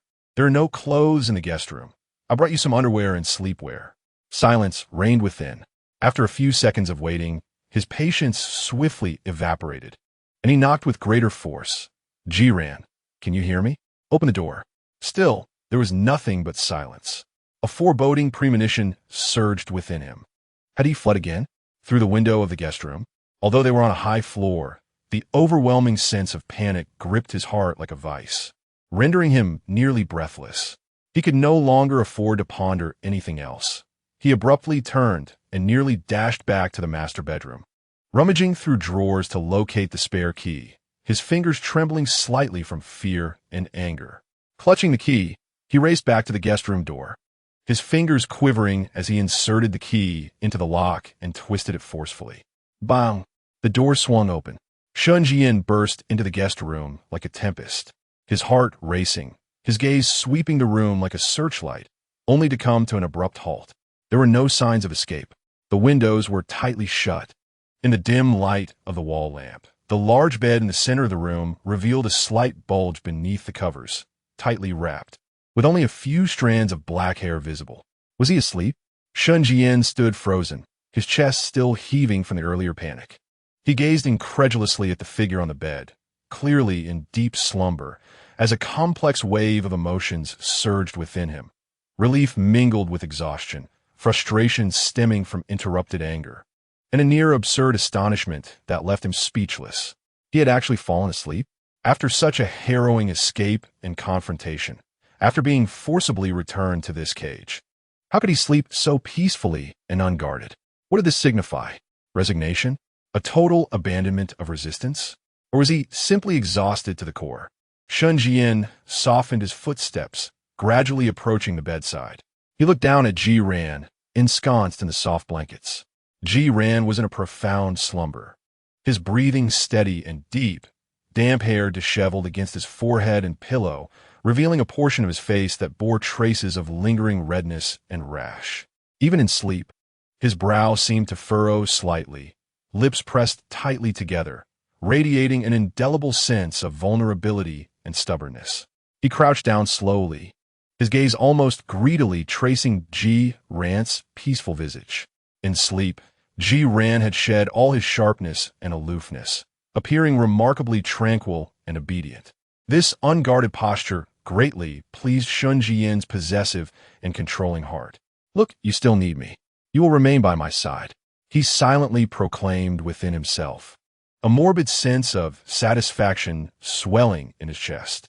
His gaze fell on the rash on Ji Ran's face, and his brow furrowed once more. He recalled the ointment left by Dr. Wang. Rising quietly, he tiptoed out of the guest room to fetch the ointment and cotton swabs from the living room. Returning to the bedside, he carefully twisted open the ointment lid, dipped a cotton swab into it, and gently applied it to Ji Ran's inflamed skin, moving with utmost care, as if handling a fragile treasure. In his sleep, Ji Ran seemed to sense a hint of discomfort, stirring slightly and letting out a soft murmur. Shen Zhiyan's movements came to an abrupt halt as he held his breath, only resuming when Ji Ran sank back into a deep slumber. He had never been so meticulously attentive towards anyone before. After laboriously applying the ointment, he gazed upon Ji Ran's serene, sleeping face, and the tension that had been tightly coiled within him for days, born of anxiety, panic, and anger, seemed to be gently smoothed over by a tender hand. An overwhelming, ineffable sense of relief and exhaustion surged through him like a tidal wave. He shed his bathrobe and delicately lifted a corner of the blanket, lying down with utmost care, fearful of awakening the person beside him. Then he extended his arm, cautiously drawing Ji Ran, who lay with his back to him, along with the blanket, gently yet firmly into his embrace. When that warm body, imbued with the fresh scent of a recent bath, was truly held in his arms, the heart that had been suspended in his throat finally thudded heavily back into place. It was found, reclaimed, right here in his embrace, and unable to escape. This realization brought forth an almost paralyzing sense of security. Only at this moment did he permit himself to confront and feel the unease and fear that he had forcefully repressed with rage and obsession over the past few days, fears that had nearly consumed him. The fear of losing Ji Ran, of him encountering danger, of never seeing him again. This dread was infinitely more terrifying than any threat from business adversaries or familial discord. It gnawed at his nerves day and night, robbing him of sleep, inciting irritability, and driving him to the brink of madness. He had even contemplated numerous extreme measures, envisioning a dark, windowless basement to confine him, using chains to bind him, seeking every possible means to shatter his will, ensuring he would never entertain the thought of escape. Yet now, as this person lay quietly and tangibly in his arms, those dark, frantic thoughts strangely dissipated. All he needed was to hold him, to feel his warmth and breath, to affirm his existence. This was sufficient. A profound, belated weariness and an indescribable ache surged within him. Shen Zhiyan buried his face deep in the damp strands of Ji Ran's hair, inhaling the crisp scent mingled with the faint aroma of ointment, his eyes uncontrollably welling with tears. He tightened his embrace, drawing Ji Ran even closer, as though he wished to merge him into his very essence, never to part. A hot tear, unbidden, slipped from the corner of his tightly shut eyes, swiftly absorbed into Ji Ran's hair, disappearing without a trace. Soon followed the second and third drops. He wept, silently, stifled, like a child who has finally recovered a long-lost treasure, his tears pouring forth to wash away the fears, anxieties, madness, and the profound, twisted yet genuine attachment that had engulfed him. "Do not run away again, Ran. Do not frighten me any longer. I cannot bear it, truly cannot bear it," he silently pleaded, his arms clenching tightly as if only this could fill the vast, black hole of unease within him, born from the possibility of loss. The night deepened around them. The apartment lay enveloped in silence, broken only by the interwoven breaths of two individuals and the silent cascade of searing tears. The frenzied hound had finally reclaimed his bone, tightly clenching it in his jaws, while he licked the wounds upon it, trembling in a state of fearful apprehension, emitting low whimpers. The bone, however, remained blissfully unaware in its slumber. Chapter 43. The shackles of love morning sunlight filtered through the gaps in the curtains of the guest room, casting mottled patches of light upon the floor. Ji-ran awoke with an overwhelming sense of discomfort and suffocation, feeling as though he were ensnared by a heavy python, immobile, while a warm yet chilling breath continuously brushed against the nape of his neck. He abruptly opened his eyes, the memories of the previous night surging back like a tidal wave. This realization caused a tumultuous churn in Ji-ran's stomach. Instinctively, he began to struggle violently, exerting all his strength to escape the burning, solid embrace behind him. "Don't move." A raspy, languid voice came from behind, belonging to Shen Zhiyan, whose arms tightened reflexively, as if subconsciously attempting to secure his hold on Ji-ran more firmly. Overwhelmed with disgust, Ji-ran drove his elbow back sharply. Shen Zhiyan groaned softly, momentarily loosening his grip in response to the pain. Seizing the opportunity, Ji-ran wriggled free from his embrace like a slippery eel, leaping off the bed and landing barefoot on the floor, glaring at the startled man still lying on the bed with a mix of vigilance and revulsion. Shen Zhiyan sat up, frowning as he rubbed his pained chest, his sleepiness dissipating entirely. He regarded Ji-ran, who stood at the bedside, completely exposed and radiating wariness. His gaze darkened, but he refrained from immediate outburst, his voice tinged with morning hoarseness and displeasure. "What's the madness this early?" Ji-ran, weary of engaging in conversation, particularly in such a vulnerable state, turned on his heel and hurried out of the guest room, slamming the door behind him with a resounding thud, even locking it. Shen Zhiyan watched him, the look of someone avoiding a venomous serpent casting a shadow over his features. The fleeting, false warmth of the previous night vanished without a trace, replaced by a familiar darkness and possessiveness. He threw off the covers, descended from the bed, and approached the master bedroom, twisting the doorknob only to find it locked. A cold smirk crossed his lips. He did not lash out immediately, choosing instead to retreat to the living room. Inside the master bedroom, Ji-ran leaned against the cold door, his heart racing from the recent escape and frantic dash. He quickly approached the wardrobe, retrieving his usual attire and dressing with swift precision.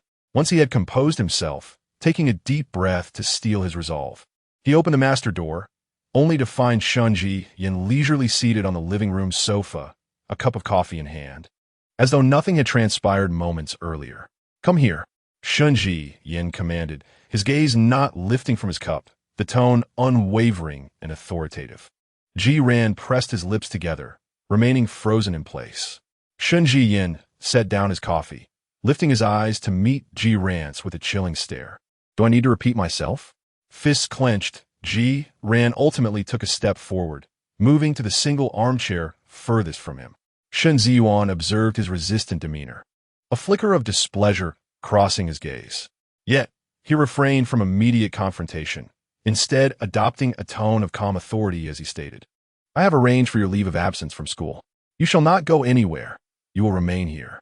Ji-ran had anticipated this. He lowered his eyelids, concealing the emotions swirling within, remaining unresponsive as though he had not heard a word. Shen Zhiyan, witnessing his impenetrable silence, felt his previously subdued irritation resurface. He restrained himself and continued in a chilling voice, "From now on, without my permission, you are not to step outside this apartment. I will provide you with a new phone, which you may use solely to contact me. Each day, I shall return to share a meal with you." He enumerated these stipulations as if delineating the rules for an object of possession. Ji-ran kept his head bowed, his fingers absently digging into the armrest of the sofa, disregarding Shen Zhiyan's words as his mind raced with frantic thoughts of what to do next. Expelled from school and confined, did he still have any chance? Shen Zhiyan, observing Ji-ran's complete disregard for his presence, finally lost his patience. He suddenly stood, approaching Ji-ran with an imposing stance. Ji-ran instinctively raised his gaze, warily regarding him. Shen Zhiyan retrieved a velvet box from his suit pocket and snapped it open with a decisive sound. Inside lay not jewels, but a meticulously crafted metallic bracelet, exuding a chilling sense of advanced technology. The bracelet featured a minimalist design, gleaming with a cold platinum hue, its width just right, resembling a fashionable male accessory. Yet, upon closer inspection, the connection point was exceedingly intricate, devoid of any obvious clasps or locks. "Extend your hand," Shen Zhiyan commanded, his tone brooking no dissent. Ji Ran's pupils contracted, instinctively retracting his hand in alarm. "What is this?" he demanded. "A gift for you," Shen Zhiyan replied, a cold smile gracing his lips. "This customized device is equipped with the most sophisticated positioning system, waterproof and tamper-proof, with a battery capable of lasting a century. I cannot remove it myself." He paused, his gaze darkening with a cruel edge, "unless you are willing to part with that hand." Ji Ran's complexion drained of color, his body trembling uncontrollably at the implication of the tracking handcuff. Did he truly dare? He surged to his feet, attempting to retreat, only to have Shen Zhiyan seize his wrist with an iron grip. "Let go of me," Ji Ran cried out, struggling desperately, his voice sharp with fear. Yet, Shen Zhiyan's hold was like a vice, nearly crushing his bones. He extracted the bracelet from the box and aimed to clasp it around Ji Ran's wrist. "No, Shen Zhiyan, you bastard! Let me go!" Ji Ran protested frantically, kicking and thrashing as tears brimmed in his eyes from a maelstrom of rage and despair. A faint yet thunderous sound echoed, a metallic click as the bracelet fit snugly around Ji Ran's slender wrist, perfectly sized to neither constrict nor fall away on its own. Ji Ran abruptly ceased his struggles, standing rigidly in place, gazing down at the coldly gleaming bracelet on his wrist, reminiscent of some high-tech shackles. A profound sense of despair and absurdity washed over him like icy water, enveloping him in a chilling embrace. He slowly lifted his gaze, his crimson eyes fixed intently on Shen Zhiyan, his voice trembling with extreme anger and revulsion. "Shen Zhiyan, it is you who ought to undergo psychological evaluation to ascertain the depths of your perversion and distortion." Shen Zhiyan regarded the cold glimmer on the bracelet as though he had completed an exceptionally significant ritual, a morbid satisfaction etched upon his face. He heard Ji Ran's accusations and, instead of responding with anger, reached out to tenderly caress the bracelet, his tone imbued with an unsettling gentleness. "I am not deranged. I simply love you." "Love?" Ji Ran scoffed, as if he had heard the most repulsive joke in the world, violently shaking off Shen Zhiyan's hand, his voice sharp and laced with sarcasm. "Then your love is utterly disgusting and nauseating." Shen Zhiyan's expression darkened, seemingly wounded by the words. Yet he quickly regained his obsessive demeanor, commanding with an imposing authority, "Do not think of escaping. Think of me. Love me." "Love you?" Ji Ran retorted with a sneer, his gaze icy and piercing, as if he intended to see through and obliterate the man before him. "What is there to love about you? Shen Zhiyan, tell me, what merits my affection? Is it your maniacal stalking? Your perverse act of shackling me with this dog collar? Your imprisoning me like a convict? Shen Zhiyan, you must realize that even incarceration offers more freedom than this." His inquiries struck like daggers, piercing Shen Zhiyan's heart, which was filled with twisted affection. At last, Shen Zhiyan's countenance shifted, a flicker of disarray flashing in his eyes. Yet, he quickly masked his vulnerability with even more forceful and narcissistic declarations, straightening his posture as he spoke with absurd confidence. "I isn't enough to love someone young, handsome, wealthy, powerful, and devoted. Many cannot achieve what I have. Focusing solely on one person. What more do you desire?" Observing his self-righteousness and utter lack of self-awareness, Ji Ran was overwhelmed by an immense sense of impotence and absurdity. Nearly succumbing to laughter, "I do not need," he hoarsely shouted, "I do not need your youth and handsomeness, your wealth and power, nor your suffocating, perverse devotion. I only desire freedom. Do you understand? Freedom. You need it." Shen Zhiyan interrupted forcefully, his gaze sharpening with obsession, his voice rising. "If you loved me, willingly remaining by my side, I would not treat you this way. Everything is due to your incessant thoughts of escape, your desire to leave me." He absurdly and unreasonably placed all the blame on Ji Ran. Ji Ran opened his mouth, staring at the man completely ensnared in his own illogical reasoning, suddenly realizing that all words seemed utterly futile. Engaging in rational discourse with a madman was the epitome of folly. He had completely lost the strength to argue. Simply closing his eyes in exhaustion and despair, as if resigning himself to fate. Shen Zhiyan observed his demeanor, believing he had finally been persuaded and rendered powerless to resist. The tumult within him, stirred by the questioning, swiftly subsided, replaced by a profound sense of control and satisfaction. He picked up the ointment left by Dr. Wang on a coffee table, his tone softening. "Come here, let me apply the medicine." Ji Ran remained motionless. Shen Zhiyan did not force him. Instead, he walked over, dipped his fingers into the ointment, and delicately spread it on Ji Ran's face, where the redness had yet to fade completely. His movements were gentle, his gaze focused, as if he were tending to a precious work of art. "Regardless of the form, you are beautiful," he murmured, his tone imbued with a twisted affection. Ji Ran shut his eyes tightly, his eyelashes fluttering slightly, turmoil brewing in his stomach as he fought the urge to push him away. After applying the ointment, Shen Zhiyan did not leave immediately. Instead, he gently caressed the bracelet on Ji Ran's wrist, a smirk of ominous satisfaction gracing his lips. "Do you know why?" He suddenly spoke, his voice low and pleasant. "I could have quietly adorned you with this bracelet while you slept, unbeknownst to you. Yet, I chose to wait until you were awake, so you could witness it as I personally fastened it on you." Ji Ran abruptly opened his eyes, meeting Shen Zhiyan's gaze, which brimmed with malicious interest and a desire for dominance. Shen Zhiyan leaned closer, nearly whispering in his ear, with a chillingly tender tone, deliberately enunciating each word. "Because I revel in seeing you aware of everything, yet utterly powerless to resist. I take pleasure in watching you, despite your deep-seated hatred for me. Helplessly observe as I bind you with shackles from which you can never escape. Such a sight is exceedingly captivating." Ji Ran felt as though he had plunged into an icy abyss, a madman, utterly and hopelessly insane. Chapter 44. Fingers intertwined days passed in a stifling calm and oppressive atmosphere. Whenever Shen Zhiyan had no classes at school, he would return immediately, like a silent yet formidable guardian, or perhaps a jailer, anchored firmly beside Ji Ran. He no longer exhibited the initial volatility or spoke of settling accounts or those chilling punishments.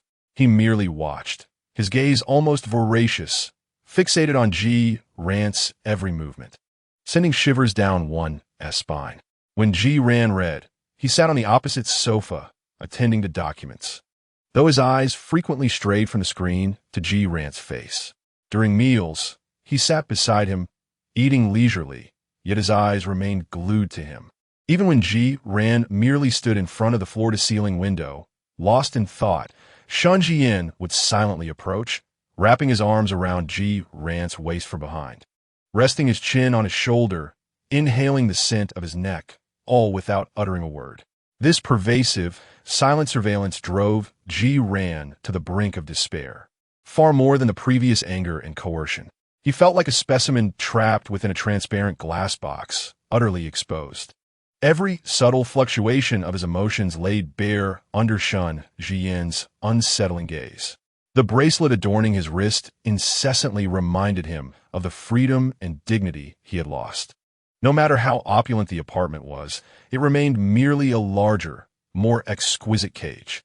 He felt as though he were suffocating, the weight of mental oppression and solitude growing ever more unbearable, nearly driving him to madness. Fortunately, the redness and swelling on his face had finally subsided under the influence of the ointment left by Dr. Wang, restoring his complexion to its original fair and smooth state. Yet, this did little to alleviate the turmoil and despair within him. On this day, Shen Zhiyan was unusually absent from home, leaving Ji Ran alone in the vast emptiness of the apartment, restless and agitated. He gazed out at the brilliant sunlight and the occasional birds soaring by. A fervent and wild urge to escape this splendid prison surged within him, a longing to breathe in the air of freedom, to encounter individuals beyond Shen Zhiyan. He could no longer endure this confinement. He had to venture out, to return, even if only temporarily, to the realm of normalcy.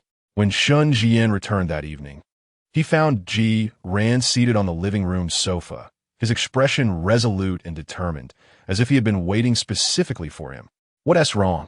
Shen Zhiyan inquired as he casually discarded his coat onto the sofa and approached Ji Ran, instinctively reaching out to touch his face. Ji Ran abruptly turned his head away, raising his gaze to meet Shen Zhiyan's eyes, his voice trembling with tension yet remarkably clear. "I wish to return to school." Shen Zhiyan halted his movement, eyebrows slightly raised as he regarded Ji Ran's eyes, which were no longer vacant and numb, but instead flickered with a stubborn flame. A cryptic smile graced his lips. "Oh, why? Is it not agreeable to stay here with me? The finals are approaching." Ji Ran clenched his fists, striving to maintain a steady voice. "I need a review, to attend classes, to engage with my classmates." He paused, adding with an unmistakable tinge of suppressed anguish and accusation, "Because I am going mad in this apartment, Shen Zhiyan. I am a person. I need to interact with others. I am neither a criminal nor a creature raised in your confinement." The final words escaped him as a near roar, laden with a long-suppressed despair and fury. Shen Zhiyan listened in silence, the playful curve of his lips gradually fading. His deep gaze settled on Ji Ran's agitated yet pallid face, and he did not respond immediately. The air seemed to solidify around them. Ji Ran's heart raced within his chest, nearly threatening to shatter his ribs. He held his breath, anticipating Shen Zhiyan's response, bracing himself for potentially harsher confinement and ridicule. However, to his astonishment, Shen Zhiyan did not erupt in anger. He merely regarded Ji Ran in silence for an extended moment, long enough for Ji Ran to nearly believe he would explode in the stillness, before slowly speaking, his tone unnaturally calm. "Is it that important? Returning to school? Communicating with those people?" "Yes," Ji Ran replied firmly, his gaze unwavering. "For me, it is a necessary condition to live like a person." Shen Zhiyan's eyes flickered momentarily. He recalled Dr. Wang's previous warning that prolonged isolation and repression could exacerbate psychological issues, potentially leading to more severe breakdowns. He gazed into Ji Ran's eyes, where fragility and persistence were on the verge of shattering. In a secluded corner of his heart, something seemed to stir gently. He was indeed driving him to the brink of madness. This much he was painfully aware of. What he desired was a vibrant Ji Ran, one who would struggle and respond, not a soulless shell, utterly numb. After a prolonged silence, Shen Zhiyan appeared to arrive at a certain resolution. He stepped forward, closing the distance between them, looking down at Ji Ran with an intense gaze that bore an undeniable condition. "I promise you," he spoke, his voice resonating with depth. Ji Ran's heart skipped a beat, his eyes suddenly alight with incredulity. Had he truly agreed? Yet in the next moment, Shen Zhiyan's words caused his heart to plummet once more. However, the corners of Shen Zhiyan's mouth curled into that wicked, commanding arc. "I want you to take the initiative and hold my hand." Ji Ran was taken aback, momentarily rendered speechless. Shen Zhiyan extended his hand, suspended in midair, his gaze piercing as he clarified, word by word, with utmost clarity, the kind where our fingers are intertwined. Ji Ran's complexion turned ashen, a tumult of nausea surging within him. Take the initiative? Intertwined fingers? With this madman? This perverse individual who shackled him and imprisoned him? A wave of profound humiliation and disgust washed over him, nearly overwhelming him to the point of retching. He looked at Shen Zhiyan's long, sinewy fingers, every cell in his body screaming in defiance. Shen Zhiyan observed the violent struggle and revulsion etched across Ji Ran's face, a shadow passing through his eyes. But more prevalent was a morbid excitement and anticipation. He urged him slowly, "What's the matter? Did you not say you would do anything? It's merely holding hands. In exchange for the freedom you desire. Quite a bargain, is it not?" Ji Ran bit down hard on his lip, his nails digging deeply into his palm, nearly drawing blood. Ultimately, he closed his eyes, inhaling deeply as if summoning every ounce of strength within him. Trembling, he slowly raised his hand adorned with a bracelet. His fingers quivered violently, every joint rigid. Exceedingly slowly, as though marching towards death, he one by one embedded his fingers between Shen Zhiyan's. The moment their skin made contact, Ji Ran shuddered violently, a chilling wave of revulsion coursing up his spine. Shen Zhiyan's fingers tightened instantly, locking Ji Ran's fingers securely, completing the entwining of their hands. His palm was warm and dry, yet it instilled in Ji ran a fear akin to being ensnared by a venomous serpent. A satisfied, low sigh escaped Shen Zhiyan's lips. He raised their tightly clasped hands, gazing obsessively at their interconnected fingers as if admiring a breathtaking piece of art. He lowered his head, placing a soft yet possessive kiss beside the bracelet on Ji Ran's hand. After the kiss, he lifted his gaze to Ji Ran's bloodless face, replete with humiliation and despair, a smirk deepening at the corners of his mouth, tinged with mockery and pride. Ruan, his voice carried a pleasant rasp. And I thought you would be a bit more resolute than I imagined. Ji Ruan bit down hard on his teeth, turning his face away, unwilling to gaze upon his repugnant countenance. The nauseating churn in his stomach threatened to erupt from his throat. Yet, Shen Zhiyan remained unfazed, toying with their entwined hands as if it were the most captivating game in existence. After a moment, he leisurely pronounced his terms, as if bestowing a favor. Very well. I agree to allow you to return to school. Ji Ruan's heart leapt momentarily. However, Shen Zhiyan's tone swiftly turned imperious. When I have no classes, I will accompany you to attend yours. When I do have classes, you shall go alone. He emphasized, after class, you must wait for me to pick you up, or you may come to my classroom to fetch me. His gaze pierced into Ji Ruan's, sharp and commanding. No lingering, no idle chatter with irrelevant individuals. Do not venture beyond prescribed boundaries. Your whereabouts will be under my constant surveillance. He shook their clasped hands. The chain on Ji Ruan's wrist glinted coldly. Do you understand? This so-called freedom was still shackled, limited, and perpetually monitored. Ji Ruan's heart, after a fleeting flutter, tightened once more in the grip of harsh reality. Yet, this was certainly preferable to being entirely confined within the apartment. At least he could breathe the outside air and encounter others besides Shen Zhiyan. He nodded with difficulty, forcing a dry syllable from his throat. Shen Zhiyan smiled with satisfaction.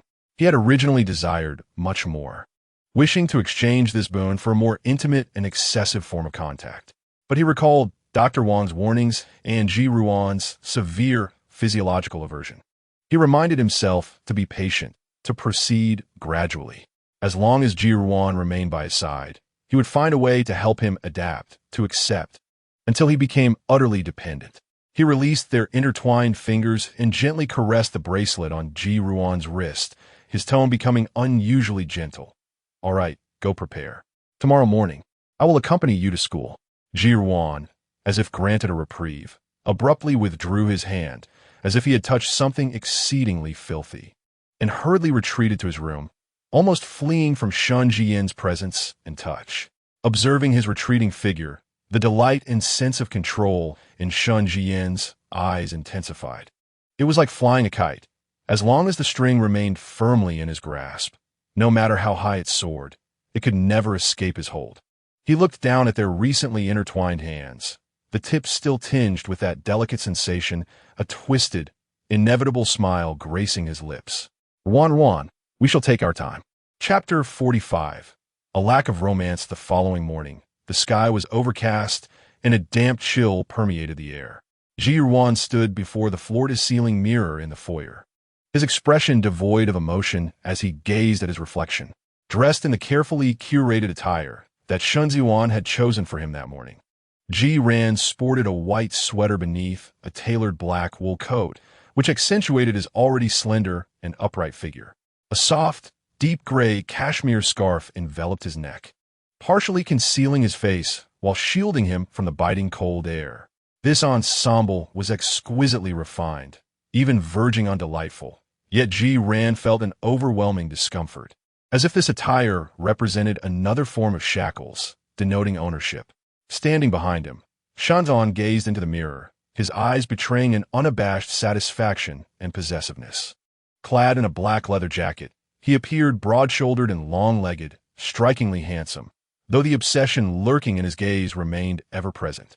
Let us depart, Shen Zhiyan said, instinctively reaching for Ji Ran's waist. Ji Ran abruptly sidestepped, hastily twisting the doorknob and stepping outside, his movements swift as if fleeing from a contagion. Shen Zhiyan's hand felt empty, his expression darkening momentarily before returning to its usual demeanor, a determined smile curving his lips as he followed suit. As the elevator descended, an unspoken, taut silence enveloped them. Upon exiting the apartment building, a frigid gust of wind struck them, laden with a chilling dampness. Ran instinctively looked up, momentarily stunned. It was snowing. The first snowfall of the year in Jiangsheng arrived silently. Delicate, crystalline flakes drifted from the overcast sky, quickly transforming into a flurry of soft, ethereal snowflakes. They spun and fell silently, blanketing the streets, treetops, and car roofs, gradually draping the world in a hazy, serene white. The air grew crisp and invigorating, filling his lungs with a refreshing chill. Ran paused, instinctively extending his hand to catch a few falling snowflakes, watching them melt rapidly at his fingertips, transforming into tiny droplets. It had been a long time since he had observed snow in such tranquility. In both this life and the last, it seemed he was always in a rush, struggling, rarely experiencing these fleeting moments of peace. Shen Zhiyan halted beside him, not gazing at the snow, but rather focusing intently on Ran's profile. Snowflakes settled on Ran's dark hair, the shoulders of his coat, and his scarf, creating a striking contrast of black and white. His hair had grown a bit longer, softly framing his forehead and ears, while the small birthmark between his brows was obscured by the scarf and falling snow, only a faint blush visible. Against the backdrop of the swirling snow, his complexion appeared even more translucent, and his eyes, momentarily lost in thought, revealed a vulnerability and fragile tranquility rarely seen. Shen Zhiyan watched, his gaze deepening with fascination. Suddenly, he extended his hand, not to catch the snow, but to carefully cradle a few perfect, symmetrical snowflakes in his palm. He then presented them to Ran, a rare, almost innocent smile gracing his lips, devoid of malice or possessiveness, and even somewhat awkward. "Look," he said softly, "they're hexagonal." In that moment, the snowflakes melted swiftly in his warm palms, transforming into a single crystalline droplet. His profile, illuminated by the snowy light, was strikingly defined, handsomely unreal, with a gaze that seemed to shed some of its usual harshness and control, revealing a boyish eagerness tinged with a hint of clumsiness, as if he were a child eager to share a newfound toy with someone of utmost importance. Ran's heart felt as if it had been struck by something, momentarily disoriented and shaken. Before him stood Shen Zhiyan, stripped of madness and obsession, emanating a rare, almost pure youthful energy against the backdrop of the first snowfall, vibrant yet deceptively alluring. This fleeting, peculiar warmth punctured Ran's carefully layered cold exterior like a delicate needle. However, this moment of wavering lasted merely a fraction of a second. In the next instant, all the unbearable memories of recent days, stalking, surveillance, forceful kisses, confinement, the cold chains on his wrists, that phrase about enjoying the sight of his helplessness, surged forth like a tidal wave, instantly shattering that fleeting, absurd flicker of uncertainty, washing it away completely. Illusions, mere illusions, he sternly admonished himself. This madman was a master of disguise and manipulation, and he must not be deceived by the occasional semblance of normalcy that surfaced. He abruptly averted his gaze, his eyes growing cold and distant once more, even tinged with sarcasm, as if he were observing a poorly executed performance. Shen Zhiyan raised his hand, the snowflakes in his palm fully melted, leaving only a damp mark. The rare smile at the corner of his mouth gradually stiffened, the anticipation in his eyes dimmed like a candle extinguished by a chilling breeze, replaced by a shadow of gloom and disappointment. Yet, he quickly masked it, withdrawing his hand into the pocket of his jacket, as if the awkward boy sharing snowflakes had merely been a figment of imagination. He turned his head, gazing at the swirling snow, and suddenly, without context, softly recited a line imbued with an artful, deliberately ambiguous tone. "If today we were to share the snow." His words trailed off, yet the implied meaning was sufficiently apparent. Ran felt a surge of intense nausea rise in his throat. He abruptly turned his head, the sarcasm in his gaze nearly taking on a tangible form as he interrupted him without hesitation, his voice as frigid as ice. "Don't you feel embarrassed saying that?" Shen Zhiyan tilted his head to look at him, showing no sign of discomfort at all. Instead, he smirked, his gaze straight forward and fervent, even carrying a hint of playful insolence. Not at all. He answered with unwavering conviction, his eyes fixated on Ji Ran as if attempting to draw him in. Asserting that with you, nothing could be embarrassing. His gaze conveyed a chilling message. Regardless of your rejections, your sarcasm, or your lack of romantic understanding, I will accept it all and relish it. Every reaction of yours, angry, indifferent, or disgusted, falls within my expectations and enjoyment. The more you resist, the more exhilarated I feel. The more amusing it becomes. This utterly distorted, boundless acceptance and obsession sent a profound chill through Ji Ran, colder than the swirling snowstorm. He had completely lost any desire to engage with him. Engaging in discourse with an individual ensnared within the confines of their own illogical reasoning proves to be a futile endeavor. He abruptly tightened his scarf, enveloping himself more securely, as if such a gesture could shield him from the suffocating gaze and presence of his interlocutor. Coldly, he uttered, "I'm off to class," and without casting another glance at Shen Zhiyan, he pivoted and hastily strode towards the school. His steps hurried, as though pursued by malevolent spirits. Snowflakes gently settled upon his dark woolen coat, accumulating into a delicate layer. Shen Zhiyan remained rooted in place, hesitating to follow immediately. He observed Ji Ran's almost panicked retreat, his expression inscrutable, yet a sinister smile grew gradually upon his lips, tinged with a morbid sense of satisfaction and intrigue. He extended his hand to catch a falling snowflake, watching it dissolve upon his fingertips. He murmured the phrase, shared white-haired softly, savoring it as if it were a fine delicacy. Could it be considered a shared fate? A low chuckle escaped him, reverberating eerily in the stillness of the snowy landscape. Only then did he begin to move, languidly pursuing Ji Ran, akin to the most patient of hunters, maintaining a carefully measured distance. His gaze an invisible chain binding him to the slender figure attempting to flee ahead. The intensifying snowstorm obscured their silhouettes. It could not veil the desperate bond that entwined them invisibly. For Ji Ran, this first snowfall signified not romance, but a harbinger of deeper coldness and confinement. Chapter 46. The damning evidence of the videotape nightfall had completely enveloped the city. The apartment was ablaze with light.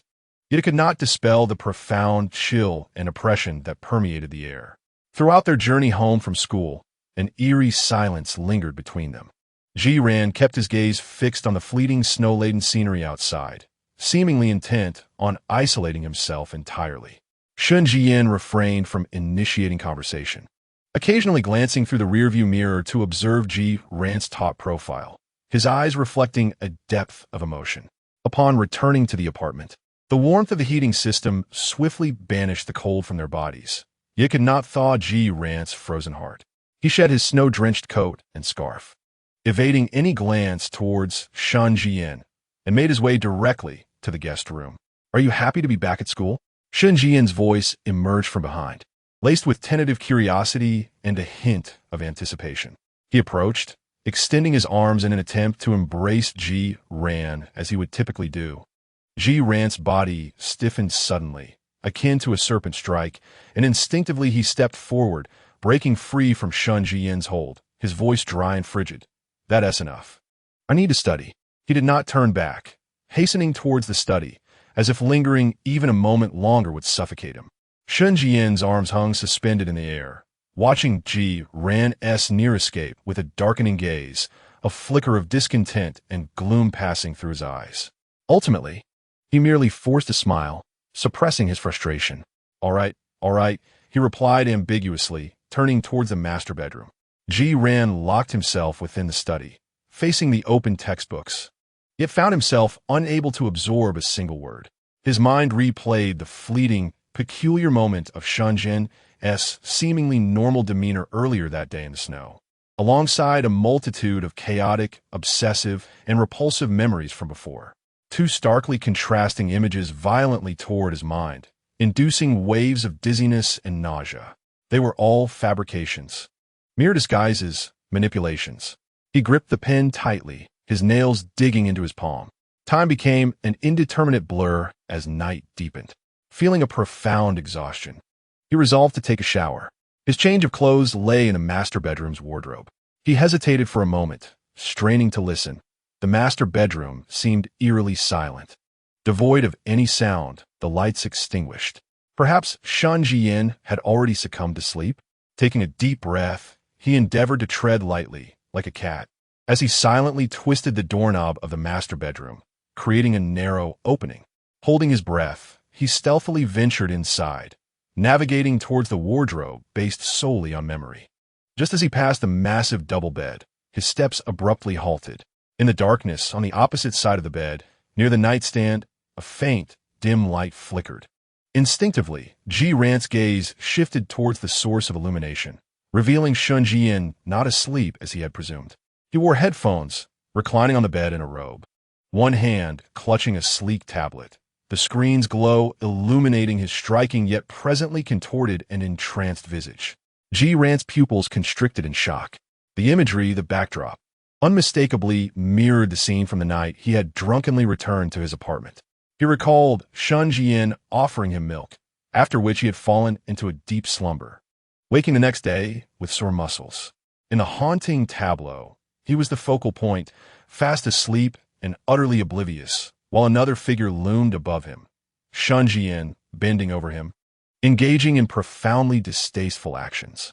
It felt as though a nuclear bomb had detonated in his brain, shattering every thought, every ounce of reason, every sensation in an instant. Those deliberately suppressed, forgotten, and deeply buried fears, humiliations, and nauseating feelings erupted like a volcanic explosion, overwhelming him entirely. Nausea, a heart-wrenching scream, infused with sheer terror, fury, and visceral disgust, erupted from Rand's throat. His entire being trembled as if struck by a jolt of electricity, his face draining of color, stomach churning violently. On the verge of expulsion, Shen Zhiyan, startled by the sudden outburst, instinctively snapped the tablet shut, plunging the room into complete darkness. Rand. His voice betrayed a hint of unexpected panic and astonishment as he sat upright. How did you get in here? Nausea. Rand barely registered his words, consumed by madness as he pointed at the now-closed tablet, his body quaking like a leaf in the wind, voice fractured and sharp. Do you realize what you are doing? This is a crime. This is the evidence. His voice trembled violently with raw anger and disgust, each word seemingly forced through clenched teeth. After a moment of initial disarray, Shen Zhiyan quickly regained his composure. He threw off the covers and descended from the bed, attempting to approach Rand with a tone that was sickeningly soothing. Calm down, Rand, calm down. Let me explain. Explain? How could he possibly explain? Rand abruptly recoiled, her eyes filled with an unprecedented, raw loathing and terror. You violated me and recorded it? Shen Zhiyan, you are nothing but a pervert, a scoundrel, a madman. In the darkness, Shen Zhiyan's expression turned profoundly grim. Rand's unabashed gaze, brimming with disdain and hatred, inflicted a severe wound upon his twisted sense of pride and possessiveness. He halted, standing a few paces away from Rand, his voice suddenly chilling, laced with a ridiculous accusation. Rand, do not be agitated. This is all your fault. Rand's eyes widened in disbelief, as if she had just heard the most absurd statement in the world. Shen Zhiyan continued, his tone tinged with a hint of grievance and self-righteousness. It is entirely your fault. Had you not denied me, I would not have been compelled to resort to this means to draw closer to you, to quench my thirst. He paused, his gaze in the dark like a venomous serpent fixated on Rand, articulating each word with a bizarre seriousness, absurdly yet unequivocally placing all blame upon her. It is all Rand's fault, who caused my heart to surge uncontrollably during our first encounter in the dormitory. You are unwell, truly unwell. Rand trembled with rage, blood surging to her head, nearly causing her to faint. She pointed at Shen Zhiyan, her voice becoming hoarse and sharp with overwhelming anger and absurdity. Are you still trying to brainwash me? Shen Zhiyan, you are beyond redemption. I have not yet gone too far. Shen Zhiyan suddenly raised his voice, interrupting her, his tone taking on a strange sense of innocence and grievance. "I simply desired you so intensely, and in my desperation, I merely borrowed your hand." Was so grave about that? Borrowed? Upon hearing this term, the last vestige of her sanity shattered. The long-suppressed fear, humiliation, anger, and despair surged forth like a dam breached, erupting violently. She charged forward, summoning all her strength, and delivered a fierce punch to Shen Zhiyan's face. A dull thud echoed. Unprepared, Shen Zhiyan turned his head, a sharp pain instantly coursing through his cheek.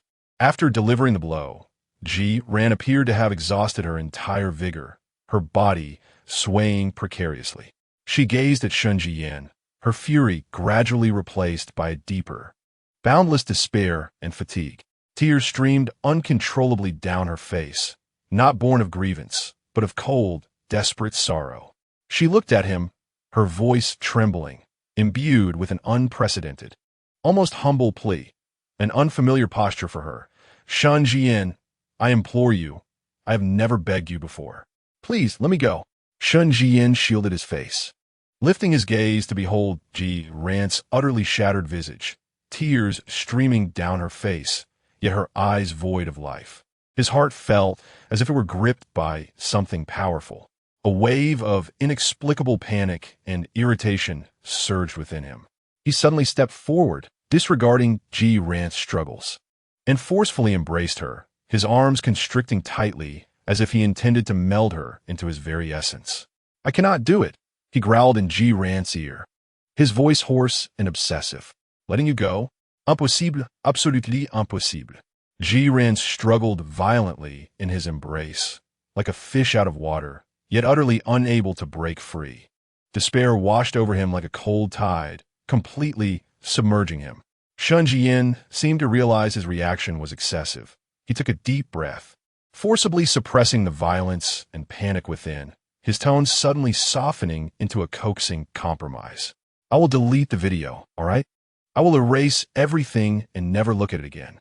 Let us pretend nothing ever happened, okay?" He loosened his grip slightly and produced the tablet, his fingers trembling as he swiftly deleted the folder before Ran's eyes. "See? It's gone, vanished." He raised the tablet, attempting to show Ran. Yet Ran merely stared at him numbly, his gaze hauntingly vacant, as if he had entirely lost all emotion. Tears silently slid down, dampening his collar. He slowly, agonizingly shook his head, his voice barely a whisper, like a sigh yet laden with a heart-wrenching stillness. "Shen Zhiyan, let me go, I beg you. Why must you insist on tormenting me when there are countless others you could choose?" His voice was devoid of anger, devoid of hatred, leaving only an infinite, boundless despair and a humble plea. It was as if he had resigned himself to fate, relinquishing all struggle and dignity, seeking only the faintest glimmer of hope to escape this madman. Shen Zhiyan gazed into his eyes, now stripped of their luster, filled only with despair and yearning, and listened to his words that were as humble as dust. It felt as though his heart was pierced by countless needles, bringing a sharp and unfamiliar pain. He abruptly tightened his embrace, pressing Ran more firmly against him, resting his chin atop Ran's head, his voice hoarse and frenzied, infused with an undeniable obsession. "I will never let go, even in death. You can only be mine, only mine." Chapter 47. Diagnosed malady. That night's conflict and desperate pleas carved a bottomless chasm between Ran and Shen Zhiyan. From that moment on, Ran underwent a profound transformation. He no longer exhibited anger, nor did he argue or reveal any overt disdain or fear. He adopted the most thorough and lethal form of resistance to Shen Zhiyan's presence: utter silence and indifference. He continued to reside in the apartment, attended classes accompanied by Shen Zhiyan, and maintained his routine of eating, sleeping, and reading. Yet he no longer cast a glance at Shen Zhiyan, spoke not a single word to him, and did not respond in the slightest to any of his commands or threats. When Shen Zhiyan attempted to approach him, he would sidestep with a blank expression, as if avoiding an uncomfortable piece of furniture. When Shen Zhiyan forcefully touched him, his body would stiffen instantly, becoming as cold as stone, offering no response or struggle, merely gazing at Shen Zhiyan with a vacant, lifeless stare. He even ceased to sleep in the guest room, opting instead to curl up on the sofa in the living room, constructing an invisible yet unassailable barrier with his silence. Zhiyan had precisely identified Shen Zhiyan's Achilles heel. Shen Zhiyan craved a response, a struggle, a vivid display of emotions. Even hatred and anger served as confirmation and feedback of his existence. Yet this utter disregard, treating him as if he were mere air, this stagnant silence tormented Shen Zhiyan's soul, which desperately yearned for attention and validation, revealing a pathological possessiveness. Indeed, within merely 2 days, he found himself on the brink of madness from this silent torture. He had attempted fury, shattering objects, roaring, and issuing threats. However, Zhiyan merely curled up in the corner of the sofa, shrouded in a blanket, too apathetic to even lift his eyelids. Shen Zhiyan had tried gentle coaxing, presenting extravagant gifts, and making hollow promises, yet Zhiyan remained unresponsive, as if those offerings and words were nothing but transparent air. He had resorted to forceful embraces, kisses, and even more extreme actions, yet Zhiyan's utterly stiff response, akin to that of a corpse, and his eyes, hollow enough to consume all light, ultimately led Shen Zhiyan to feel an unprecedented sense of defeat and panic. Ran, please look at me and say something. Late at night, Shen Zhiyan knelt before the sofa, attempting to pull away the blanket concealing Zhiyan's head, his voice laced with a humility and helplessness he himself had not recognized. The body beneath the blanket remained motionless, devoid of any reaction. Shen Zhiyan's fingers lingered in the air, his eyes swirling with agitation, anguish, and a despair teetering on the brink of collapse. He abruptly rose, pacing restlessly in the living room like a beast trapped in an invisible cage. This could not continue. Ultimately, after yet another night tormented by silence and indifference, nearly driving him to madness, Shen Zhiyan, with a darkened expression, dialed Dr. Wang's number once more. This is the situation. Shen Zhiyan's voice was hoarse and weary, tinged with uncontainable anxiety. He ignores me, treats me as though I do not exist. Uncle Wang, you must find a way for me, immediately. On the other end of the line, Dr. Wang listened intently to Shen Zhiyan's nearly frantic account, remaining silent for a long moment before exhaling heavily in resignation. He had indeed reached this juncture. The young man was resisting in the most resolute and intelligent manner. Young Master Shen, Doctor. Wang endeavored to keep his tone calm and professional. Based on your description, Mr. G's current state reflects a typical psychological defense mechanism of extreme stress-induced silence and emotional detachment. This is often a result of insurmountable psychological trauma and pressure.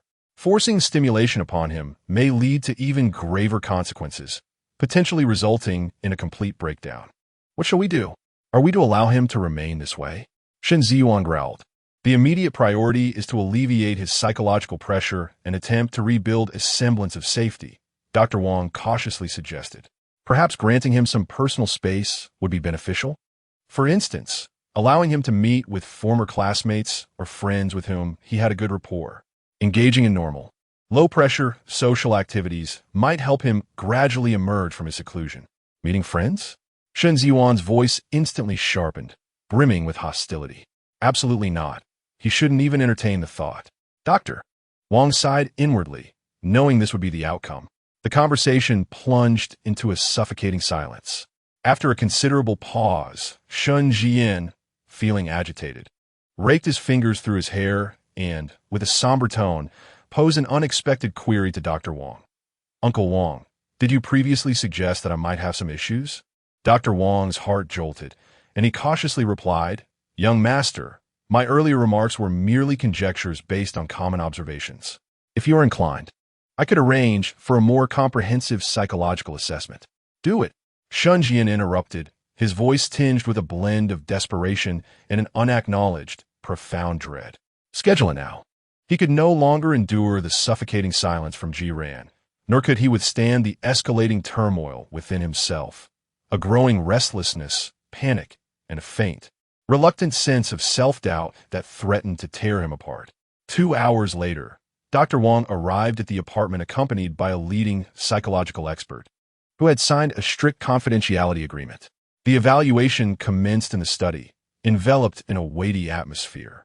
Shen Zhiyan was exceedingly cooperative, even eagerly responding to the probing and incisive inquiries, articulating his feelings for Ji Ran, behavioral patterns, and the uncontrollable thoughts swirling within him.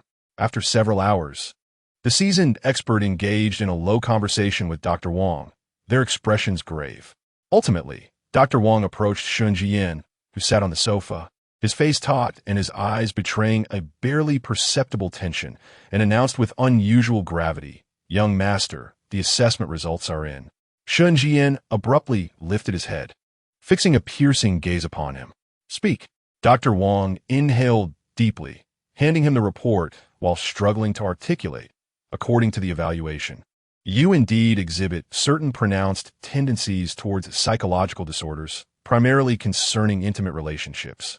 Shen Zhiyan's fingers clenched tightly, his knuckles whitening as he scrutinized the clinical terminology on the report, listening intently to Dr. Wang's tactful yet clear interpretation.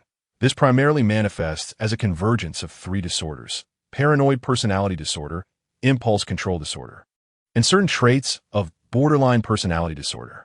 With each word Dr. Wang uttered, Shen Zhiyan's complexion grew paler. The specifics were articulated in three domains. First, an extreme possessiveness, an inability to tolerate any independence from his partner, necessitating the severance of all external connections, demanding that they exist solely around him. Even in the face of clear resistance, he would resort to extreme measures such as stalking and surveillance to dominate their every move, causing Shen Zhiyan's breathing to become labored. Second, mental control, diminishing his partner's self-worth through repeated assertions like, "No one will want you if you leave me," "You belong to me," or spreading rumors. Threatening self-harm or harm to others, instilling fear, guilt, or isolation that would deter them from leaving. Shen Zhiyan's lips pressed into a thin, pale line. Third, and most critically, a complete disregard for his partner's autonomy. Dr. Wang's voice deepened as he conveyed that Shen Zhiyan entirely failed to perceive or rejected any signals of disinterest or refusal from the other party. Even in the face of indifference, evasion, or even profound disdain from the other party, one might resort to extreme measures such as confinement and entanglement to forcibly retain them. There exists an unwavering belief that possession is essential, even to the extent of thinking that merely gazing upon the other suffices. While completely disregarding their physical and emotional suffering, as well as their fundamental human rights. The final words, spoken with great difficulty by Dr. Wang, plunged the study into a profound silence. Shen Zhiyan lowered his head, sitting motionless as if transformed into a statue. The assessment report in his hand trembled slightly from the force of his grip. "I am unwell. Indeed, I am afflicted."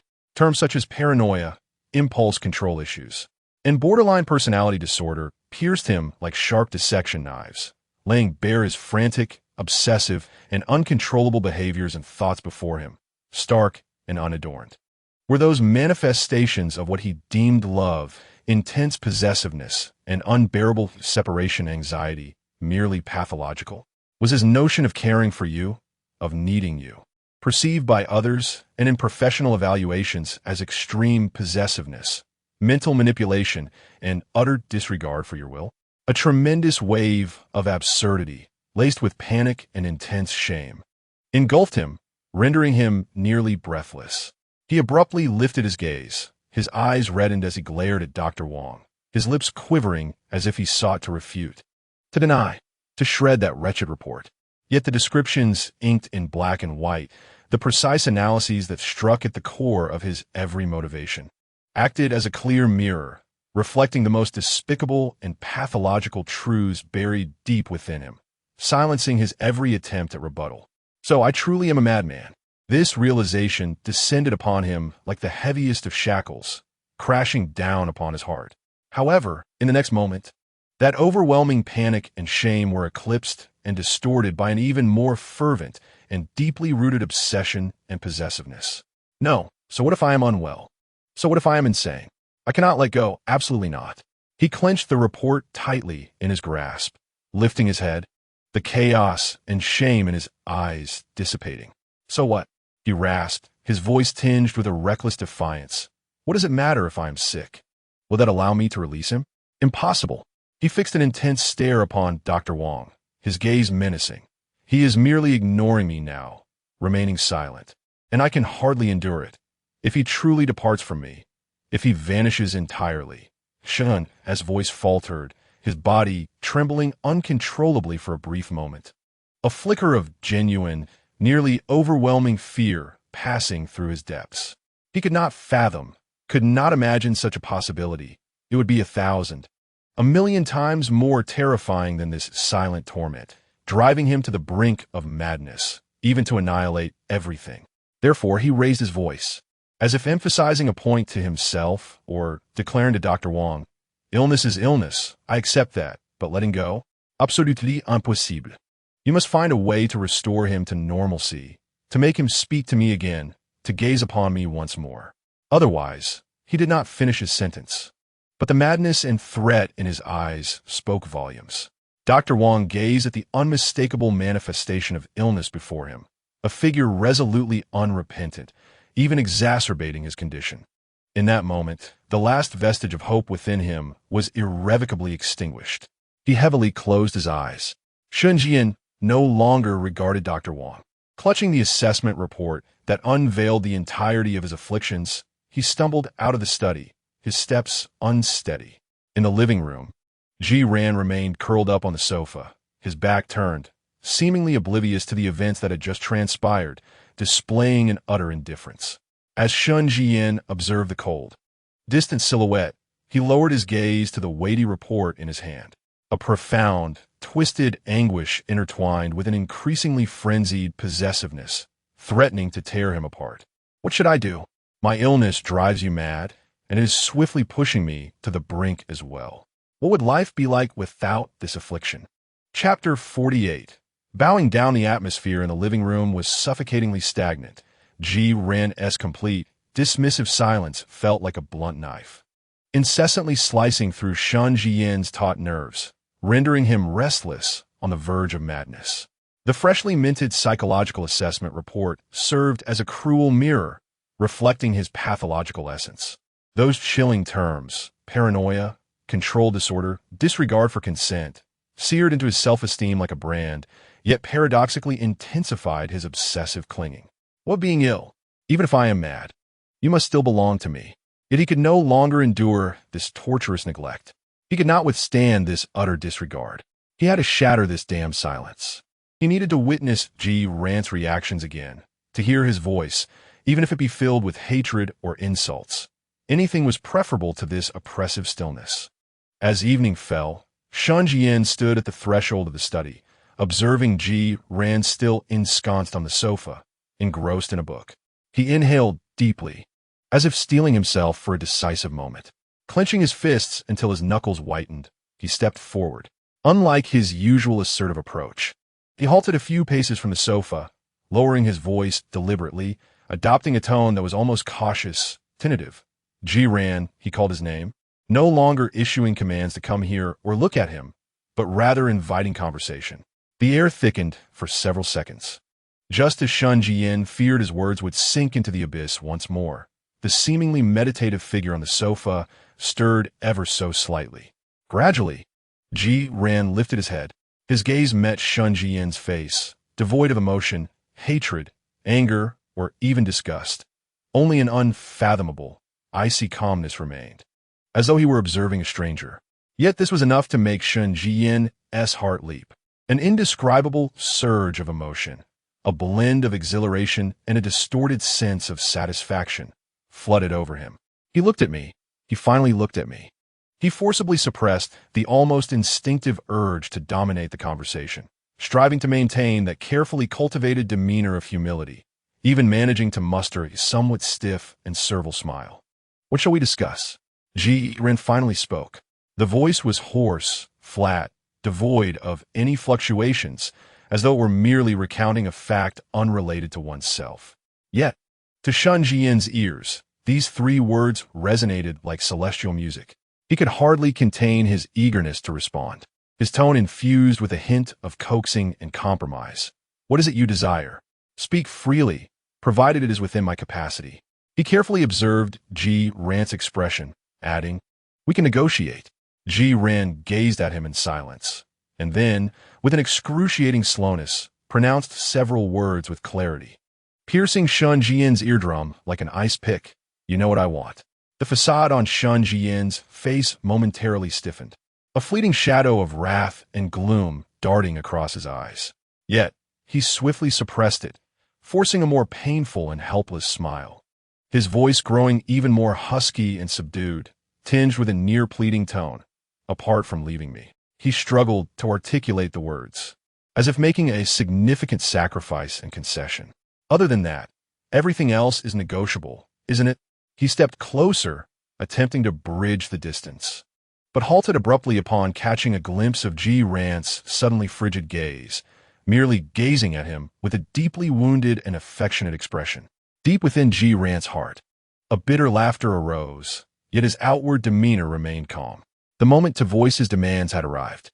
He could no longer remain in this stalemate. He needed to carve out a sliver of space, even if it were illusory and temporary. Lowering his eyelids, he appeared to ponder, weighing his options. After a long pause, he finally lifted his gaze, fixing his calm eyes on Shen Zhiyan, articulating his terms with utmost clarity. First, return my phone and computer to me. Normal ones, free of surveillance and tracking. Second, respect my choices. When I do not wish to speak, do not compel me. When I do not want you near, keep your distance. Third, dismantle all hidden surveillance cameras in this apartment. Not a single one should remain. Fourth, his voice faltered momentarily, his eyes sharpening into a piercing gaze directed at Shen Zhiyan. Delete all those repulsive videos and photos completely. Erase them entirely. At this juncture, a sardonic smile curled at the corners of Ji Ran's lips. Did you not say you would delete them last time? I know you must have backups. This time, before my very eyes, format everything and empty the recycle bin. I wish to witness it all.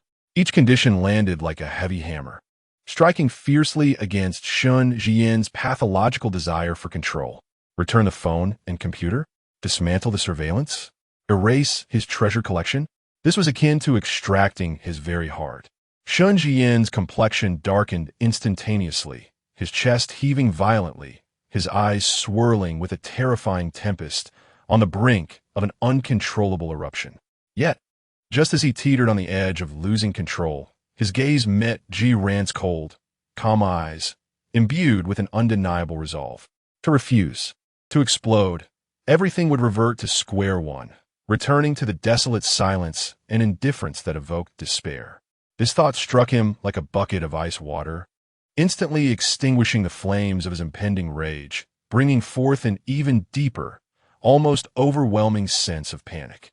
A tremendous psychological struggle and a twisted possessiveness tore through him with fervor. Ultimately, the morbid fear of losing feedback overwhelmed all else. Shen Zhiyan abruptly closed his eyes, inhaled deeply, and when he opened them again, the tempest within miraculously subsided, replaced by an intricate amalgamation of pain, struggle, grievance, and an almost sacrificial sentiment. Suddenly, he stepped forward, and under Ji Ran's vigilant gaze, he extended his arms and enveloped Ji Ran tightly in an embrace. Ji Ran's body instantly stiffened, instinctively attempting to resist. Please, don't move. Shen Zhiyan's voice emerged laden with evident, suppressed sobs as he buried his face deep into Ji Ran's neck.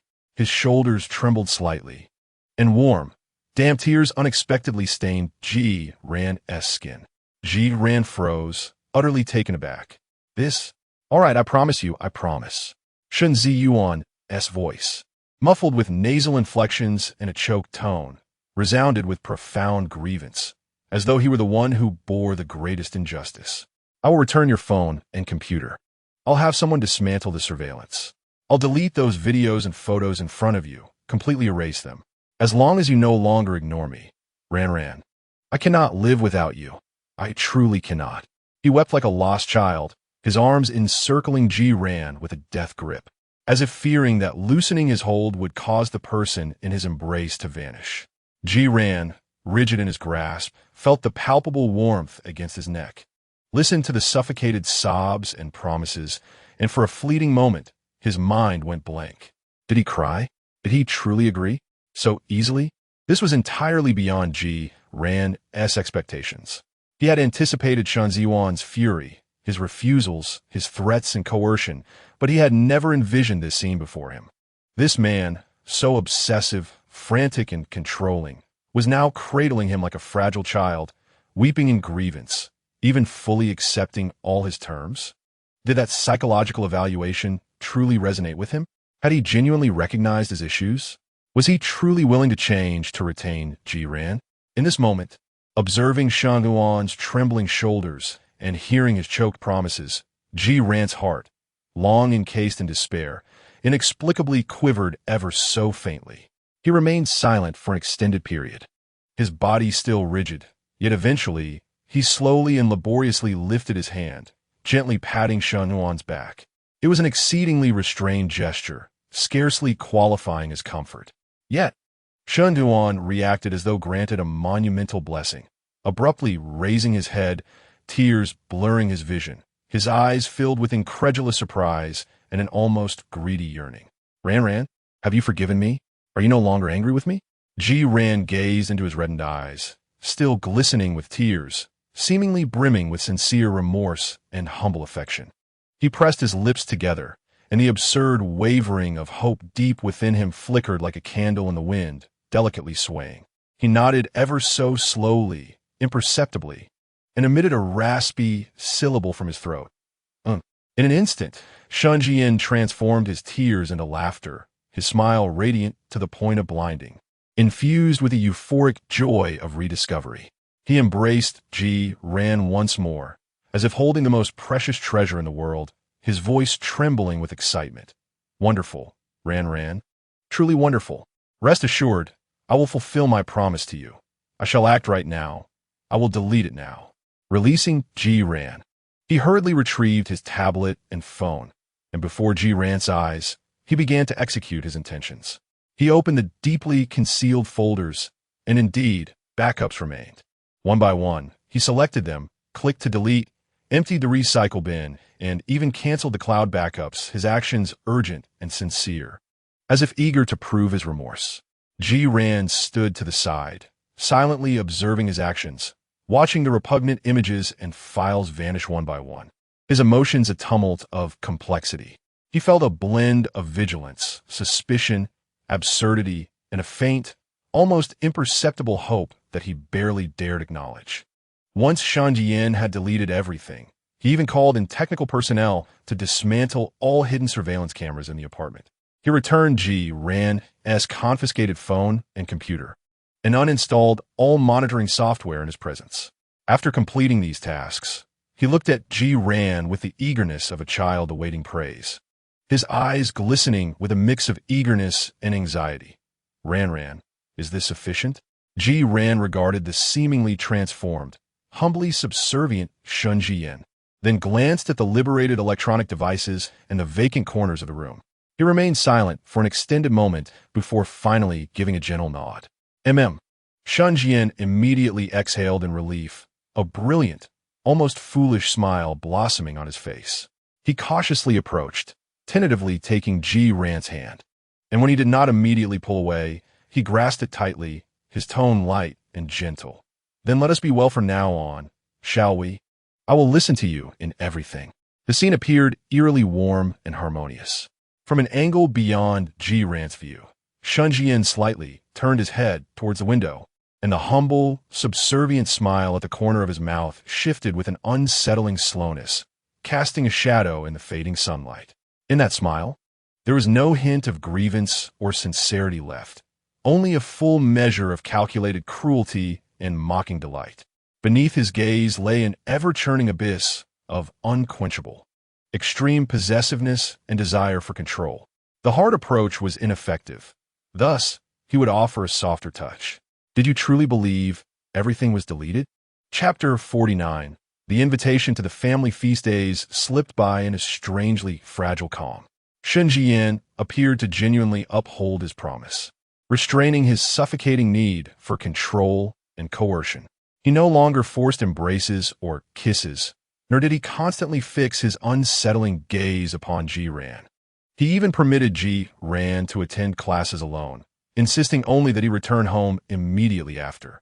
He returned Ji Ran's phone and laptop, dismantled the overt surveillance in the apartment, and even occasionally sought Ji Ran's opinion, such as what he preferred for dinner or whether they should watch a movie over the weekend. He behaved like a lover, clumsily attempting to mend their relationship. Though beneath the deliberately cultivated facade of gentleness, there occasionally leaked hints of his paranoia and need for control. Nevertheless, compared to his previous madness, this change was indeed a stark contrast. Ji Ran remained vigilant and distant. He did not fully trust Shen Zhiyan's transformation. A taut string within him remained ever so tightly wound. Yet, he relished this temporary, limited freedom, pouring all his energy into studying for the finals, absorbing knowledge like a sponge, attempting to numb himself with academics while accumulating strength for the future. As long as he did not interfere with me, as long as I could endure for another year until that damn plot point of death passed, I would have the opportunity to escape entirely. This thought served as a flicker of light in the darkness, supporting Ji Ran through each seemingly tranquil yet tumultuous day and night. He made every effort to avoid unnecessary communication with Shen Zhiyan, often secluding himself in the study or guest room. Occasionally, when Shen Zhiyan attempted to draw near, Ji Ran would rebuff him with silence or clear rejection. Surprisingly, Shen Zhiyan seemed genuinely restrained, no longer exerting force. He would merely let his gaze darken momentarily before forcing a somewhat stiff smile, no longer pursuing. This peculiar equilibrium persisted until the conclusion of the final examinations. Upon submitting his last exam, Ji Ran exited the classroom amidst the throng of students, gazing at the overcast winter sky as he exhaled softly.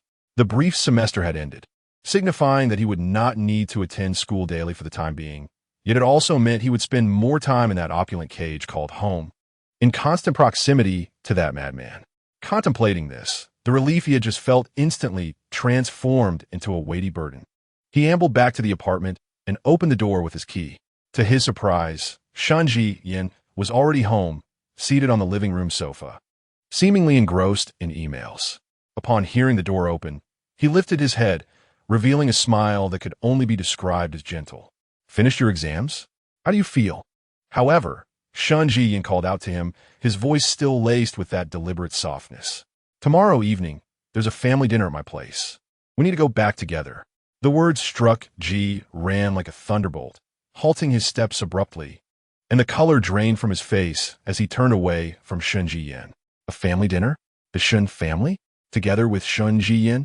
Vividly, the gruesome and terrifying scenes from the original narrative surged into his mind. Shen Zhiyu's cruel, icy gaze, the bloody dagger in the bodyguard's hand, the open chest on the street, the heart still faintly beating as it rolled on the ground, Su Wanwan's feigned tears and accusations, and the more paranoid, distorted members of the Shen family featured in those novels. A profound and overwhelming fear, emanating from the very depths of his soul, suddenly engulfed him, causing his fingertips to tremble ever so slightly. He abruptly turned around, his voice rendered dry and sharp by sheer terror, declaring, "I will not go." Shen Zhiyan observed the instantaneous transformation of his expression and the terror-filled gaze that followed. The gentle smile on his face faltered as a fleeting glimmer of inquiry crossed his eyes. Rising to his feet, he approached Ji Ran with deliberate slowness, refraining from his usual assertiveness, instead halting a relatively safe distance, attempting to speak in a conciliatory tone. "It's merely a family gathering, with no outsiders present. My father, elder brother, and uncle will all be there. You are my beloved. It is only fitting that you meet them." I said I will not go. Ji Ran's voice rose slightly, laced with palpable resistance and panic. He instinctively took a half-step back, his gaze evasive, unwilling to meet Shen Zhiyan's eyes, as if the family dinner were a den of dragons or a hellish battleground. Shen Zhiyan frowned slightly, noting the intensity of Ji Ran's reaction. This was far beyond mere reluctance or dislike. It was a primal, bone-deep terror. Why? Why should meeting his family elicit such fear? Shen Zhiyan's gaze became a precise scanner, meticulously capturing every subtle shift in Ji Ran's expression, the pallor of his face, the constriction of his pupils, the quivering fingertips, and the unmistakable, overflowing dread that was impossible to disguise. This was certainly not mere shyness or anxiety. An absurd yet oddly fitting thought surfaced in Shen Zhiyan's mind.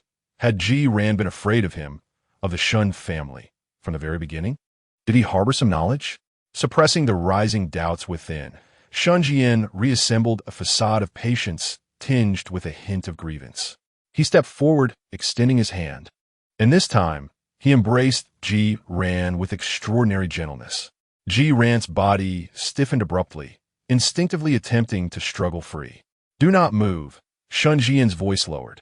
Adopting an almost coaxing tone, his arms enveloping Ji Ran in an embrace that brooked no refusal, resting his chin lightly atop Ji Ran's head. Ran, be obedient. You must go." Sensing the rigidity and slight tremor of Ji Ran's form within his arms, a shadowy gleam flickered in Shen Zhiyan's eyes. He continued to coax in that tender tone, presenting a proposition that held great allure for Ji Ran in that moment. "If you go and behave well, I shall unfreeze your 80 million account upon my return and return the money to you. All right?" His voice was close, warm breath brushing against Ji Ran's ear, imbued with a tantalizing undertone. "It is your money, meant for you to control." Money. 80 million was his sole capital for survival and potential escape. Ji Ran's struggles ceased abruptly, the immense temptation clashing violently with a deeper fear within him. He desperately needed that money. Without it, even if he managed to escape, he would be utterly stranded. Shen Zhiyan keenly sensed his wavering resolve, tightening his embrace slightly, continuing to murmur softly, "It is just a meal. It will be over quickly. With me there, no one will trouble you. Promise me, will you?" Ji Ran bit his lower lip tightly, caught in a fierce internal struggle. Rationality warned him of the extreme peril posed by the Shen family, especially for someone like him, who was aware of the original narrative's conclusion. Stepping into the Shen family estate was akin to a lamb entering the lion's den. Yet, the lure of that sum of money was too intoxicating to resist. Moreover, Shen Zhiyan was right. It was merely a dinner, and under the watchful eyes of many, Shen Zhiyu would likely refrain from making a scene, wouldn't he? If he could just endure it and secure the funds.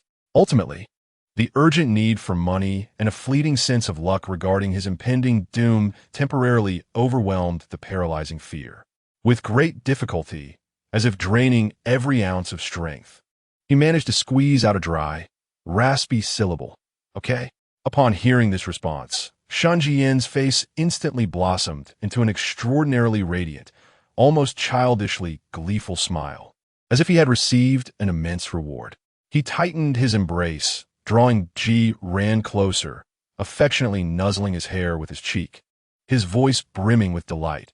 Ran is truly obedient, so wonderful. His hold was so tight it nearly stole Ji Ran's breath away, and that joy felt disturbingly intense and warped.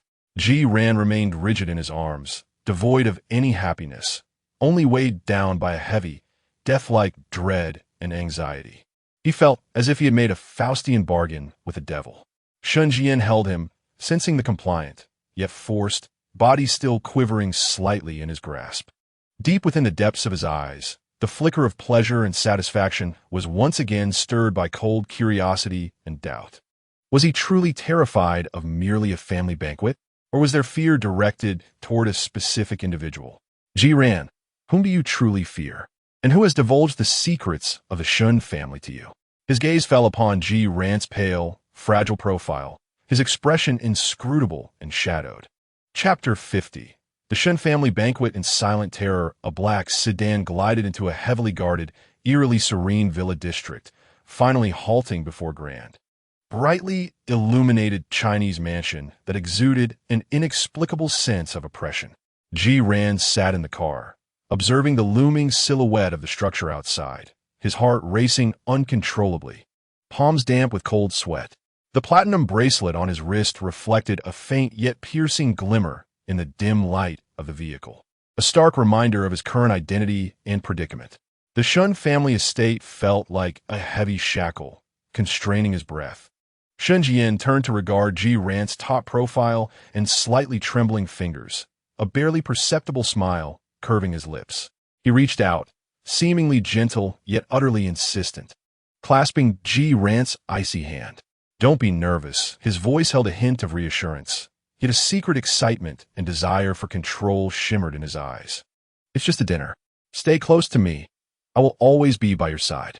Ji-Ran shuddered at his touch, instinctively attempting to withdraw his hand, only to find it gripped more tightly. "Let us go." Shen Zhiyan opened the car door, leading him out. As they crossed the threshold of the Shen mansion, a blend of expensive perfumes, antique wood, and an intangible pressure enveloped him. The spacious yet almost empty living room already housed several individuals. The atmosphere was not lively. Instead, it bore an eerie, quiet tension, each person seemingly harboring their own secrets. Upon hearing the sound of footsteps, all eyes converged upon Shen Zhiyan and the slender, pallid young man beside him. The gazes were a mixture of scrutiny, curiosity, indifference, and amusement, akin to searchlights that rendered Ji-Ran instantly exposed, wishing fervently to turn and flee. Yet, Shen Zhiyan seemed utterly oblivious to the attention, a subtle, almost boastful smile gracing his lips as he held Ji-Ran's hand and strode directly towards the center of the living room. "Father, mother, we have arrived," he announced to the distinguished, middle-aged couple seated on the prominent couch. Shen's father, adorned in a traditional Chinese jacket, exuded an elegant demeanor, his piercing gaze imbued with a profound depth that conveyed an aura of authority acquired through years of prominence. He merely cast a fleeting glance at Ji-Ran, offering a slight nod in acknowledgement, his eyes swiftly scanning Ji-Ran from head to toe with the precision of a surgical blade. Beside him, Shen's mother, clad in a simple yet graceful qipao, appeared somewhat anxious. She darted a quick glance at Ji-Ran, only to lower her gaze once more, her fingers nervously twisting a handkerchief as she spoke in a voice as faint as a whisper, "Please, take a seat." Her evasive eyes revealed her discomfort in such a scrutinizing setting. Ji-Ran's heart sank slightly, recognizing the portrayal of socially anxious, fragile wife ensnared by a possessive husband from the original narrative. "Uncle, aunt," Shen Zhiyan then turned to another couple seated on the opposite couch. The man, referred to as uncle, was tall and robust, his features exuding an undeniable air of dominance and aggression. Clad in a meticulously tailored suit that could not disguise his primal ferocity, he had his arm around an extraordinarily beautiful woman, her vacant gaze reminiscent of a porcelain doll, devoid of any spark of life. With a brazen inspection of Ji-Ran, a cryptic smile curled at the corners of his mouth as he remarked, "Ah, Zhiyan, is this the treasure you have kept hidden for so long?" Quite the catch indeed.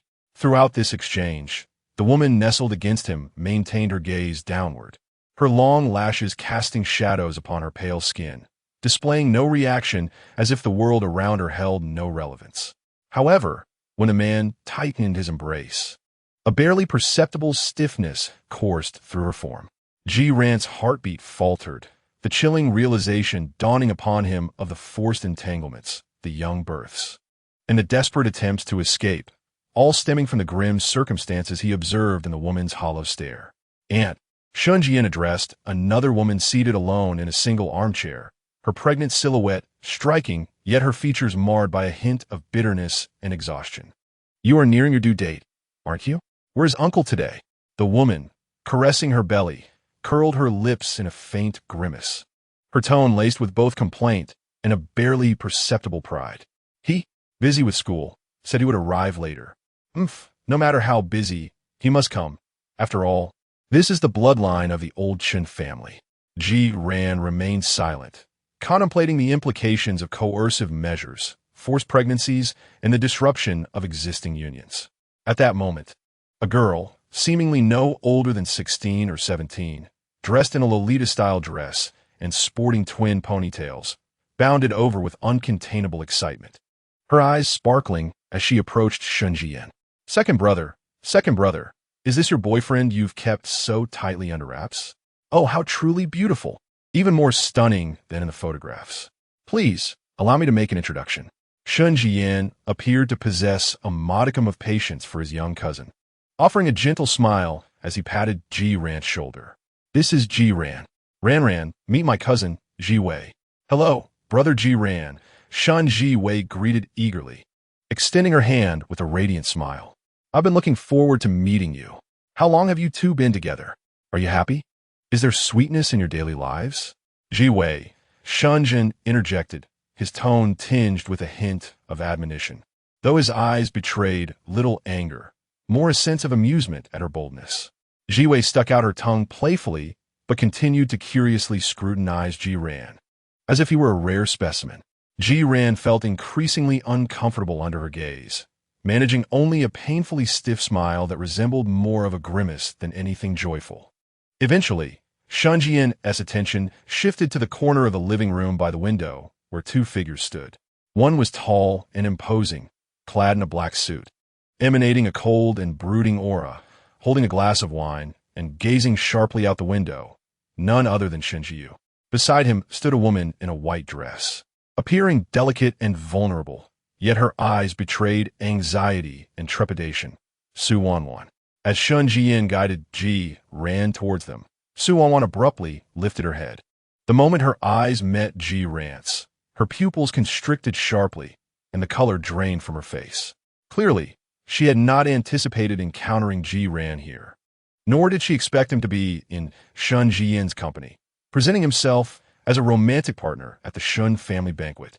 In an instant, she comprehended why Shen Zhiyan had previously erupted in fury over her seeking Ji Ran, even confining her to her room. Had she unwittingly entangled herself with Shen Zhiyan's beloved? Instinctively, she shrank back behind Shen Zhiyan, wishing she could vanish from sight. Seemingly oblivious to Su Wanwan's alarm, Shen Zhiyan halted before Shen Zhiyan, wearing a practiced smile that concealed a latent sharpness. Elder brother. Shen Zhiyan slowly turned, his gaze sweeping over Shen Zhiyan before it settled heavily upon Ji Ran. The intensity of his scrutiny was palpable, assessing and imposing an unmistakable sense of dominance. In a low voice, he spoke, I've long heard of your name. He paused, casting a pointed glance at the trembling Su Wanwan beside him. Wanwan has mentioned you. Those words struck Ji Ran like a venomous dagger, piercing deep into his heart. Su Wanwan truly wished him harm. An overwhelming wave of fear and rage engulfed him in that instant. Clenching his teeth, he forced out a dry and raspy reply. We were merely high school classmates. Shen Zhiyan immediately sensed Ji Ran's distress and rigidity. He stepped forward slightly, as if casually shielding Ji Ran behind him, meeting Shen Zhiyan's gaze with unwavering composure. His smile remained intact, yet his tone bore an undeniable declaration and warning. Indeed, just distant high school classmates. He reiterated, his eyes narrowing sharply at Shen Zhiyan as he added pointedly, Elder brother, take care of your own matters, and there will be no need for you to concern yourself with mine. The air between them became charged with tension, thick with an unspoken animosity. Shen Zhiyan observed Shen Zhiyan's possessive stance, then glanced at the pale-faced, terrified Ji Ran behind him. A flicker of inscrutable light flashed in his eyes, but he merely snorted coldly, turning away and falling silent. Meanwhile, Su Wanwan, who was hiding behind Shen Zhiyan, trembled even more violently upon hearing Shen Zhiyan's words, her complexion as white as a sheet. Ji Ran regarded Su Wanwan's distressing state, yet felt no sympathy, only an endless sense of absurdity. According to the original narrative, she ought to be passionately entangled with the gentle, affectionate second male lead, reveling in the thrill of being contested by two formidable men. Yet, she now resembled a frightened canary, utterly terrified. This so-called family banquet had been permeated from the outset with a suffocating, invisible pressure and a frenzied, distorted atmosphere. Each individual seemed ensnared in their own web, either weaving their own narratives or being forcibly trapped, engaging in mutual strife while simultaneously maintaining a precarious balance of power. He simply wished for this nightmarish feast to conclude swiftly. Chapter 51. Brotherly discord. The atmosphere of the Shen family banquet was stifling, akin to the eerie calm before a tempest. The elongated dining table was laden with exquisite dishes, yet scarcely anyone made an effort to eat. Each person appeared lost in their own world, harboring ulterior motives, numb to their surroundings, or restlessly fidgeting.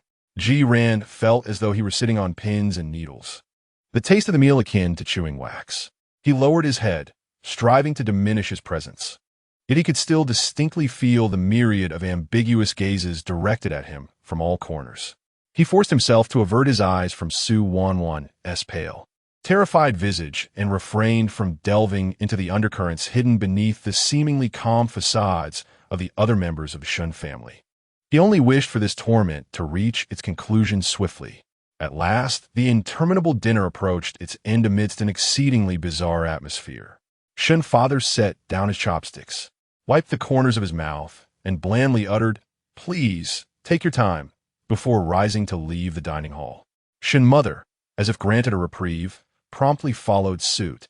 Hurrying away, others gradually began to rise, dispersing in small clusters, some heading to the living room, others to the balcony, while Shen Zhiyan, after casting a few curious glances at Zhiyan, skipped upstairs with a buoyant demeanor. Zhiyan secretly exhaled in relief and immediately stood up, seeking a corner to hide or simply to step outside for some fresh air. "I'm heading to the restroom," he murmured to Shen Zhiyan beside him. Without awaiting a response, he turned and swiftly made his way toward the corridor leading out of the dining hall. Shen Zhiyan observed his hasty retreat, his gaze darkening slightly. Yet he did not follow immediately. He lifted his teacup, sipped, while his eyes subtly scanned the figure of Shen Zhiyan, who had also risen. Zhiyan hurried along the empty, tranquil corridor, eager to distance himself from the oppressive dining hall. The old residence was vast and intricately structured, and he sought the direction of the restroom.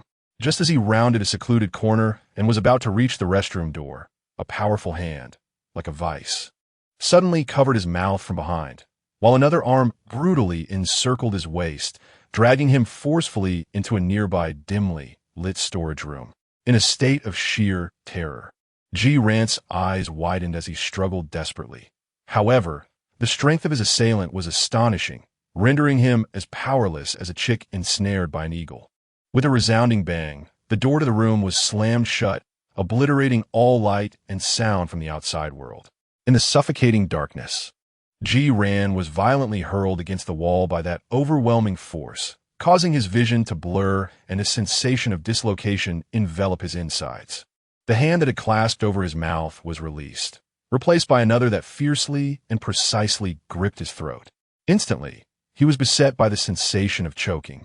Zhiyan's mouth opened in agony, yet he could draw in no breath. He futilely clawed at the iron grip constricting his neck, his legs kicking helplessly. By the faint light seeping through the door's crack, he discerned his assailant. It was Shen Zhiyan. The cold, stern visage of Shen Zhiyan was now marred by a terrifying ferocity, his eyes devoid of any human emotion, exuding only a chilling intent to kill. Cough! Let go of Zhiyan. He managed to rasp from his throat, his face turning an alarming shade of blue from oxygen deprivation. Shen Zhiyan, far from loosening his grip, leaned closer, his breath hot against Zhiyan's face, his voice resonating like the tolling of a death knell. "I warn you. Keep your distance from Wanwan." Each word dripped with venomous malice. "If I find that you harbor any inappropriate feelings for her, or if she behaves in any way that suggests such because of you," his grip tightened abruptly, "I will have you ground to pieces and fed to the dogs." Shen Zhiyan's voice was laced with unabashed brutality and an insatiable desire for control. Zhiyan felt himself plummeting swiftly towards the abyss of death. His consciousness began to blur, and darkness encroached upon his vision. In the fleeting moment before complete oblivion, an absurd thought surged from the deepest recesses of his mind like a lifeline. "Shen Zhiyan, save me." This thought emerged so naturally that it eclipsed his fear and loathing for Shen Zhiyan. In the face of the imminent external threat of death, the very madman who imprisoned him became the sole figure of potential salvation in his subconscious. Just as Zhiyan sensed he was on the brink of losing consciousness, a thunderous crash erupted as the door to the storeroom was forcefully kicked open, splintering wood flying. A figure burst in like a furious leopard, radiating thunderous wrath and a terrifying intensity. "Shen Zhiyan, you're courting death." Shen Zhiyan lunged at Shen Zhiyan from behind, his hand darting to seize Shen Zhiyan's wrist, which was constricting Ji Ran's throat. With a fierce twist, he then unleashed a powerful, precise blow to Shen Zhiyu's temple. Taken by surprise, Shen Zhiyu grunted in pain, instinctively loosening his grip on Ji Ran. Cough, cough, cough. Ji Ran collapsed to the ground, clutching his throat as he violently coughed, greedily inhaling the precious air. Shen Zhiyu's eyes narrowed dangerously, and he spun around to retaliate. As the two brothers engaged in a fierce, unbridled struggle, there was no room for words, no space for hesitation. With a strike that is both ruthless and lethal, the sound of fists colliding with flesh resonates through the air, mingling with heavy breaths and suppressed roars as the cacophony of shattered objects reverberates in the darkness. Each blow is imbued with astonishing power and unmasked intent to kill. Shen Zhiyan, youthful and impetuous, fights with reckless abandon, while Shen Zhiyu, seasoned and composed, counters with cold decisiveness. Yet he is evidently taken aback by the ferocity with which Shen Zhiyan is willing to fight for a mere trinket, momentarily finding himself at a disadvantage. Shen Zhiyan, you dare to confront me over such a trivial matter? Shen Zhiyu delivers a heavy punch, his voice laced with incredulous anger. A trinket? Shen Zhiyan retaliates with a sharp kick to Shen Zhiyu's abdomen, his eyes ablaze, voice hoarse with madness. He is mine, Shen Zhiyu. How dare you lay a finger on him? You know I have never tolerated anyone touching what belongs to me, regardless of the nature of the possession, especially when it comes to my own. You have crossed the line. Your own? Shen Zhiyu counters with a punch to Shen Zhiyan's cheek, causing blood to erupt from the corner of his mouth. A worthless scoundrel entangled with Wanwan? He is deserving of such contempt? I warned him to stay away from Wanwan. What wrong is there in that? So Wanwan? Shen Zhiyan ignites with fury, launching into a frenzied assault. Do you not recognize what sort of person she is? A vain, opportunistic wretch who is not worthy of being compared to my Ran. He seizes Shen Zhiyu's collar, veins bulging on his forehead, and roars, "What wrong has Ji Ran committed? The fault lies with Su Wanwan. In her desperation to provoke you, has entangled herself with Ji Ran. What does he have to do with this? You coward, unable to confront your own woman, resorting to venting your frustrations on mine." Silence. Shen Zhiyu, stung by the truth, glares with a terrifying intensity and delivers a fierce blow to Shen Zhiyan's face. Shen Zhiyan narrowly dodges, the punch grazing his ear, igniting a sharp pain, and seizes the opportunity to knee Shen Zhiyu in the abdomen. The two engage once more in a brutal struggle, each strike aimed to inflict damage, every blow landing with ferocious intent. Within the confines of the small space, the air is thick with the sounds of violence, heavy breathing, and the metallic scent of blood.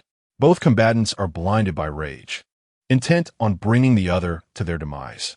Ji Ran curls up in a corner, clutching his still-throbbing neck, never having witnessed such unrestrained violence, nor imagined that the conflict between these two brothers would erupt in such a bloody manner due to his presence. At that moment, a commanding voice, laced with authority and barely concealed fury, booms from the entrance. "Cease this at once." Shen father returns, standing at the threshold, his face dark with ominous intensity as he surveys the scene of his two sons, both bloodied and bruised. "Stop this immediately." Shen Zhiyu and Shen Zhiyan instinctively halt their movements. Shen Zhiyu is the first to relent, stepping back and straightening his disheveled suit, his gaze still cold, though his hostility has somewhat abated. Shen Zhiyan, however, continues to glare at Shen Zhiyu, his chest heaving violently. He wipes the blood from his mouth and spits a mouthful of crimson foam, showing no signs of retreat. Shen Zhiyan, Shen father's voice deepens, carrying an undeniable authority. Shen Zhiyan clenched his fists tightly, the joints cracking from the pressure. He fixed a fierce gaze on Shen Zhiyu, yet ultimately suppressed the urge to strike. Turning away, he no longer cast a glance at Shen Zhiyu, swiftly making his way to the corner. He bent down and cautiously lifted Ji Ran into his arms. Ji Ran instinctively flinched but did not resist. At that moment, the embrace that had just moments ago felt like a desperate struggle for survival transformed into the only source of faint security for him. This realization struck him as profoundly absurd and sorrowful. Holding Ji Ran, Shen Zhiyan approached the door. As he passed by Shen Zhiyu, he halted, not looking back. Yet his voice was as cold as a blade, laced with poison, each word striking the ground with a heavy finality. Shen Zhiyu, I am not in the wrong. I hope you remember this lesson. We are brothers. We both know our temperaments well. Just take care of yourself. He slightly turned his head, casting a menacing glance at Shen Zhiyu, adding in a low voice imbued with a chilling threat. Next time, it won't be mere hand-to-hand combat. With that, he disregarded the displeased expression of Shen's father at the doorway, as well as the distant, fearful gazes of others who had come to investigate. Striding purposefully through the corridor, Ji ran cradled in his arms, heading directly to his own room in the ancestral home.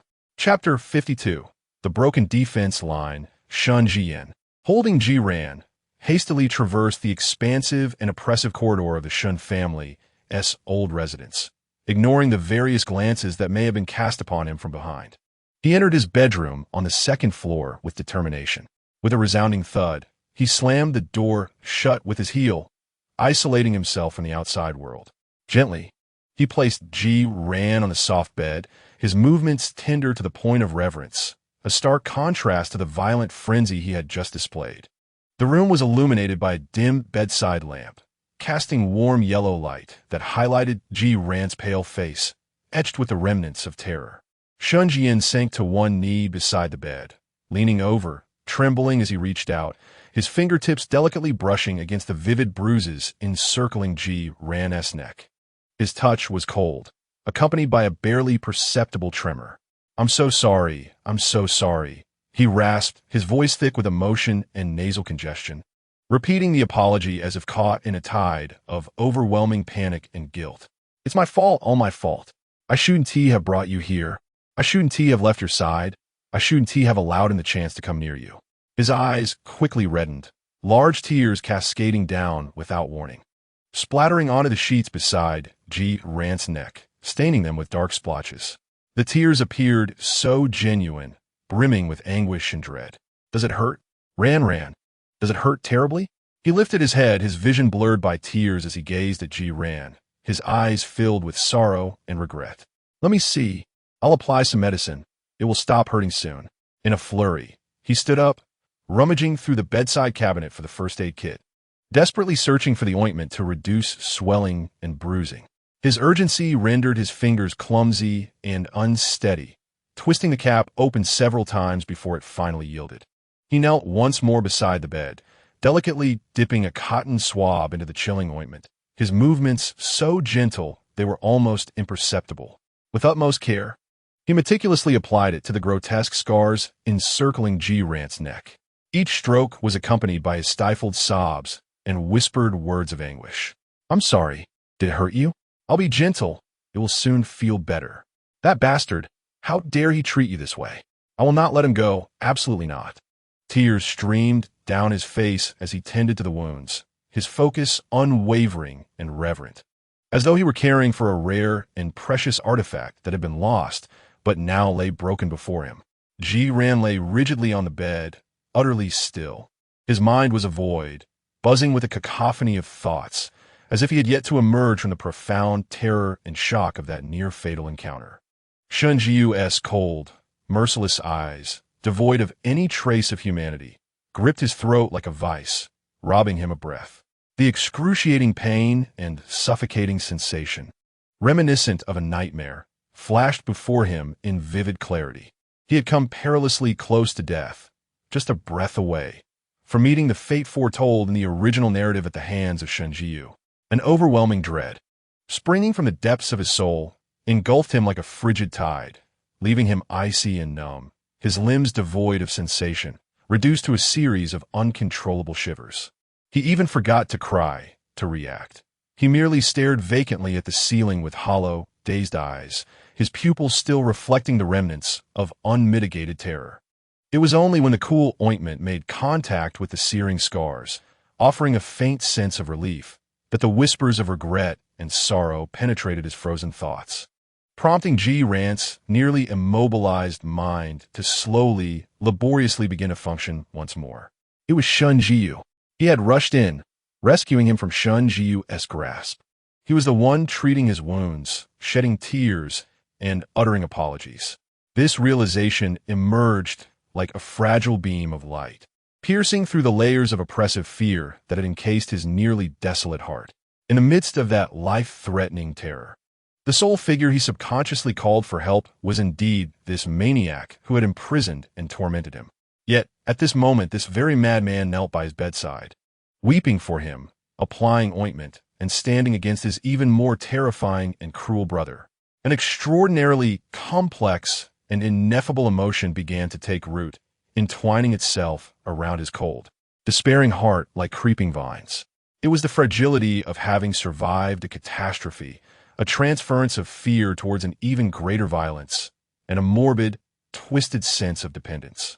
His psychological defenses, having been shattered by Shen Zhiyan's inhumane threats of death, now began to show cracks in the face of Shen Zhiyan's profound tenderness and protection. He was overwhelmed with fear, grasping for something, anything, that would offer a semblance of safety, even if that comfort stemmed from another, more familiar madman. Having meticulously finished applying the ointment, Shen Zhiyan set aside the cotton swab and gazed at the glaring bruise encircling Ji Ran's neck, his tears flowing more freely than ever. He leaned down cautiously, as if cradling fragile glass, gently enveloping Ji Ran in his arms, burying his face in the hollow of his neck. His voice was muffled, laden with helplessness and fragility. Ran, I'm sorry for frightening you. It's all my fault. Do not fear. I shall never allow anyone to harm you again. I promise to protect you, always. His embrace was tender, a stark contrast to his usual assertiveness and confinement.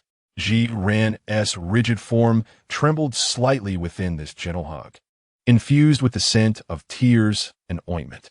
Finally finding a release and refuge, he instinctively raised his weak, feeble arms and gently wrapped them around Shen Zhiyan's waist.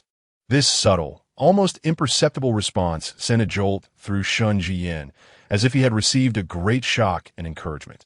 He immediately tightened his grip, pulling Ji Ran even closer, yet still with utmost care, as if he were holding the most precious treasure returned to him. His shoulders quivered slightly, emitting a more suppressed and fervent sob. Ran, my dearest Ran, he murmured repeatedly, his voice imbued with the joy of regained possession and deep affection. Ji Ran, eyes closed, buried his face in Shen Zhiyan's chest, feeling the rapid heartbeat and warmth radiating from him. The air around him is saturated with the scent of ointment and a faint trace of Shen Zhiyan's essence. This familiar aroma and embrace, at that moment, oddly provided a faint yet tangible sense of comfort, dispelling some of the bone-chilling cold and fear. He was utterly exhausted. The immense psychological strain and depletion had left him physically and mentally drained. In this seemingly safe haven, the taut nerves finally began to relax. Heavy drowsiness surged over him like a tidal wave. Shen Zhiyan keenly sensed his gradually loosening body and the calming rhythm of his breath. He gently patted Ji Ran's back, soothing him as one would a child, his voice low and enticing. Sleep now, Ran, just a little rest. I am here with you. There is nothing to fear. His tone seemed imbued with a hypnotic quality, coaxing Ji Ran's taut consciousness to finally surrender, sinking into a dark slumber that temporarily banished his pain.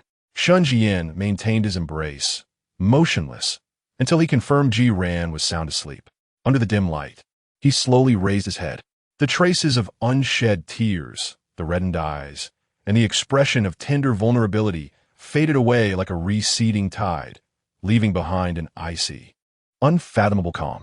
In his profound gaze, there was no trace of the earlier regret, helplessness, or deep affection, only a near indifference, a chilling clarity that seemed to perceive all, accompanied by a faint, unsettling amusement.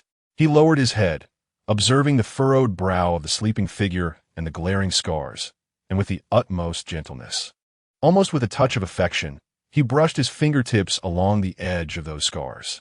Then, at an angle imperceptible to Ji Ran, the corners of his mouth slowly, almost imperceptibly, curled into a semblance of a smile. This arc gradually widened, ultimately forming a smile that was as chilling as it was enigmatic, embodying both ultimate satisfaction and a twisted madness. In his profound gaze, a gleam of ruthless pleasure flickered, a manifestation of a scheme brought to fruition.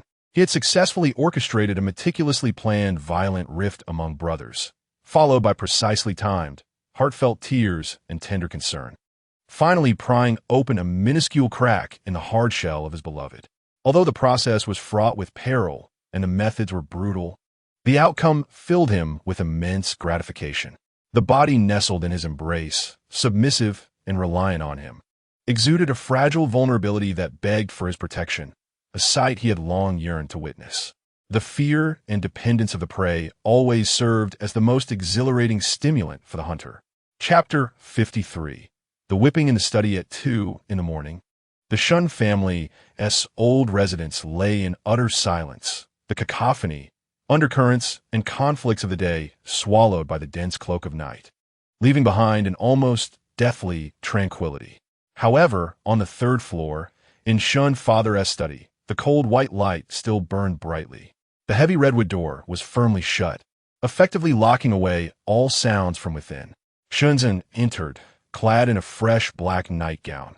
The bruises at the corners of his mouth and cheekbones were still prominent, yet they did little to obscure the almost buoyant satisfaction and delight radiating from his brow. He even wore a slight smile, his steps light, as if he were not about to receive a reprimand, but rather to accept some form of commendation. Inside the study, the atmosphere was solemn and oppressive. Shen father sat behind a large redwood desk, his expression serene and his gaze inscrutable, fingers pinching a nearly extinguished cigar, the curling blue smoke obscuring the nuances of his demeanor. Dressed in a dark traditional nightgown, he sat upright. Meanwhile, Shen Zhiyan stood expressionless at one side of the desk, having changed out of the suit marred by the traces of conflict, now wearing a black turtleneck that concealed any potential injuries. His countenance was stern, his gaze calm, as if the bloody altercation of the evening had never transpired. Upon witnessing Shen Zhiyan's almost triumphant demeanor as he walked in, Shen Zhiyan's brow furrowed slightly, a flicker of faint mockery and impatience crossing his eyes. Yet, Shen Zhiyan appeared oblivious to his displeasure, striding directly to the desk and offering a slight nod to Shen father. He then turned his head to glance at Shen Zhiyan, the smile at the corner of his mouth deepening with a hint of jest, his tone light as he greeted, "Elder brother." Shen father lifted his eyelids, his gaze slowly sweeping over the two, finally settling on Shen Zhiyan's injured yet spirited face. After a few seconds of silence, his voice emerged steady and low, devoid of discernible emotion. "Speak." His words were succinct, a clear directive. In the Shen family, grievances were not harbored overnight. Shen Zhiyan scoffed derisively, speaking first with a voice as cold as ice, laced with unabashed scorn, his sharp gaze piercing through to Shen. "Are you pleased? Have you achieved your objective?" He paused, the sarcasm in his tone intensifying. "Aren't you going to thank me? Had it not been for my deliberate display of flaws to afford you the opportunity to play the hero," the smile upon Shen Zhiyan's face remained unchanged. He neither denied the insinuation nor resisted, but rather acquiesced, even wearing a playful grin as he slightly bowed to Shen Zhiyan, speaking in a light-hearted tone. "Thank you, elder brother." Their collaboration was seamless, their performances exquisite, and the execution convincingly realistic. However, you have indeed crossed the line, should such behavior recur. The consequences will not mirror today's, and do ensure that Su Wanwan maintains her distance from him. The disdain in Shen Zhiyan's eyes deepened, as if he were too weary to engage further, coldly averting his gaze. Shen's father observed the brief, yet significant exchange between the two with an impassive expression, seemingly unfazed by the unfolding drama, perhaps having already discerned the truth or caring little for the process, focusing solely on the outcomes and the rules. He lightly tapped the table, redirecting their attention. Regardless of your circumstances, his voice remained steady, yet imbued with an undeniable authority. Rules are rules. The commotion has startled your mother. Upon mention of their mother, both Shen Zhiyan and Shen Zhiyan's expressions diminished slightly. Shen's mother, known for her timid and easily frightened demeanor, was a well-recognized figure in the Shen household, deserving of special protection. Within their own domain, any disturbance was permissible. Shen's father's gaze slowly traversed his two sons, his tone growing more serious as he emphasized that boundaries must not be overstepped, nor should anyone be disturbed who ought not to be. And certainly, outsiders must not be afforded the opportunity to mock. He paused, his gaze ultimately settling on the two, rendering his verdict. For breaking the rules, a penalty is in order. Each of you shall receive 15 lashes. His tone remained devoid of emotion, as if merely stating an everyday occurrence. Yes, Shen Zhiyan responded without hesitation, bowing his head in acceptance, his expression calm, as if he had anticipated this outcome. Shen Zhiyan also subdued his earlier mirth, nodding in agreement. Shen's father regarded them for a moment before adding, "You may choose. Shall you strike each other, or shall I summon someone to administer the punishment?" A brief silence enveloped the study. Shen Zhiyan was the first to break it, his voice cold. "We shall do it ourselves." Clearly, he preferred not to delegate this task, nor to be seen in a state of disgrace by outsiders. Shen Zhiyan chuckled, a peculiar glimmer flashing in his eyes as he turned to Shen Zhiyan, speaking casually. "Then I shall trouble you, elder brother. My skin is thick and can endure." Shen Zhiyan cast him a frosty glance, saying nothing, merely turning to approach a grand ink wash painting hanging on the wall of the study. He pressed a discreet spot on the edge of the frame. With a soft click, the painting slid aside, revealing a concealed compartment within the wall. Inside, neatly hung various whips of differing materials and thicknesses, but no other items. Expressionless, Shen Zhiyan selected the most unassuming yet gleaming and resilient leather whip.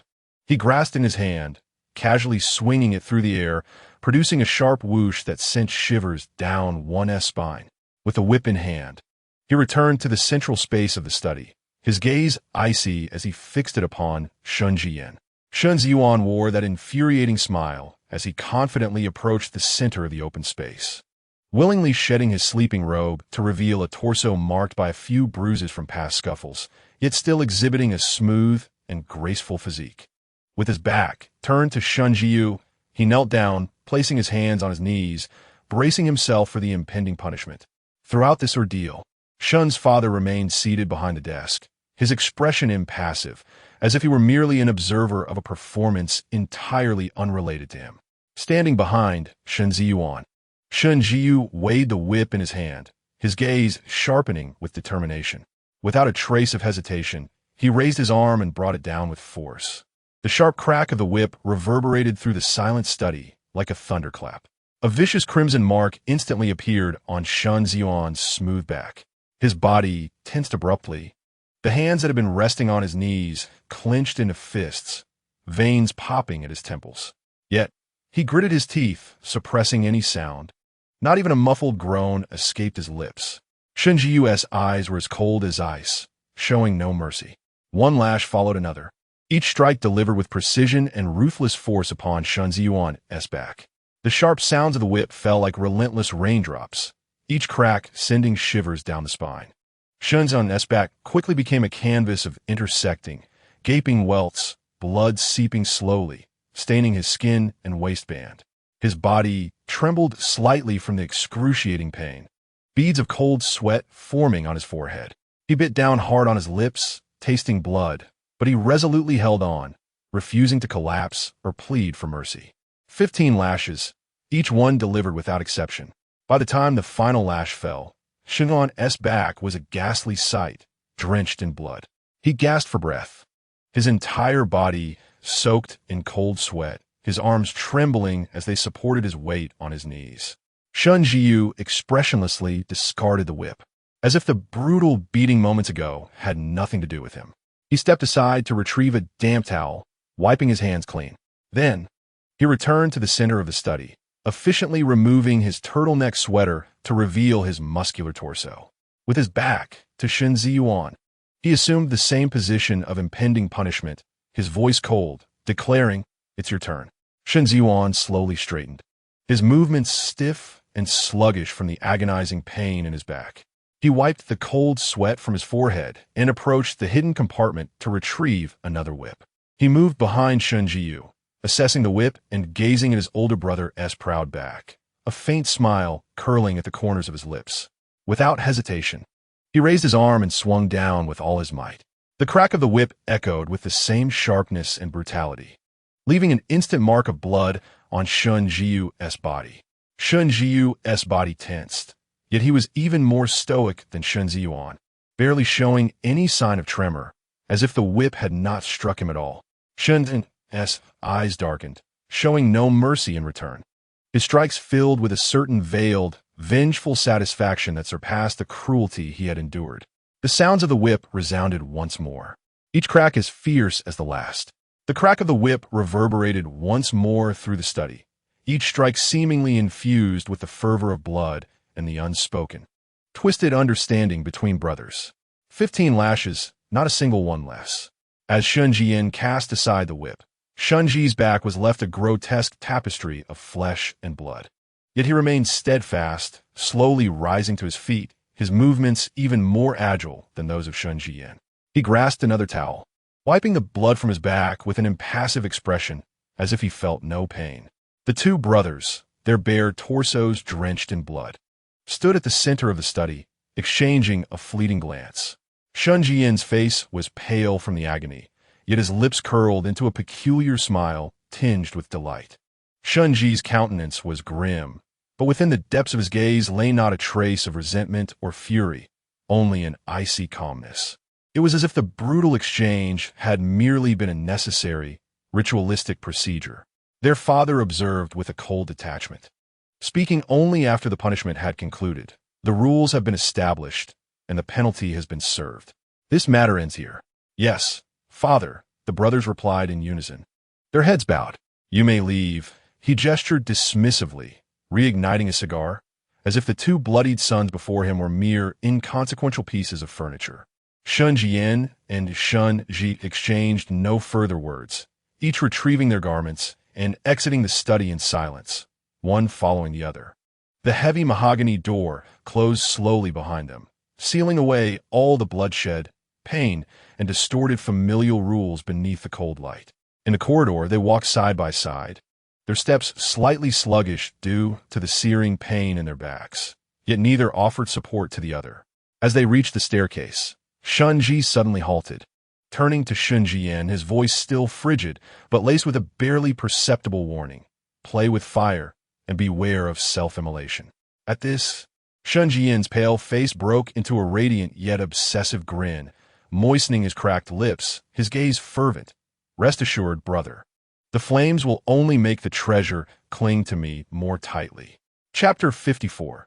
The Impact of Scars. Shen Zhiyan pushed open the door to his bedroom, his movements somewhat stiff and labored. The whip marks on his back burned like fire, each shift of muscle eliciting a sharp, tearing sensation. Yet his expression remained one of near euphoria, satisfaction, and calm. The dim bedside lamp cast a soft glow in the room, illuminating the scene on the bed. Ji-Ran was not sleeping as he had been when Shen Zhiyan departed. He sat propped against the headboard, the blanket drawn to his waist, his complexion still somewhat pale. However, the vacant look in his eyes had been replaced by a flicker of residual trepidation and a bewildered clarity. Upon hearing the door open, Ji-Ran abruptly lifted his head, his gaze fixed on the entrance. When he saw Shen Zhiyan step inside, he seemed to instinctively exhale in relief, though soon after, his brow furrowed slightly. Where did you go? Ji-Ran's voice was hoarse, tinged with the nasal tone of one recently awakened and the dryness of a sore throat, revealing an unacknowledged hint of reliance and unease. As if awakening from a deep slumber and darkness, one discovers that the sole source of solace has vanished without a trace. Shen Zhiyan's footsteps faltered for a moment, a flicker of surprise and a deeper delight passing swiftly through his gaze. Ji-Ran had inquired about his whereabouts, prompting a gentle, reassuring smile to grace his face as he approached the bedside with measured haste, his voice soft. I haven't gone far. I was merely conversing with father in the study. What roused you? Are you feeling unwell? Or perhaps troubled by a nightmare? Naturally, he reached out to touch Ji-Ran's forehead, the gesture executed with the ease of one who has practiced it countless times. However, at the moment he leaned in, the angle shifted, and the light illuminated several darkened spots on his black nightwear, notably deeper in hue than the surrounding fabric, and even slightly damp. These conspicuous stains abruptly caught Ji Ran's attention. The irregular, darkened marks were unmistakably bloodstains. Furthermore, the subtle stiffness and unnaturalness in Shen Zhiyan's posture, coupled with the carefully maintained, gentle smile on his face, suggested that all was not as it seemed. "You're back." Ji Ran's voice trailed off, his expression sharpening with a sudden intensity, revealing a mix of confusion and an indefinable tension. What was happening? Instinctively, he reached out, wanting to touch Shen Zhiyan's back. For a brief moment, Shen Zhiyan's body tensed, but he quickly relaxed, skillfully sidestepping Ji Ran's hand. His smile remained intact, even carrying a hint of nonchalance, as he reassured. "It's nothing really, just a minor mishap, a scrape that will heal in a couple of days." Minor mishap? A scrape? Ji Ran could hardly believe it. The extent and color of the stains indicated something far more serious. Memories of that evening's violent altercation between the brothers surged to the forefront of his mind, alongside the terrifying image of Shen Zhiyan fighting desperately to protect him from Shen Zhiyu. A dreadful suspicion crept in. Was it Shen Zhiyu? Or perhaps their father? "Let me see." Ji Ran's tone shifted, becoming urgent, even imbued with a hint of authority he did not recognize. He struggled to sit up, reaching out once again to pull Shen Zhiyan closer. "It's truly nothing, Ran. Shen Zhiyan pressed gently on his shoulder, the pressure firm, yet undeniably insistent. He leaned in slightly, meeting Ji Ran's gaze with sincerity and a touch of resigned indulgence. "It's merely a small injury. It appears worse than it is. Do not worry, all right?" His fingertips even brushed softly through Ji Ran's hair, a gesture of utmost tenderness. At that moment, a series of respectful and measured knocks resounded at the bedroom door. Shen Zhiyan halted, a barely perceptible furrow creasing his brow, momentarily displeased by the interruption. Yet he called out, "Who is it?" A steady voice from outside the door responded. "Second young master, it is I, the family doctor from the old residence. Mr. Shen instructed me to come and attend to your wounds." The command had come from Shen father? To tend his wounds? A fleeting, inscrutable emotion flickered across Shen Zhiyan's face before he regained his composure. He glanced at Ji Ran, who had suddenly grown tense and anxious, then addressed the door. "Come in." The door swung open, revealing a composed, middle-aged doctor clad in a white coat, carrying a medical kit. With unwavering focus, he slightly bowed to Shen Zhiyan, addressing him as second young master. However, Shen Zhiyan did not immediately allow him to tend to his wounds. Instead, he gestured toward Ji Ran, his tone imbued with an undeniable urgency. "You should first examine him. His neck was injured during the fright last night, and he still bears some pain. I intended to summon you tomorrow, but since you are here, please conduct a thorough examination." The doctor, upon hearing this, promptly turned his attention to Ji Ran, his demeanor respectful, of course. Yet Ji Ran vehemently shook his head, his gaze fixated on Shen Zhiyan's back, his voice hoarse with urgency. "No, please attend to him first. I am fine, truly. Just a bit of discomfort in my throat." Shen Zhiyan gently pressed his hand on Ji Ran's shoulder, his tone tender yet firm. "Be obedient, Ran. Allow the doctor to examine your neck first. My injuries are not pressing. They are merely superficial." Ji Ran, growing increasingly anxious, implored, "Let me see. What exactly is your condition?" Observing Ji Ran's distressed expression, a tumultuous wave of unfamiliar emotions surged within Shen Zhiyan. A blend of profound satisfaction and a morbid possessiveness that nearly overwhelmed him, compelling him to embrace Ji Ran fiercely. Yet, he ultimately restrained himself, merely signaling the doctor. The doctor, understanding the cue, stepped forward and addressed Ji Ran gently. "Sir, please remain calm. Allow me to examine your throat and neck injuries first. I will attend to young master Shen immediately afterward. Kindly cooperate, if you will." Ji Ran regarded the doctor's professional and calm demeanor, then glanced to Shen Zhiyan, who insisted, "I am fine, truly. You should see him first." With a determined resolve, he clenched his teeth and ultimately acquiesced, leaning back against the head of the bed and tilting his head slightly to facilitate the examination. The doctor meticulously inspected Ji Ran's neck, observing the bruised marks encircling it. and used a tongue depressor to examine his throat. Finally, he concluded, there is some congestion and swelling in the throat, and the soft tissue in the neck is quite severely bruised. Fortunately, there is no damage to the larynx or trachea. Rest is essential. Speak less and maintain a light diet. I will prescribe some anti-inflammatory ointment and oral medication. Zhiyan nodded absently, his mind far removed from his own injuries. Once the doctor finished his examination, he announced, all done. Only then did the doctor turn to Shen Zhiyan. Second young master, please.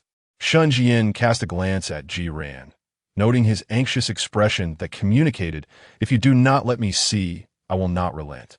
With a resigned sigh, he began to slowly and deliberately undo the buttons of his sleepwear, the movements appearing somewhat cumbersome. As each button was released, he gradually removed the garment, turning to reveal his entire back to the light. Even the doctor, expecting the sight, could not suppress a sharp intake of breath. Zhiyan's eyes widened in shock, his pupils contracting intensely. Before him lay Shen Zhiyan's once graceful back, now unrecognizable, marred by a horrifying tapestry of crisscross scars. Each lash was deep and cruel, raised high, with edges tinged in a ghastly shade of purple-black. In numerous places, beads of blood and clear tissue fluid oozed forth, rendering his back nearly devoid of any unblemished skin. A sight so harrowing it resembled the aftermath of torture. This was no mere injury. It was evident he had been beaten mercilessly.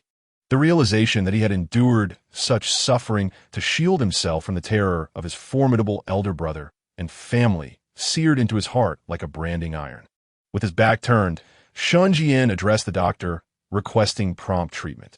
The doctor hurriedly opened the medical kit, retrieving antiseptic, ointment, and bandages, and began to meticulously clean the wounds, apply medication, and dress them. Throughout the procedure, Shen Zhiyan gritted his teeth, fine beads of cold sweat forming on his forehead, his body trembling slightly from the pain. Yet he refrained from uttering a single sound, embodying an extraordinary resilience and strength. Zhiyan sat rigidly on the bed, his gaze fixed unwaveringly on the agonizing sight of Shen Zhiyan's back. He watched as cotton swabs brushed against the torn flesh, and observed the momentary tightening of Shen Zhiyan's muscles as the antiseptic stung the wounds. His fingers clenched the bed sheets tightly, his nails digging deep into his palms. Yet he felt no pain. A tumultuous and complex wave of emotions surged within his chest, constricting his throat and causing his eyes to ache. Why would he do this? Why inflict such suffering upon himself? This madman, this obsessive soul. When the doctor finally finished tending to all the wounds and left with a cautionary reminder, the bedroom was once again enveloped in silence, leaving only the two of them. Shen Zhiyan slowly donned a clean set of pajamas, turned around, and gazed at Zhiyan, who remained seated on the bed, pale and with a gaze full of conflicting emotions. He approached the bedside, sat down, and gently caressed Zhiyan's cheek with his cool fingertips. "Did I frighten you?" His voice was tinged with a weary rasp, yet his eyes sparkled with warmth and tenderness. "I told you not to look. It's nothing, really. It will be fine in a few days." Zhiyan suddenly came to his senses, his gaze locked on Shen Zhiyan's face, so close yet bearing the weight of pain while still striving to smile. His heart felt as though it had been violently tugged, an unprecedented wave of intense sorrow and tumult washing over him. He parted his lips, wishing to articulate something, but his throat felt constricted, rendering him mute. Ultimately, he bowed his head abruptly, evading Shen Zhiyan's touch. Observing Zhiyan's reaction, Shen Zhiyan felt a sense of worth to the pain he had endured. He extended his arms once more, gently enveloping Zhiyan in an embrace, resting his head upon his shoulder, his voice low and enticing as he whispered in his ear, "Do not be afraid, Ran. Everything is worth it for you." Chapter 55. The Confession in the Rose Garden. Zhiyan jolted awake from a nightmare, sitting upright, his heart racing and cold sweat soaking his back. In his dreams, Shen Zhiyan was haunted by the horrific lash marks crisscrossing his back, raw and ghastly. The fear clung to him tightly, rendering him icy and breathless even upon waking. The bedroom door creaked open gently, and Shen Zhiyan entered, bearing breakfast. His movements were stiff, the injuries on his back still severe, yet his face wore a deliberately maintained, cautious gentleness. Awake? He approached the bedside, placing the tray on the nightstand, his gaze falling upon Ji Ran's pale, alarmed visage. Did you have a nightmare? Do not fear, it is all past. His voice was soft, laced with a soothing undertone. Ji Ran abruptly lifted his head to meet his gaze, eyes brimming with lingering fear and wariness, instinctively retreating. Shen Zhiyan observed his reaction keenly, sighing as a perfect blend of guilt and self-reproach surfaced on his face. I am sorry, Ran. I failed to protect you, causing you distress. He paused, tentatively suggesting. There's a rose garden I planted in my childhood behind the old house, which should still be in bloom. Would you care for a stroll? A breath of fresh air might do some good. His tone was imbued with a near-pleading, cautious inquiry. At that moment, Ji Ran's mind was a whirlwind of chaos. Fear and confusion flooding his thoughts. He did indeed need to escape the suffocating confines of this room to a place where he could catch his breath. After a few seconds of silence, he finally nodded gently.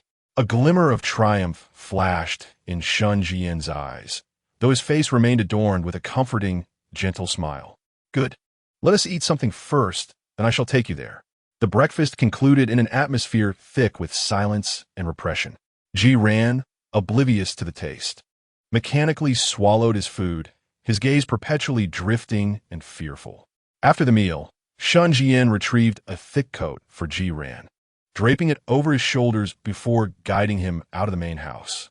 They traversed several quiet corridors, pushing open a heavy glass door where a warm, moist air infused with the rich fragrance of roses enveloped them. Ji Ran instinctively looked up, momentarily stunned by the breathtaking sight before him. It was a vast, all-glass, temperature-controlled greenhouse. Outside, the desolate winter reigned, yet inside, it was as warm as spring, teeming with life. A boundless sea of brilliantly blooming roses stretched before them.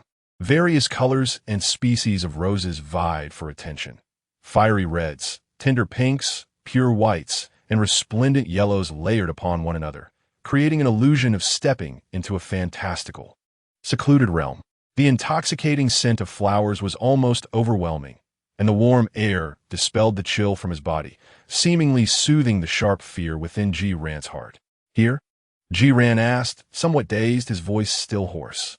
Yes, I planted it during my childhood, Shen Zhiyan replied, walking beside him, his voice calm and tinged with a hint of nostalgia. Later, I employed a professional team to manage it and expanded the greenhouse, allowing it to bloom throughout the year. He turned to glance at Ji Ran, his profile illuminated by the floral expanse, his gaze profound. Why plant roses?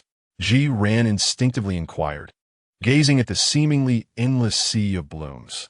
How much effort and financial resources does this require? Is it merely for the sake of admiration?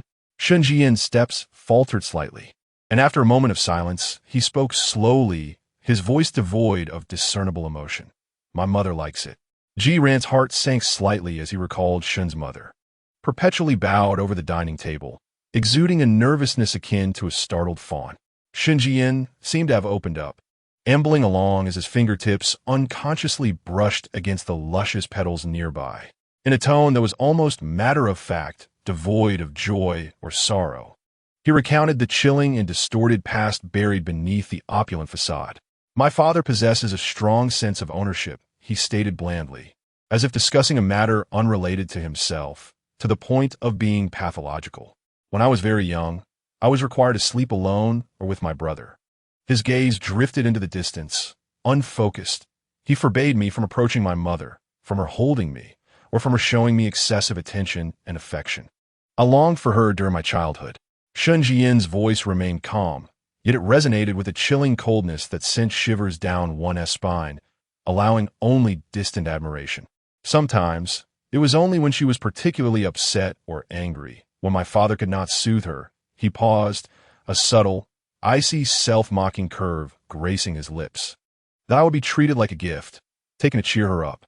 Shen Zhiyan turned his head to look at Ji Ran, his gaze dark, as if attempting to draw him into the unfathomable abyss of his memories.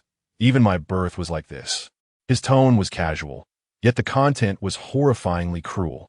Because my brother had grown up and was no longer entertaining, my father thought there was no new toy to placate my mother.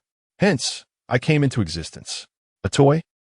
Zhiyan abruptly halted, his complexion paling, disbelief etched across his face as he gazed at Shen Zhiyan, a wave of immense, nauseating absurdity swelling within him. So this delusional, obsessive madman-esque distortion and pathology stemmed from an even more twisted, more pathological family background? He had been treated as a gift, a toy since childhood? Was that why he treated himself in such extreme ways? Because he had never known what normal love was? Because the love he received from a young age was twisted, possessive, and controlling? A profound shock intertwined with an indescribable, frigid compassion surged within Zhiyan, momentarily rendering him speechless. He looked at Shen Zhiyan's profile, calmly recounting his past, feeling for the first time a complex emotion towards this madman who had imprisoned him, transcending mere loathing. Shen Zhiyan perceived his shock and turmoil, the distorted thrill and calculation within him nearly boiling over, yet a profound sense of weariness, as though he had finally shed his facade, flickered across his face. He halted, turned around, and faced Zhiyan directly, his eyes brimming with unprecedented sincerity and remorse. Zhiyan, he said hoarsely, with a barely noticeable tremor, "I'm sorry, truly sorry." He stepped forward cautiously, hesitant to touch, gazing intently into Zhiyan's eyes. "As you have seen today, my family is profoundly twisted, plagued by dysfunction. Thus, I find myself bewildered by love. I truly do not comprehend what constitutes a normal affection, nor do I know how to properly love someone." His eyes brimmed with confusion and anguish, his tone humble and earnest. "I can only resort to the erroneous ways I have learned since childhood, inadvertently causing you pain. I am sorry, Ran. It was never my intention." His eyes reddened slightly, his voice choked with emotion. "I cannot control myself. I feel like a madman, like someone unhinged." Taking a deep breath, as if summoning immense courage, he looked at Zhiyan with a gaze almost pleading, his voice soft as a whisper. "Could you teach me? Teach me how to love correctly? Teach me how to love you properly?" His eyes were imbued with sincerity, vulnerability, and helplessness, contrasting sharply with the grievous wounds on his back and the brutal revelations of his childhood, creating a profoundly impactful yet deceptive effect.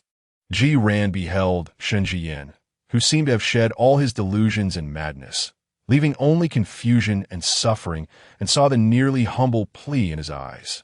Rationality warned him that this could merely be another form of manipulation or performance. He remained silent for what felt like an eternity, the air thick with tension. Finally, he heard his own voice emerge, dry and laborious, tinged with a barely perceptible tremor. "Shen Zhiyan, are you certain?" "Absolutely." Shen Zhiyan responded eagerly, nodding fervently, his gaze aflame with determination as though he had grasped a lifeline. "I'm certain, Ran. If you will teach me, I shall learn diligently. I will change." Zhiyan regarded his fervent eyes, inhaling deeply as if resolving to make a significant decision. He articulated his terms clearly and deliberately. "A relationship must be grounded in equality. It means I possess the right to end it. It signifies that our statuses will henceforth be equal, rather than you continually standing above me." Yet, Shen Zhiyan's face broke into a relieved smile, tinged with gratitude, as he nodded emphatically, his sincerity unmistakable. "All right, I promise you equality. We shall love each other as equals, and you shall have the right to end things." Tentatively, he extended a hand, his voice laced with a mixture of apprehension and hope. "May I embrace you now? As a new beginning? Is that all right?" He paused, his eyes revealing just the right amount of fragility and fear of rejection. "Are you unwilling?" Zhiyan observed Shen Zhiyan's cautious demeanor, as if terrified of being hurt, and his heart was once again seized by a tumult of emotions. After a few seconds of silence, he finally nodded slowly, his voice barely audible. "I am not unwilling." In an instant, elation ignited in Shen Zhiyan's eyes. He stepped closer, cradling Zhiyan in his arms with utmost gentleness, as though handling a delicate treasure. His movements were light. He rested his chin atop Zhiyan's head, releasing a long, satisfied sigh. Ran. He whispered into Ran's ear, his voice imbued with emotion and determination. I will strive to learn well, but I may progress slowly. You must exhibit a modicum of patience. He paused, his tone growing more fragile and sincere. When you ignored me before, did you hear about my diagnosis? I truly am unwell, mentally disturbed, paranoid. He tightened his embrace around Ran, his voice taking on a hint of a pleading tone. Will you please indulge me a little? Chapter 56. The surface calm, the intoxicating fragrance of the roses in the garden, coupled with Shen Zhiyan's poignant revelation, lingered in the air, creating an atmosphere of surreal, disorienting tranquility. Ran stood in silence, his gaze fixed on a distant cluster of blooming red roses, their petals glistening like congealed blood. Let us return to the apartment, he said, his voice calm and devoid of emotion. Shen Zhiyan nodded immediately, a gentle and compliant expression gracing his face. Very well. Shall we inform Mother and then head back? He carefully scrutinized Ran's expression, as if genuinely seeking his approval. Ran responded without looking at him, turning first towards the exit of the flower house. Shen Zhiyan quickly followed, walking alongside him. After a few steps, he naturally reached out, intending to take Ran's hand, which hung by his side. Ran's hand recoiled sharply, evading his touch. Shen Zhiyan's hand froze in midair, a look of appropriate astonishment and confusion crossing his face. His tone tinged with a hint of grievance. Why? I do not like it. Ran's gaze remained forward, his voice cold and devoid of explanation. A fleeting shadow crossed Shen Zhiyan's eyes, quickly replaced by a sense of resignation and understanding. He withdrew his hand, nodding with a hint of self-reflection in his tone. All right then. I was too eager. I will take my time. I respect your wishes. Ran offered no reply, merely quickening his pace. The two walked in silence through the hushed corridor, once again enveloped in the oppressive, empty atmosphere of the main residence. Shen Zhiyan led Ran towards a secluded side hall on the east side of the main house, a space frequently occupied by his mother, adorned with various embroidery frames, canvases, and books, an isolated little haven from the world. Upon reaching the entrance of the side hall, Shen Zhiyan paused, gesturing for Ran to wait. Before gently knocking on the door, a faint, timid voice emerged from within. Who is it? Mother, it's me, Zhiyan. Shen Zhiyan's voice was exceptionally soft, as if fearing to disturb something. Come in. The voice hesitated before responding. Shen Zhiyan opened the door, motioning for Ran to enter alongside him. The side hall was bathed in gentle light, decorated in a warm and elegant manner, starkly contrasting the cold, hard opulence of the rest of the main house. Shen's mother sat by the window at her embroidery frame, a delicate needle in hand. Hearing the commotion, she looked up in a flustered manner, her gaze evasive, her fingers instinctively tightening around the silk thread. Mother, we are preparing to leave. Shen Zhiyan approached her, his voice remaining soft as he introduced Ran. Shen's mother cast a quick glance at Ran before lowering her head, her voice barely above a whisper. Oh, all right, take care on your way back. Her gaze wandered, seemingly in search of something. Suddenly, as if recalling something important, she hastily set down her needle and thread, turning to rummage through a small drawer nearby. Moments later, she emerged with a small, lustrous brocade box.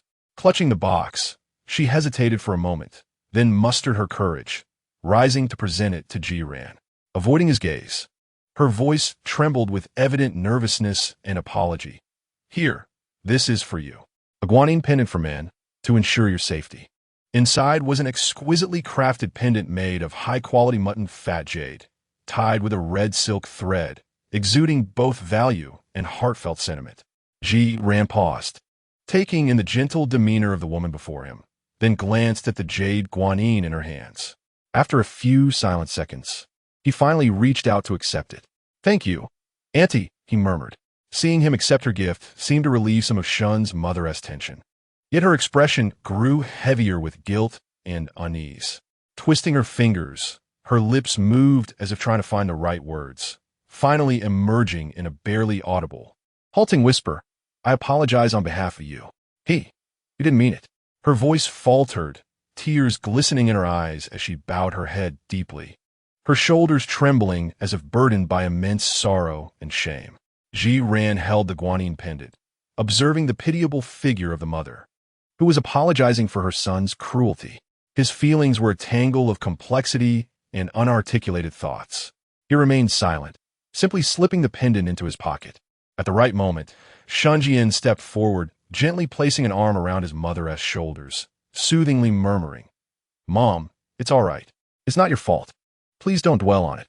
Just rest well. We'll be on our way now." Shen's mother nodded, still unable to lift her gaze to meet theirs. Shen Zhiyan exchanged a glance with Zhiyan, and they quietly exited the side hall. Upon leaving the main residence and settling into the car, the oppressive atmosphere seemed to lighten slightly. The black sedan smoothly rolled out of the imposing gates of the Shen family estate, temporarily leaving behind that lavish yet distorted cage. Outside the window, the winter scenery rushed past, the sky a muted gray, imbued with a melancholic chill. Shen Zhiyan turned to Zhiyan, who remained silent. His eyes cast out the window, and a gentle light flickered in his gaze. Breaking the silence, he spoke softly, Ran, winter break has begun. Is there anything you wish to do?" After a thoughtful pause, he suggested, "Would you like to return to Sioux City for a visit? I could accompany you, just to clear your mind." Zhiyan continued to gaze outside, his eyelashes fluttering slightly at the suggestion, yet he did not respond immediately. After a long silence, he finally spoke, weariness evident in his voice. "Let us talk about it later. I'm a bit tired and would like to rest first." Upon concluding his words, he closed his eyes, subtly tilting his head towards the car window, adopting a demeanor that signified his unwillingness to engage further. Observing his aloof and indifferent countenance, a flicker of discontent passed through Shen Zhiyan's gaze, though it was swiftly subdued. Rather than expressing anger, he revealed a demeanor imbued with consideration, his voice taking on a gentler tone. "Very well, if you are weary, do take the time to rest. There is no rush. We have all the time in the world." He adjusted his posture. Due to the whip scars on his back, he could not recline comfortably against the seat, but instead sat upright. As he gazed at Zhiyan's serene profile, lost in repose, a fleeting thought crossed his mind, causing the corners of his mouth to curve into a subtle, almost pitiable smile. "You may lean on me while you sleep. After all, I sit upright, and with my injuries, I cannot rest against the chair." His tone exuded a naturalness, laced with genuine concern for the other, even tinged with a hint of discomfort and grievance stemming from his injuries. Zhiyan's closed eyes fluttered slightly, yet he did not respond immediately, nor did he move. The interior of the car fell into a profound silence. After a considerable pause, just as Shen Zhiyan believed Zhiyan would remain silent, Zhiyan made a barely perceptible movement. He did not lean fully towards him. Rather, he turned his head at a slight angle, the edge of his forehead brushing softly against Shen Zhiyan's firm shoulder, which appeared even sturdier given his upright posture. It was a contact so minimal it could scarcely be noted. Yet, Shen Zhiyan's body reacted with a sudden jolt, overwhelmed by an immense surge of exhilaration and gratification. His eyes sparkled with uncontainable joy and profound contentment, the corners of his mouth involuntarily rising. He quickly regulated his breathing, bracing his shoulder with greater steadiness, as if that infinitesimal touch were a rare treasure that he must protect with all his strength. He had succeeded. He had taken a step forward. Although it was an exceedingly small step, it was sufficient to fill him with elation and excitement. Maintaining his composed and dependable posture, he remained still, savoring the faint warmth of that delicate contact on his shoulder, his mood elevated to the utmost heights. "Look, you still need me. You are still drawn to me. There is no need to rush. We have all the time ahead." He silently reveled in this realization, while his face maintained a tranquil and gentle expression, his gaze greedily lingering on Zhiyan's restful profile. The journey home appeared serene. Chapter 57. Boundaries of the guest room. The black sedan glided into the underground garage of the apartment and came to a smooth stop. The car door swung open, and Zhiyan was the first to exit, not waiting for Shen Zhiyan, and walked directly towards the elevator. Shen Zhiyan quickly followed, standing shoulder to shoulder with him, his gaze fixed on Zhiyan's slightly weary and distant profile. As the elevator ascended, A subtle silence enveloped the confined space. Upon returning to the apartment, the warm air and familiar surroundings enveloped them, yet the intangible tension remained unbroken. Zhiyan changed his shoes at the entrance without pausing or casting a glance at Shen Zhiyan, proceeding directly towards the master bedroom. Shen Zhiyan trailed behind, his eyes flickering with anticipation and a certain secret excitement. However, at the threshold of the master bedroom, Zhiyan paused, refraining from entering.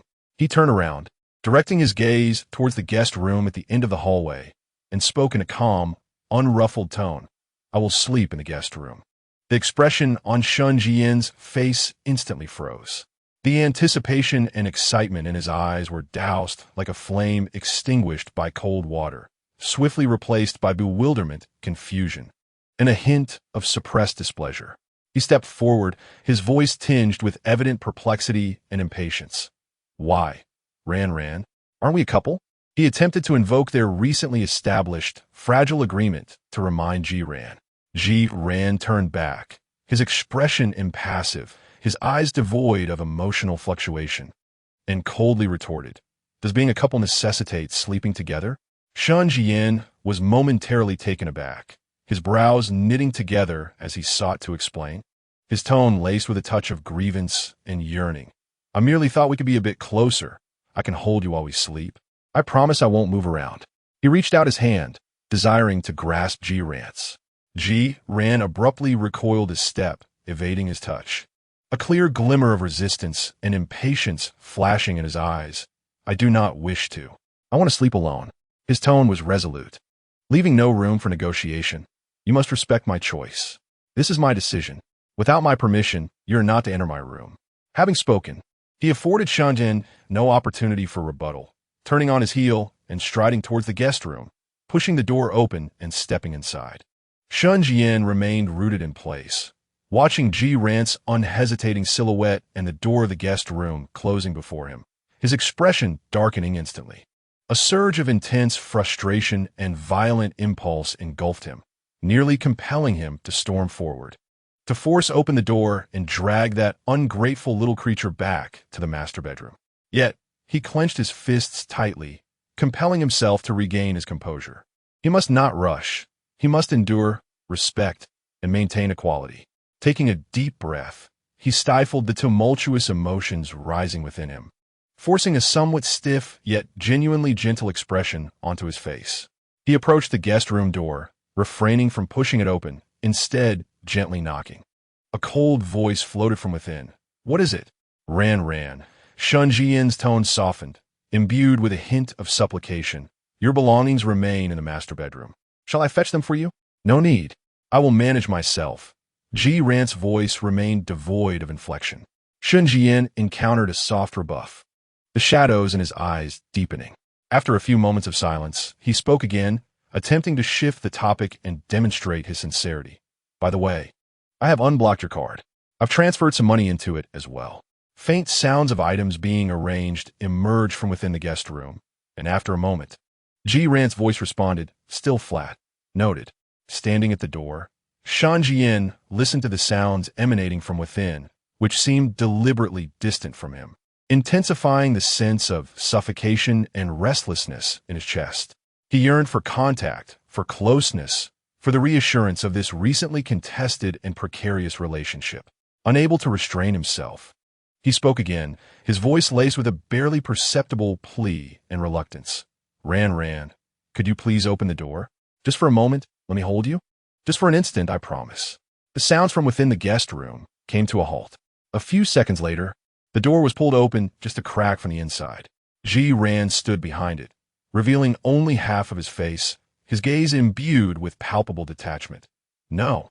I told you I am very busy. I am packing." His rejection was decisive, devoid of any hesitation. Shen Zhiyan gazed into his cold eyes, and his heart felt as though it had been pierced by a sharp needle. Instinctively, he stepped forward, attempting to prop the door open with his hand. Ran, are you still angry with me?" A hint of grievance and tentative hope tinged his voice. Zhiyan observed his expression, a smirk of derision curling at the corners of his mouth.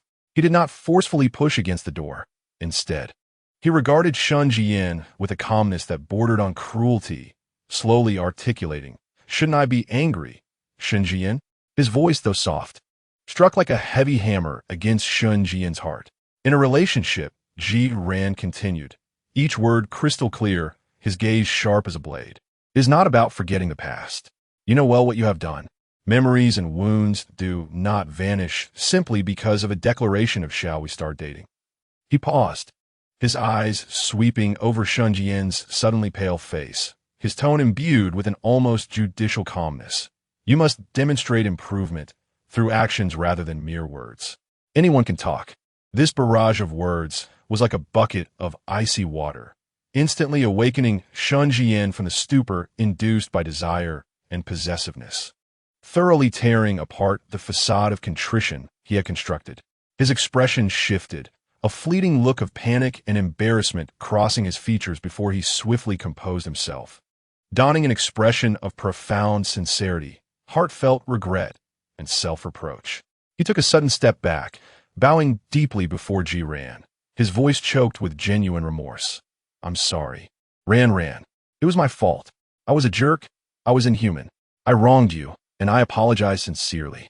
His gestures were grand, his tone fervent, as if he were truly lamenting his past transgressions.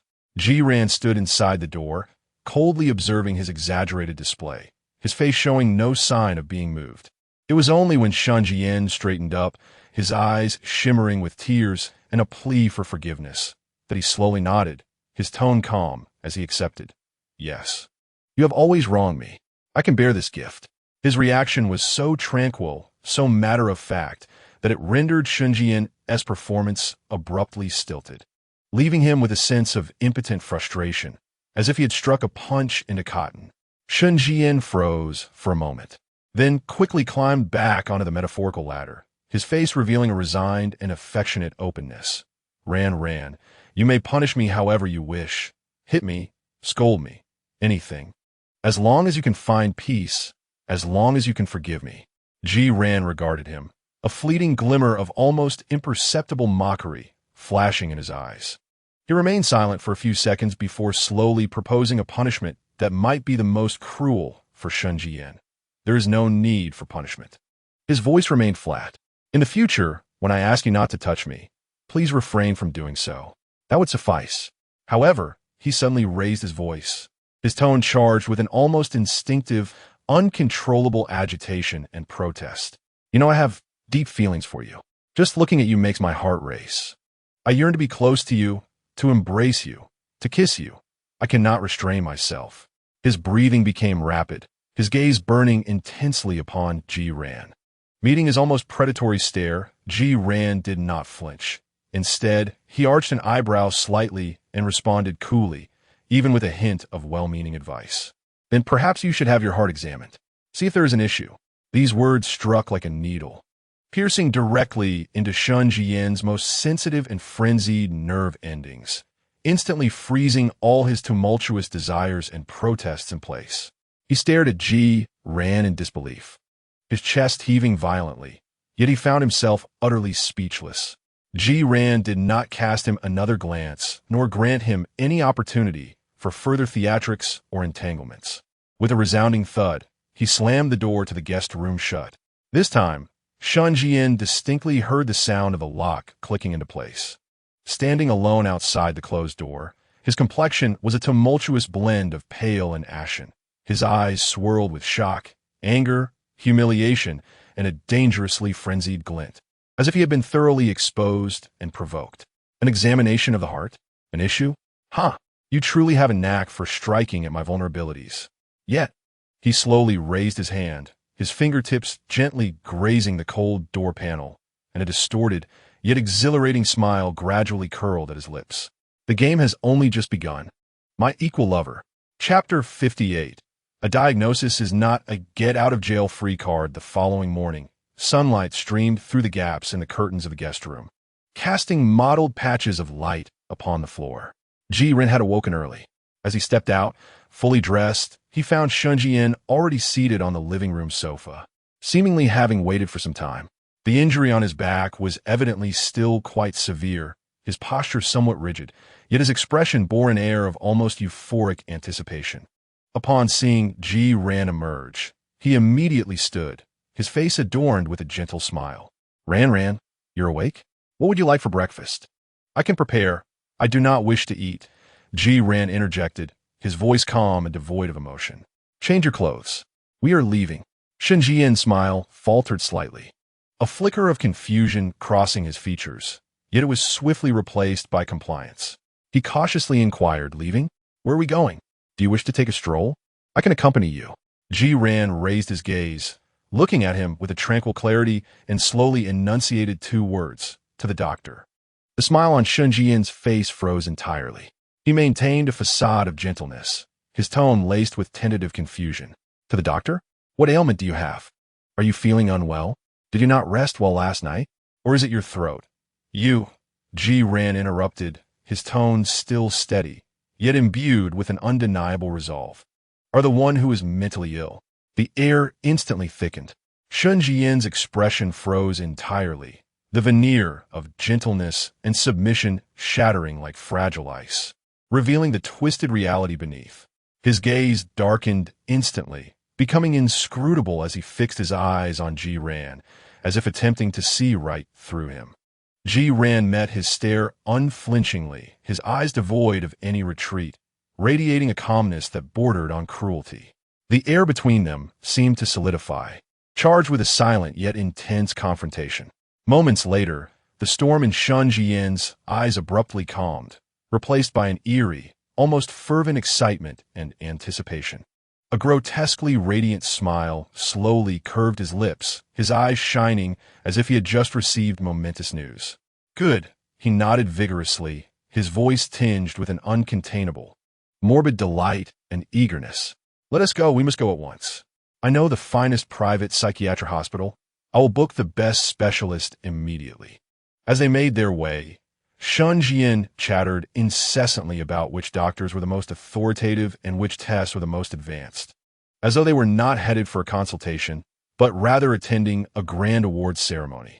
Ji Ran remained silent, gazing out at the swiftly retreating street scenes, his fingers tightening unconsciously.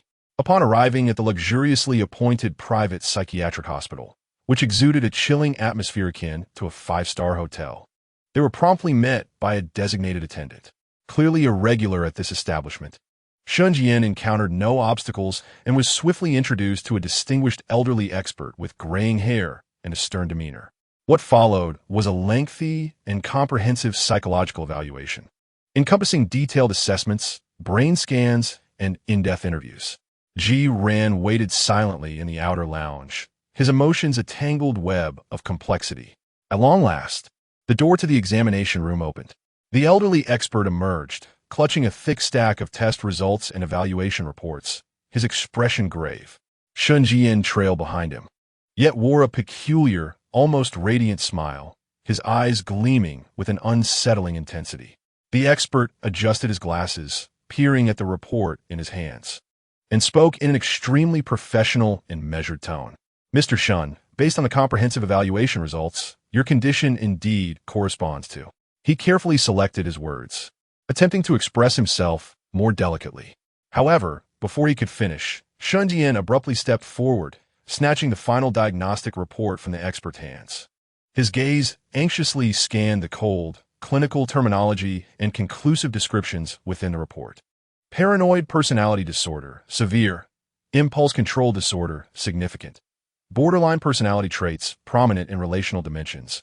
Comorbidity, severe anxiety, intense possessiveness, c. Ran. Shen Zhiyan turned sharply towards Ji Ran, waving the diagnostic report in his hand. The doctor concurred, affirming that I indeed suffer from an affliction, namely, a mental disorder, a form of paranoia, and an insatiable need for control. His tone was imbued with a sense of righteousness, as if to assert, see, I have not deceived you. He directed his gaze towards the old expert, whose expression was one of utter bewilderment, and spoke with genuine gratitude. Thank you, doctor. Your diagnosis is simply remarkable, exceedingly precise. You are truly a miraculous healer.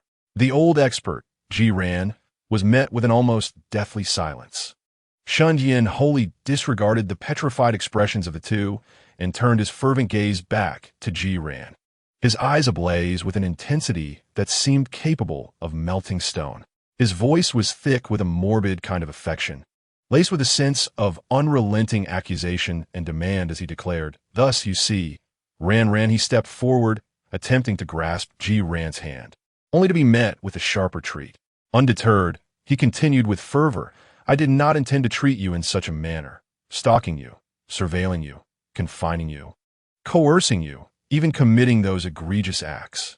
His voice faltered momentarily, as if he bore an immense grievance. "I truly cannot help myself. This is my illness, my instinct, a malfunction of the neurotransmitters in my brain, a flaw in my very genes." He brandished the diagnosis as if it were a flawless justification for all his transgressions. "You cannot continue to harbor anger towards me for this. You must not blame me. You ought to understand, to accommodate, to assist me in my healing." His rationale, twisted yet formidable, transformed the cold, revealing diagnosis into a veritable shield against accountability for his actions, even shifting the onus of his recovery onto Ji-ran with a sense of entitlement. Ji-ran inhaled deeply, striving to regain his composure. He ceased to regard the man who had ensnared himself in a self-referential loop of madness, and instead turned his attention to the old expert, who appeared equally stunned, as though his worldview had been irrevocably shaken. "Doctor," Ji-ran's voice was unervingly calm, yet imbued with an undeniable authority. "May I have a word?" The old expert, momentarily taken aback, glanced at Shen Zhiyan, who was still absorbed in examining his diagnosis, and after a brief hesitation, nodded in acquiescence. Following Ji-ran to a secluded corner of the corridor, Shen Zhiyan seemed entirely absorbed in his own thoughts, oblivious to their departure, murmuring to himself while radiating a contented smile. Once they had distanced themselves sufficiently to ensure their conversation would remain unheard, Ji-ran halted, pivoted, and fixed the doctor with a piercing gaze, directly inquiring, "Doctor, how can his condition be treated? Is there any possibility of a complete cure?" The elderly physician adjusted his spectacles, his demeanor grave as he sighed heavily, responding cautiously, "This gentleman, Mr. Shen, presents a particularly intricate and severe case. The treatment of personality disorders is an exceedingly protracted process. One could even characterize it as a lifelong management endeavor, necessitating an exceptionally strong and sustained willingness for change on the part of the patient, alongside their active cooperation." "Does he require isolation treatment?" Ji-ran interjected, his tone frigid. "Must he be hospitalized? The kind that completely removes him from his current environment?" The doctor hesitated for a moment, casting a glance at the distant Shen Zhiyan, and lowered his voice. "Theoretically, if severe and uncontrollable violent behavior arises, or there exists a clear and imminent danger to oneself or others, involuntary hospitalization is warranted. His emotions have been exceedingly unstable lately." Ji-ran immediately interjected, his tone devoid of any fluctuation, indicating a propensity for violence toward me. He added, his gaze firmly fixed on the doctor. The doctor's expression shifted, becoming more grave and tense, seemingly apprehensive of the Shen family's influence. Ji-ran did not afford him time to ponder, pressing on with a voice lowered even further, yet imbued with a chilling resolve. "Is electroconvulsive therapy necessary? MECT or other more effective physical treatment modalities?" The doctor was taken aback, gazing at Ji-ran in disbelief. "Electrotherapy? This is typically reserved for extreme cases of severe depression or acute schizophrenia, where medication proves ineffective and requires rigorous assessment and the consent of the patient or their guardian." The doctor's forehead glistened with cold sweat, fully aware that such a procedure necessitates stringent evaluation and, most crucially, informed consent from the patient or their legal guardian. After a few seconds of silence, Ji-ran lifted his head, meeting the doctor's gaze, and spoke in a calm tone, enunciating each word. "Then we shall proceed with electrotherapy. 5 times a week. He will consent. We can commence today."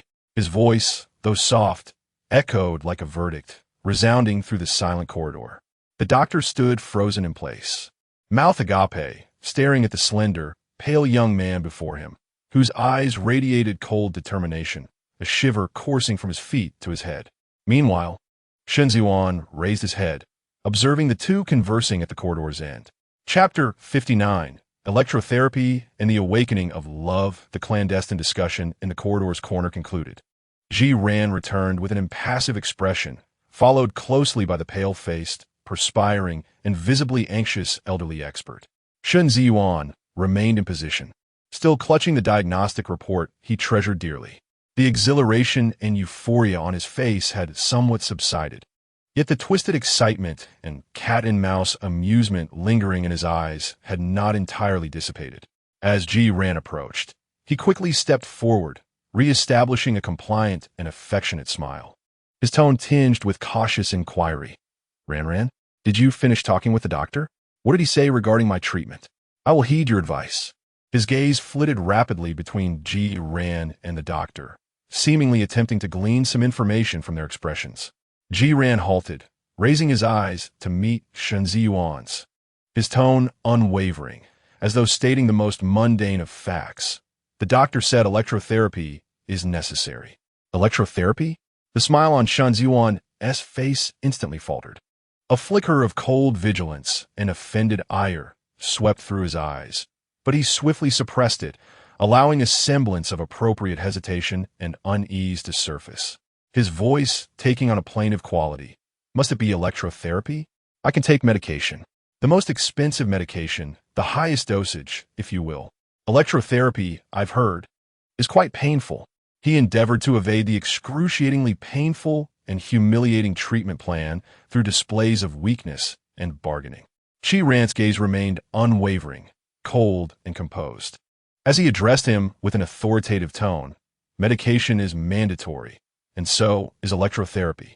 He paused for a moment, his voice laced with an imperceptible pressure, asserting that a dual approach would yield better results. Shen Zhiyan's lips twitched slightly as he looked into Ji Ran's emotionless eyes. A surge of provocative and dominative fury threatened to erupt from within him, yet he restrained himself with great effort. He recalled the recently acquired immunity from punishment and his reformed persona, along with his sincere apology and willingness to accept any consequences. He could not allow himself to falter at this moment. Taking a deep breath, he forced a more fragile and aggrieved expression onto his face, even infusing it with a hint of pleading, attempting to evoke Ji Ran's sympathy. Ran, my back still hurts terribly, and the lash wounds have yet to heal. Could we postpone the electrotherapy until I recover a bit? Would that be all right?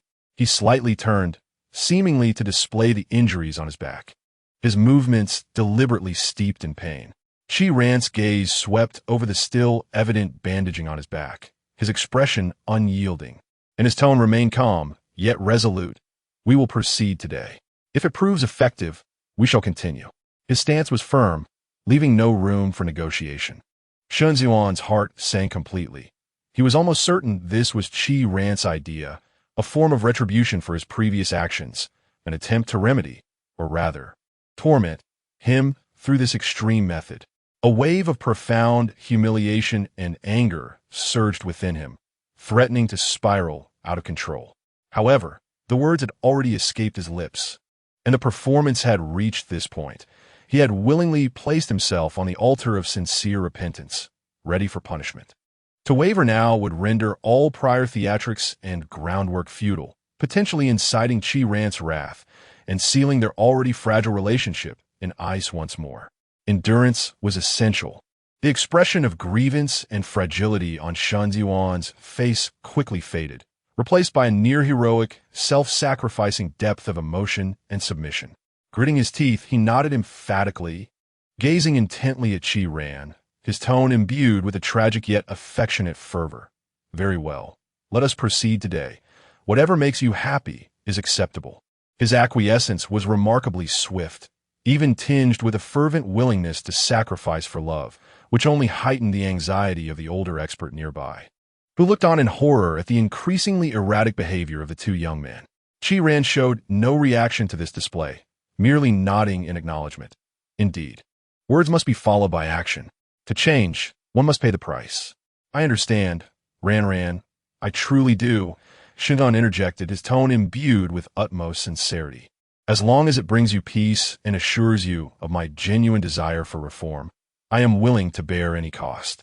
His gaze remained fixed on Zhiyan, as if he wished to etch every nuance of his expression into his memory. The ensuing process unfolded with astonishing rapidity, without undergoing any cumbersome preoperative assessments or preparations. Shen Zhiyan was ushered into a sterile treatment room, permeated by the scent of antiseptics and the hum of machinery. Outside the vast observation window, Zhiyan stood composed, his expression impassive as he observed the proceedings within. Following instructions, Shen Zhiyan reclined on the treatment table, unable to lie flat due to the whip marks on his back. The nurse secured his limbs and applied conductive gel to his temples. When the doctor produced electrodes and equipment, Shen Zhiyan's body stiffened momentarily, a flicker of profound resistance flashing in his eyes.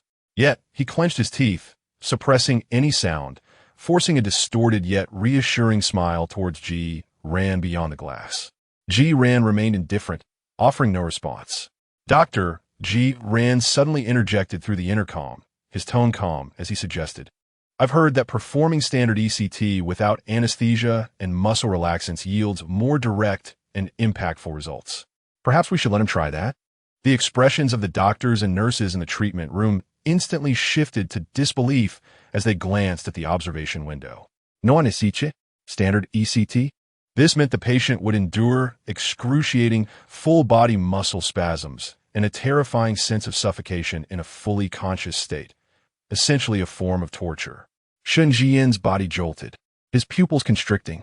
Zhiyan, he screamed silently in his mind.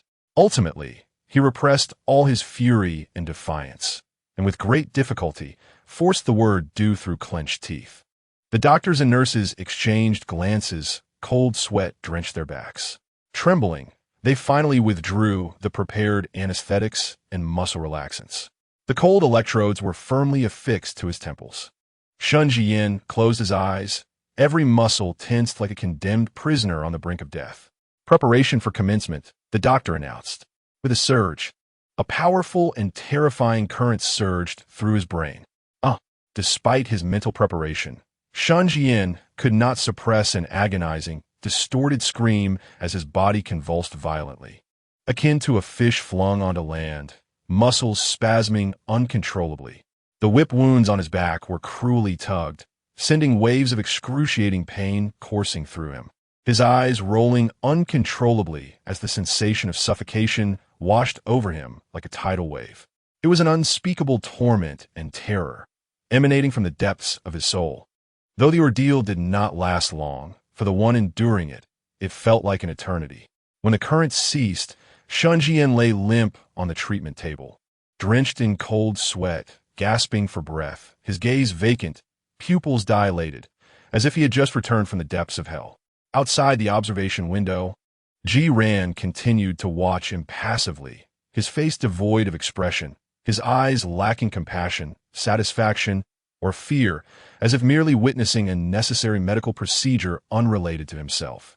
A madman, he seemed to convey, should be treated with methods befitting his madness.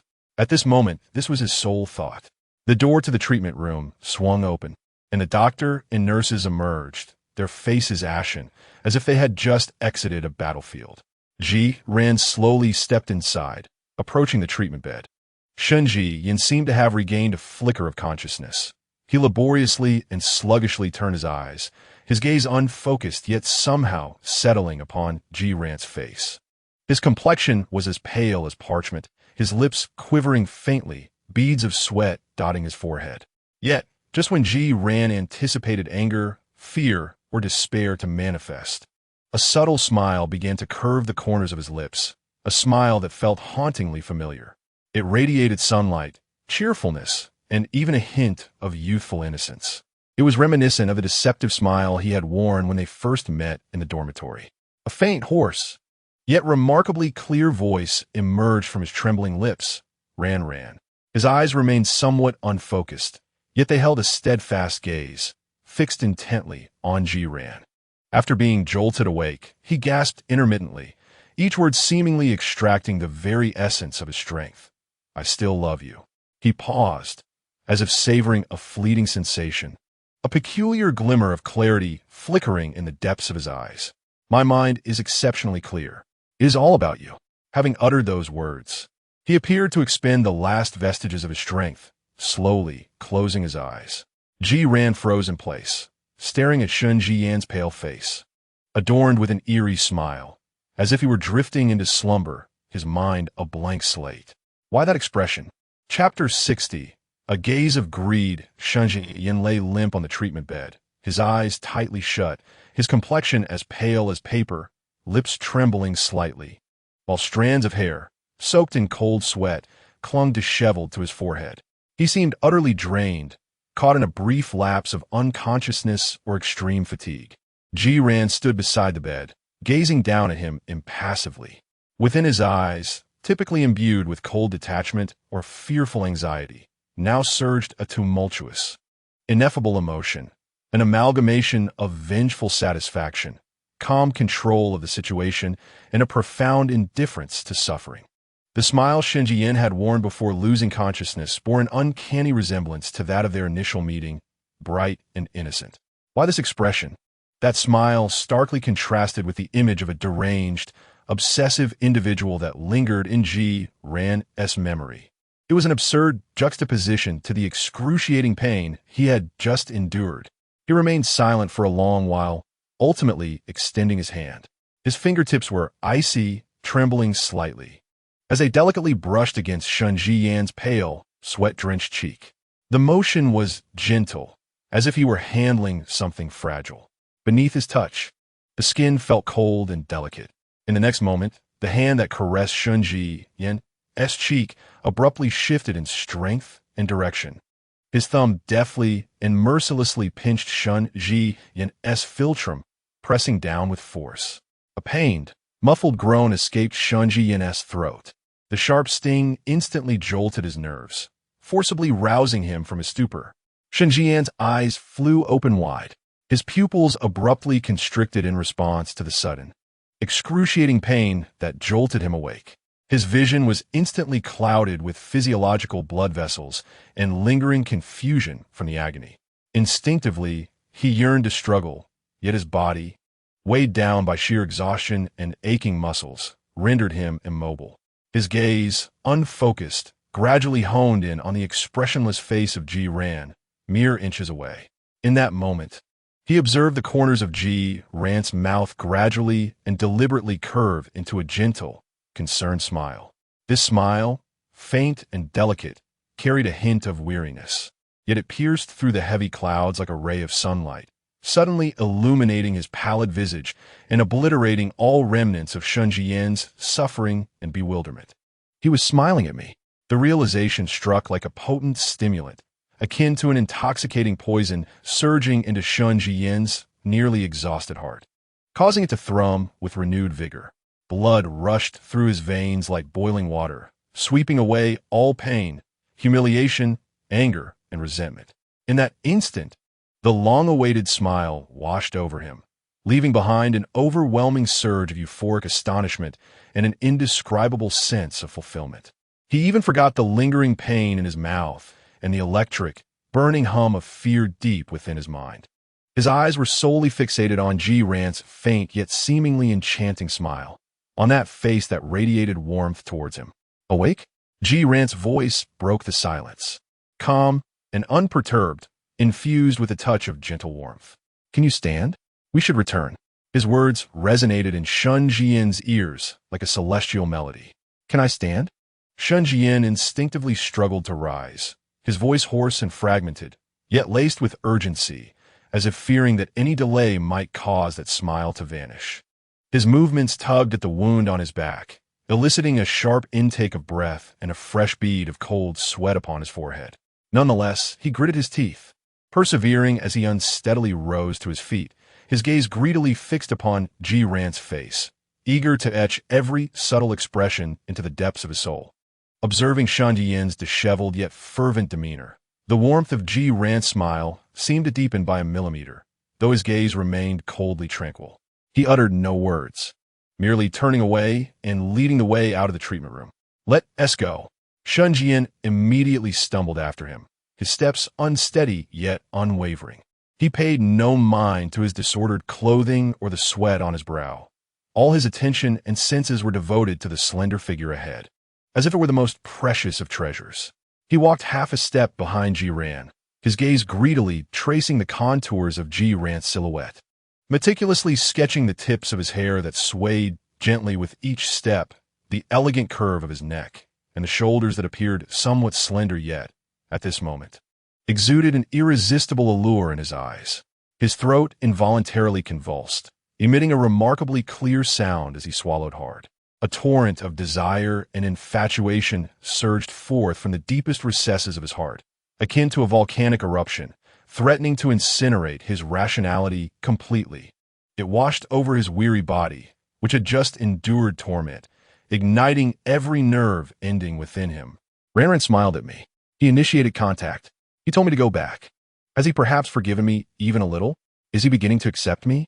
These thoughts, like the sweetest poison, swiftly dulled all his pain receptors and vigilance, immersing him in a profound, distorted sense of happiness. He even felt that the terrifying electric therapy he had just undergone was the most worthwhile investment in the world. Worth it. Absolutely worth it. As long as he could smile at me, I would gladly endure 100 more shocks. He roared in his heart, his face flushed with excitement and weakness, his gaze so fervent it seemed it could burn holes into Zhiyan's back. Throughout the journey back to the apartment, Shen Zhiyan remained in a state of extreme exhilaration and obsession. He trailed behind Zhiyan like a shadow, his eyes rarely straying from him, his lips involuntarily curling into a foolish smile, immersed in overwhelming joy, a stark contrast to his pale, weakened complexion and the bloodstains on his back. Zhiyan, however, maintained a stoic expression, seemingly oblivious to the searing gaze that threatened to consume him from behind. Upon entering the apartment and closing the door, effectively severing ties with the stifling outside world, Zhiyan changed his shoes at the entrance without glancing at Shen Zhiyan, heading directly into the living room. He spoke in a flat tone, as if reminding him of an utterly mundane matter. Shen Zhiyan, remember to take your medication. Shen Zhiyan immediately nodded as if receiving a royal decree, his voice hoarse with urgency. Yes, yes. I'll take it now. He nearly stumbled as he rushed towards the bag of medications, frantically searching for various sedatives, anti-anxiety pills, and mood stabilizers prescribed by the doctor, hastily swallowing them down with cold water without even looking. After taking the medication, he turned around, his eyes alight with an alarming brightness, filled with expectation and longing as he gazed at Zhiyan, sporting a large dog's pleading, wet-eyed expression that was both endearing and pitiful. He licked his cracked lips, his voice tinged with cautious, tentative supplication. Ranran, I've finished the medication. Can you reward me a little? His heart thumped wildly in his chest, almost ready to leap out. His eyes brimmed with unmasked, raw desire and greed. Zhiyan, preparing to head towards the guest room, halted in his steps. He slowly turned around, his gaze calm as it fell upon Shen Zhiyan, his face devoid of expression, his tone betraying no emotion.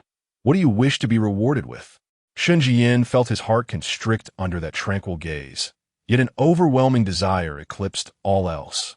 He took a step closer, his breathing becoming rapid, his eyes fixated on Zhiyan's lips, which, although pale, possessed an irresistible allure at that moment.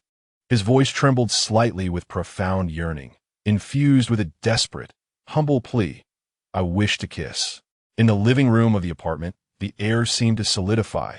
Shen Zhiyan's trembling, fervent request, I wish to kiss, fell like a stone into still water, stirring not ripples, but an instant freeze of ice. Zhiyan stood his ground, neither retreating nor displaying any sign of disgust or anger. He simply observed Shen Zhiyan with a gaze that, though often distant and cold, now seemed to harbor a deeper, more composed scrutiny and control. Shen Zhiyan's heart raced violently within his chest.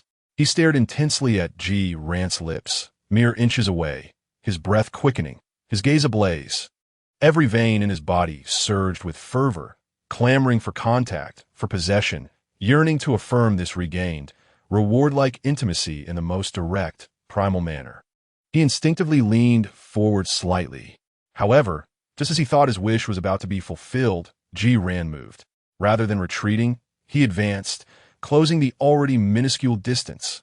This unexpected action made Shen Zhiyan's pupils dilate. Exultation flooded him instantly. He was on the verge of succumbing to the impulse to kiss him directly. Yet Ran's movement was not as he had anticipated. He slowly raised his hand, his fingertips cool and imbued with undeniable authority, gently tapping Shen Zhiyan's cheek. It was not a caress nor a tender touch, but rather a slight, almost admonishing slap, tinged with humiliation. Ran began to speak, his voice still soft, laced with a peculiar, almost beguiling gentleness. Not like this. Shen Zhiyan's body froze abruptly. All motion and desire came to a halt in an instant. He gazed at Ran in disbelief, the ecstasy in his eyes swiftly replaced by shock, confusion, and a hint of offended grievance. But he attempted to explain, his voice dry and hoarse. Yet Ran did not grant him the opportunity. He continued to regard him with an unwavering calm, articulating each word clearly and slowly, his voice like the most precise chisel, dissecting Shen Zhiyan's most vulnerable essence. Wait until you truly learn to control yourself, to no longer become aroused at any moment, to stop behaving like an untamed beast. These profoundly humiliating and piercing words struck Shen Zhiyan's fragile pride and possessiveness like a whip with barbs. He clenched his fists tightly, his nails digging deep in his palms, nearly drawing blood. A violent impulse surged within him, a desire to utterly shred the person before him who dared to humiliate and provoke him, clashing fiercely with his reason. Yet he fought to restrain himself.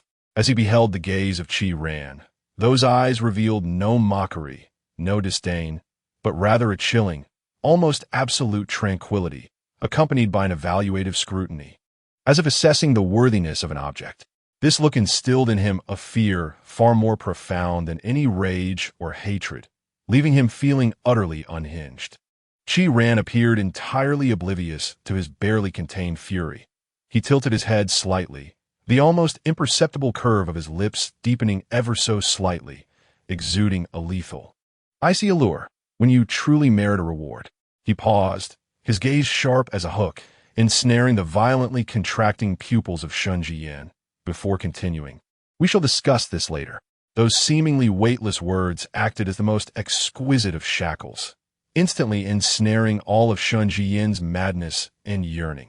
They forcibly compressed his overwhelming desire, which threatened to obliterate everything, twisting it into a ludicrous and humble aspiration. The phrases taming the beast and worthy of reward reverberated wildly in his frenzied mind, colliding with each other, inducing a profound humiliation coupled with a more pathological, twisted excitement and desire for domination. He realized he was being tamed. He was being subjected to control. He was being given rules.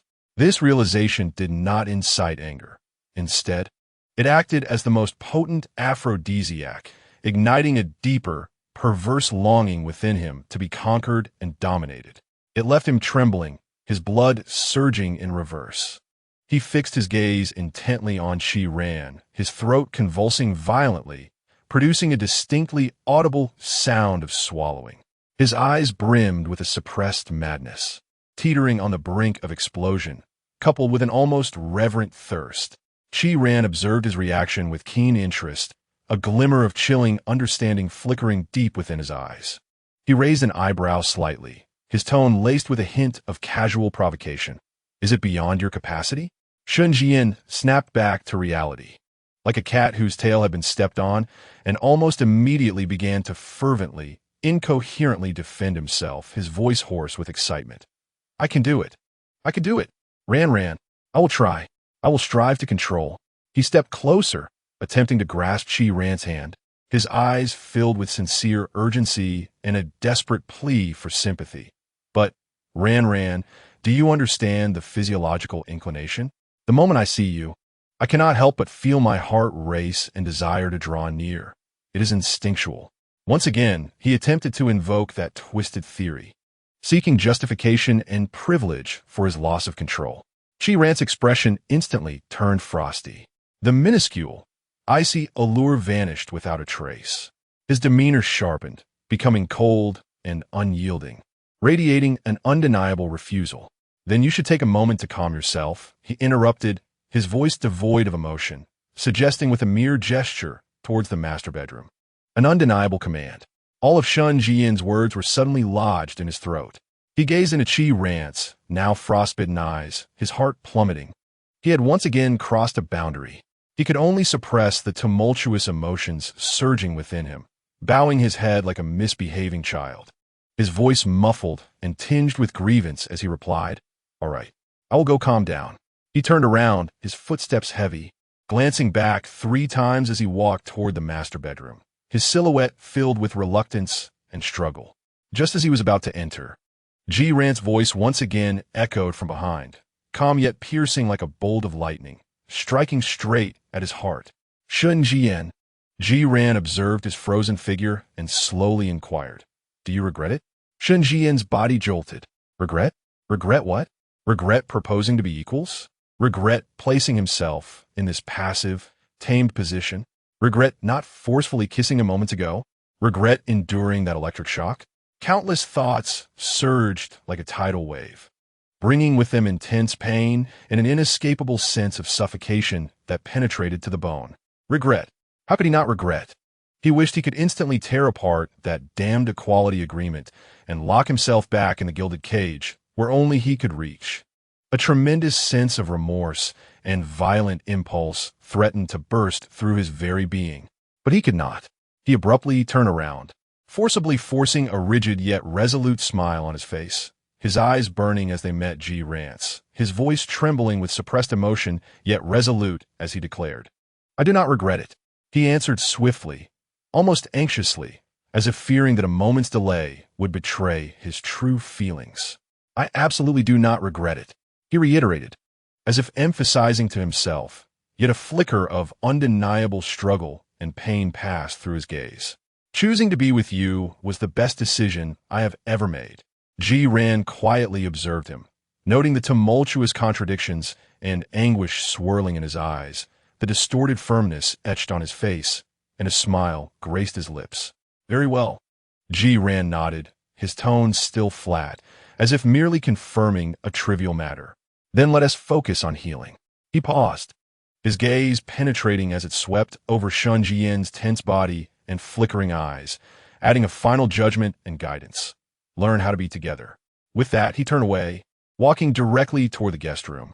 Bang! The door closed softly, once again separating the two. Shen Zhiyan stood frozen at the threshold of the master bedroom, the forced smile on his face crumbling instantly. In its place arose an expression of extreme distortion, mingled with profound regret, violent desire, resentment, pain, and a deeper, morbid obsession. He stared intently at the closed door of the guest room, his chest heaving violently, a suppressed, beast-like growl erupting from his throat. "Regret. I regret it deeply. Ji Ran, you are ruthless, truly ruthless. Yet the path I have chosen, I shall walk down even on my knees."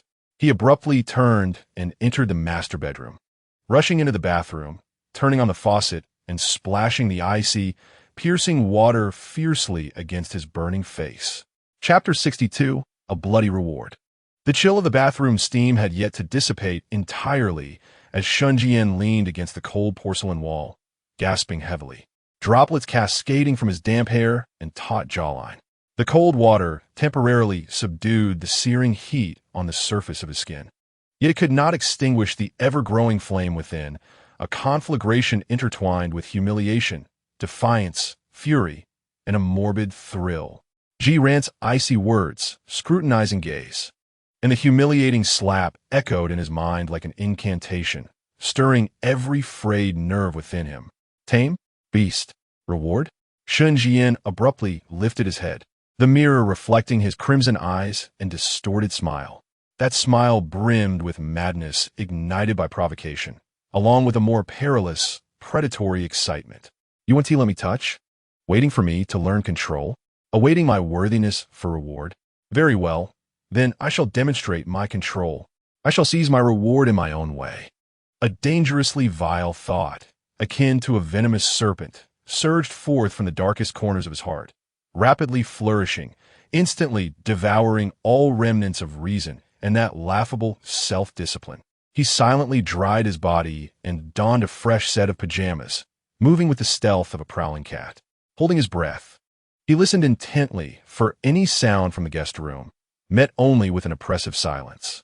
The corridor was cloaked in dim light, illuminated solely by the distant neon glow from the living room's floor-to-ceiling windows, sketching a blurred outline of the surroundings. He approached the tightly shut guest room door, his heart pounding wildly within his chest, not out of nervousness or fear, but from overwhelming excitement and a twisted delight at the prospect of impending triumph. Yinran, are you asleep? Allow me a secret taste, just a taste, a fleeting touch. You want to even notice, and even if you do, you cannot stop me. You have forced my hand, he whispered fervently to himself, justifying his despicable intentions with absurd rationalizations and exhilaration. His hand, exceedingly slow and cautious, grasped the icy doorknob. He recalled that this door seemed not to be locked from within. Holding his breath, he applied the gentlest pressure, descending ever so slowly. A faint click, almost imperceptible. The lock sprang open. Shen Zhiyan's pupils dilated with excitement in the darkness, like the most cunning of thieves. He nudged the door open just wide enough to slip through, silently gliding inside. The guest room lay shrouded in darkness, save for the faint halo of light seeping through the curtain seams, barely outlining the figure on the bed. Zhiyan appeared to be fast asleep, his breathing steady and prolonged. Shen Zhiyan's heart raced even more fervently. His blood surged like boiling magma, coursing through his veins. He tiptoed closer to the bedside, greedily inhaling the crisp and enticing fragrance that was uniquely Zhiyan's. Leaning down, his gaze glimmered in the darkness like that of a ravenous wolf. Fixated on Zhiyan's serene and vulnerable sleeping visage, illuminated by the dim light. The long lashes rested gently, lips slightly pursed, exuding an unguarded innocence, even a dangerously captivating fragility. Now is the moment. Shen Zhiyan silently roared within. Unable to restrain the surging desire and base impulse any longer, he suddenly lowered his head, fiercely kissing the alluring, sweetly scented lips that were tantalizingly close. His initial plan was to engage in a fleeting encounter, to steal a kiss, savor a moment of sweetness, and then retreat immediately, relishing the morbid thrill and satisfaction derived from such provocative theft. However, just as his lips were about to meet that soft touch, an unexpected turn of events occurred. The previously slumbering Zhiyan abruptly opened his eyes, devoid of any trace of sleepiness or confusion. Instead, they gleamed with a chilling clarity, sharp and mocking, as if he had been awaiting this moment for far too long. In the same instant, Zhiyan's arm shot out from beneath the covers like a venomous serpent poised to strike, swiftly and accurately ensnaring Shen Zhiyan's neck with tremendous force, nearly yanking him downwards. Shen Zhiyan was caught off guard, his mind blanking in an instant. All his schemes, all his smugness, all the base excitement he had felt were shattered by this sudden counterattack, leaving only overwhelming shock and helplessness. He had no time to react. Zhiyan, rather than pushing him away, tilted his head back in defiance, meeting the slightly parted lips of Shen Zhiyan, which had been poised to steal a kiss. What transpired was a genuine, fervent kiss. The moment their lips touched, Shen Zhiyan's body froze, as if struck by a powerful electric current. An indescribable wave of ecstasy and overwhelming stimulation engulfed all his senses, leaving him trembling, his soul seemingly departing his body. He initiated the kiss. He truly desired this. He had been feigning all along, testing my resolve. This absurd yet exhilarating thought erupted in his desire-clouded mind like the most brilliant fireworks, leaving him utterly lost and intoxicated. Instinctively, he sought to deepen the kiss, to claim more, to meld the soft body in his arms into his very being. Yet, as he reveled in the immense joy and triumph, instinctively parting his lips to take the next step, Zhiyan's teeth suddenly bit down hard without warning. A muffled, painful groan erupted from Shen Zhiyan's throat, which had been silenced. A sharp, intense pain radiated from his lower lip, and the warm, metallic taste of blood flooded his mouth. Ji Ran had bitten his lip with ferocity and mercilessness. In the next moment, Ji Ran released his grip on Shen Zhiyan's neck and pushed his face away. Shen Zhiyan instinctively covered his painfully throbbing lip, his fingertips quickly stained with warm, viscous liquid. He staggered back a step, incredulously staring at Ji Ran, who was slowly sitting up on the bed. In the darkness, Ji Ran raised a hand, casually wiping the corner of his mouth with his fingertip, as if erasing some unsightly stain. He lifted his gaze, his eyes cold, as he looked at Shen Zhiyan, who was covering his mouth, a picture of disarray. A cruel, bloody smile slowly curled at the corners of his lips. His voice, calm and unruffled, pierced through Shen Zhiyan's heart like a poisoned icicle, chilling it after a moment of euphoric delight. "Are you pleased?" Shen Zhiyan pressed against his bleeding lips, the intense pain jolting his nerves and extinguishing all his absurd joy and fantasies in an instant. He fixed his gaze on Ji Ran, a tempestuous storm brewing in his eyes. Moments later, he abruptly dropped his hand, exposing his lower lip, which continued to bleed profusely from a clear gash. To his own astonishment, he began to laugh. He extended his tongue, tasting the blood upon his lips, his eyes gleaming with fervor as he rasped, "I am pleased." His tone carried a sickly delight, as if he had achieved a long-desired wish. Ji Ran, observing Shen Zhiyan's frenzied demeanor, felt a deeper layer of mockery flare in his eyes. He slowly pulled back the covers and stepped off the bed, advancing toward Shen Zhiyan with deliberate steps. Shen Zhiyan remained rooted in place, not retreating, but rather becoming more exhilarated by Ji Ran's approach, his expression brimming with anticipation and a wild abandon. When Ji Ran stood before him, he raised a hand, not to touch Shen Zhiyan's bleeding lips, but to gently caress his cheek with the utmost tenderness, reminiscent of a beguiling warmth. This gesture starkly contrasted with the earlier slap, evoking an unsettling, enchanting softness. Shen Zhiyan's body trembled violently, his pupils dilating as his breath grew ragged. All pain and humiliation seemed to dissipate under this unexpected gentleness, replaced by an overwhelming desire that threatened to engulf him. "Is that so?" Ji Ran's voice remained tranquil, yet it seemed to carry hooks, teasing. "Does that make me happy too?" His fingertips glided over Shen Zhiyan's cheekbone, sending a shiver through him. Without hesitation, Shen Zhiyan nodded, his gaze fixated on Ji Ran with a fervent obsession, his voice trembling with excitement. "You may do as you wish, as long as you are happy." His tone was laced with unabashed supplication and an unbounded indulgence. "Really?" Ji Ran raised an eyebrow slightly, his fingertip lingering on Shen Zhiyan's cheek, his gaze gradually descending to the wrist adorned with a custom bracelet that still reflected a faint cold light in the darkness. Shen Zhiyan followed his gaze, his heart skipping a beat as a flicker of wariness and unease flashed in his eyes. Yet he forced himself to maintain a look of affection and indulgence. Nodding earnestly, indeed, Ji Ran lifted his eyes, locking on his Shen Zhiyan with an icy directness, his tone flat yet undeniably assertive. "I do not like this bracelet." Shen Zhiyan's pupils constricted suddenly, his body stiffening momentarily, and the storm in his eyes coalesced instantly. The bracelet! He had finally broached the subject. He stared intently at Ji Ran, trying to discern his true intentions, his voice instinctively tinged with a barely perceptible tension and defensiveness. "What do you wish to do?" As Ji Ran met his gaze, she exhibited no semblance of evasion. The cold curve at the corners of her mouth persisted as she slowly and clearly articulated 3 words, "I do not like." His request was simple, direct, yet devastating. Shen Zhiyan felt as if his heart was gripped fiercely by an invisible hand, and suddenly, breathing became an arduous task. To remove the bracelet? What did this signify? Did it imply the dissolution of the final physical constraint and control? Did it mean granting him true, corporeal freedom? A wave of overwhelming panic and resistance engulfed him instantly, nearly leading him to roar in rejection. Yet he beheld Ji Ran's frigid eyes, seemingly capable of penetrating all facades. He noticed the bloody, mocking curve of her lips. He recalled his earlier resolute vow that she could do as she pleased. A trap. This was indeed a trap. From the very beginning, she had awaited this moment. A profound sense of regret and fury threatened to consume him. Yet, he found himself trapped in a predicament.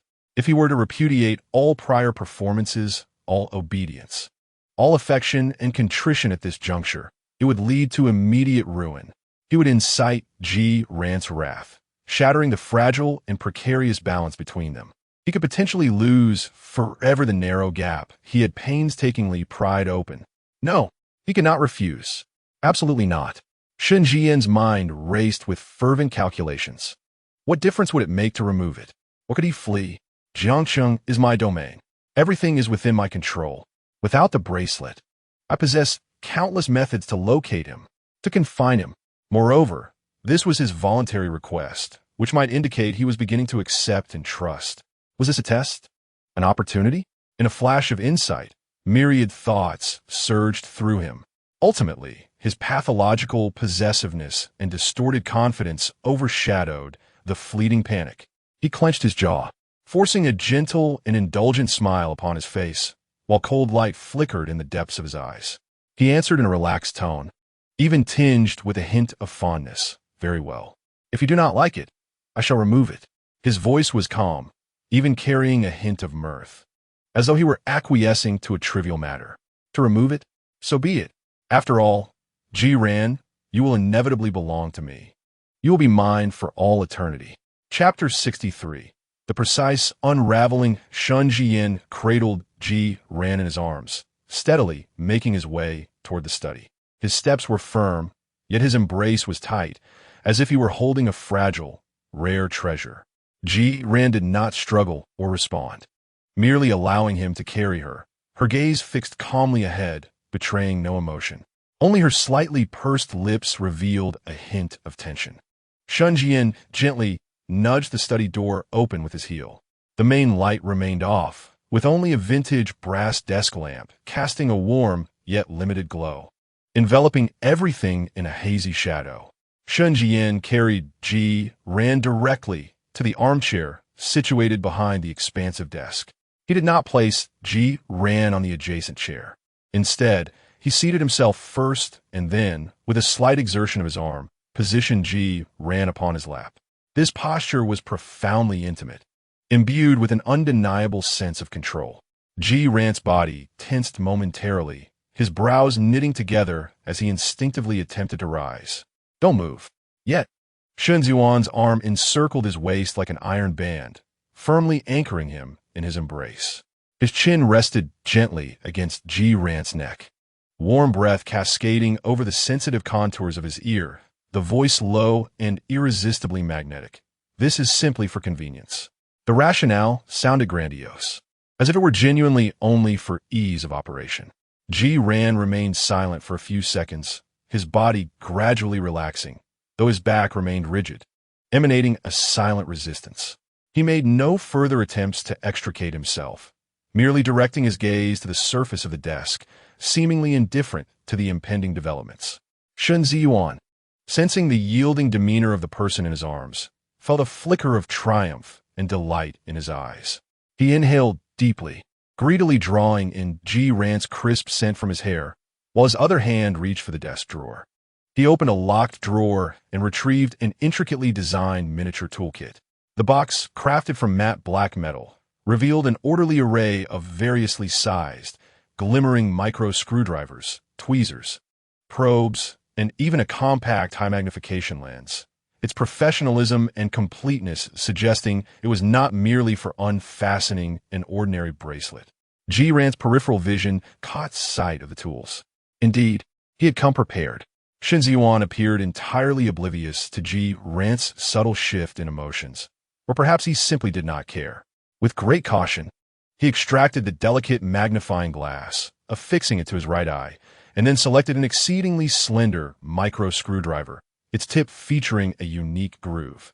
He adjusted his position, gently lifting Ji Ran's wrist adorned with the platinum bracelet, carefully placing it upon the desk surface, aligning the connection point precisely under the focused light of the lamp. It might be a bit cool.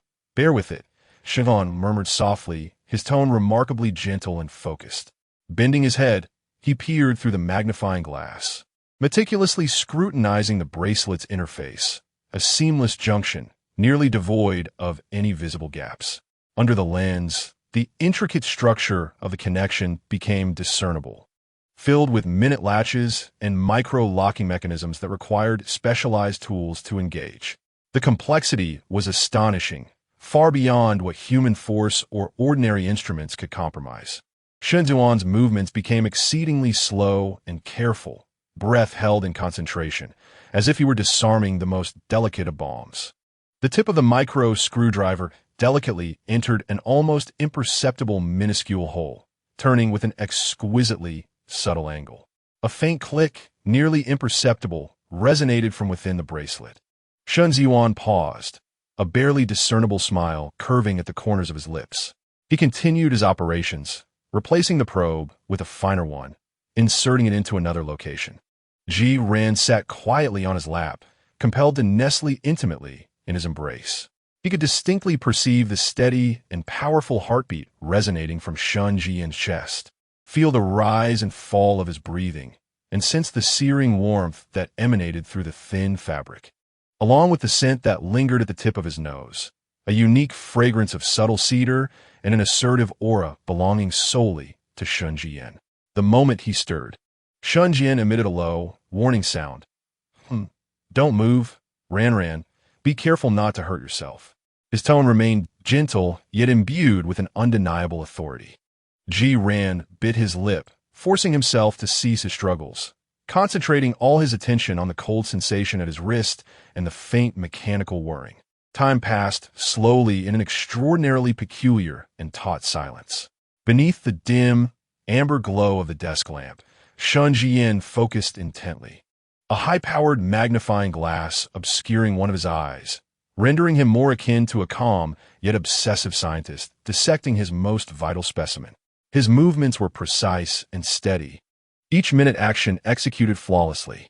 Ji-Ran, on the other hand, resembled a sacrificial offering compelled to present himself in the most intimate manner before the priest, awaiting the moment when the shackles would be released, while simultaneously enduring another form of confinement and torment. Shen Zhiyan's inner turmoil was far less composed than his exterior suggested. The fragrant warmth in his arms, the crisp scent lingering at his nose, and the pliant waistline felt even through the fabric. All of it wildly stimulated every sensitive nerve within him. He was nestled in my embrace, so obedient, so near. His scent, his warmth, his heartbeat, these thoughts, like the most potent poison, rapidly corroded his rationality and physical composure. He felt his breathing become increasingly labored, his body temperature rising sharply. Blood surged like boiling magma, rushing uncontrollably to every extremity.